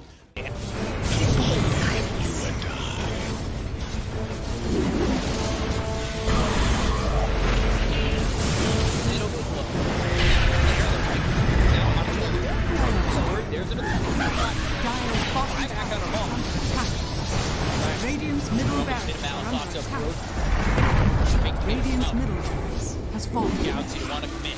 There's just not enough damage. Crimson Guard, Atrophy Aura, Rubik's Fate Bolt, all this damage reduction. Let's see the combo. Bit of Malice. Strong in by that Disruptor, and now we're going to be hitting the win it back up once more. Bit of Malice, and Sumale in it. They'll lose him in mind control. Right back towards Amara. Trying to run from everybody on the side of Gaimin Gladiators. Radiant's middle barracks are under Siphoning attack. and getting back into the base. Has fallen. Alive.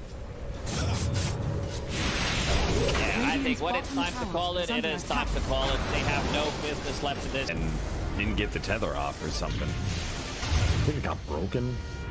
Either way, I like the ghost up to purchase. That was pretty heads up, but we are back and there's a smoke action. There's the divine right there. They're going in on Q. There's the hit. Okay, get that hit off. 123. Knocked great damage and he's dead. Oh my god. Nothing. Less than 10% of his health. I mean, I'm assuming that's just the game. That, yeah, 100%. There's no point in talking about the rest AU of it. picks it up. I shot him, Royce. The dive check. Go away, you. Oh my god. Victory!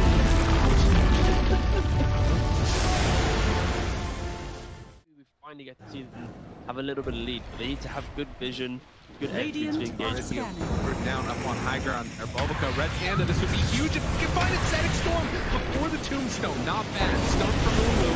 He's thrown now over the there. Starting to drop down. I love TK controls for the moment. He does manage to get that one away. And the Supernova down. TK barely surviving. And it's just going to run down at this. Oh, White Album, the dodge, to hide away, the heal's coming in. So they hoping for a save, but the PKB is out, and they're going to jump onto him. He has to back away. They have lost White Album again, and now Tango in trouble. Q is going to drop. Aster, these fight so well, and they couldn't take down that Undying. And remember, Aegis, so they didn't really care about giving away. That's what. Big finish profits.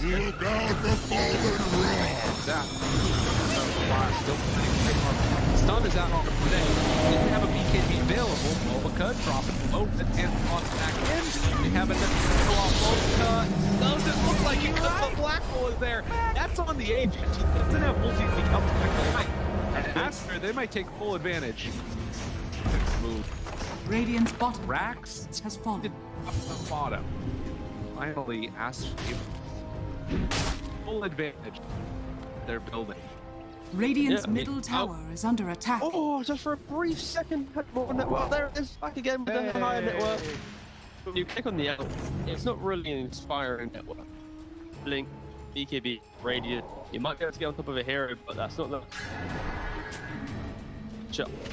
that's able to 100-0 here. Like even this Undying inside Static Storm, about them to then get over the Slash Golem from away. Back, they have that trying to keep him alive. Makes the move, and again, into this fight without Monet here. Pretty good for them. Right album, but now Monet shows up. Now they're in a lot of trouble, but they managed to kill him. Okay. Alright. Pops ulti. Now the current punching. Really getting away survive that first salvo. Very strong. Supernova down, pops the BKB. Ooh, he's just caught here. They want to get the kill. That's really himself up. And now the chase. The avalanche, the toss. Thinks he's going to give up his life also. Then Monet is way too strong. This might just be the full set of racks going down bottom. Aster, way too strong for Ares. Like Aaron the GP. Oh, they're done. Okay. I was wondering. It looked like it was that type of game. Yeah, it kind of was. It's like a game where you're an out. Not really ever been in the league. Victory. He hasn't really never protected himself.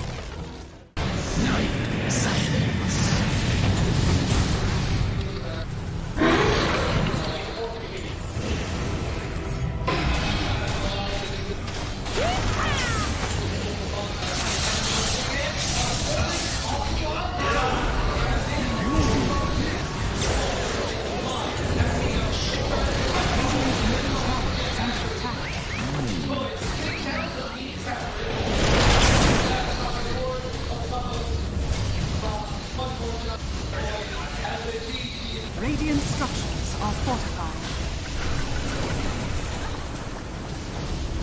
Radiant's middle tower is under attack.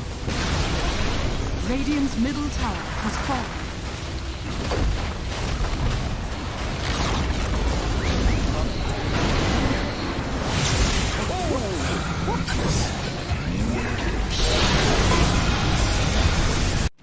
Boom.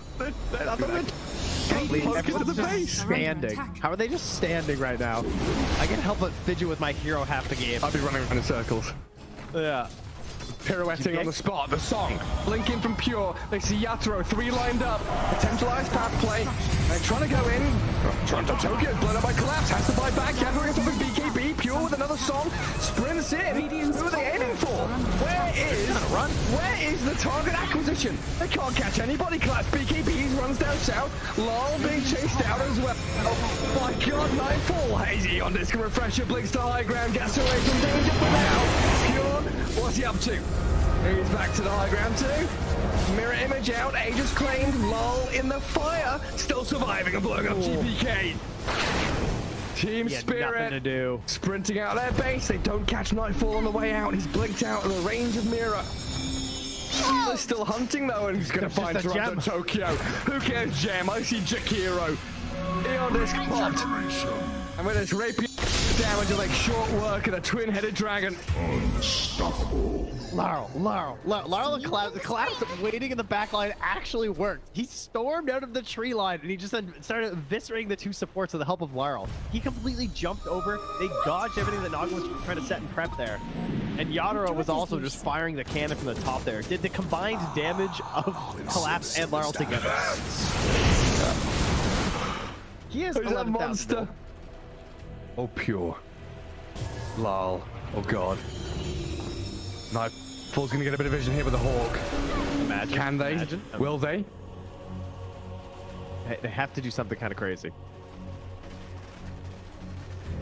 They're gonna be losing their base pretty soon. Lash has buyback. Naga Beastmaster have to get back to base to defend. Drow Rangers up here. Tier 3 gone. Barracks to follow. There's no buyback to Collapse though. That's a big one. And Mira. Radiant structure. Look at all the wolves. Look at all the summons. It's vulnerable. Mira gets away from there. Help of the Glimmer Cave to jump in from Lol. Disruption self-save. Barracks taken out. Lol.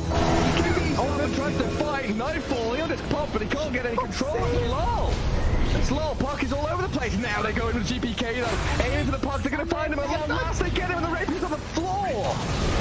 He messed up the phase shift. He canceled it. Oh no. Did you see that? I'm not crazy, right? I don't know. Yeah, he phase shifted and accidentally ended it. There's an Axe Blessing recipe, there's a rapier, there's all sorts of stuff everywhere. An Axe Blessing recipe. What's that there? Okay. Not sure what the story on that one is. Meanwhile, Save, I think he had a refresher charge, right? Because Laurel dove him, he disrupts himself, and he tries to kill him again after it Save just refreshes, and then uses it again. How have they not got the rapier? Now there's another DD. I don't think they care. Toronto Tokyo is going to take it, is he? Oh, yes, the Jakiro with the rapier. Coming to feed it back to them, guys.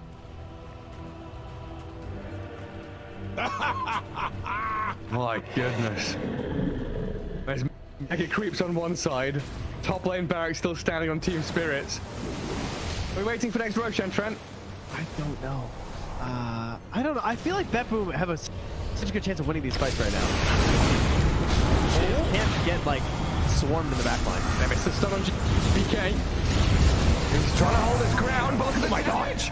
Oh my god, Arturo shreds. Where'd he go? Daedalus hits, refreshes, blinks forward, kills off Save as well. SD's gone, TP home. Get the hell out of here, BetBoom now. Lucky to get coiled. Dude. Last track vanished. He looked okay until he didn't. Until he got hit for 1,350 damage from a single right click? Yeah. Oof. Yeah. Right until that. Ow. Luckily, Toronto Tokyo was not there to feed the rapier back, so that's good. And now Team Spirit running down lanes, coming for the Radiant base. Balls are still there to hold on to. Well, this has got to be mentally debilitating for BetBoom. Mini 71 minutes. Team Spirit is wearing them down. The admins have been on, they told them, nope, these guys. The longer this game goes, the harder things are. Well, it's like Moomiander was saying in that Seb documentary. This isn't Dota you're playing. This is a slogfest. You're going to wait it out and play 60-minute games, long ass ones. There's a long line. Watch get very far forward. He unders from Mira, but the Undying will fall inside the Radiant base. As Mira gets off one last finger of death, and the turns we got through. They killed GPK. It's a dialect of the ledge. Naga now in trouble. Song of the Siren trying to buy him at a time, but Yatro moves forward, gets the damage in. Bill is dead. Oh god. It all comes crumbling apart for BetBoom now. Wait, back. They're on to Mira. The kill off Nightfall save though, and lol. He opens up on them. The howitzer is here. Massive 40 mil cannon just shattering into BetBoom. Drow saved by the rip. The soul is everyone dying. There's two. And she's called it over. Team Spirit. Look at them. Look at Mira. Oh my god. The shard to anybody who would listen at the Lima Major. Nope. Which, yeah, nobody's taken him up on it yet. But if you see a shard being picked up by any team that was at the Lima Major that speaks English, then you could probably sort of see that. It's good. I'm like, this shard is actually good. I don't know what, and I don't know how to get there. I'm not sure.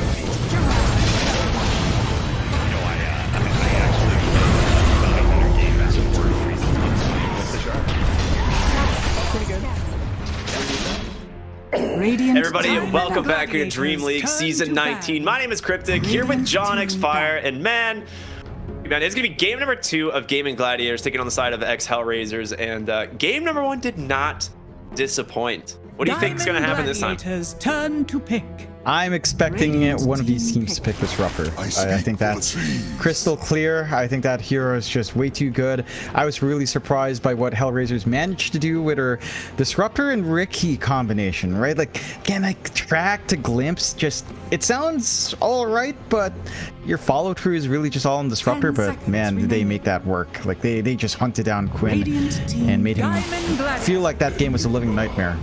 Way low in net worth, and so far in the draft, like, John? No changes. There you go. Nigma Disruptor again. Are you sure we didn't load up a replay? Yeah, it feels like it. I think... Yeah, I'm pretty certain. Gladiators. I'm pretty sure. Are they going to run it back? Yes, sure? Okay. Yeah, I mean, the sides change, right? Gaimin is on Dire, so that's different. Right? Right? Is this what Purgatory is supposed to be? This possibly is. Look at that though. GG, respect man the bounty hunter. They did. Which is something you literally never see that hero ban. So there you go. I have a theory about this. I actually have a theory because I think was the breaking point for Gaimin Gladiators. Not necessarily. I thought more about why this bounty hunter was such an issue. Because I was trying to wrestle in my head. I was like, why the bounty? But it makes a lot of sense when you consider the fact that the support matchup that they had, the Treant Protector does want to just take over the lane eventually. NP wants to just GTFO, get his Midas, farm it up. But the bounty hunter just followed him around the jungle constantly. And it was just like yoink, stealing money, being obnoxious, taking XP.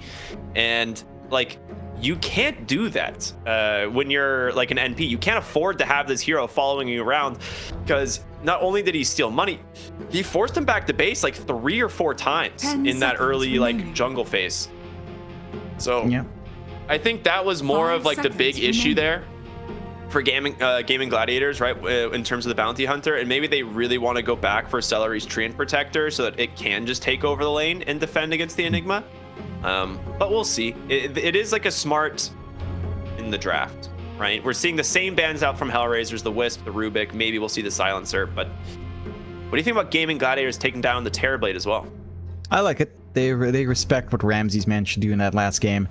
He just connected with his team. They played around Metamorphosis really well, right? Like they understood the power spikes of the Terrorblade. Like pre-Manta, he was already joining in for mid because he knew he could snowball off that track. And he itemized really well, like Satanic first, using his Sunder to keep their DP alive, keep Kiyotaka alive in some of those fights, and just Satanic back to full. Like, he knew there was no clear burst answer for him. They had multiple roar targets that had to be elsewhere, not just the Terrorblade, so he was very well padded in that sense that he could just walk up and fight. So I respect that. I like seeing that coming out from Gaimin. I think Ramses is just too damn good on his Terrorblade, like you pointed out in the last game. You know, like even though GG's draft felt easier to execute, when Ramses has his TB, you can never count Hellraisers out. And they take care of the Nog as well, so just taking care more of those illusion heroes taken out. I think one change for Gaimin that I'd like to see is maybe a little bit more wave clear for the Enigma in that lane. Like if you're not going to get Celery the Treant, then give him something that can at least take care of those Eidolons, because it was a sticking point. And granted, that was with the bounty slow. To be fair, Shadow Walk slow plus Orb of Venom, but it still didn't feel like they had an easy way of just ensuring that the Enigma would be a non-factor in the laning phase. Yeah. Man, I'm really curious what else they're going to go with here, because Hellraisers, like, you do have to address this Nature's Prophet, and it's not nearly as easy. Like, I don't know. I'm kind of curious what their plan is going to be this time, because clearly Gaimin Gladiators looked at last game and was like, identified a couple things. Like, these were our big issues. Run back the draft. We liked everything else. Gaimin Gladiators. I kind of agree. I think this opening actually was pretty favorable for them. Yeah, it's just a lot of push, and we saw that push and play. Like, the moment they take a fight, they melt these objectives so fast. They managed to just split push down a tier 3 down bot as well, just with that. So I don't mind that. I think it's just it was overwhelming from Hellraisers with their aggression, and keeping in line with the aggression, they go with the Tusk, which still ties into the Enigma pretty well. It's not as sneaky, but tag team's gonna feel really good in that lane. Shard blocks to let a lot of Eidolon hits come true, isolate down the NP, isolate out potentially the Treant if Gaimin will want to pick it back up. So I like that I like seeing that from Hellraisers. They could also flex it for Kiyotaka mid if they wanted to, although the DP is still an option, so I don't see why you don't just run it back, as you mentioned. Just pick it back up if you feel that confident on it. And they will go with the Enchantress for Gaimin first. So I was surprised Hellraisers didn't pick this one up, but it does not feel strong with the Enigma, right? And then you'd have to put Disruptor into 4. So it's like when you open this like Enigma Disruptor, you kind of are giving up the ability to block or to counterpick the Beastmaster here. Yeah, they didn't really do that in the last game as well, so I don't think they're that worried about like controlling the Beastmaster. And we did see Ace actually went for the Axis, which honestly I still feel like is the more fun build. It in most circumstances it is more fun, but you know, the Boars generally are like the smarter build or the more value build up just because of the push it does provide. But I know, even if they pick the inch up, I don't think you're that worried about it on Beastmaster's end. They'll go to Hoodwink as well, so they shift things up drastically, changing out their support duo. This support duo plays a lot more, right? In comparison to Snapfire and Treant in the last game, it doesn't require as much setup, you know, to kind of maximize your ultimates here, especially for the Hoodwink. The Enchantress can buy you a lot more space. If you go for, again, a point hero for Quinn to run around the map and just cause havoc, the Hoodwink can back him up from a mile away. So it feels a lot more tied in with the playstyle we saw Gaimin Gladiators bring out in their last game. And for Hellraisers, it's the same thing. They're also kind of tied in. I don't have any big issues with this draft just yet. They go with the... Oh, God. Oh, this is what we were talking about too last game. It didn't pop out at all, but there's that AM. This is another good AM game. It is pretty decent. Like this is a decent game for the AM. Granted, AM into Beastmaster lane can be... It's kind of annoying to deal with the Boars, but you've got the Disruptor. He can opt for... He could actually opt for the Thunderstrike build up here. So you can maybe just Thunderstrike the Beastmaster, shoving him away. Thunderstrike and the Boris isn't the best, but you can shove the Beastmaster or the Hoodwink away pretty alright. And yeah. I mean, Kinetic Field does wonders here, because if you go like an early orb on Anti-Mage, you can just stay on top of the Beastmaster, burn all of his mana, and you just run him down, because there's not really anything you can do. You can't get away from this Anti-Mage Disruptor lane if they decide to play aggressive. Like if he goes for like the early Vanguard as opposed to going for like the Battle Fury. But I'm not sure how good that's going to be. Like maybe this is the Radiance game against an NP. I don't know, man. Like you're against NP, it's like a lot of summons. It's a pretty good Radiance game. Oh, I don't know. Like it is theoretically, yes, but I do not know if I want to see that. But you know what? It makes sense. Just not Radiance Axe, because I've seen that fail. Anything but that, and I'd be fine. And the one thing with the AM pick as well, it means you don't need to focus on these Quinn bans, right? You don't need to look at the Leshrac, you don't need to look at the Storm, because AM is just going to blow them up. Yeah. So you can focus on other heroes. Like they take out the Kunkka here, they can maybe focus in on, I don't know what else you might be worried about, maybe something like a Queen of Pain could be something that comes out for a Quinn that can just kind of clear out waves. Has a lot of mobility that the Hellraisers doesn't. Well, they have Static Storm, so they can play with Ember still in the pool for sure. Yeah, if they ban a Huskar like that, you're looking at like an Ember Spirit most likely if you can get it. You just don't want to get last pick Huskard. Yeah. So the question is like, do Hellraisers want to let him have the Ember and then like try and counter pick it with something else? 5 seconds remaining. The Ember. It does still have the same shortcomings against like the Disruptor and the Nigma. Like all the Spirit Porters, heck, any hero with mobility are kind of worried about that Static Storm. But I feel like you can still kind of get away with it. If Hellraisers don't ban it, then Gaimin are definitely just going to gun for it. Unless they're just that confident. Alright, they ban it out. I think it makes sense. Ember can dodge Glimpse with Sleight of Fist, right? So it is one of the few abilities that can evade it, isn't it? Or maybe it's not. I don't remember. Because I know Ball Lightning does not work. Like from last game, we remember like it cancels. But I feel like Sleight of Fist is one of the ones where you 5 seconds remaining. If timed correctly, you can dodge the Glimpse. But we'll have to. It's one of those few. There's so many weird mechanics. I don't know. I think you might be right, because. Oh, I like the Ricky pickup. There you go. This is sick. Okay. I love it. I love it. You know, Ricky mid has been popping off recently. I only tend to see it against very specific matchups, and they're not last pick. So I'm sure Hellraisers can find a way to make that lane pretty painful. And they go with a Timber Saw. So that is not a fun time for the Ricky there. Kiyotaka on the Timb. Okay. No. Continue your thought. I go ahead. Sorry. No, that's fine. Like, Ricky, Timb lane is, yeah, it's not as fun because you can't really harass out the Timber Saw all too well, especially as the levels go up.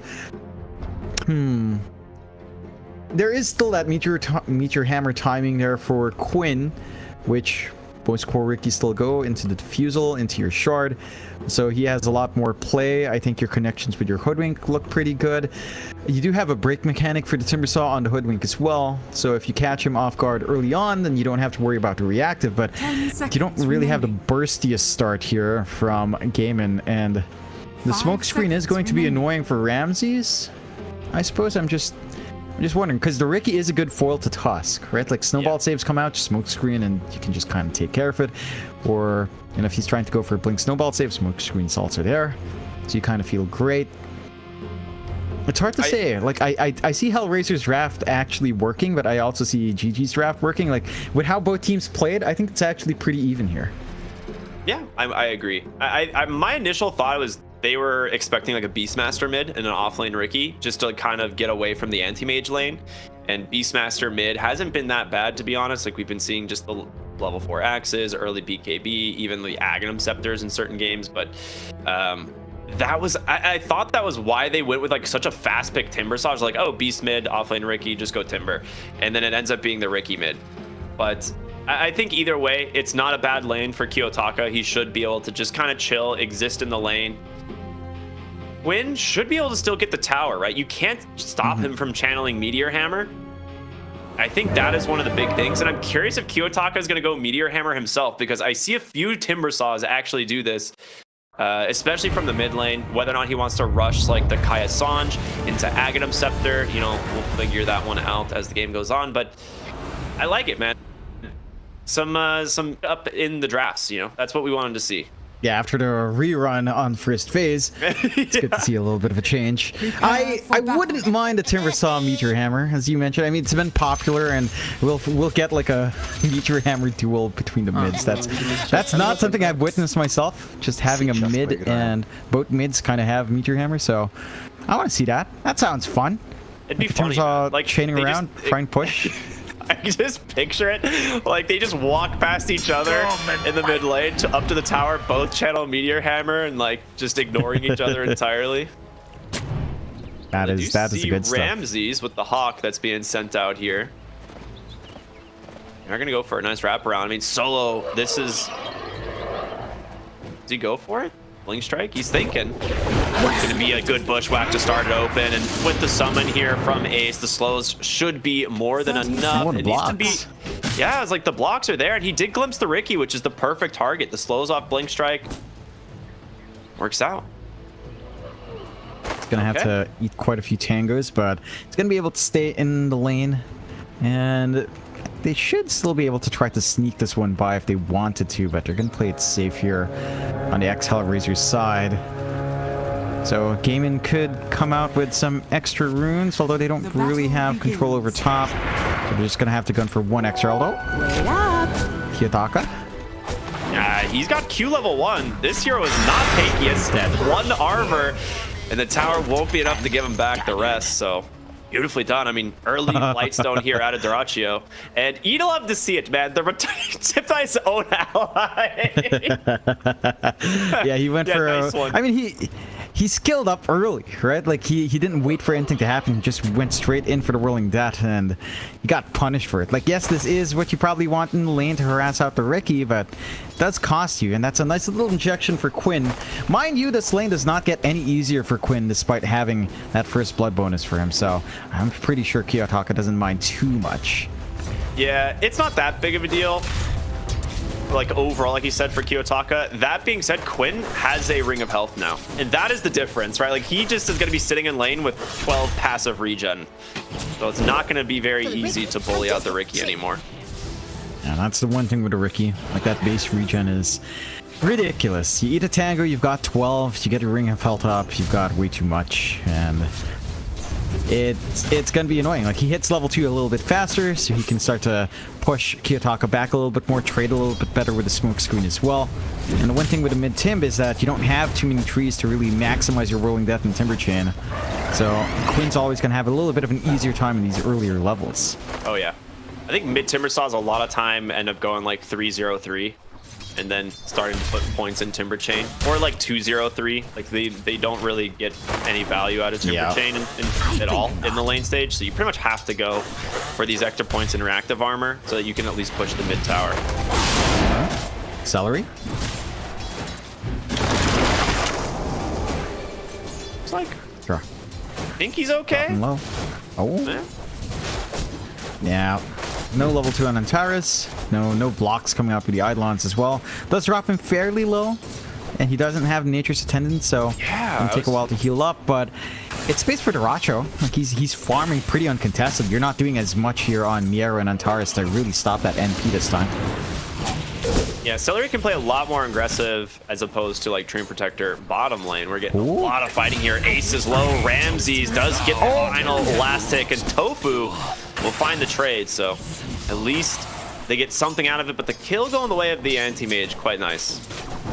It's a nice little boost for Ramses, but losing your life, I mean, granted you lose it to Tofu, so it's not the biggest deal, but extra EXP on a Hoodwink is actually pretty big. Like, he's going to hit level 3 a lot faster than his Beastmaster. He's going to have a lot more output and control and harassment to really lay onto the side of the Hellraisers. I don't think you mind it too much. And this time around, Ace is also going for the boar build, so no need for the Axis, going for the boar in the inner beast, and that does allow him to control the lane a little better. But Ramses already has his own Ring of Health, so it's going to be hard to shove him out too. Like, Ring of Health for everyone. Yeah. Kind of expected. He does have the Vanguard queued up as his very first item here, which does allow you to sustain the lane. He's just gonna like ignore going treads, it looks like. So just early Vanguard, kind of just exist in the lane here, try to farm out bottom as best as possible. But we'll see. Mid lane seems to be in a one immovable object versus another. It's really starting to get a lot more control out in that lane. Ahead by a good margin in terms of CS. Rune control not as important for both sides. Maybe a little bit more for Kiyotaka, but I don't expect Ricky to prioritize denying off the runes. So overall, you might be more willing to just give it to Kiyotaka and just have him top up. And as long as you just kind of lock in, get your Meteor Hammer time, you're pretty happy. And speaking of that timing, Quint's pretty damn close. 400 gold away, and that's going to be the big one. Yeah, First Blood doesn't have to buy any regen on this hero because he's against the Timber lane, who doesn't really have the harassment. See, this is the thing with Ricky is he has one of the best base stat kits in the entire game, but he has the worst stat gain of any hero in Dota. So he is just really strong off the rip, and then suddenly just doesn't get much stronger without items. Yeah, he needs a lot of items to get going. And it's also so funny to see Ricky has more strength gain than Agi gain. 1.4 for Agi, 2.6 for strength. It's kind of funny, but then again, you don't want to give him too much when he has that backstab multiplier, so it balances out. Yeah, rework my hero, please. Thank you. For the 5th time, that'd be great. They get themselves a nice kill there in the top lane. I was watching Ramses bottom. He was, well, a little bit low. Yep. But yeah, finally get the kill onto Celery, and that's gonna be pretty useful. That being said, Celery does have this Centaur Conquer that he's just running around in the lane, so being super annoying. And yeah, we'll almost get the courier in the mid lane. That would have been close. Just being really disruptive here for the side of Hellraisers. There you go. It's time, it's a race for Meteor Hammers. I don't see Kiyotaka queuing his up. He's already lost, in my opinion. Yeah, that's... You need the Meteor Hammer duel. Top lane. Another dive here. The shards blocking. Oh, what a sprout from Duracho, and Tara is taking a lot of damage here. He's gonna potentially die. Nice fairy fire. The creeps. All right, now he's alive. 7 HP, 5 HP. All right, he's good. He's out. Bails out in nick time. Unsuccessful offense from Hellraisers, and it's a Nature's Prophet. You can just teleport back in, so you don't mind too much. He gets the snipe. Dude, sick play there off of Duracho. I mean, that was just a guess, right? There was no vision being provided. He also manages to find a courier on his way out. Yeah, 2 couriers down. Like, he's feeling great. Gets the reset, comes back in, gets the kill. Working onto that Midas, working onto that early timing. Taking a look at Quinn again. The Meteor Hammer, the meme hammer has begun. Yep. It only takes like nice steady push. 4 hammers to kill the tower, basically. So he's 1 down, so he's on his way, and you can't stop it. Ricky's gonna be invis. They have a sentry up at least to spot it now. but He just drops another. He drops his own set. It's like, not happening, buddy. Oh, not happening. This is... Bottom lane, so Ramses. Whoa. Took way too much damage there. Didn't have his Vanguard.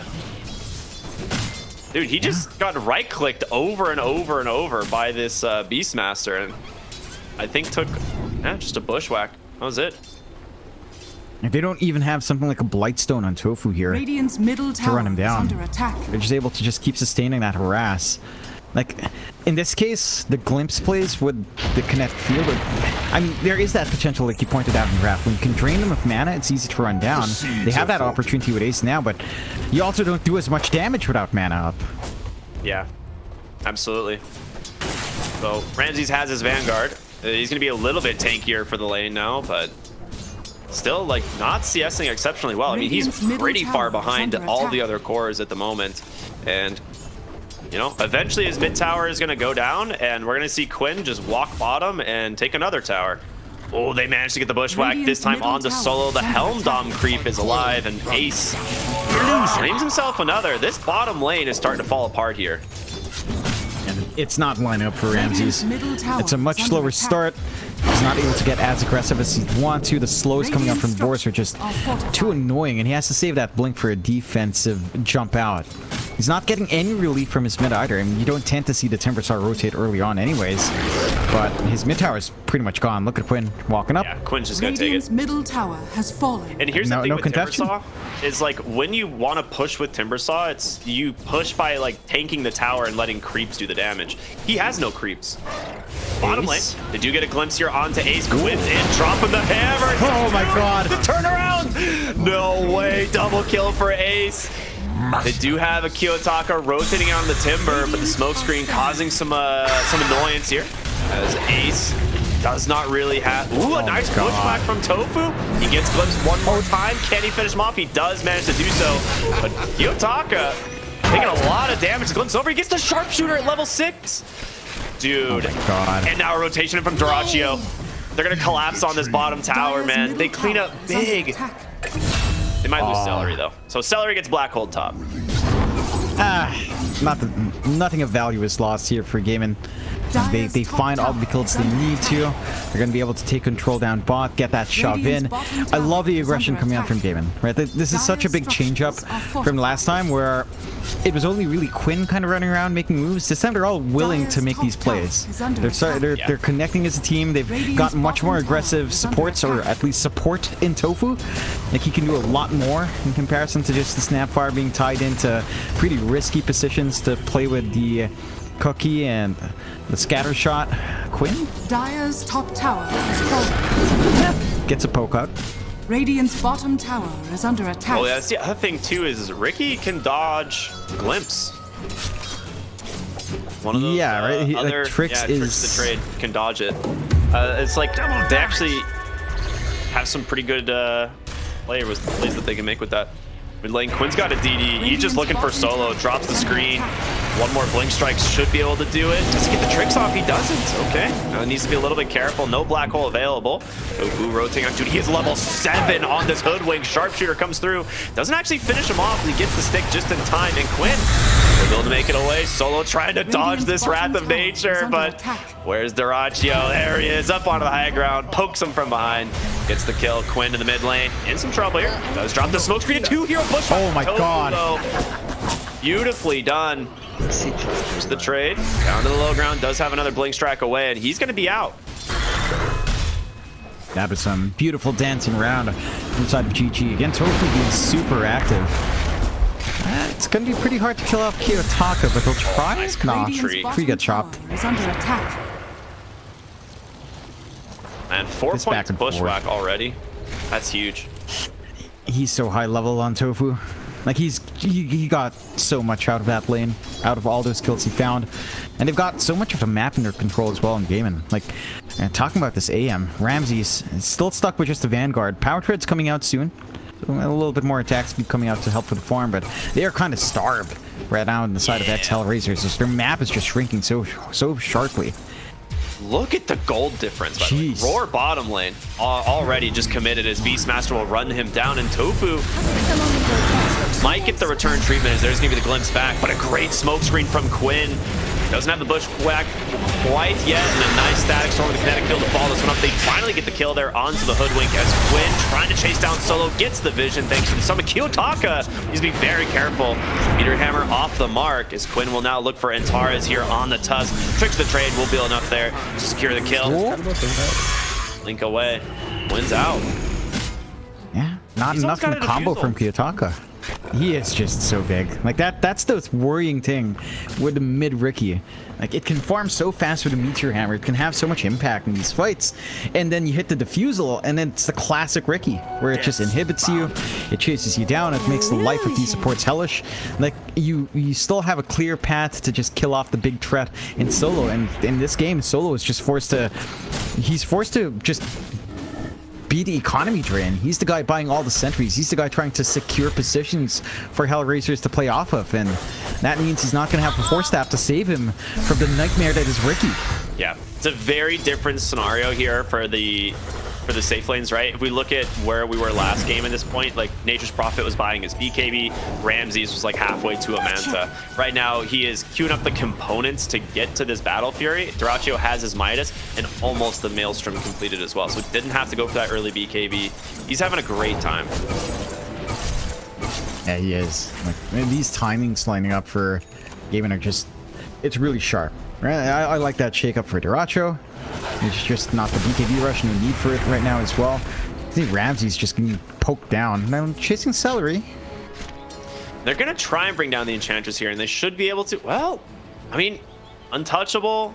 Plus, I mean, it's only level 1 Nature's Attendance, so maybe they get the kill. Kiyotaka is just out of spells for the most part. He has another Chakram available. Finally runs him down and gets the kill. All right, nicely done. Do they get it's a lot of time commitment, you know? Oh, Static Storm right away. He did get a nice bushwhack off, but the Wink did not be able to survive this. So double kill now for the Timbersaw here. You're pretty happy about that? Not the biggest kills in the world. I think your biggest concern right now for Hellraisers is that Quinn, Dyrachyo, and Ace are farming. Like, these guys are working the map really well. Quinn has the entire bot jungle to himself. So that defusal timing is coming a lot faster than you want it to, with a 7k lead for GG. It looks like Ramses is going to be going for the Battle Fury. So disassembly play on the Vanguard at some point. Start clearing out these creep waves. You know, getting the farm going, clear out the treants, clear out the summons. And always having that cut on hand to take care of the bushwhacks that Tofu will want to pull off. You're going to get some counterplay flowing consistently here for the Hellraiser side if they can find it. I just feel like they haven't gotten enough from Kiyotaka. Like, yes, he's found these kills. He's got the Kai up. He's going for the Sanj, but it doesn't feel like he's managed to make enough happen on the map yet. Yeah, absolutely. I mean, that is pretty much what he's waiting for, right? Like, once he gets the Kaya Sanj, he has a pretty significant boost in damage, but they're not able to threaten this mid tower at all, right? You have to have the Enigma in mid lane to do that. It does not feel good bringing the Enigma to that mid lane, because then you're not really putting pressure elsewhere. And Ramses isn't, you know, he doesn't have a Battle Fury. He can't really farm super fast. They do manage to catch the Beastmaster here, however. It's just completely out. Roar will come out onto the Enigma, the Static Storm, holding him in place, though. So they do manage to find a nice rotation there into the triangle, take down that Beastmaster. Now they're picking out mid. They're like, okay, we got our target in sights. We need to get this tower. And they're clumped up for it. GG though. They just fail a smoke rotation up top onto Ramses. Not the easiest target to pin down, but they're swinging around for the defense here. I just still can't do it, man.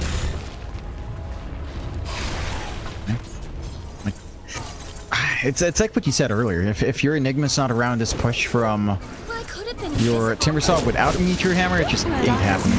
Hold on. Well, they're gonna find Solo. What? Oh, quick pick there for the Ricky, and that's gonna be the defusal delivery as well. So even scarier at the moment. And Taras puts a super deep ward here. This is like the Ricky ward. This is normally what we see like support Ricky's doing, is they just place a ward like on the high ground there, and then they just kill couriers. But we're gonna see potentially defense here from top lane. They get the silence out onto the anti-mages. In comes Kiyotaka, the black hole out. Miro holding Quinn in place, but he's surprisingly tanky. They do manage to finish him off though, thanks to that Walrus Punch holding him in place. And a little bit too much aggression coming out from GG. It's gonna be another double kill for this Timbersaw. And it reminds you of the timings from the last game here, Ricky, where GG has this really strong laning start, a really strong early game, and then they start taking these fights without certain key counters. Like, they didn't have Ace around with Aurora to deal with the Enigma, so it's just a free time for the Black Hole to come through. Quinn still taking point and being hyper aggressive, but the response is there from Hellraisers, and they've stalled out long enough for Ramses to come out of with his Battle Fury up. So disassembly done, farm kicks in, and the recovery period for the AM is officially here. And that is worrying, because the AM can still scale pretty damn well in this game. It can easily catch up to the Rocket farm. Nice snowball dodge there, and Kiyotaka with another rotation in. He's the one who's going to be doing all of the damage right now. Right, with this Kaya Sange completed, he's incredibly scary. But yeah, and their solution for keeping him down and bursting him down is just it's pretty hard to do. Like, you're relying on breaking him before he gets some stacks up in these fights, assuming he comes in with very little stacks on hand, and then trying to just pile on the damage, which again, you don't have like burst damage on hand outside of just that sharpshooter itself. It does feel pretty fear-free for Kiyotaka to just dance around like this, and he's working on to the BKB next. Like, I like that coming out. He understands he has to play this game faster for his team. Having that spell immunity just throws all of that out of the window here for the side of Gaimin. Like, their burst window for Kiyotaka just grows even smaller. he's the strongest hero on the map right now, for sure. They get the bushwhack, though, is the question. They do, and Ace here with the roar to follow it up. Can they actually find the kill with the impetus? I think so, and the snowball in from Antares, trying to potentially save his boy. It's not going to be enough, and the Beastmaster damage usually going to burn him down. The backside of the fight, Duraccio almost grabs the Enigma. He's out just in time, though. Okay. That's what you need to do, right, on Gaimin Gladiators. These, like, you know, scrappy fights, a little bit better for them. Yeah, just look for opportunities, get the pick off, and just don't group up. If you give this window for Hellraisers to kind of catch you off guard, Static Storm, Black Hole are just going to murder you, Ramses. as we saw. They're scouting for him. He blinks up onto the high. Oh, the bushwhack missed. Ooh. How did that miss? Yeah, he didn't cut it down. Battle Fury's off cooldown. All right. Just a little bit too far forward. They found Ace once again, so the rotation did not work out for them. Is they're going to be able to grab a nice turnaround there on the Enigma. Duraccio, super strong here on the backside, grabs the Enigma, looking for the disruptor. Kiyotaka going right into the hands of this NP, the sharpshooter from downtown. Managed to find it, and a blinking from Ramsey right into the silence. He can't get out. Tofu's still alive, and Tar's trying to chase him, won't be able to. It's a 5-0 wipe. Gaimin Gladiators turning on the heat here. Yeah, they just had to use Ace's bait.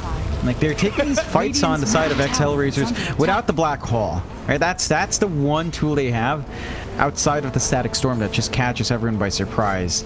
Like, if they take that Beastmaster's kill and they still have Black Hole in hand, I think that's a fight that GG just can't go into. But the times just don't line up. The movement from GG were on point. But this is the moment where Hellraisers can kind of rally around, right? Because Black Hole is up. Static Storm half a minute away. Not too long left as well. So their own wombo combos kicking into gear, but Roshan has begun for GG, and it's not a long Roche with the double damage up here. Not at all. Double damage, Brigand's Blade, and Celery. I don't know if you've noticed, this guy's a core. He's gone Robo, has a Dragon Lance, queuing up the Pike. Like, we're going to have a really scary Enchantress as this game goes on, and she is going to be the Timber Silencer, right? We were wondering what's going to be the way that they actually kill this hero eventually, and it's going to be pure damage right clicks from your Enchantress. That's pretty much it. That's the one thing with this Enchantress as well.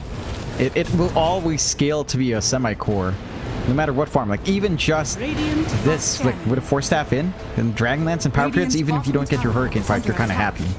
Doesn't take too long to farm that, though. Ramsey's blinked in, but no one was there to kind of catch him off, unfortunately. Tofu just a little bit too far.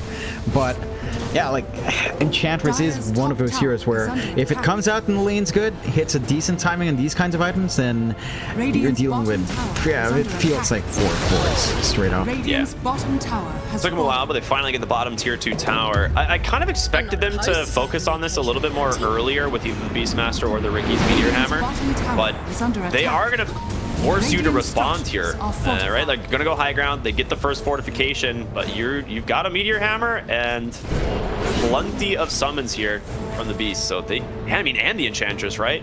And nature's okay. Yeah, you have a summons issue. Yep. Here comes the army. Oh god. That tower's gonna start taking a lot of damage. Quinn just goes in, gets right on top of Solo. Dyrachyo to join him. They get to sleep on the backside. Miro does have the black hole, but can be available on the Nature's Prophet. They're trying to force some sort of response. It's gonna give Force Staff to safety. Fortification did get refreshed here. The summons are just gonna continue to beat down these barracks. And, yeah, there's the second fort. Dire's top tower Should drop the hammer here, I'm sure. Holding it. All right. No need. They managed to get a whole lane of barracks here at 22 minutes, almost no response. I mean, they can threaten the black hole, but it's hard to find that blink angle out from Yarrow, especially since Ace is much further back, holding on to that world. Oh, Kiyotaka massively punished. Yeah, they just got a gem from him too. Oh no. Oh, that is about as bad as it gets. Yeah, Quinn gets a free gem. You're not stopping this push, and like we said, he's the damage dealer. He's the only one that is going to be able to find these kills like in this black hole, and now your mid tower is just going to be food. Like, there's no fortifications at all. They're just going to go barracks to barracks. Stop us. Again, maybe you get this good angle out from Yarrow. It's all down to GG maybe not being in position. Roar is down for a little bit longer as well. So if you just lock into his control that you have in GG, you could force a fight, but nah, they play it safe. Oh, they glimpse back Dyrachyo. He does have a BKB though, and Quinn just goes in, gets a nice 2-hero silence, trapping the disruptor here. Little dart to catch the Enigma as Solo does get ran down to the tower. You know, they were thinking of just backing, but instead, you may have baited yourself. 2 heroes dead. Kiyotaka with the BKB, but the right-click damage, it's a lot here from Gaimin Gladiators. 2 buybacks. In comes Randy. Dyrachyo responds with his own BKB. He's trapped him for the moment. He'll be able to get away. Quinn comes in, nice silence. There's going to be the Static Storm trapping 2. Can they actually find some kills here on X Hellraisers? It doesn't look like they're too tanky, and it's Celery you need to be worried about, man. He is just destroying your backline. Solo piked down. The Maelstrom finding him. The GG's come out. 24 minutes. The game just falls apart. Gladiators, victory! Oh my god. GG. They rally after that game 1, which, you know, honestly, for game 1 on GG's end, it looked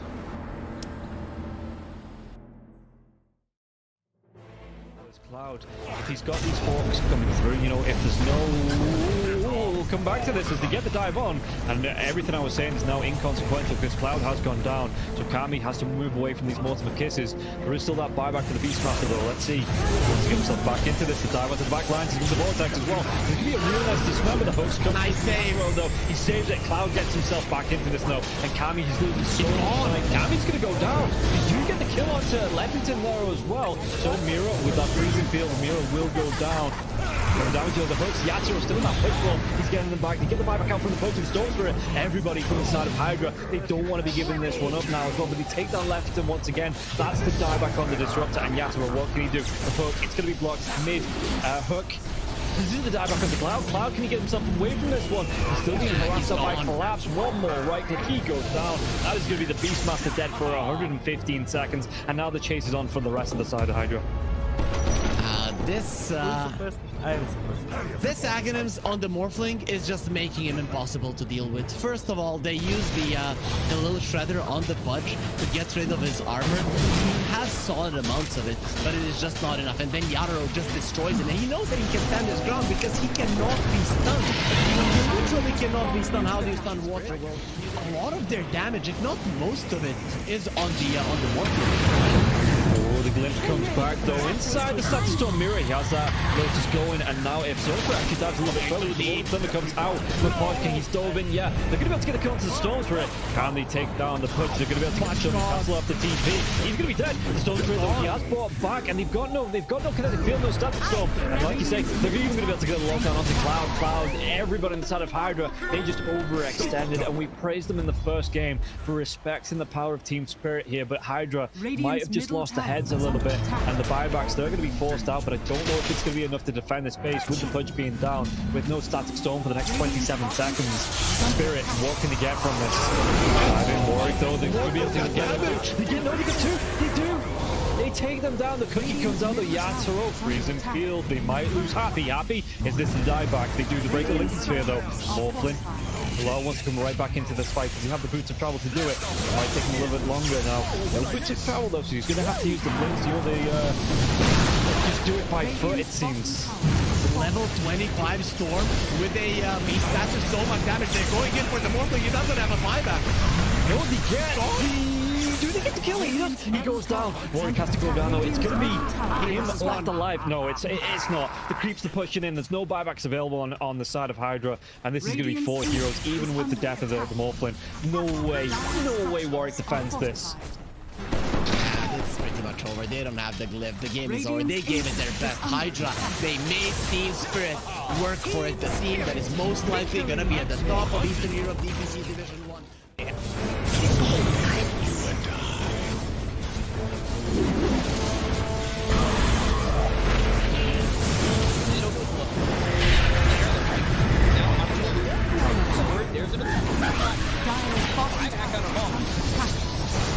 Radiant's middle barracks are under attack. Radiant's middle barracks has fallen. You want to commit. There's just not enough damage. Crimson Guard, Atrophy Aura, Rubik's Fate Bolt, all this damage reduction. Let's see the combo. Bit of Malice. Strong in by that Disruptor, and now we're going to be hitting from winning back up once more. Bit of Malice, and Sumail is in it. They'll lose him in mind control. Right back towards Amaro. Trying to run from everybody on the side of Gaimin Gladiators. Radiant's middle barracks are under Siphoning attack. and getting back into the base. Has fallen. Alive. Yeah, I think when it's time to call it, it is time to call it. They have no business left in this. And didn't get the tether off or something. I think it got broken. Either way, I like the ghost up to purchase. That was pretty heads up, but we are back and there's a smoke action. There's the divine right there. There's no divine Q. There's the hit. Okay, get that hit off. 123. Knocked great. He's dead. Oh my god. Nothing. Less than 10% of his health. I mean, I'm assuming that's just the game. That, yeah, 100%. There's no point in talking about the rest AU of it. picks it up. I got it, bro. He's to die yet. Go away, you. Oh my god. Victory!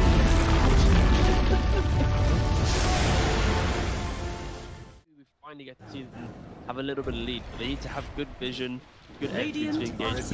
We're down up on Hydra on their Bulbaca. Red Panda, this would be huge if we can find a Static Storm before the Tombstone. Not bad. Stone from Lulu. Gonna be thrown now over the there.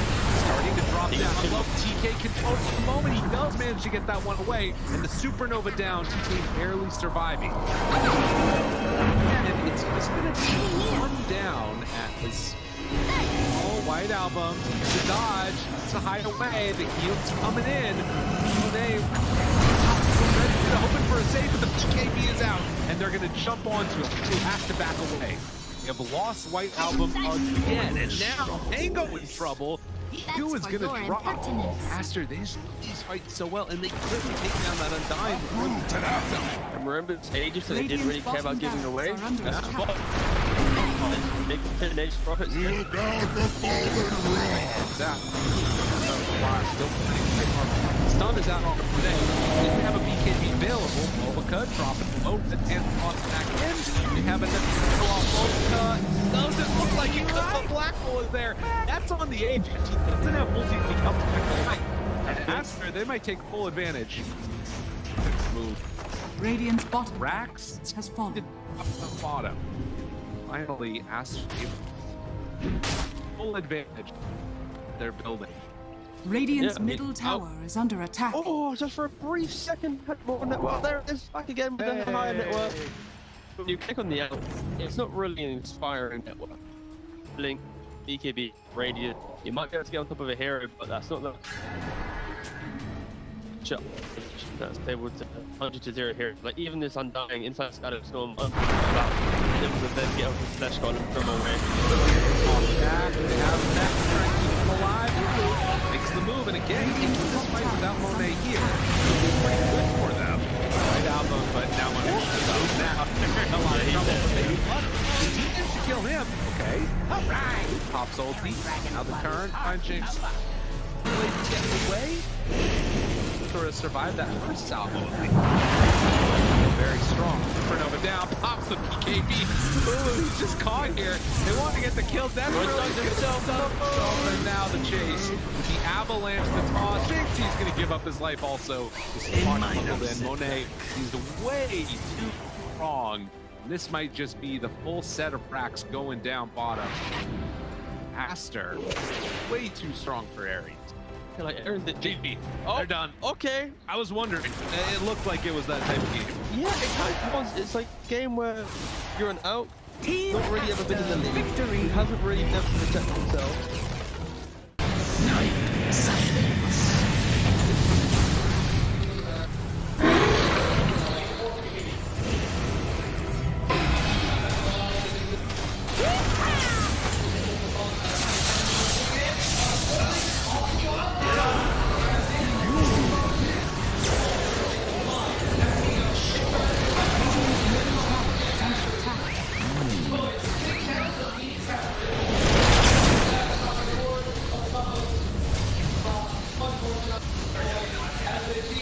Radiant structures are fortified.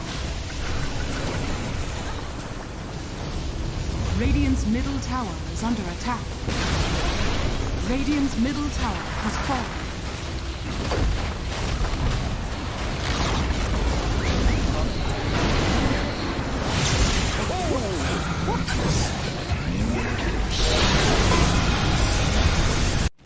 Boom. Everyone's just standing. How are they just standing right now? I can't help but fidget with my hero half the game. I'll be running around in circles. Yeah. Pirouetting on the spot, the song. Blinking from Pure. They see Yatoro, 3 lined up. Potentialized path play. They're trying to go in. Toronto Tokyo is blown up by Collapse. Has to fight back. Yatoro gets off his BKB. Pure with another song. Sprints in. Who are they aiming for? Where is the target acquisition? They can't catch anybody. Collapse BKBs runs down south. Lol being chased out as well. Oh my god, Nightfall. Hazy on disc refresher. Blinks to high ground. Gets away from danger for now. Pure, what's he up to? He's back to the high ground too. Mirror image out, Aegis claimed, lull in the fire, still surviving and blowing up GPK. Team Spirit, nothing to do. Sprinting out their base, they don't catch Nightfall on the way out, he's blinked out in the range of Mirror.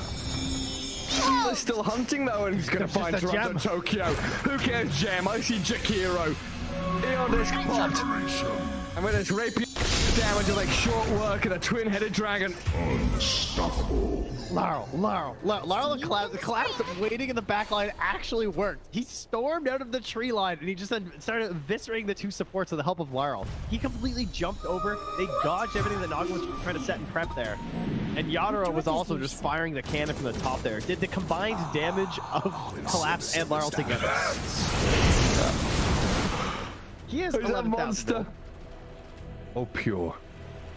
Lol. Oh, God. Nightfall's gonna get a bit of vision here with the Hawk. Imagine. Can they? Imagine. Will they? They have to do something kind of crazy. They're gonna be losing their base pretty soon. Lash has buyback. Naga Beastmaster have to get back to base to defend. Drow Rangers up here. Tier 3 gone. Barracks to follow. There's no buyback or collapse though. That's a big one. And Mira. Radiant structure. Look at all the wolves. Look at all the summons. It's vulnerable. Mira gets away from there. Help of the Clement Cave to jump in from Lol. Disruption, self-save. Barracks taken out. Lol. Oh, tries to fight. Nightfall. He'll just pop, but he can't get any control of Lol. It's Lol. Puck is all over the place. Now they go into GPK though. Aiming for the puck. They're going to find him at long last. They get him and the rapier's on the floor. He messed up the phase shift. He canceled it. Oh no. Oh, you see that? I'm not crazy, right? I don't know. Yeah, he phase shifted and accidentally ended it. There's an Axe Blessing recipe. There's a rapier. There's all sorts of stuff everywhere. An Axe Blessing recipe. What's that there? Okay. Not sure what the story on that one is. Meanwhile, Save, I think he had a refresher charge, right? Because Laryl dove him, he disrupts himself, and he tries to kill him again after it. Save just refreshes and then uses it again. How did they not got the breaker? Now there's another DD. I don't think they care. Toronto Tokyo's going to take it, is he? Oh yes, the Jakiro with the rapier. Coming to feed it back to them, guys.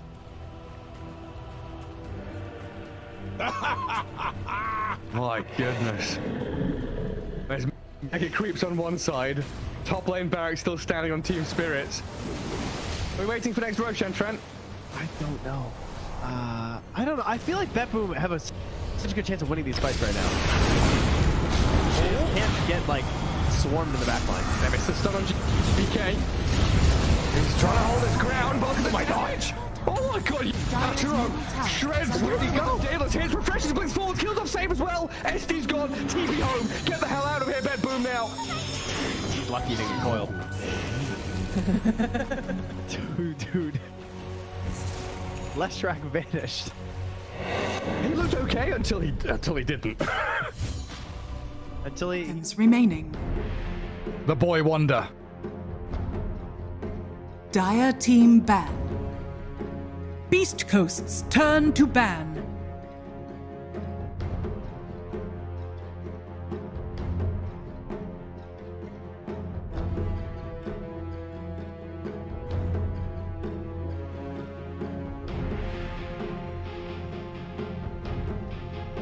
Ten seconds. Dire team ban.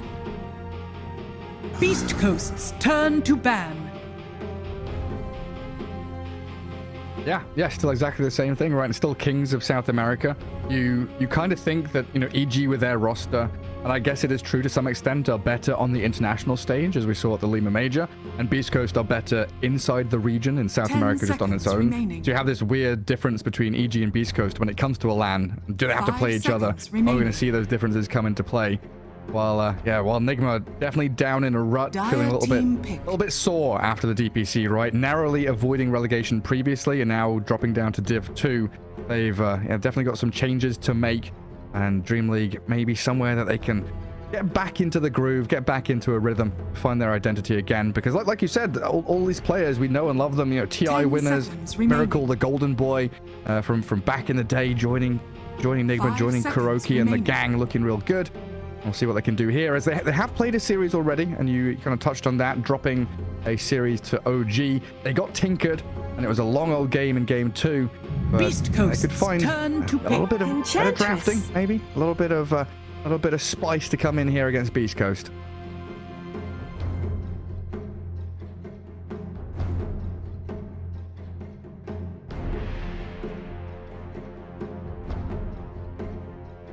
Ten seconds remaining. 5 seconds remaining.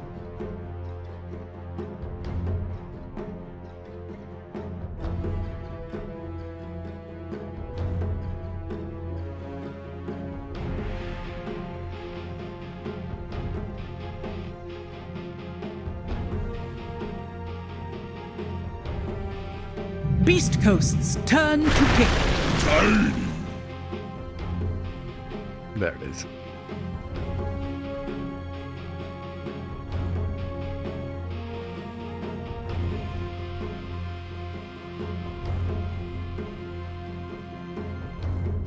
Ten seconds remaining. 5 seconds remaining. Dire team pick.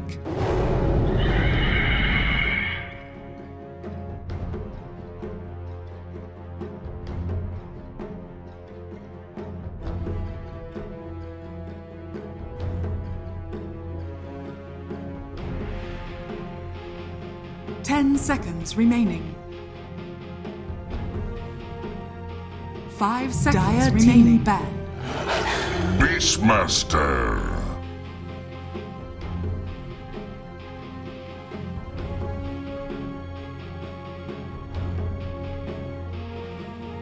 Yeah.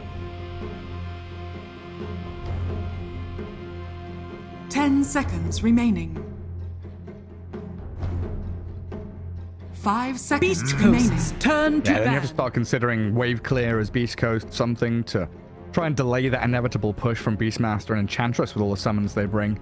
But yeah, that Snapfire first phase ban from Nigma kind of unlocked this Phoenix, because you think about that little Shredder as a potential counter to him or the Undying, so they had some options there. 10 seconds. That Lesh ban from Nigma as well. Yeah, definitely a sign as Beastcoast having picking up this tiny Lesh opener sometimes as well.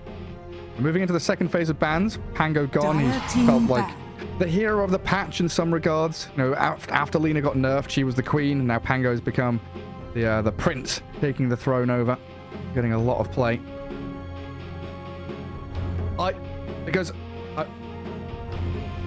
I didn't know. No, I also didn't notice. I was like, yeah, I agree with you. Nodding. I have Dota buff open. I'm scrolling through that, and then I look back after you finished your speech. I look back and I'm like, oh wait, Snap's banned. Should I say something?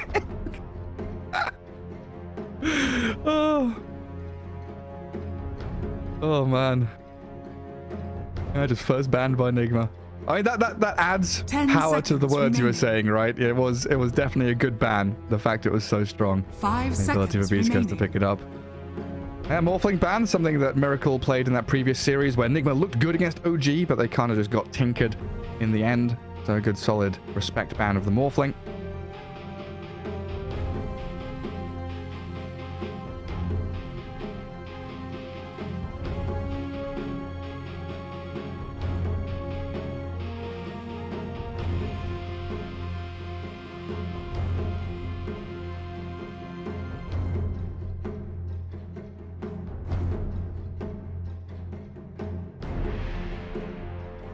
Dire team ban. Beastcoast's turn to ban.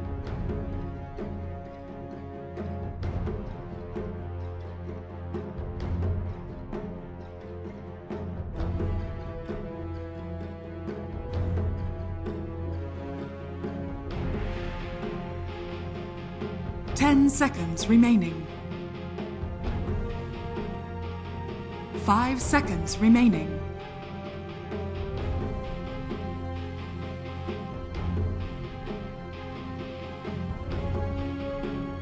Beastcoast's turn to pick.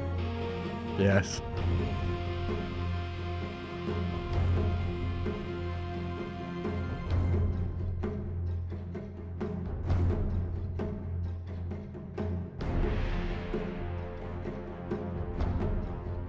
Ten seconds remaining.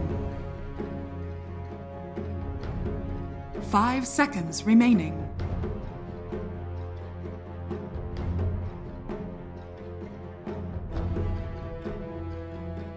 Yeah, it feels so much better now K1 can play agi heroes. He, like you say, he was that guy that was playing Abaddon, Wraith King, Chaos Knight were his big three back 2 to 2.5 years ago. Then Phantom Lancer came up and he was like, oh, I'm learning Phantom Lancer. Feels really good. Didn't feel amazing in the meta though as it developed over the past year and a half. Nagasaran, of course, becoming the best illusion hero in a lot of regards, alongside maybe a Terrorblade. Well, yeah, we'll see what Beastcoast decide to go for. If this is the Dark Mago Tiny, the Stinger Phoenix, we have elements of lanes, but no full lane showing just yet. What do you want to go for? Like, do you grab your second support here? Do you grab your offlaner? Dawnbreaker's the option.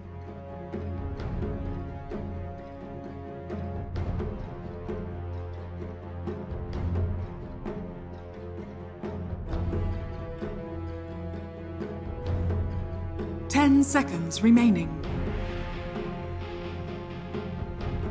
5 seconds remaining.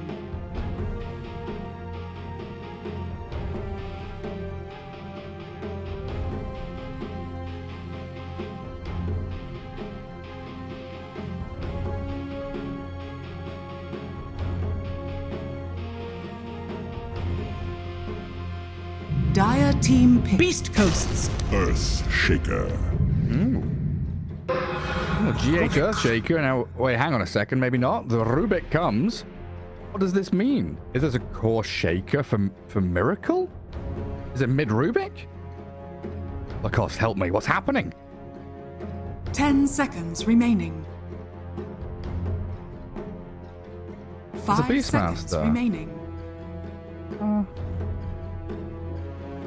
because then they also thought... Yeah.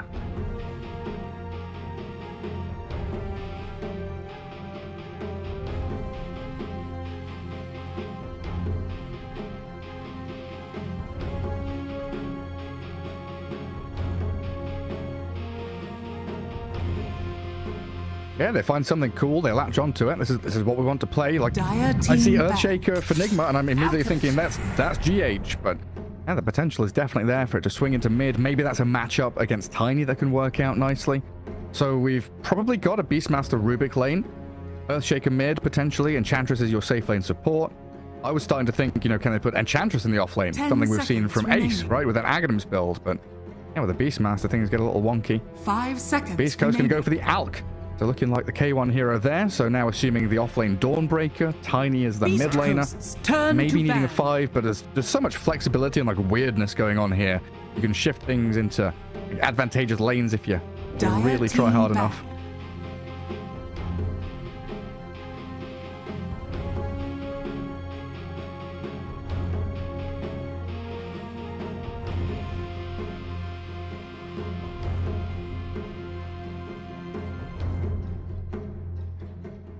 Seconds remaining. 5 seconds remaining.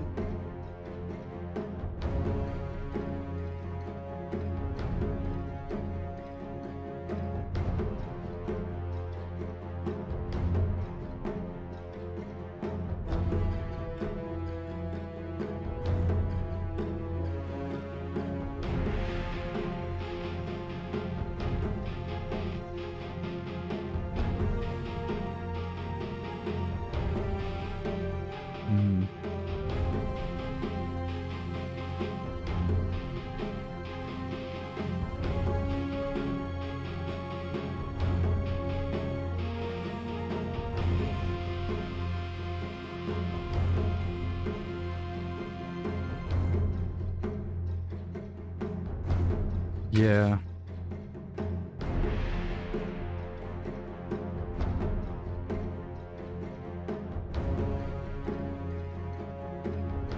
But it's that still kind of frontliney hero that goes up high ground that they're maybe missing, right? Like, I'm looking at this and thinking maybe a Slark works. Yeah. Slark wouldn't be bad against these guys. Got ways to dispel off like the Fiery Spirits. They're pretty slippery and survivable against a Tiny and a Dawnbreaker. And look at that, the PTSD. The post-Tinker stressed. Just batting out the goddamn Tinker.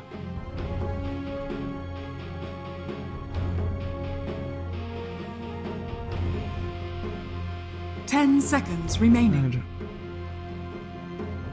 Yeah. 5 seconds remaining. Yeah, because they have Wish, right? Who's an exceptional Tinker player. We had it a couple of times in Eastern Europe. And it was always paired with a Bounty Hunter. So we had like 3 games where we had Tinker Bounty combos with track rockets. And it was just nasty. Nasty, disgusting stuff.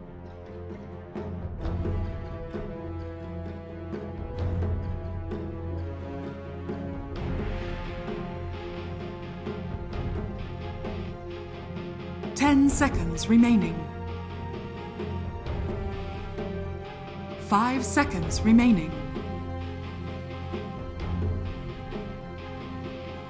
Yeah, that's really good. Rage against Phoenix. Low armor, Tiny with high HP.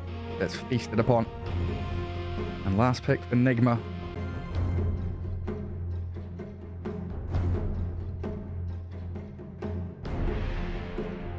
Beastcoast's quickly. turn to kick. Yeah, spirals out of control. And Bloodseeker, there's a pretty fast tempo hero to play along with Nigma. You can frontline.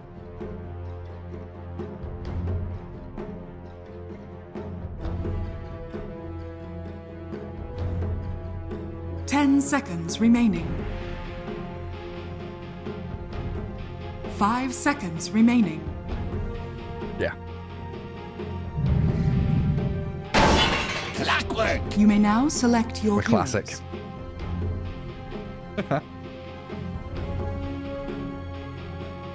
Yeah.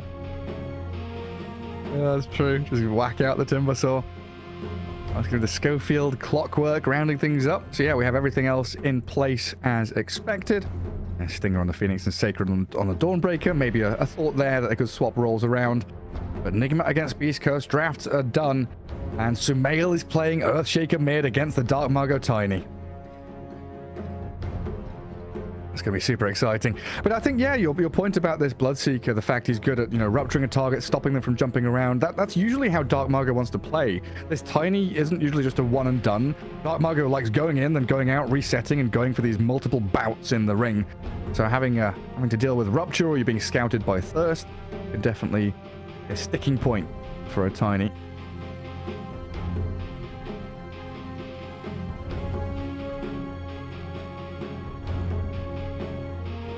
Nice.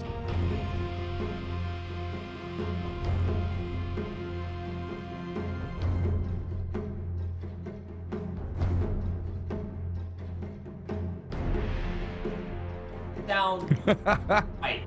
I want to see how much.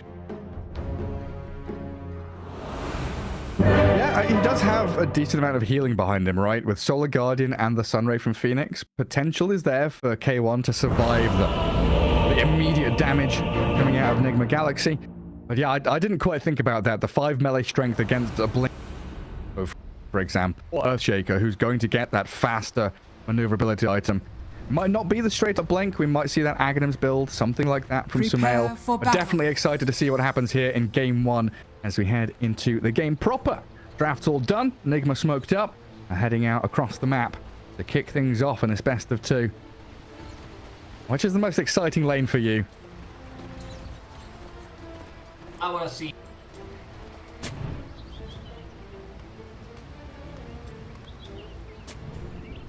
Not.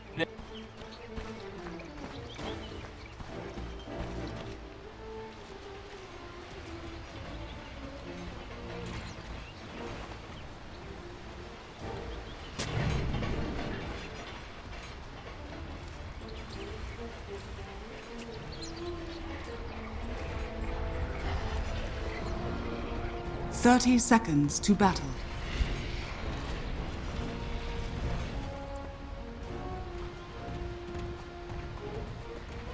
Probably knows something. Yeah, something they prepared. Not a new tech.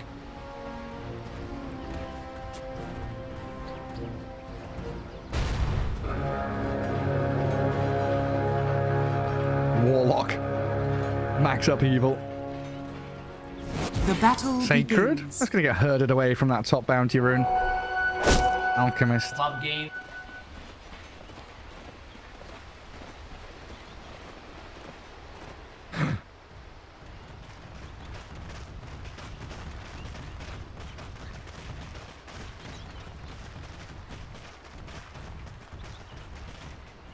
Never again.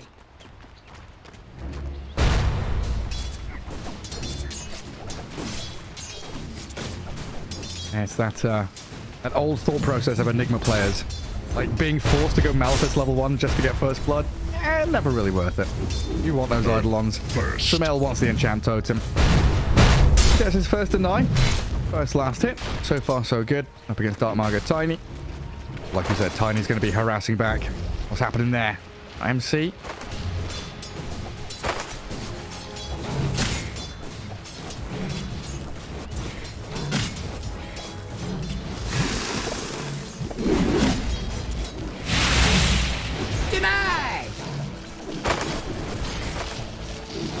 Your attempt was Oh. 1 deny. And then K1 pauses. Sorry, auto attack. I don't know what that means. Auto attacking the pause button? Nothing wrong with that.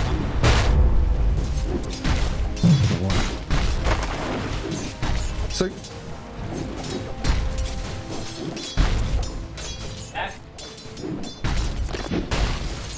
doing a great job. So with this Alchemist, level 2, do we see the concoction at level 2? Because I think Alcs in Eastern Europe have gone for this like 2-1-0 build. But K1's like, nah. K1's just greedy. Come on, bro.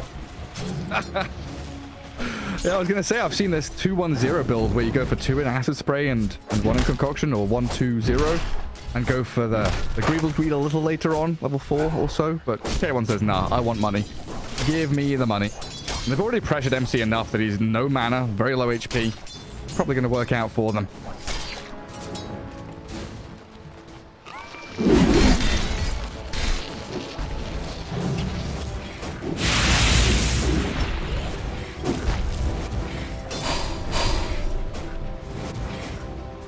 Oh, yeah.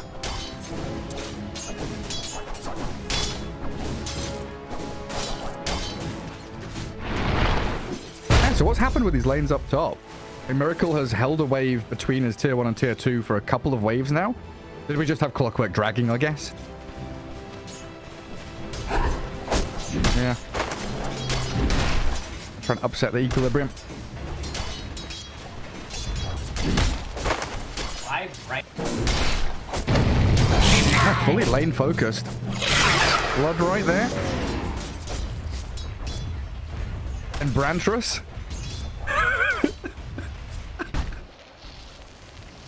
What was coming? I didn't really finish it. When I said it in my head, it sounded good. I'm like, oh no. Oh. Alright, well that's made my day. I've got tears in my eyes. Yeah. Rookie, he's range manager. Oh my god. Yeah, he is. Oh, he's done a great job up top to hitting into Schofield. Why the high-fiving mid? What's happening there? Tiny and Sumail having a good time as well. 17-5 against 15-7, so pretty close between the two of them. What's the defining point in this? Like, do we just have melee versus melee farm trade? Do they move into side lanes? What changes in the mid lane? Support rotations?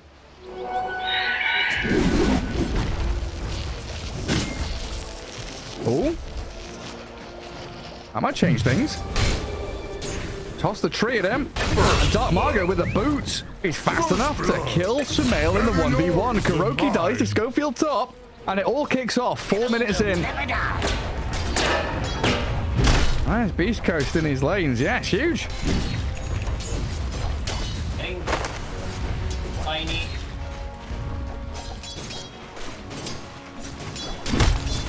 Level 5. Gotcha. One play out of Beast.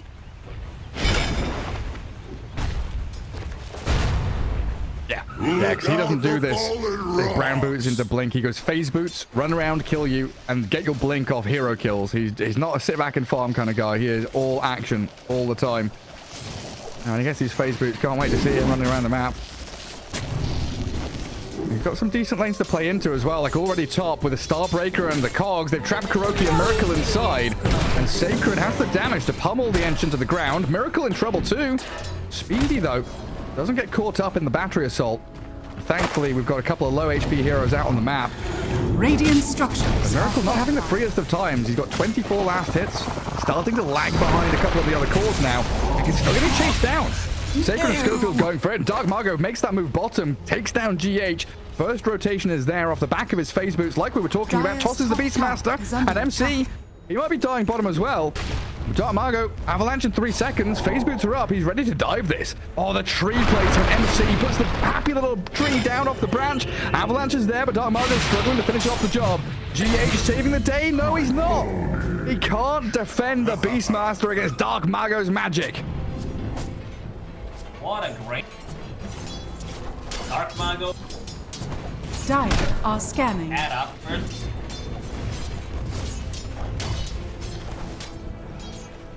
Invisibility? What are we here? What's your get? No. Yeah, and I mean, Sumail's making a move here. I was wondering if we'll see the same kind of aggression from the Earthshaker, because you're losing Kuroki top. Sacred and Schofield are holding hands and finding kill after kill. While Sumail, I mean, you don't want to Echo Slam just to Clockwork here. You're going to have to fish a Schofield, but you want to wait to see if he tries to TP first. Cogs in a little movement through the trees, gets caught out by the enchant totem. So Sumail has spent a good minute and a half walking top just to get a clock kill.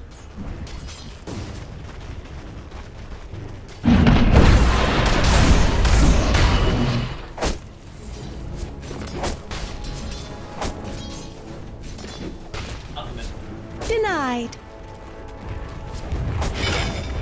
Yeah. But in terms of network, K1 is getting beaten and battered by MC and GH, but he's got Chemical Rage. He cracks level 6. Oh, yeah, he acid sprayed and ran to the rage creeps to hit level 6 and allows Stinger to come in and swoop toward GH, thinking about the kill here, but he's popped his stick and has a fairy fire. Rubik survives, and Stinger might be the one going down to the board slow, and MC's hit. K1 fighting back, but the axes come. Mind Control finally getting something out of this bottom lane. But they've not shut down K1 at all. Top, Miracle. He's ruptured up Sacred. Schofield can't really help out anymore. Everything's on cooldown. So just leaving the Dawnbreaker to fight against Sumail as they kept the Earthshaker up here. But look at who's arriving. Dark Margot's here. Sumail's trapped in the cords, trying to fight Schofield, but pushed around by the Tin Man with a battle plan. And Dark Margot Echo slammed, but Sumail can't get anything more done. A double kill for Dark Margot, and disaster strikes for Nigma. Muted. Well, they get it. Bottom lane, they so important. go tiny. Bottom.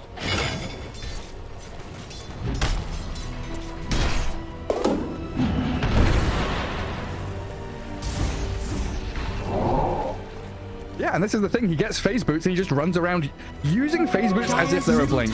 Just wait until he gets Tumbler's toy. Somebody please go kill some neutral creeps. Get this man a Tumbler's toy. Dire's top tower. Miracle now given the job of holding that mid lane. Kuroki starting to do Ench things. Getting into the bottom jungle, scouting, trying to close the bit of map that Beastcoast have down bottom. And we'll see K1 evacuate the vicinity as well. But they could reclaim this. The Dark Margot's movement, they could absolutely kick Nigma out of the bottom jungle. Maybe even defend their tower if they want to.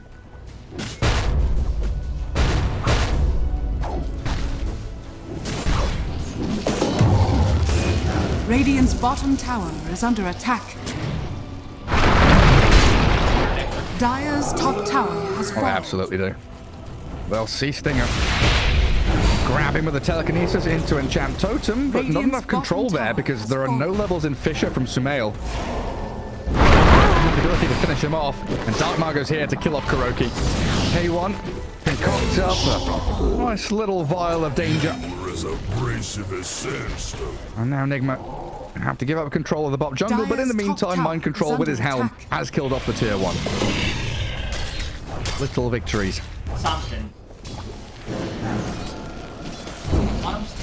no. I can make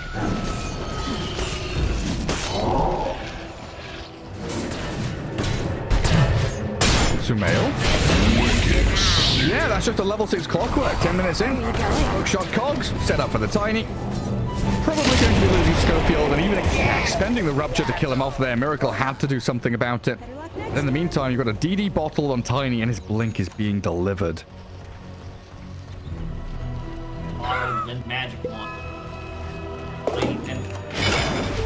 Double damage! Who wants to hunt? Have monster kill! Bye-bye! Hey, Bolo.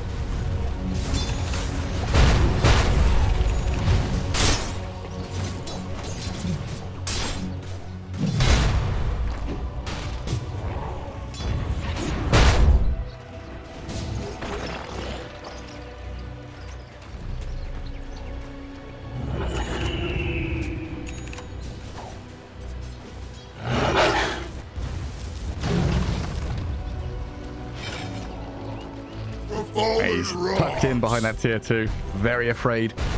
Sumail a little in the open, clearing out the neutral camp, and there's the jump. Avalanche and Hookshot overlapped a little bit. Echo slammed the two of them, but Sumail's still trapped in the cage, unable to fight his way out. Nigma thinking about fighting back though. Rupturing Schofield, Dark Margot still battling away, and they've got the Solar Guardian to save the day. Even a mech. And Sacred comes into play around this top jungle area. And another jump from Darkmargo. Straight back we go. I mean, GH is just like, God, how does he have a blink already?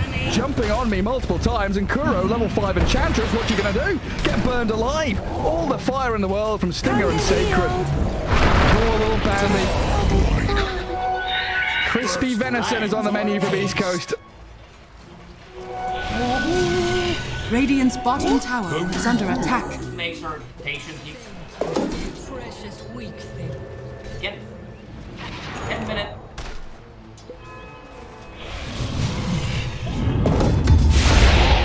Nearly. GH this time, just a little too distant. Level 6 Rubik now, so we have some steal capabilities. Some pretty decent spells to steal. Anything from Tiny feels good. Celestial Hammer. Yeah. Players here.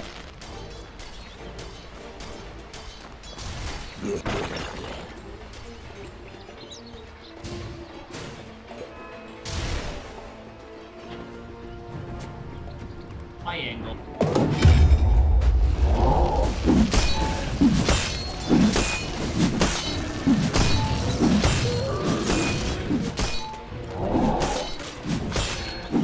Dire's middle tower is under attack. And just keep taking those little scraps and clearing out MC's army down bottom. Darkmargo's even going to avalanche toss the Dark Troll.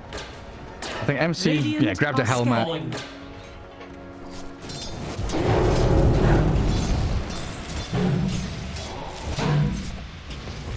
Stinger trying to bring him low enough. Schofield scouted by the Ench Centaur. Miracle. Gonna rupture the clockwork again. Let's see if we have a Solar Guardian coming. Darkmargo dives in the back, found GH, Solar Guardian. Not gonna work out this time, as they also drop the Supernova. Zoning away Miracle and Kuro. Lose Sacred though, as MC manages to pick off the Dawnbreaker down in that bottom lane. Couple of decent pickoffs there for Nigma. Dire's middle tower is under attack.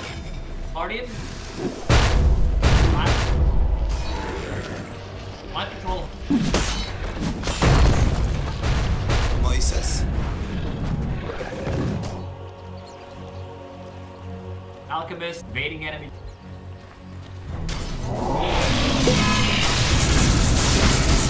All good lift from GH.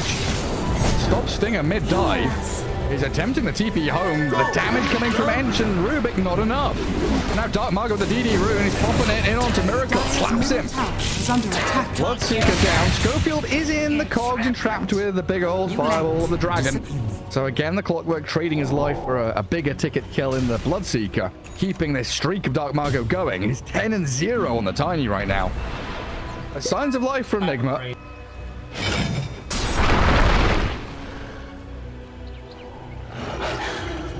Radiant's middle tower is under attack. That should help. Yes. Doubling his. Yeah, we see a big shift from the Earthshaker too, right? He was thinking about Blink in the first 10 minutes or so. Now he's got the Treads, Double Bracer, heading into Aghanim Scepter, so wanting to scale and become more of a right-click core than just the Blink Echo one-and-done kind of style from the ES. This is the timing you were talking about, hey? BKB for the Alk. Fighting time for Beastcoast. Rally around Utani in the mid lane. Look to take down the tier 1. And they should have everything ready. Supernova's up in 3 seconds. Straight in onto the Earthshaker. Chain's done with a concoction. Sumail trying to hold his ground, but now burned by the Sunray. Tier 1 gone, and Nigma just in no shape to fight in that mid lane.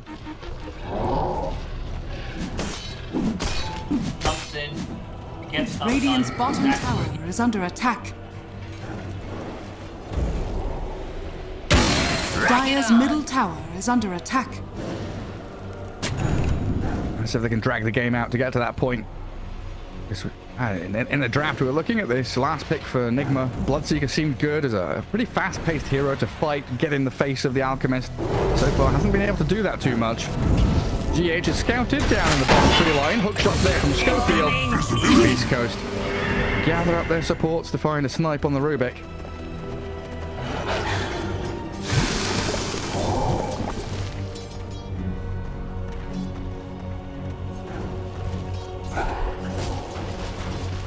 on, sprites!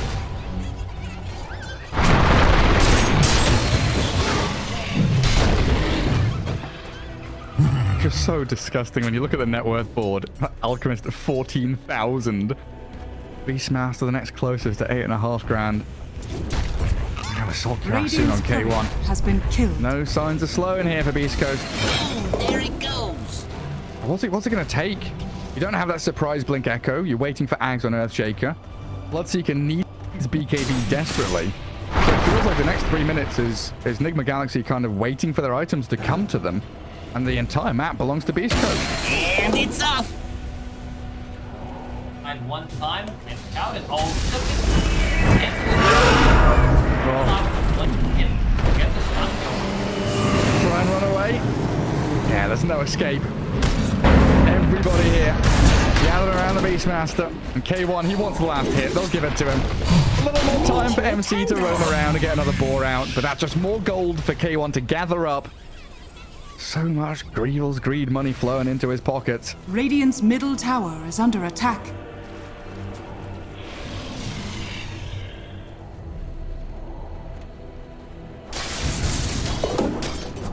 Dire's top tower is under attack.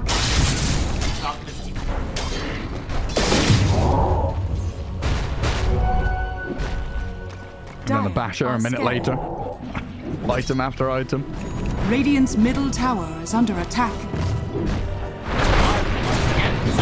Yeah, straight in. Schofield is on Margo.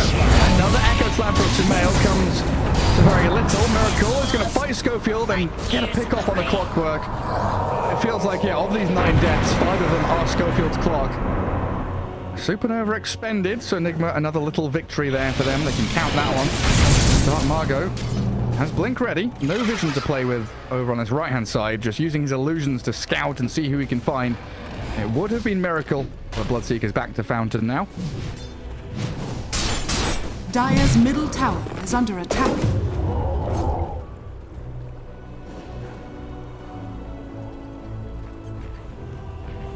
Dire's bottom tower is under attack.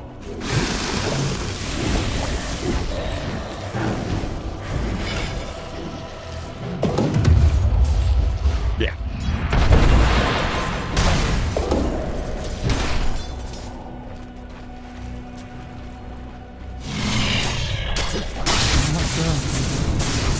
It did, yeah. Dire's bottom tower is under attack. It's just classic Schofield things, right? His favorite style of play is just to plant himself in enemy territory. He's on the enemy side of the river. He's waiting on your high ground. He's ready to set things up. And they've got the ability, yeah, with Solar Guardian, Blink Tiny to close the gap. Help him out if he does find a target to jump on. Right now, Double Hawk guarding out that Ancients on the Dire side, seeing where Beastcoast are heading.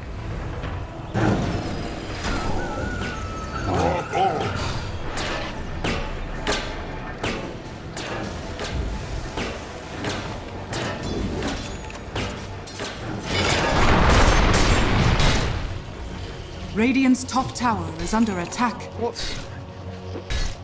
Yeah, it's 20 minutes in. He's hit 900 GPM. That's pretty ridiculous. It's only going to increase if he keeps this up. 2-1-2 on the Alp.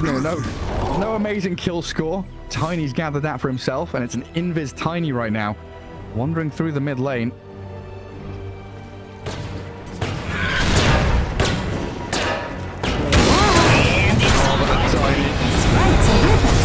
Jumps across, 2-man concussion, Solar Guardian as well, and K1 just shreds them. GH and MC didn't stand a bloody chance. Kuroki's being hounded by Schofield, 4 seconds of a hook shot, and I would imagine he just chucks it at the end here. Come on, little Bambi, where are you going? Oh, don't even need it. My Alchemist has a Blink Dagger on top of his AC Radiance, gets the kill on Kuro. And now, what do you reckon? There it is. Does provide.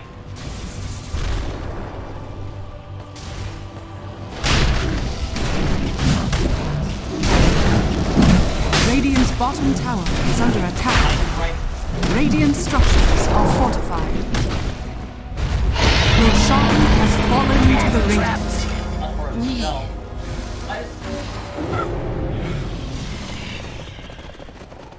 Another Echo Slam for a Clockwork kill, though.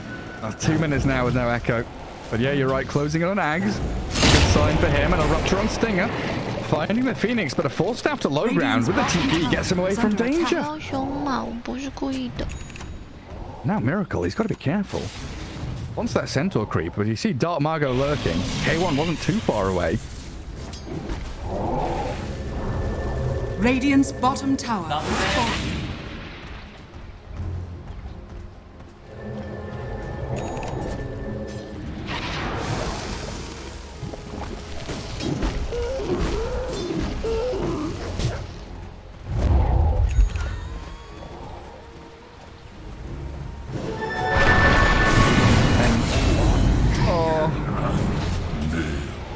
Another DD rune. Oh, yeah, I think he's had like every rune in this game, honestly. He's had Invisage, double damages, everything he needs to win this.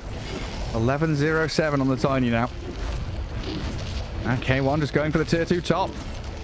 Clear out all the objectives and kind of force Nigma Galaxy into that bottom right-hand corner of the map, the only real safe place they can be. Top tower is under attack. Some good dire vision though. You know, Kuroki's keeping tabs on them. Board coverage all the way from mid lane through to the Radiant Ancients and in that top jungle sees where Beastcoast are playing. It's just you can't really utilize it. That's just vision to see them. Yeah, not really vision to play into. Is he?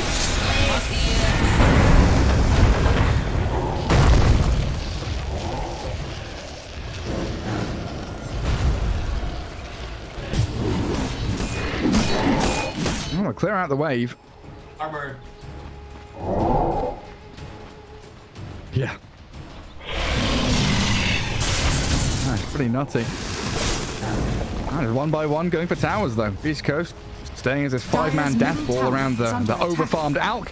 And K1 is closing in on that 1k GPM. 975 gold per minute currently. Thank you, you precious weak. There you go. Radiant's bottom tower is under attack. Dire's middle tower has fallen.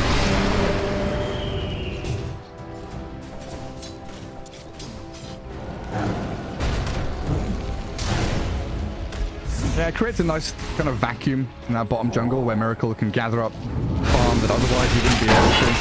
Oh, one gets off his ulti though, and the Solar Guardian's there. Sumail does have Echo Slam, trying to jump away, but clipped by the Battery Assault. Solar Guardian coming back in from Rubik. Force staffing across, but concocted and stunned. In and out, that's how we like to play. But Nigma losing their Rubik and still having to fend off an Alk and Tiny. Dark Margot jumps in. Good Fisher stops him from tossing. Divated goes in, even killing the ones. Has that secondary life to play around with. Sumail being forced away. Making sure there's no Echo play. And Miracle trapped in the cogs, so unable to really deal with the Dark Margot Tiny. They nearly get the tier 3, but Beastcoast have to retract from that high ground push.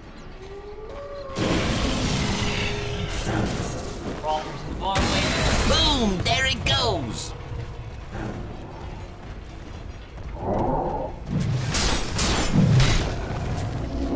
What have we here?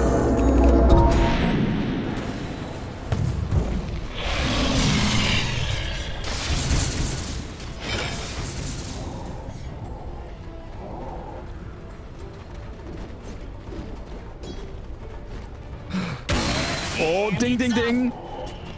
He's done it. 1003. Hector, 1k. Gonna keep it up there, though. Keep dropping down to 999. He's here. Means the incomes keep on flowing, and a long-range hook shot. Hello, Schofield. Just trying to have a go at the Kuroki there under the vision, and Dark Margot diving tier 3. Hogs will block him away, though. They do, and they've got it. Stinger pushes them down to low ground. Nicely done to make sure nothing bad comes of that. Decent attempt to... Radiant's bottom tower is under attack.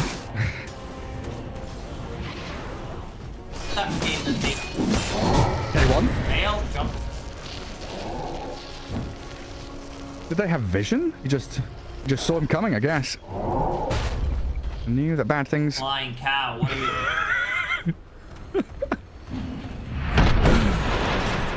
I mean, that was a real thing back in the olden days as well, wasn't it? Putting cows into catapults and launching them into castles. diseasing your opponents with rotten cows. That's what Earthshaker's trying to do right now. Alchemist having none of it. Yeah. Rot your enemies. Oh. Another attempted hook shot, but now we've got the concoction follow through. And Alk with a chemical rage, just enough attack speed. Kill off the Enchantress while GH sprinting away while bottom lane Sacred is being gone on. Gets roared up by the Beastmaster. Echo slammed and killed off. Beastcoast trying to react to this and blinking forward. Dark Margo, he's under vision right now. They see him coming and MC is just going to go for the TP home. They're out of there. A quick pick onto the Dawnbreaker and away they go. Dragon.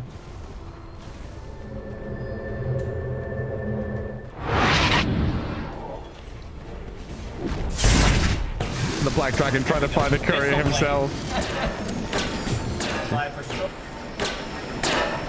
Next Roshan available.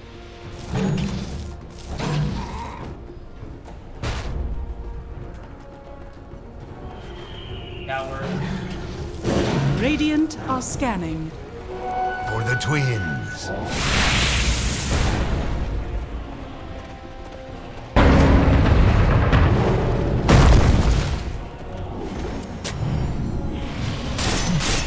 Yeah, almost clipped onto the Phoenix there.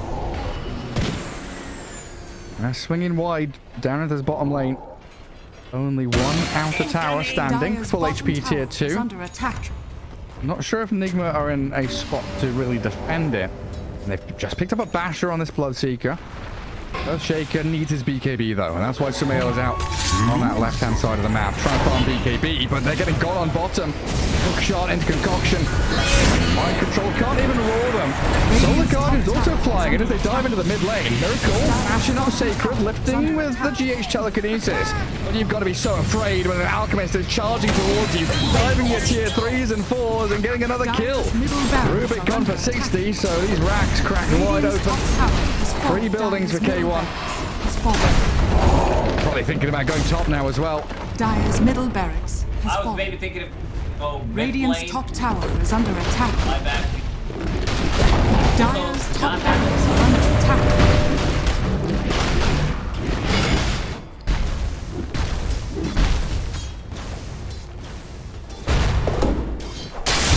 Radiant's top tower is under attack.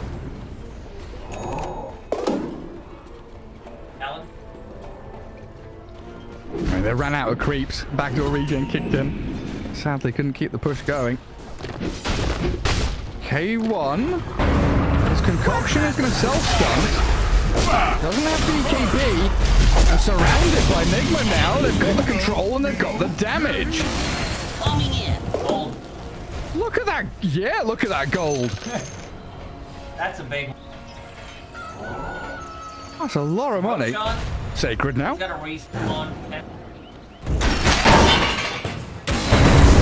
Schofield aggressively dives in with a hook shot. Supernova down. They can't focus it. Trying to turn. And Miracle Sumail. Punch it. They get it. Egg is gone. Sacred can't really connect with the Starbreaker.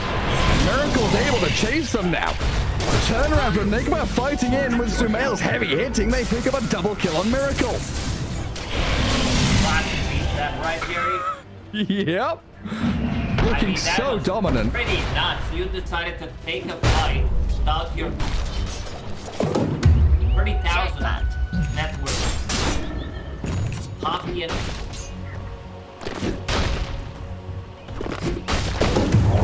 Yeah. Ridiculous. Yeah, add up the Bloodseeker and the Beastmaster. They've got the same amount. Yeah. I'm doing maths in my head. Like, yeah.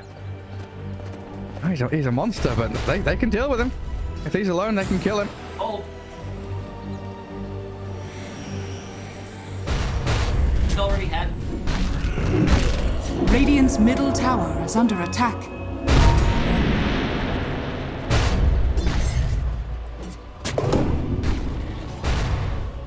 Yeah, he outright bought the Solar Crest.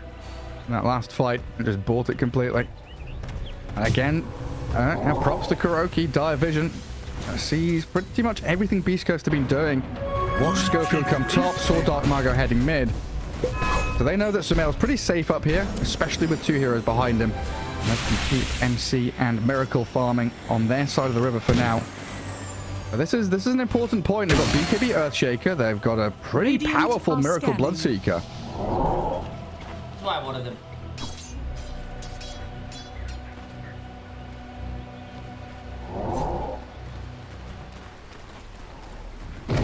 Radiant structures are fortified.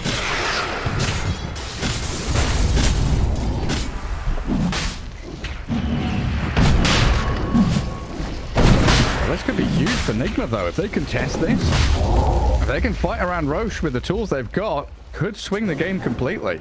They're only a set of racks down. Beastcoast, they can feel this coming. They don't commit to the pit, but they're still under double dire vision. Dark Margo shows mid. They're gonna jump. They get the rush from a tiny. Alchemist Clockwork aiming Earthshaker and they burst him. Sumail's gone. They do trade for Dark Margo though, so mid for mid, but Nigma are the ones that are running and hiding. Rocket flares, scouting, and giving vision for K1 to keep on chasing. Blood rides down, but the concoction comes under MC. Poor Beastmaster destroyed by the Starbreaker. And look at Schofield, the Ogre Shield Totem and the Force Staff just flopping towards the rest of Nigma Galaxy. So Roche now still a definite possibility for them, as MC tries to control the waves and make sure that they can't reach the dire base.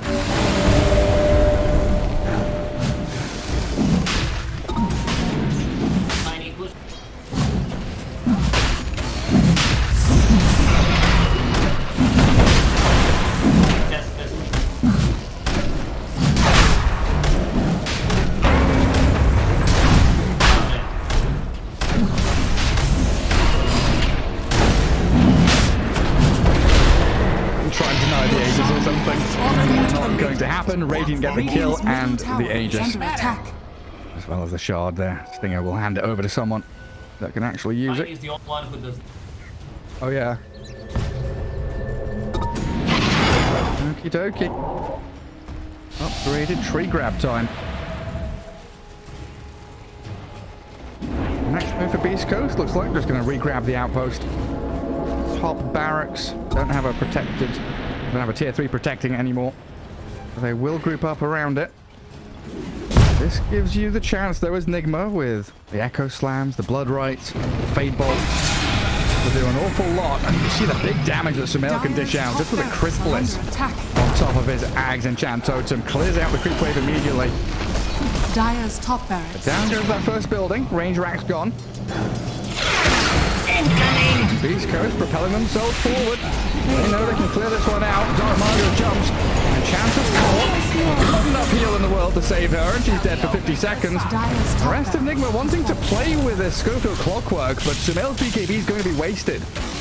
So they lose the barracks, they spend BKBs, and they don't really get anything in the trade. That was me.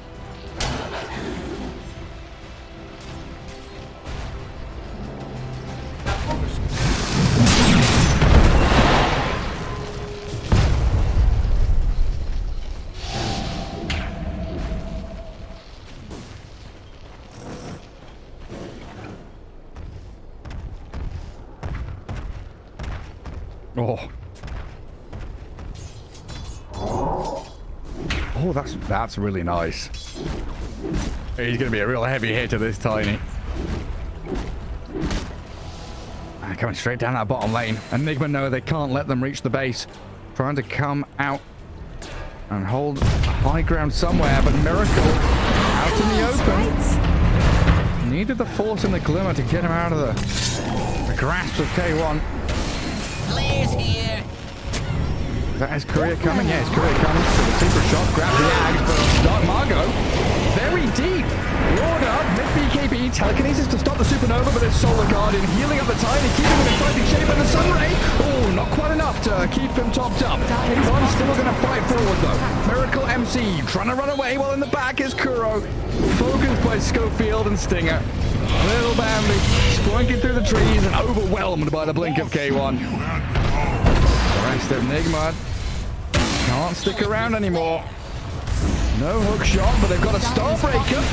Sacred makes the jump. Sumail BKBs. He wants to hit the Doorbreaker, but he just can't get it done. Needs to run away again. And K1's in.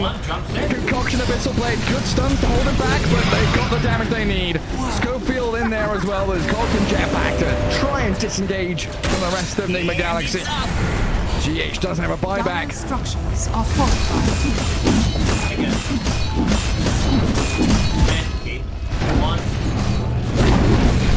Dire's bottom tower has fallen. They do have Echo again.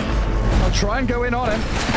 Sumail. Oh, I don't know about this. Pushed back by the cogs. No BKB. Sumail tried the old in and out play, but it's all out.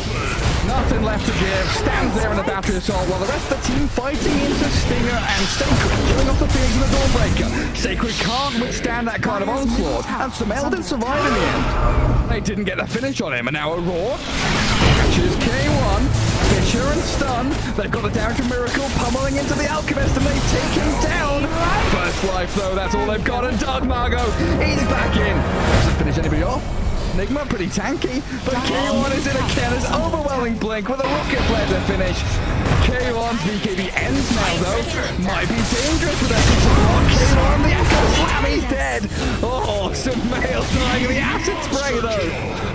Darmago and Stinger making the most of it, but Nigma, they hold the final lane of barracks, getting so many kills, and still in the game. Might not be for long though, because Miracle getting blown up, nearly disposed with by the Tiny, but still alive on 300 HP. Supernova down, Darmago sticking around, but Kuro and GH unable to do. Oh, can they steal? Any steals? No, GH can't do it. Was a little afraid of it. Need to go back and. Dire's middle tower is under attack. Iconic. Getting killed like that. Now, not even. Hit off on chemical ring. Wrong Phoenix. Wrong Dawnbreaker.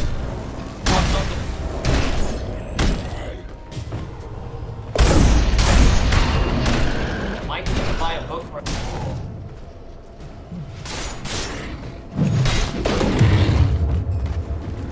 Damage on, let's see. Oh. Shard. Wow. Yeah. Yeah, that's a good point. You were talking about all these strength melee heroes. That Bloodseeker shard is huge. Percentage-based damage onto Tiny and Alk makes a big difference.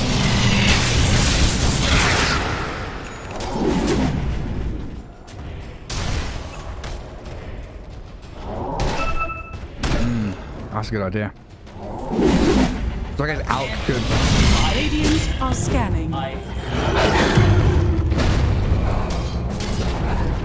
Dire's middle tower has fallen. You could just disassemble Radiance, right? Dire's middle tower is under attack. That's and it's up.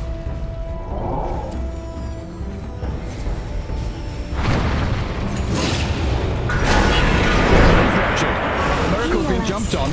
Inside the cogs, the roar of the Darmago, and a Solar Guardian comes. Miracle's still trapped though.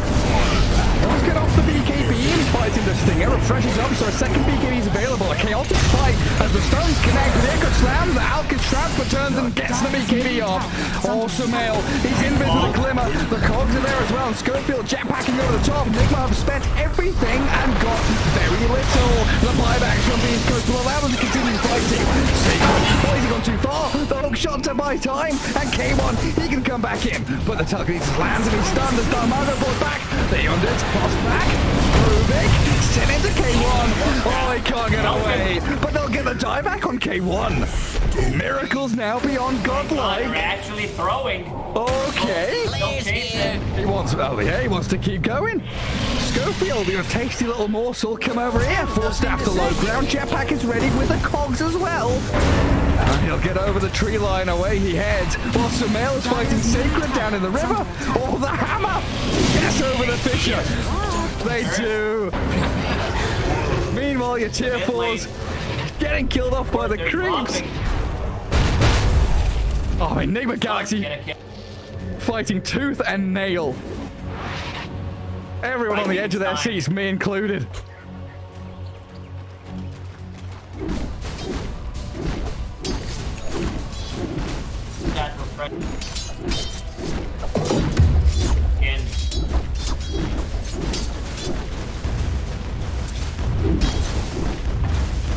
Radiant's middle tower is under attack. Radiant structures are fortified. Radiant's middle tower has fallen. Yeah, I mean, that Tiny buying back and dying. 6 minutes without buyback now. We talk about win conditions. Dark Margot has handed one to Nigma here, potentially. And out with all his net worth, 36,000. Miracle isn't that far behind if you take into account, you know, the alk inflation. Lincoln Sphere on the courier killed off. So now he's without a lot of that net worth. He just queues up another Ags. He's like, okay, fine. Dark Margot needs.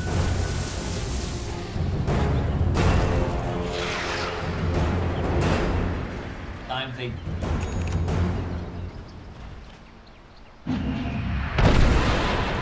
Item. Bountiful.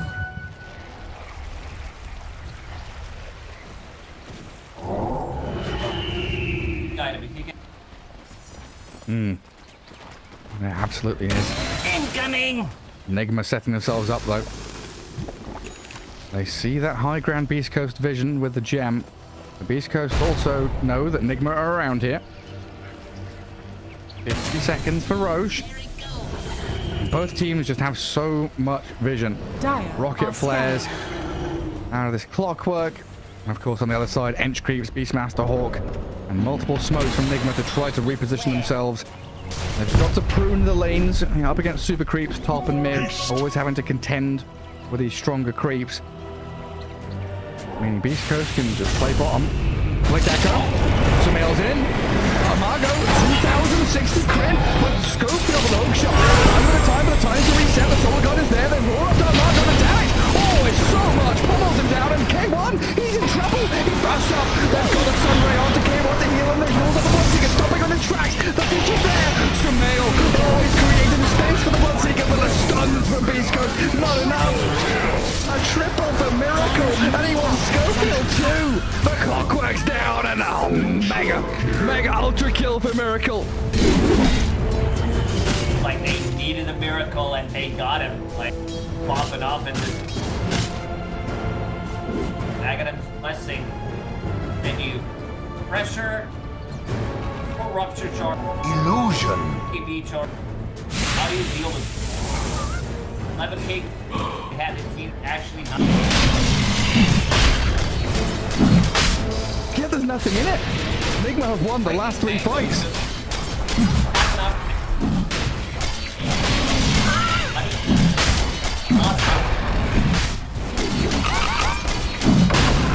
I ain't got too many charges. Well, pressure roll. There's quite a bit of mana as well. Beastcoast. How far the mighty has fallen. This game, it was basically in their hands. They had like a 25k net worth lead. Alchemist, who seemed unstoppable. Dark Margot Tiny, who was huge. 2 lanes of barracks, and Nigma, they fight back. Finding these little openings, baiting Beastcoast into these awkward spots, and Miracle's Bloodseeker, that last pick, coming middle tower out real hot now. Got himself. Radiant are scanning. Roy can deal insane amount of damage.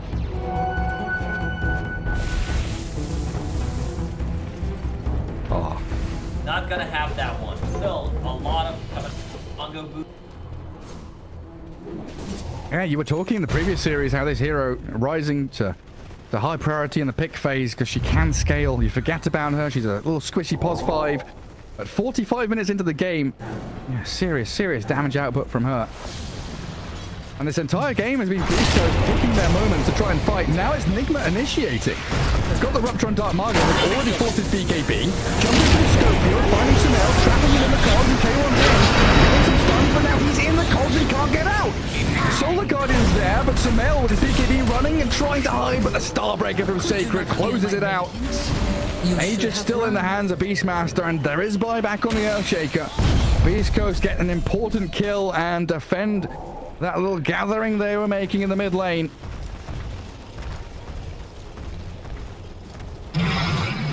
Fight split target. That's one way spell mechanic.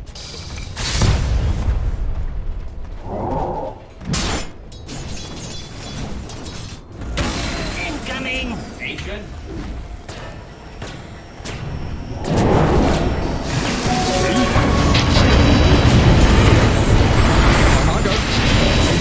He jumped in deep. Darmago might be in trouble again. Sunray only heals you so much and another rupture. Down he goes. Darmago's gone. Clockwork is falling as well. Trying to cyclone and jetpack on the high ground. Supernova down at protected. Shot. Stunned. But Supernova's gone. The egg is cracked. And Beastcoast have fallen flat. Nigma defend their high ground once more. And K1 BKB. TP is home. No bash and no stuns. But look at the bottom lane. The push is coming. Nigma in the mid lane defending their throne. It's so close. Beastcoast, they can taste victory, but all they can taste in the end is bitter, bitter defeat in these team fights. I don't know if they can do it anymore. It feels rough. That tier 2 tower. I think they... Now,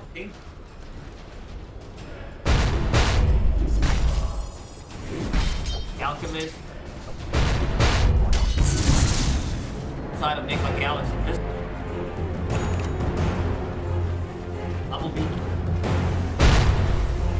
Radiant's middle tower is under attack.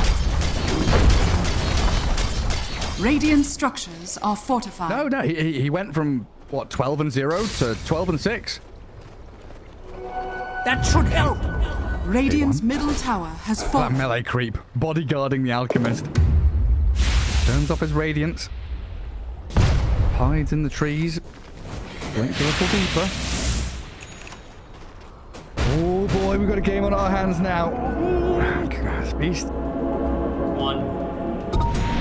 It looked like it was gonna be. And 25-30 minutes in, it felt like, well, this is over. But Nigma showing resilience, showing their experience in turning these games around. When you look at Sumail, and he's like 5-10 on a mid-earth shaker, the way his game went the first 20-30 minutes was incredibly rough. The damage he's dishing out now is some serious stuff.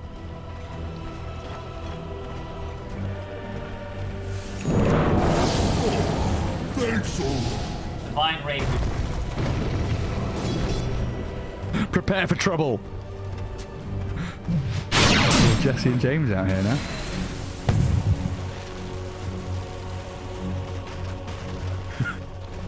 Radiant are scanning. I was rewatching it the other week, honestly. Oh, Netflix has Pokemon. Let's put on some Pokemon. It's like perfect show to watch when you got a cold or the flu or something. Oh, am I crazy? Does Enchant Totem Ags give True Strike, or is it just the Cleave? You can still miss, right?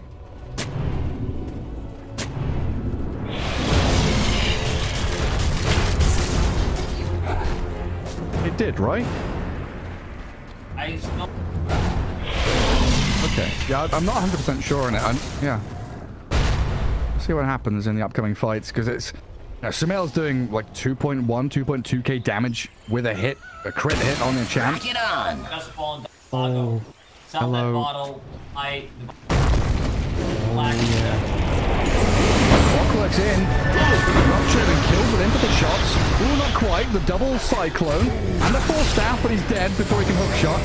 Can't get away from there. And Stinger has to force the high ground now as Miracle with his BKB. Sees a target in the trees. It's K1, and now it's the Supernova. Another blade is there to try to pull Miracle, and he's down. K1 had the damage. They got the egg though, and GA could steal out. Oh, it's just a Starbreaker, sadly. Kuroki glimmers up, trying to focus down the edge. Mago can get another 3 ball in 10 seconds. Getting close. He's in the trees. He's BKB. The 3 ball is come. Sumail 2 hits and he's done. Down goes the Earthshaker, and he'll jump onto the Beastmaster as well. Eon Disc is there. MC, he can't do it. K1 and Darmago, too much to handle right now. And Sacred's going to find a stun on to Kuro. Oh, Nigma. An ultra for Darmago puts Beastcoast in good stead to take this game now. But what a fight back from Nigma Galaxy. Eon then got crit 2 times in a row, not fast enough on it. Miracle died, no BKB on him. If they kill him, that's game over. Margo, Invis, tree volley, 2 hits, a couple of trees tossed his way, the avalanche, the side turnaround play, Miracle tries to stand and fight, but there's no way. with no Bloodseeker, and that's going to be game now. A valiant effort from Nigma Galaxy. Beastcoast, they levy their advantage. They take game one here. And my goodness gracious, Dark Margo going into Fountain when Sacred tries to chuck the trees at them again. And down they fall, tumbling. GG called out a miracle, and Beastcoast, 52 minutes it took to really finish and close out this game. A close one in the end, but some serious trauma.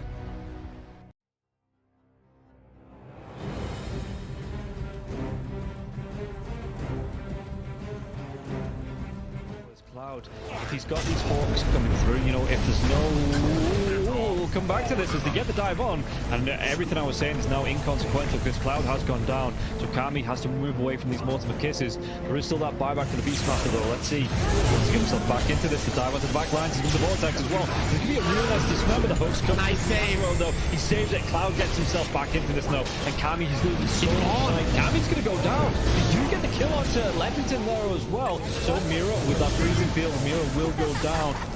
Damage on the hooks. Yatsuo still in that push roll. He's getting them back. They get the buyback out from the potent storm spirit. Everybody from the side of Hydra. They don't want to be giving this one up now as well, but they take down Leppington once again. That's the dieback on the disruptor, and Yatsuo, what can he do? The hook, it's going to be blocked mid hook. This is the dieback on the Cloud. Cloud, can he get himself away from this one? He's still being harassed up by Collapse. One more right click, he goes down. That is going to be the Beastmaster dead for 115 seconds, and now the chase is on for the rest of the side of Hydra. This Aghanims on the Morphling is just making him impossible to deal with. First of all, they use the little shredder on the Pudge to get rid of his armor. He has solid amounts of it, but it is just not enough. And then Yatoro just destroys him, and he knows that he can stand his ground because he cannot be stunned. He literally cannot be stunned. How do you stun water? Well, a lot of their damage, if not most of it, is on the Morphling. Oh, the glimpse comes back though. Inside the Static Storm Mirror, he has that Lotus going, and now if Zofra actually dives a little bit further, the Thunder comes out. McPod King, he's dove in, yeah. They're going to be able to get the counter to the Storms for it. Can they take down the Pudge? They're going to be able to catch him and cancel off the TP. He's going to be dead. The Storm Spirit though, he has brought back, and they've got no kinetic field, no Static Storm. And like you say, they're even going to be able to get a lockdown onto Cloud. Everybody inside of Hydra, they just overextended, and we praised them in the first game for respecting the power of Team Spirit here, but Hydra might have just lost the heads a little bit, and the buybacks, they're going to be forced out, but I don't know if it's going to be enough to defend this base with the Pudge being down, with no Static Storm for the next 27 seconds. Spirit, what can they get from this? I've been worried though, they're going to be able to get damage. They get two, they do! They take them down, the cookie comes out, the Yatsuo, freezing field, they might lose Happy. Is this the dieback? They do the break the Lincoln Sphere though. Morphling. Bilal wants to come right back into this fight because you have the boots of travel to do it. It might take him a little bit longer now. No boots of travel though, so he's going to have to use the blinks, you know, just do it by foot, it seems. Level 25 Storm with a Beast Master, so much damage. They're going in for the Morphling. He doesn't have a buyback. No, they get. Do they get the kill? He goes down. Warwick has to go down though. It's going to be him left alive. No, it's not. The creeps are pushing in. There's no buybacks available on the side of Hydra, and this is going to be 4 heroes, even with the death of the Morphling. No way Warwick defends this. It's pretty much over. They don't have the glyph. The game is over. They gave it their best. Hydra, they made Team Spirit work for it. The team that is most likely going to be at the top of Eastern Europe DPC Division 1.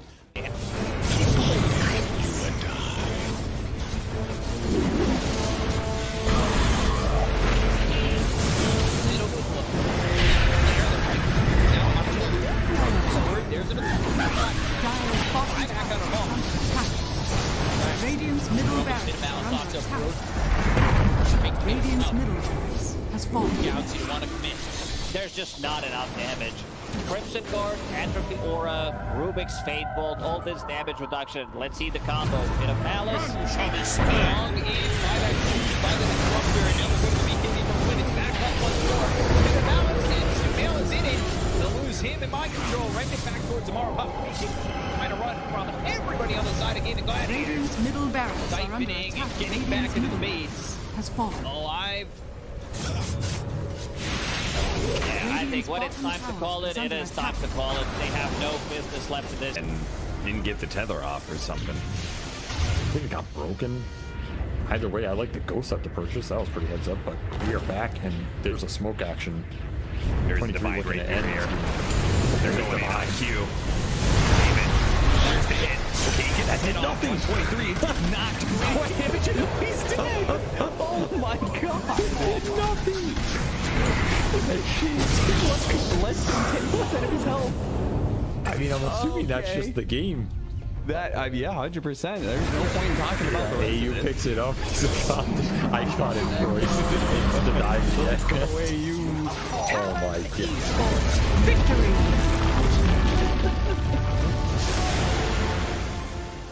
We finally get to see them have a little bit of lead, but they need to have good vision, good entry to engage. We're down up on high ground. Our Bulbaca, Red Panda, this would be huge if we can find it. Static Storm before the Tombstone. Not bad. Stone from Lulu.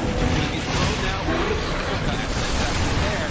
Starting to drop down. I love TK control for the moment. He does manage to get that one away. And the Supernova down. TK barely surviving. And it's just going to be one down at this. Oh, White Album, the dodge, to hide away, the heal's coming in. They hoping for a save, but the PKB is out, and they're going to jump onto him. He has to back away. They have lost White Album again, and now Tango in trouble. Q is going to drop. Aster, these fight so well, and they quickly take down that Undying. And remember, it's ages, so they didn't really care about giving away. That's what. Big finish, profits. Stun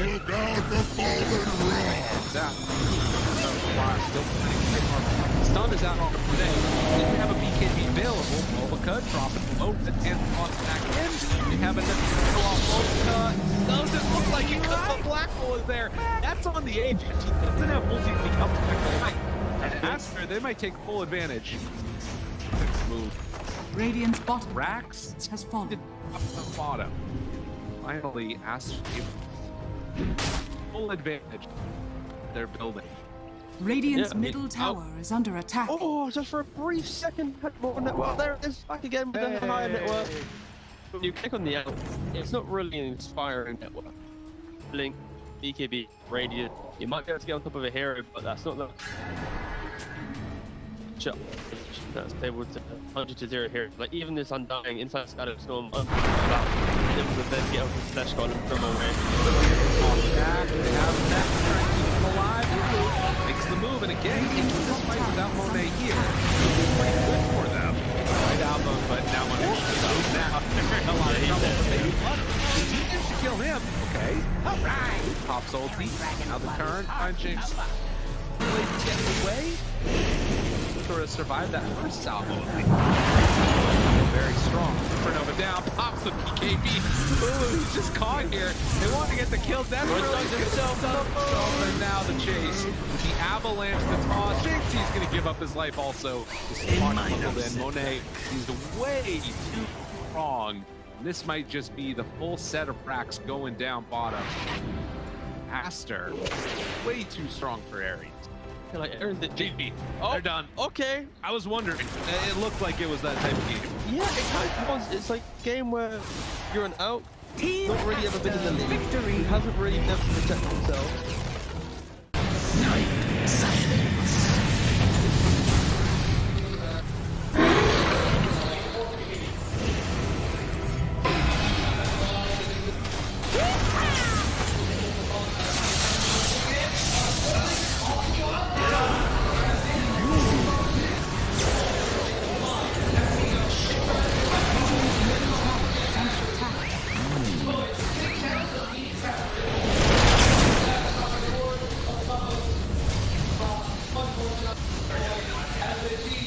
Radiant structures are fortified. Radiant's middle tower is under attack. Radiant's middle tower has fallen.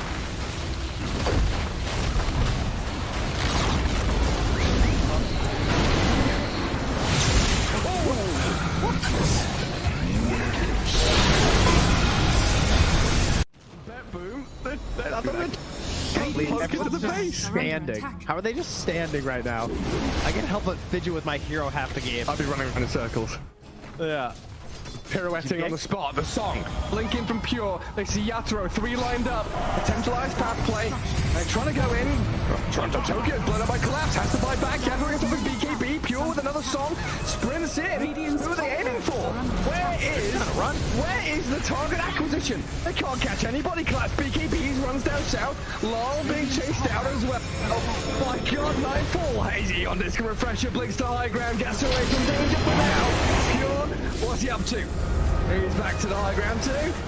Mirror image out, Aegis claimed, lol in the fire, still surviving and blowing up GPK. Team Spirit to do. Sprinting out their base. They don't catch Nightfall on the way out. He's blinked out of the range of Mirror. They're still hunting though, and he's going to find Toronto Tokyo. Who cares, Gem? I see Jakiro. Eon disc popped. And with this rapier damage will make short work of a twin-headed dragon. Unstoppable. Laurel, the collapse waiting in the back line actually worked. He stormed out of the tree line and he just then started eviscerating the 2 supports with the help of Laurel. He completely jumped over. They dodged everything that Nogma was trying to set and prep there. And Yatoro was also just firing the cannon from the top there. Did the combined damage of Collapse and Laurel together. He is a monster. Oh, Pure. Lol. Oh, God. Nightfall's going to get a bit of vision here with the Hawk. Imagine. Can they? Imagine. Will they? They have to do something kind of crazy. They're going to be losing their base pretty soon. Lash has buyback. Naga Beastmaster have to get back to base to defend. Drow Rangers up here. Tier 3 gone. Barracks to follow. There's no buyback of Collapse though. That's a big one. And Mira. Radiant structure. Look at all the wolves. Look at all the summons. It's vulnerable. Mira gets away from there. Help of the Glimmer Cave to jump in from Lol. Disruption self-save. Barracks taken out. Lol. Oh, tries to fight. Nightfall. He'll just pop, but he can't get any control of the Lol. This Lol puck is all over the place. Now they go into the GPK though. Aiming for the puck. They're going to find him at long last. They get him and the rapier's on the floor.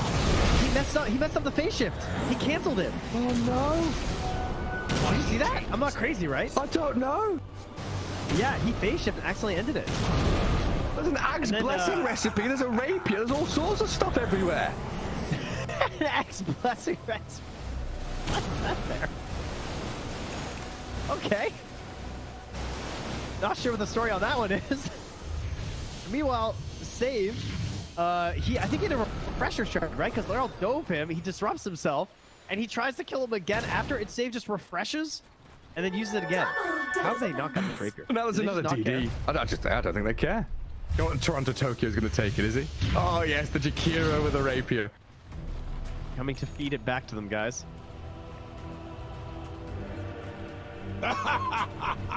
My goodness. There's Mega Creeps on one side. Top lane Barracks still standing on Team Spirits. Are we waiting for next Roshan, Trent? I don't know. I don't know. I feel like BetBoom have such a good chance of winning these fights right now. They can't get, like, swarmed in the back line. They missed the stun on BK.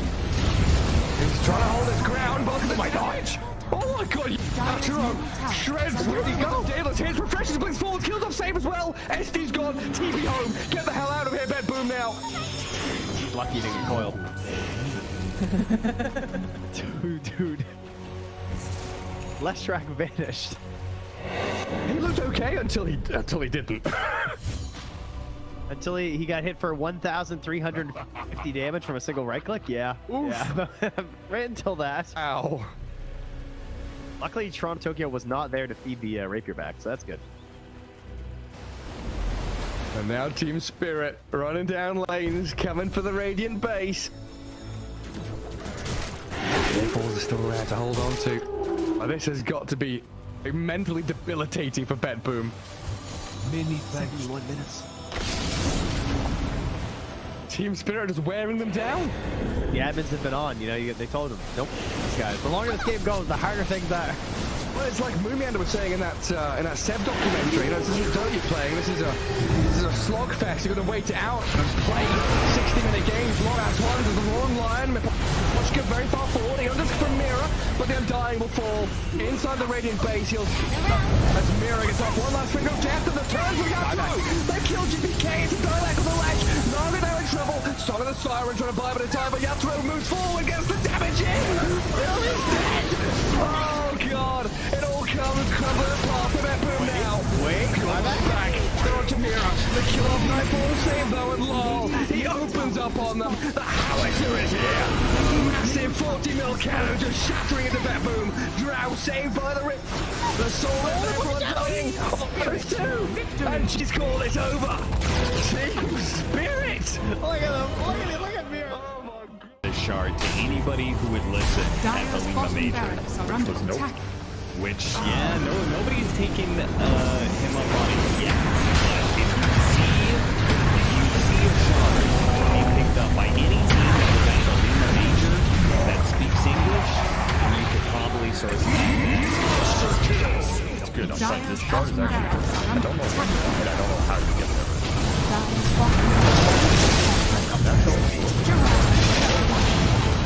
I actually got a better game as a word recently with the shard.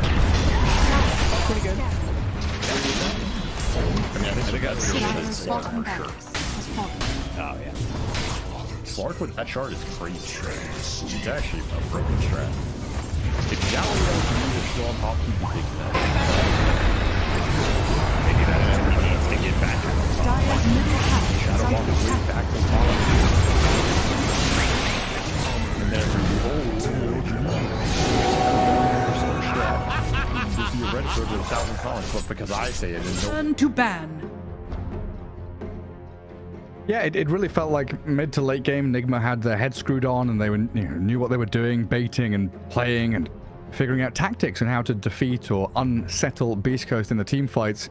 Laning phase, though, left a lot to be desired, right? Miracle dying solo to Dark Margo in that tiny versus Earthshaker lane. The Alk lane had free farm. Sacred pretty much had free farm in the off lane too. So maybe a little more focus there from Kuro and the boys in terms of getting the ball rolling and having a simpler time going into mid-game to actually set yourselves up for some success. We'll find out how things go with this first phase of bans. As of course, we have the snap gone yet again. And Beastcoast turn to pick. Getting rid of the Brood and the Nature's Prophet, even though they have first pick.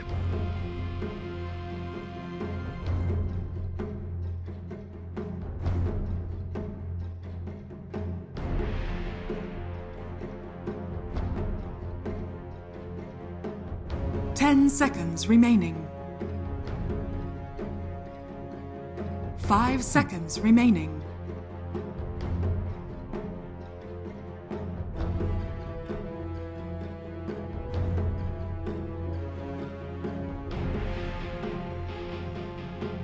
Radiant team pick. Yeah, I would also make that argument.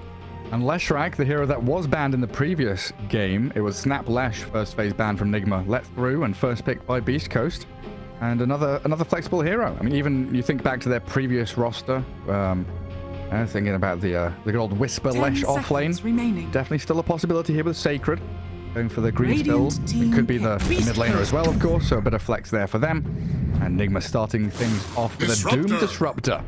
Disruptor's been a real big hero of this latter stage of the patch.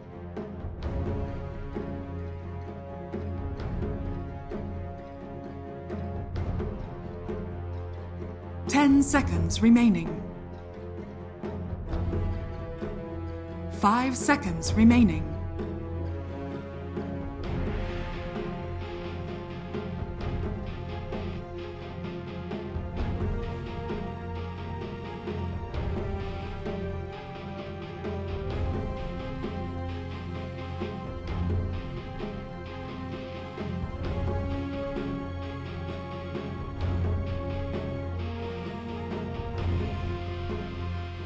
Beastcoast. Yeah, it really turn is. To ban.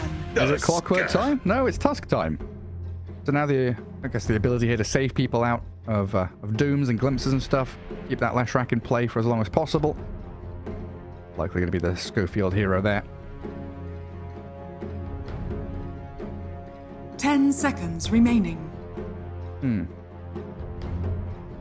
5 seconds remaining.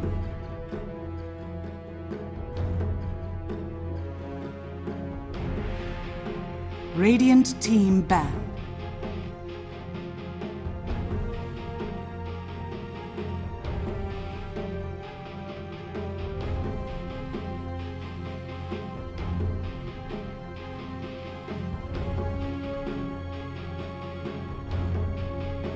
Seconds remaining. 5 seconds remaining. Oh, for sure.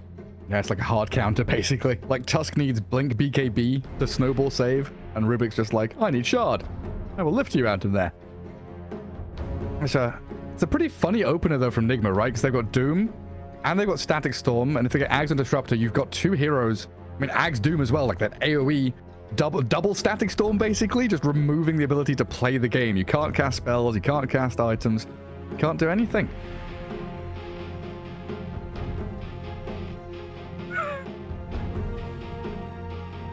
All right, you up to that mid team fight?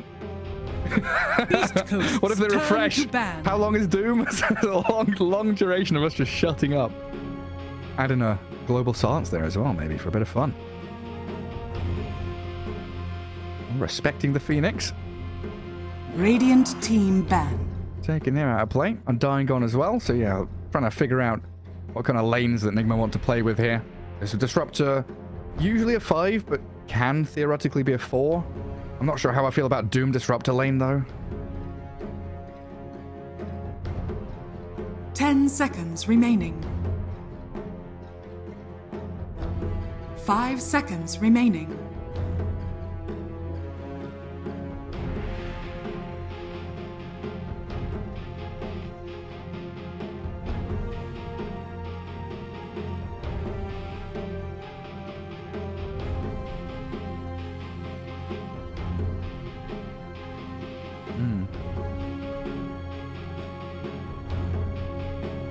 He's the Raptor player. Beastcoast's turn to ban.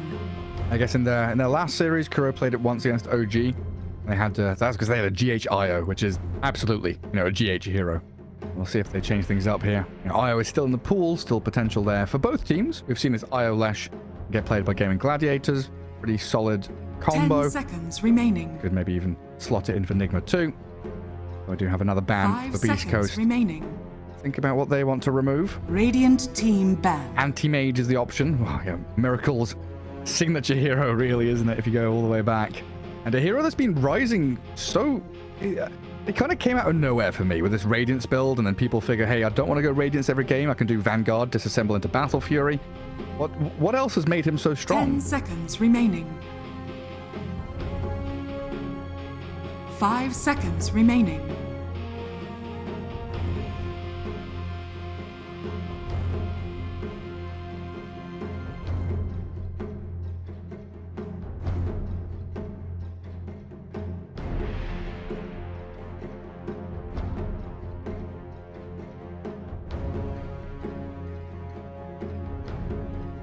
Radiant team pick. Beastcoast's turn to pick.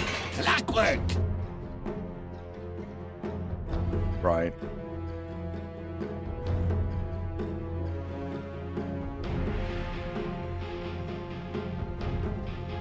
Yeah, and I guess people have also figured out what his Aghanim Scepter does as well.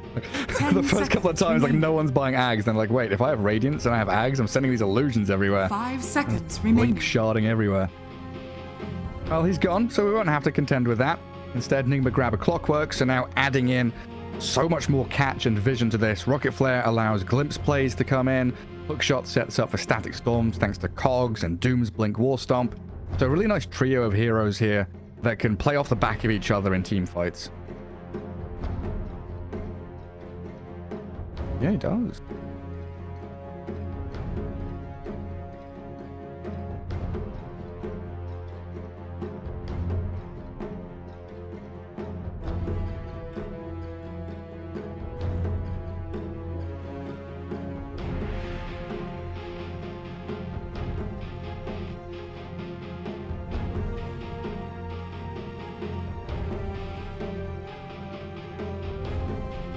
Beastcoast's turn to pick. Witch Doctor. A Witch Doctor. I was just wondering, is that going to be one of these offlane witch doctors with greaves and stuff? But I guess this is just going to be your stinger position 5, like 99% of the time. 10 seconds remaining. Yeah. 5 seconds remaining.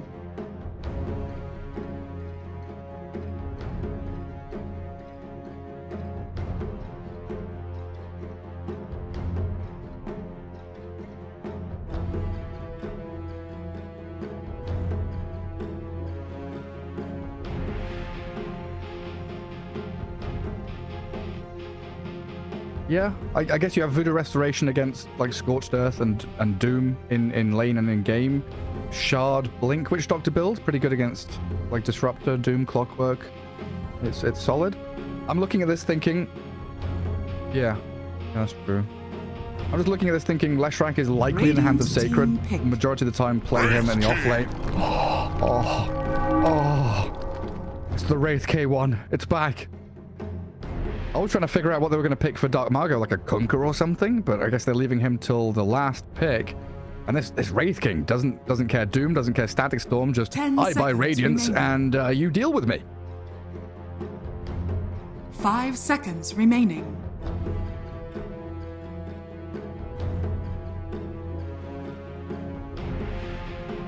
Beastcoast's turn to ban. Morphling.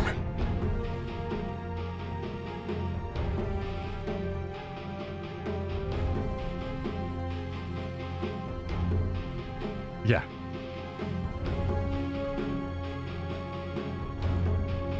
Ten seconds remaining. 5 seconds remaining.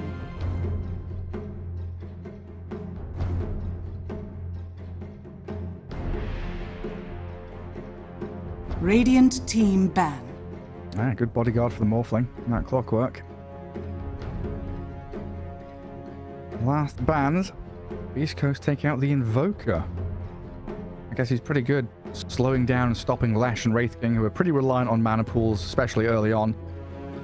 10 seconds Yeah, what's the way they catch this Morphling? Because it's not easy with Cask and Snowball to stun him. 5 seconds Maledict is the only thing Morph has to worry about, really?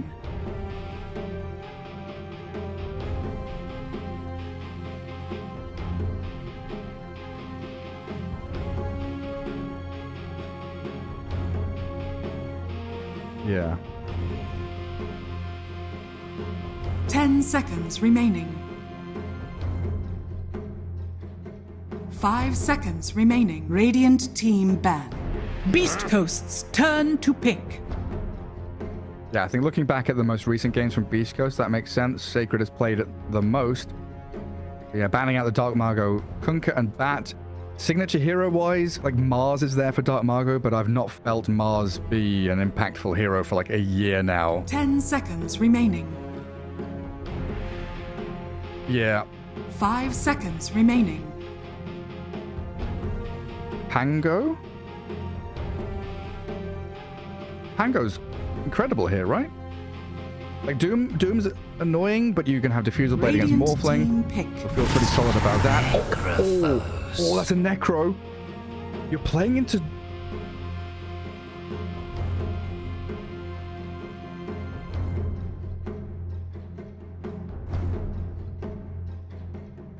And a counter pick.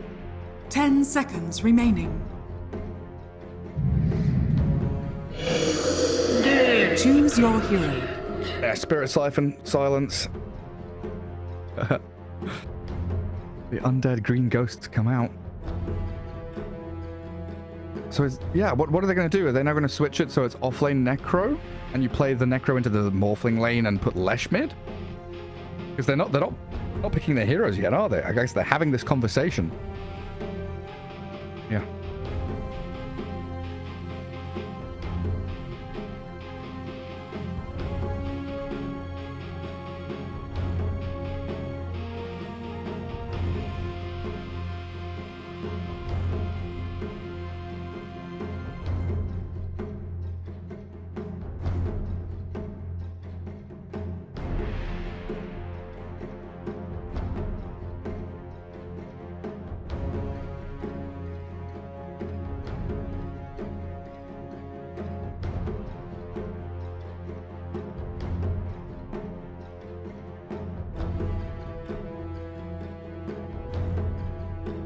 Yeah, you've got a lot of ways to kind of heal through the Doom, the Static Storm, protect yourselves against the Exorcism, because you're going to have a lot of bonus armor from like Greaves and stuff like that as well. Yeah, I mean, maybe with this Necro you can Reaper Scythe the Morphling, but got to remember it's a 3 Necro, and still a lot of that early game focus has got to come from Dark Margot's Leshrac. He is the playmaker. You're waiting for K1 to be ready with his Wraith King, and you're mentioning Wraith King's item build. Like, there's so many layers and elements to this that Beastcoast have to get right, is what I'm thinking.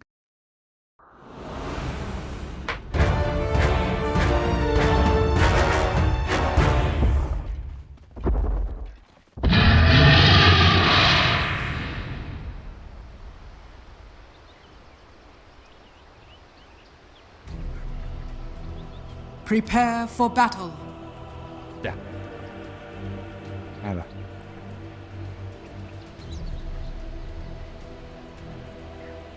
Well, I tried. Keep me, guys. Keep me. Yeah, nothing queued up yet on him, but you click on K1 and he's got his entire array of items queued from here until the end of the game. He knows what he wants to buy, and that's what he's going to do. He might die, though. Nope. They see him. Just back to the rune spot. Kuro with a battery assault and K1. He throws a stun, but it looks pretty done to me. It was a good splitter, but first blood still spilled by GH. Tracks run red. Great move by Nigma there. 5-man group up, smoked the top rune. Sticking it to Beastcoast already. 30 seconds to battle. But yeah, you were saying you like this armor build. A little bit faster than the Radiance one.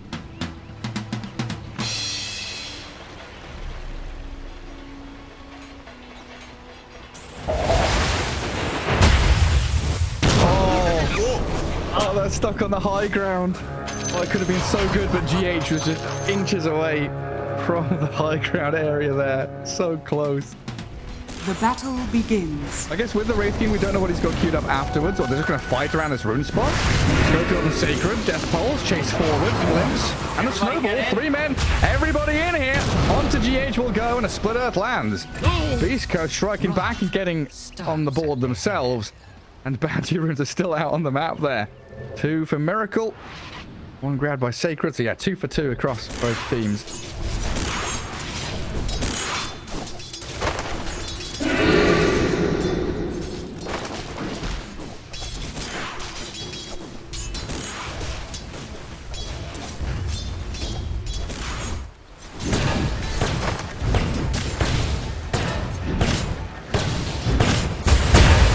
Nope.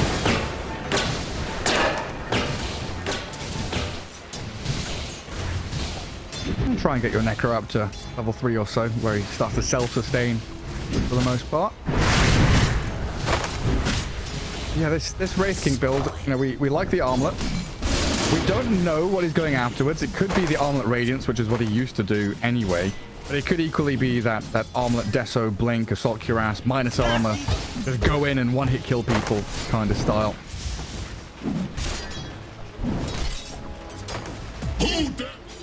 Playing it.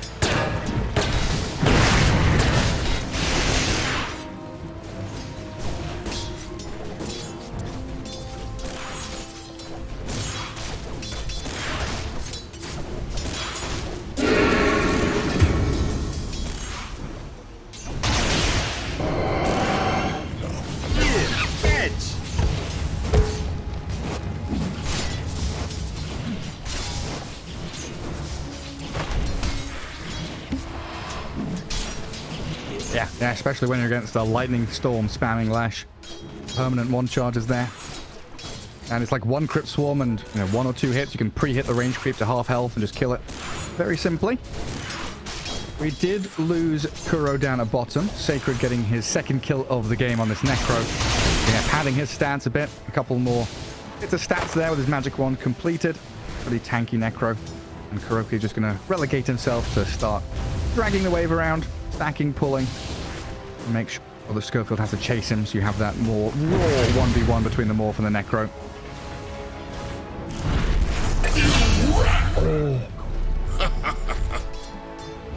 Yeah, no Thunderstrike. Just glimpse kinetic field, like you said, with the level 2 Scorched Earth. Drag him into the fire. Plenty of damage from Nigma up in that top lane. Dark Margo has started to recover mid. 16-1 against the 19-5. He's got 2 bounty runes to fall back on here to top up his bottle. We're missing out on a little bit. In fact, Creep Wave is held by Sumail in the mid lane. Very nice spot for him. Stinger lurking in these trees, trying to figure out what GH is up to. Make sure there's no pulling of the large camp going on.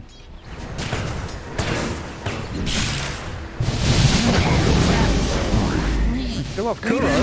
Schofield, you're right. Just as you said. Let's get the return kill for Miracle. So solo XP and a nice chunk of change for him.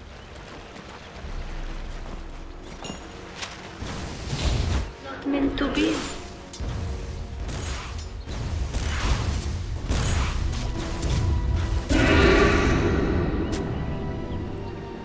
Okay.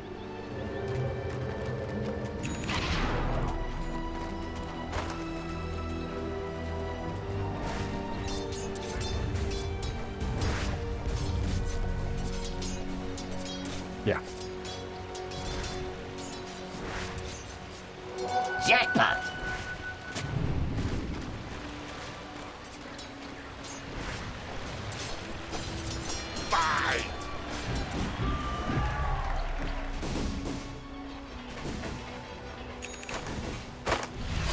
And it also comes back to the point you made about like specific heroes dealing with other ones. And you've got this Necro and Witch Doctor. Oh, pops the stick. Very far even. Still dies to MC. A lot of burning damage there. Top tower is under attack. Yeah, you were mentioning how the Necro and Lesh are kind of dealing with this Morphling. You need that Wraith King to deal with the DP a little bit. Like a Spirit Vessel allows you to spread the Necro across multiple heroes. You deal with the DP, get a bit of burst damage on her, reduce the healing of Morphling as well. If you see a target, you can go on them. A glimpse up top, send Stinger back to Fountain. So K1 left in a 1v2.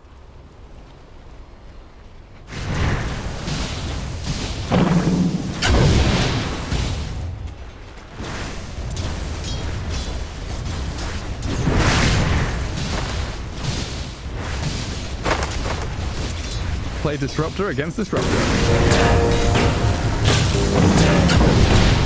GH taking some tower shots and down at bottom. Kuroki Miracle. Under the tier 1 they go. And Schofield helps Sacred pick up another kill. Regen back up to full health. What's the build here for Miracle? Like, does he need lifesteals to sustain in this lane? What's the deal? He'll get it. Oh yeah. Possessed mass time. Mind control. Level 1 Voodoo Restoration, so a little bit of damage ticking over on the Doom. K1 trying to catch up with another Wraithfire Blast, but a glimpse is there and a killing spree for that GH Disruptor. K1 doesn't even bother to throw the stun at Mind Control. It's too tanky. Water build.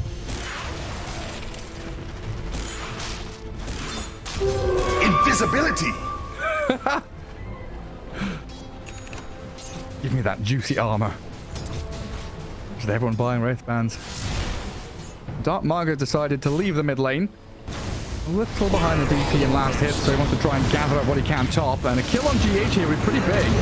Oh, glimpse back and he misses the stun too. K1 and Stinger chasing Mind Control as Kuroki dies bottom. Schofield traded. So Mail made the rotation, but Dark Margo can't get the finish onto either GH or MC. Do you have a cat's paw here with some skellies?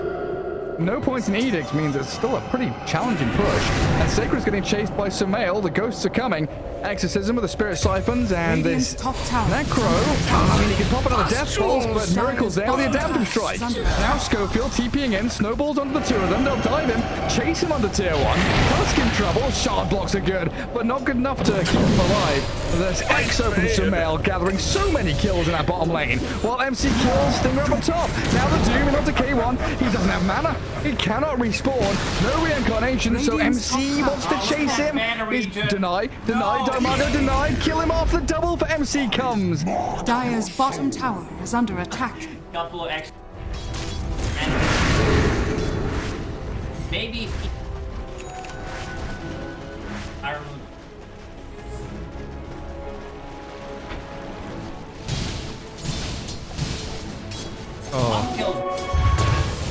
Yeah. Maybe another one now. They've glimpsed Stinger away from mid lane, so Sumail can kill off Dota Margo. It's actually Kuroki to get the last hit. He set it all up with a battery assault.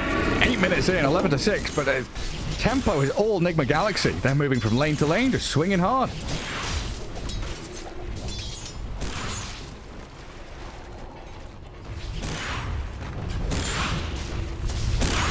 Me first.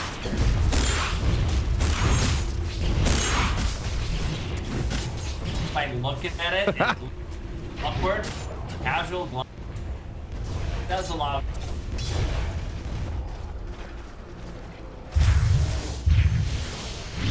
Radiant's bottom tower is under attack.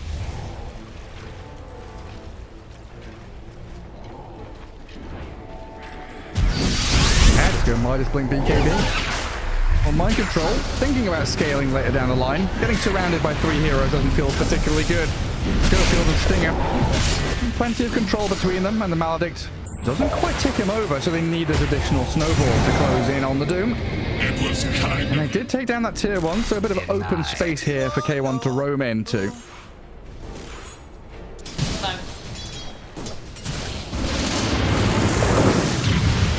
Dota Margo inside the kinetic field. Split Earth Hell does get the stun onto Miracle, but now he's trapped in the cogs.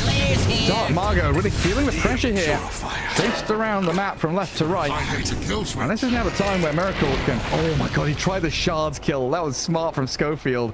Had the deep ward, saw Miracle toggling down to Agi.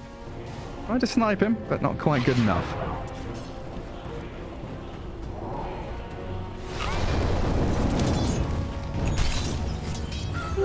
Invisibility. Dire's middle tower is under attack. Radiant's bottom tower is under attack.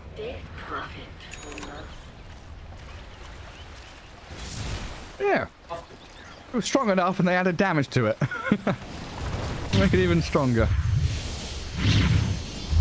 K1 still farming out the jungle, does have his armor being delivered, but mid lane, another fight brewing. Dota Margo has walked back into danger, and Sumail has another Exo. Reaper's Scythe, not going to finish her off. Spirit Siphons can't heal her up though.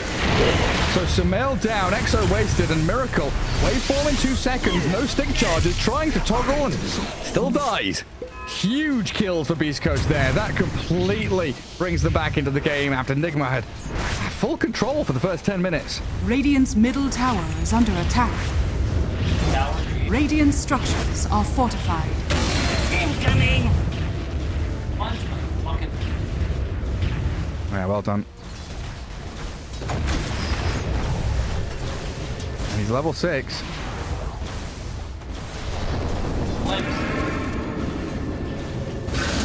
Kuro wants hookshot as well. Kinetic field's good. Doom is on the lash. Spirit Siphon's coming. Sacred and Stinger trying to hold the right-hand side of the fight. The Static Storm's going to turn them away and stop their spells. And Miracle does get stunned up. Chain disabled, but he morphs away.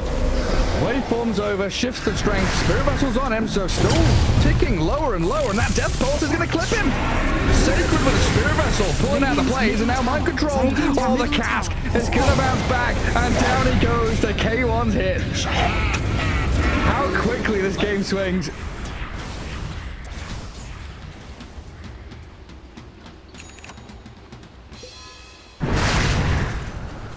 Couple of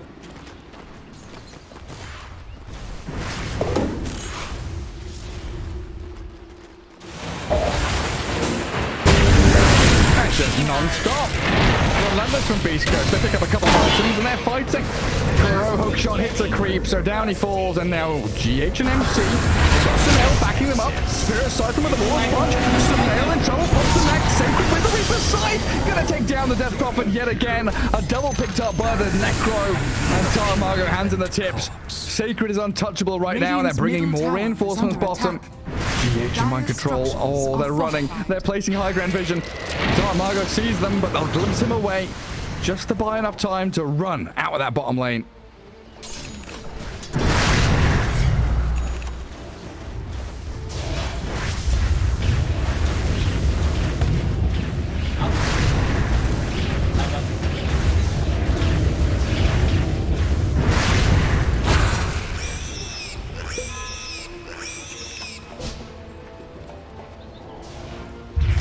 time and time.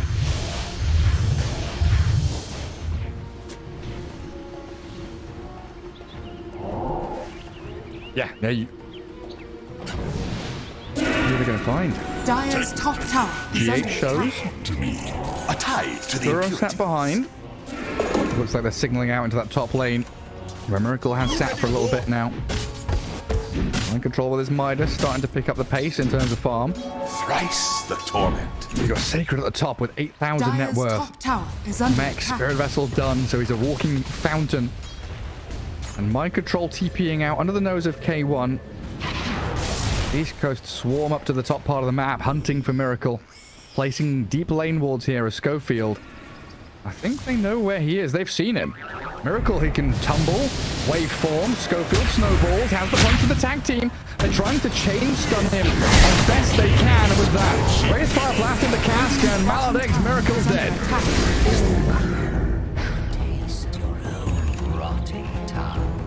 Item brand.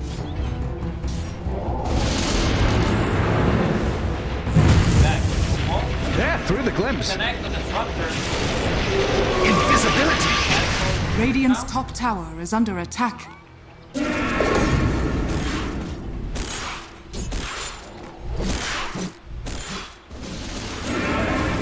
Another glimpse and another snowball. Yeah, Schofield on the money here so far. Saving up 1,800. Likely. Yeah. Looks like it.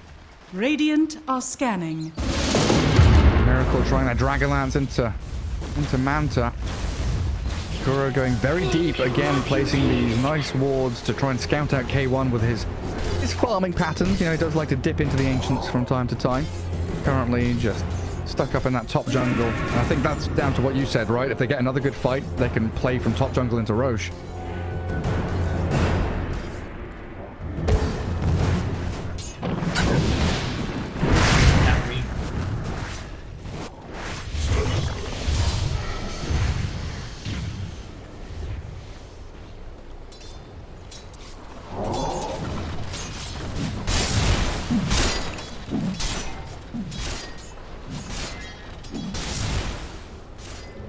Dire's bottom tower is under attack. Stinger is alone down bottom currently. That'll open up a hook shot from Kuro and a static storm out of GH. And Sumail holds the Exo there, but they chuck the book. And that poor little witch doctor, and still get the tower nonetheless. This does mean that Roshan has been left unattended by Nigma Galaxy. Under attack.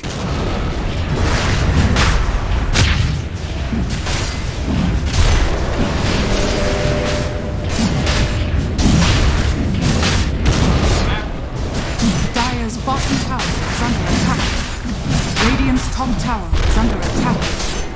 Dire's structures it's a win-win-win scenario, right? If Stinger goes down there and if there's no one down there, he farms. If there is someone down there, then they waste their spells and they kill him and his team roaches. And if there's a couple of people down there, maybe he lives and his team keeps on farming. There's like no situation in which that Witch Doctor TP fails. Everybody feels good. Radiant's middle tower is under attack. Radiant structures are fortified. Dire's bottom tower is under attack.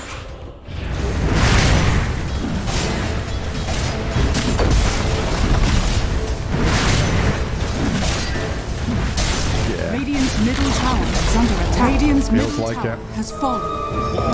Dire's bottom tower is under attack. Right, now if you doom someone, there's Blink coming out for this Tusk, right? It's on Courier? Yeah, so Schofield has Blink Snowball save. Dire's top tower is under This is challenging. Nigma Galaxy, they are wide out across this map. Miracle top, a couple of heroes lurking in behind creep waves to cut them. Kuro and GH shoving into bottom and mid. They have to come back and defend. Beastcoast are knocking on your door, walking up your staircase. Static Storm drops straight off the bat by GH to stop Schofield from doing too much and a wasted Reaper's Sight. I thought they had the damage to kill him off. Radiant structures are fortified.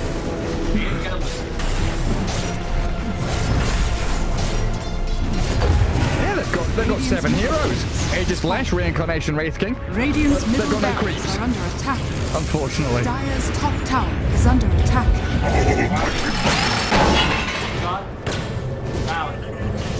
Off he goes. Ah, Kuro. Kuro role-playing as Schofield. It's classic Schofield stuff, playing behind enemy lines, getting away with it as well. Mind control. BKB coming out on the courier and does get away from Stinger there as he saw him. Skipping that outpost down bottom. A tithe to the impurity. Look at Miracle.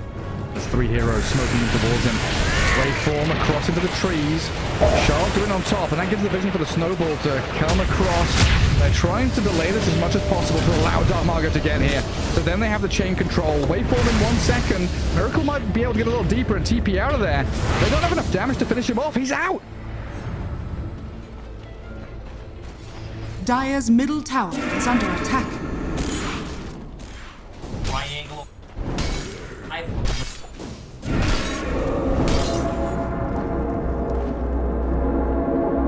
A lot of vision. That's basically if they see someone, they get on top of them. Schofield is smoked again, trying to utilize it. Kuroki, he thinks that's a free D ward, but even under that Glimmer Cape, he will be spotted. Into the side for good measure. Beastcoast keep their vision going while down at bottom, K1. Reincarnation will finally get popped as Sumail just goes to flow, and they doom K1's Wraith King now, but he's got backup arriving. Yeah, they glimpse him. He's half HP. Can they kill off the Wraith King before he turns and fights? Doesn't look like it. The Wraith King's looking okay. Stinger has the Voodoo Restoration. He's perfectly fine. The Doom, the Disruptor, the Death Prophet, and all that Nigma had couldn't defeat the King. Dire's middle tower is under attack.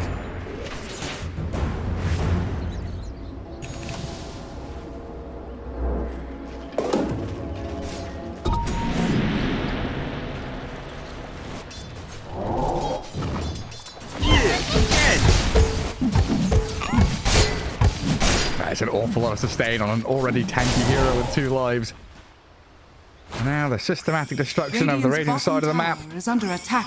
Into tier 2 bottom. Not sure if they want to go straight high ground again, but this is definitely going to be the net closing in around Nigma Galaxy once more. As they jump mid, Kuroki brought to his knees by Dark Margo and Schofield. Tower has fallen. And now it's...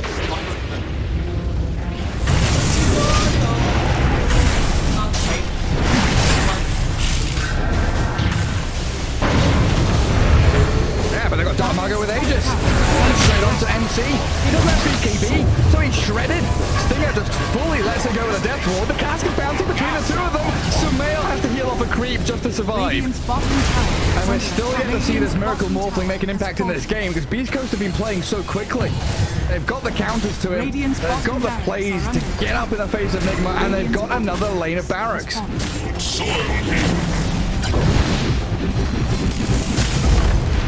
Radiant's bottom has fallen. They've got BKB. I turned 3 swipes, gets to the middle of Kuroki. The metal is melted and Miracle stunned by the split earth. I don't think they want to dive tier 4 just yet, Beastcoast. They'll take the barracks and they'll be happy with it. 2 full lanes.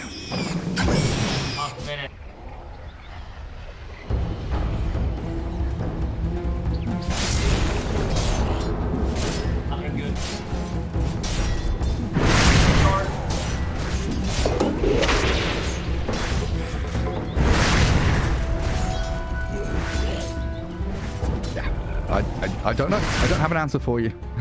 It seems so difficult. Like, I don't mind. no.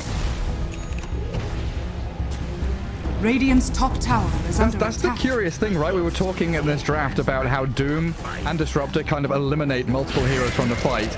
So, you know, Nigma are kind of playing with 2 additional lives, the fact they can remove 2 from Beastcoast, and then Beastcoast is like, well, we have Reincarnation Aegis. It's an even playing field.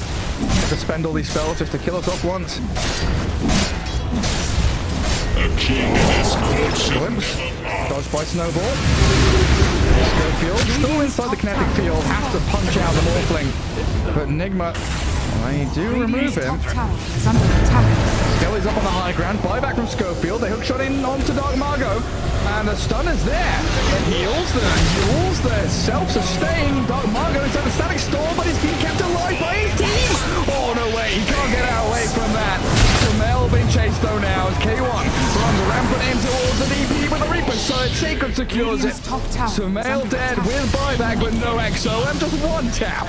K1 clears through the clockwork as another lane of barracks just appears for Beastcoast to take. Dire's structures are fortified. Radiant's top tower is under attack. I still struggle to see what Radiant's Miracle top can tower do. has fallen. Yeah, even when they're in the enemy base, buyback and TP to what, mid-tier 1, I guess. Just run it down, get in on these final remaining buildings. Miracle will man to dodge the Wraith Fire Blast. The melee racks looking worse for wear, while Schofield inside the cogs will snowball and buy some time in his fight against Kuroki. And it looks like they'll just leave the Tusk to die. As Nigma Galaxy do all respawn up. Stinger getting caught by a stun and a glimpse. If Beastcoast can extract with their core heroes though, it's all worthwhile. Darken my eyes.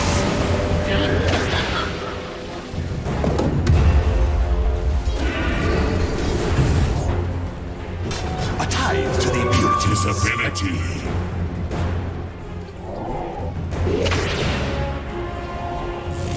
Bounty. It's a fast spawn on Roche as well. 30 seconds. That was costly. Plus Grease Pipe.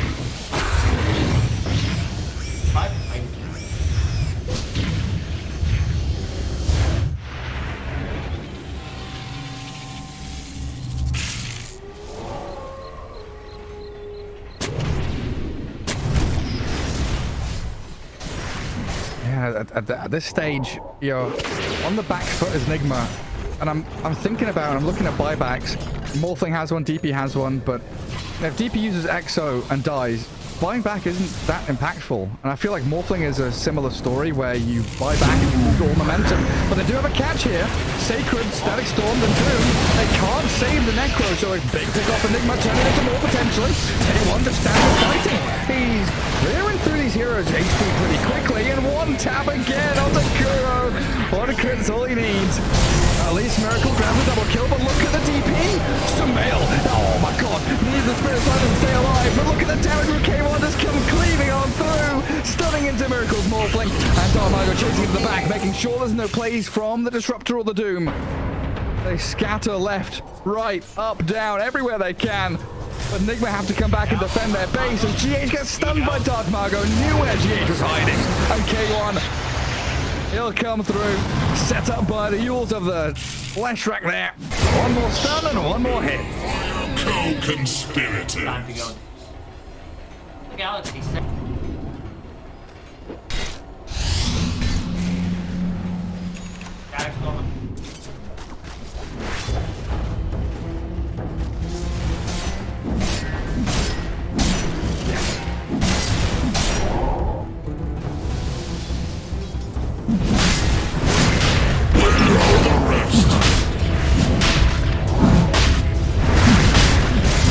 I'll go straight in there.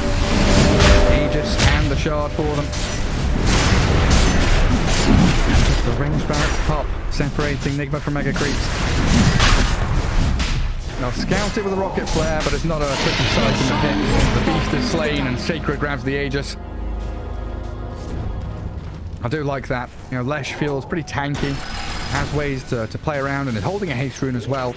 So Aegis on this Necro, who really has been the core hero here for Beastcoast. Important he has 2 lives.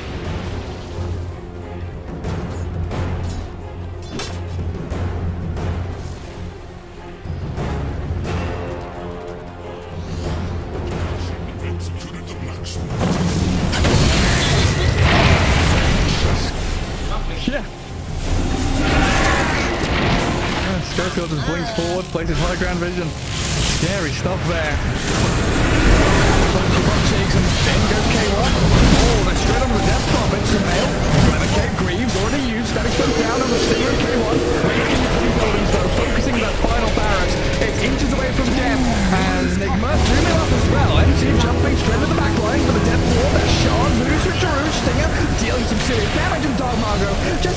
into them. Sumail cannot run from this. The Death Goblin punched into Hell, and Mind Control. A little bit of save from Kuroki. Traps 3 in the comms, but that's it. Lights out for Nigma Galaxy here in game 2. They just do not have enough left in the tank to fight into Reincarnation, into Aegis, and into this Beastcoast lineup that is so incredibly powerful.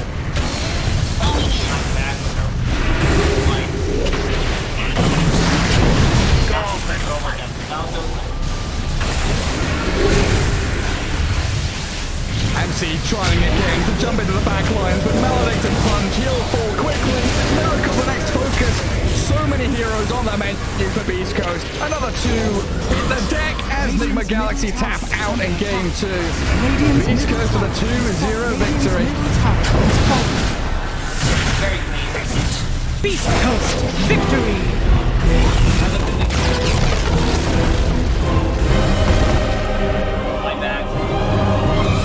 This time around, the Necro positive some.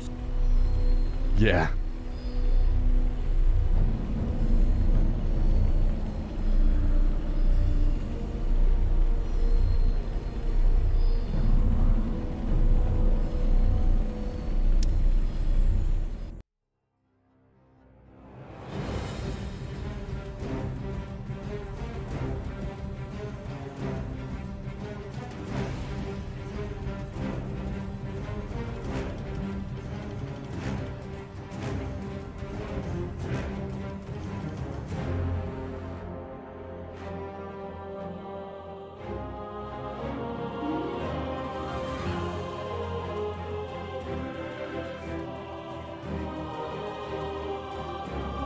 Cloud, if he's got these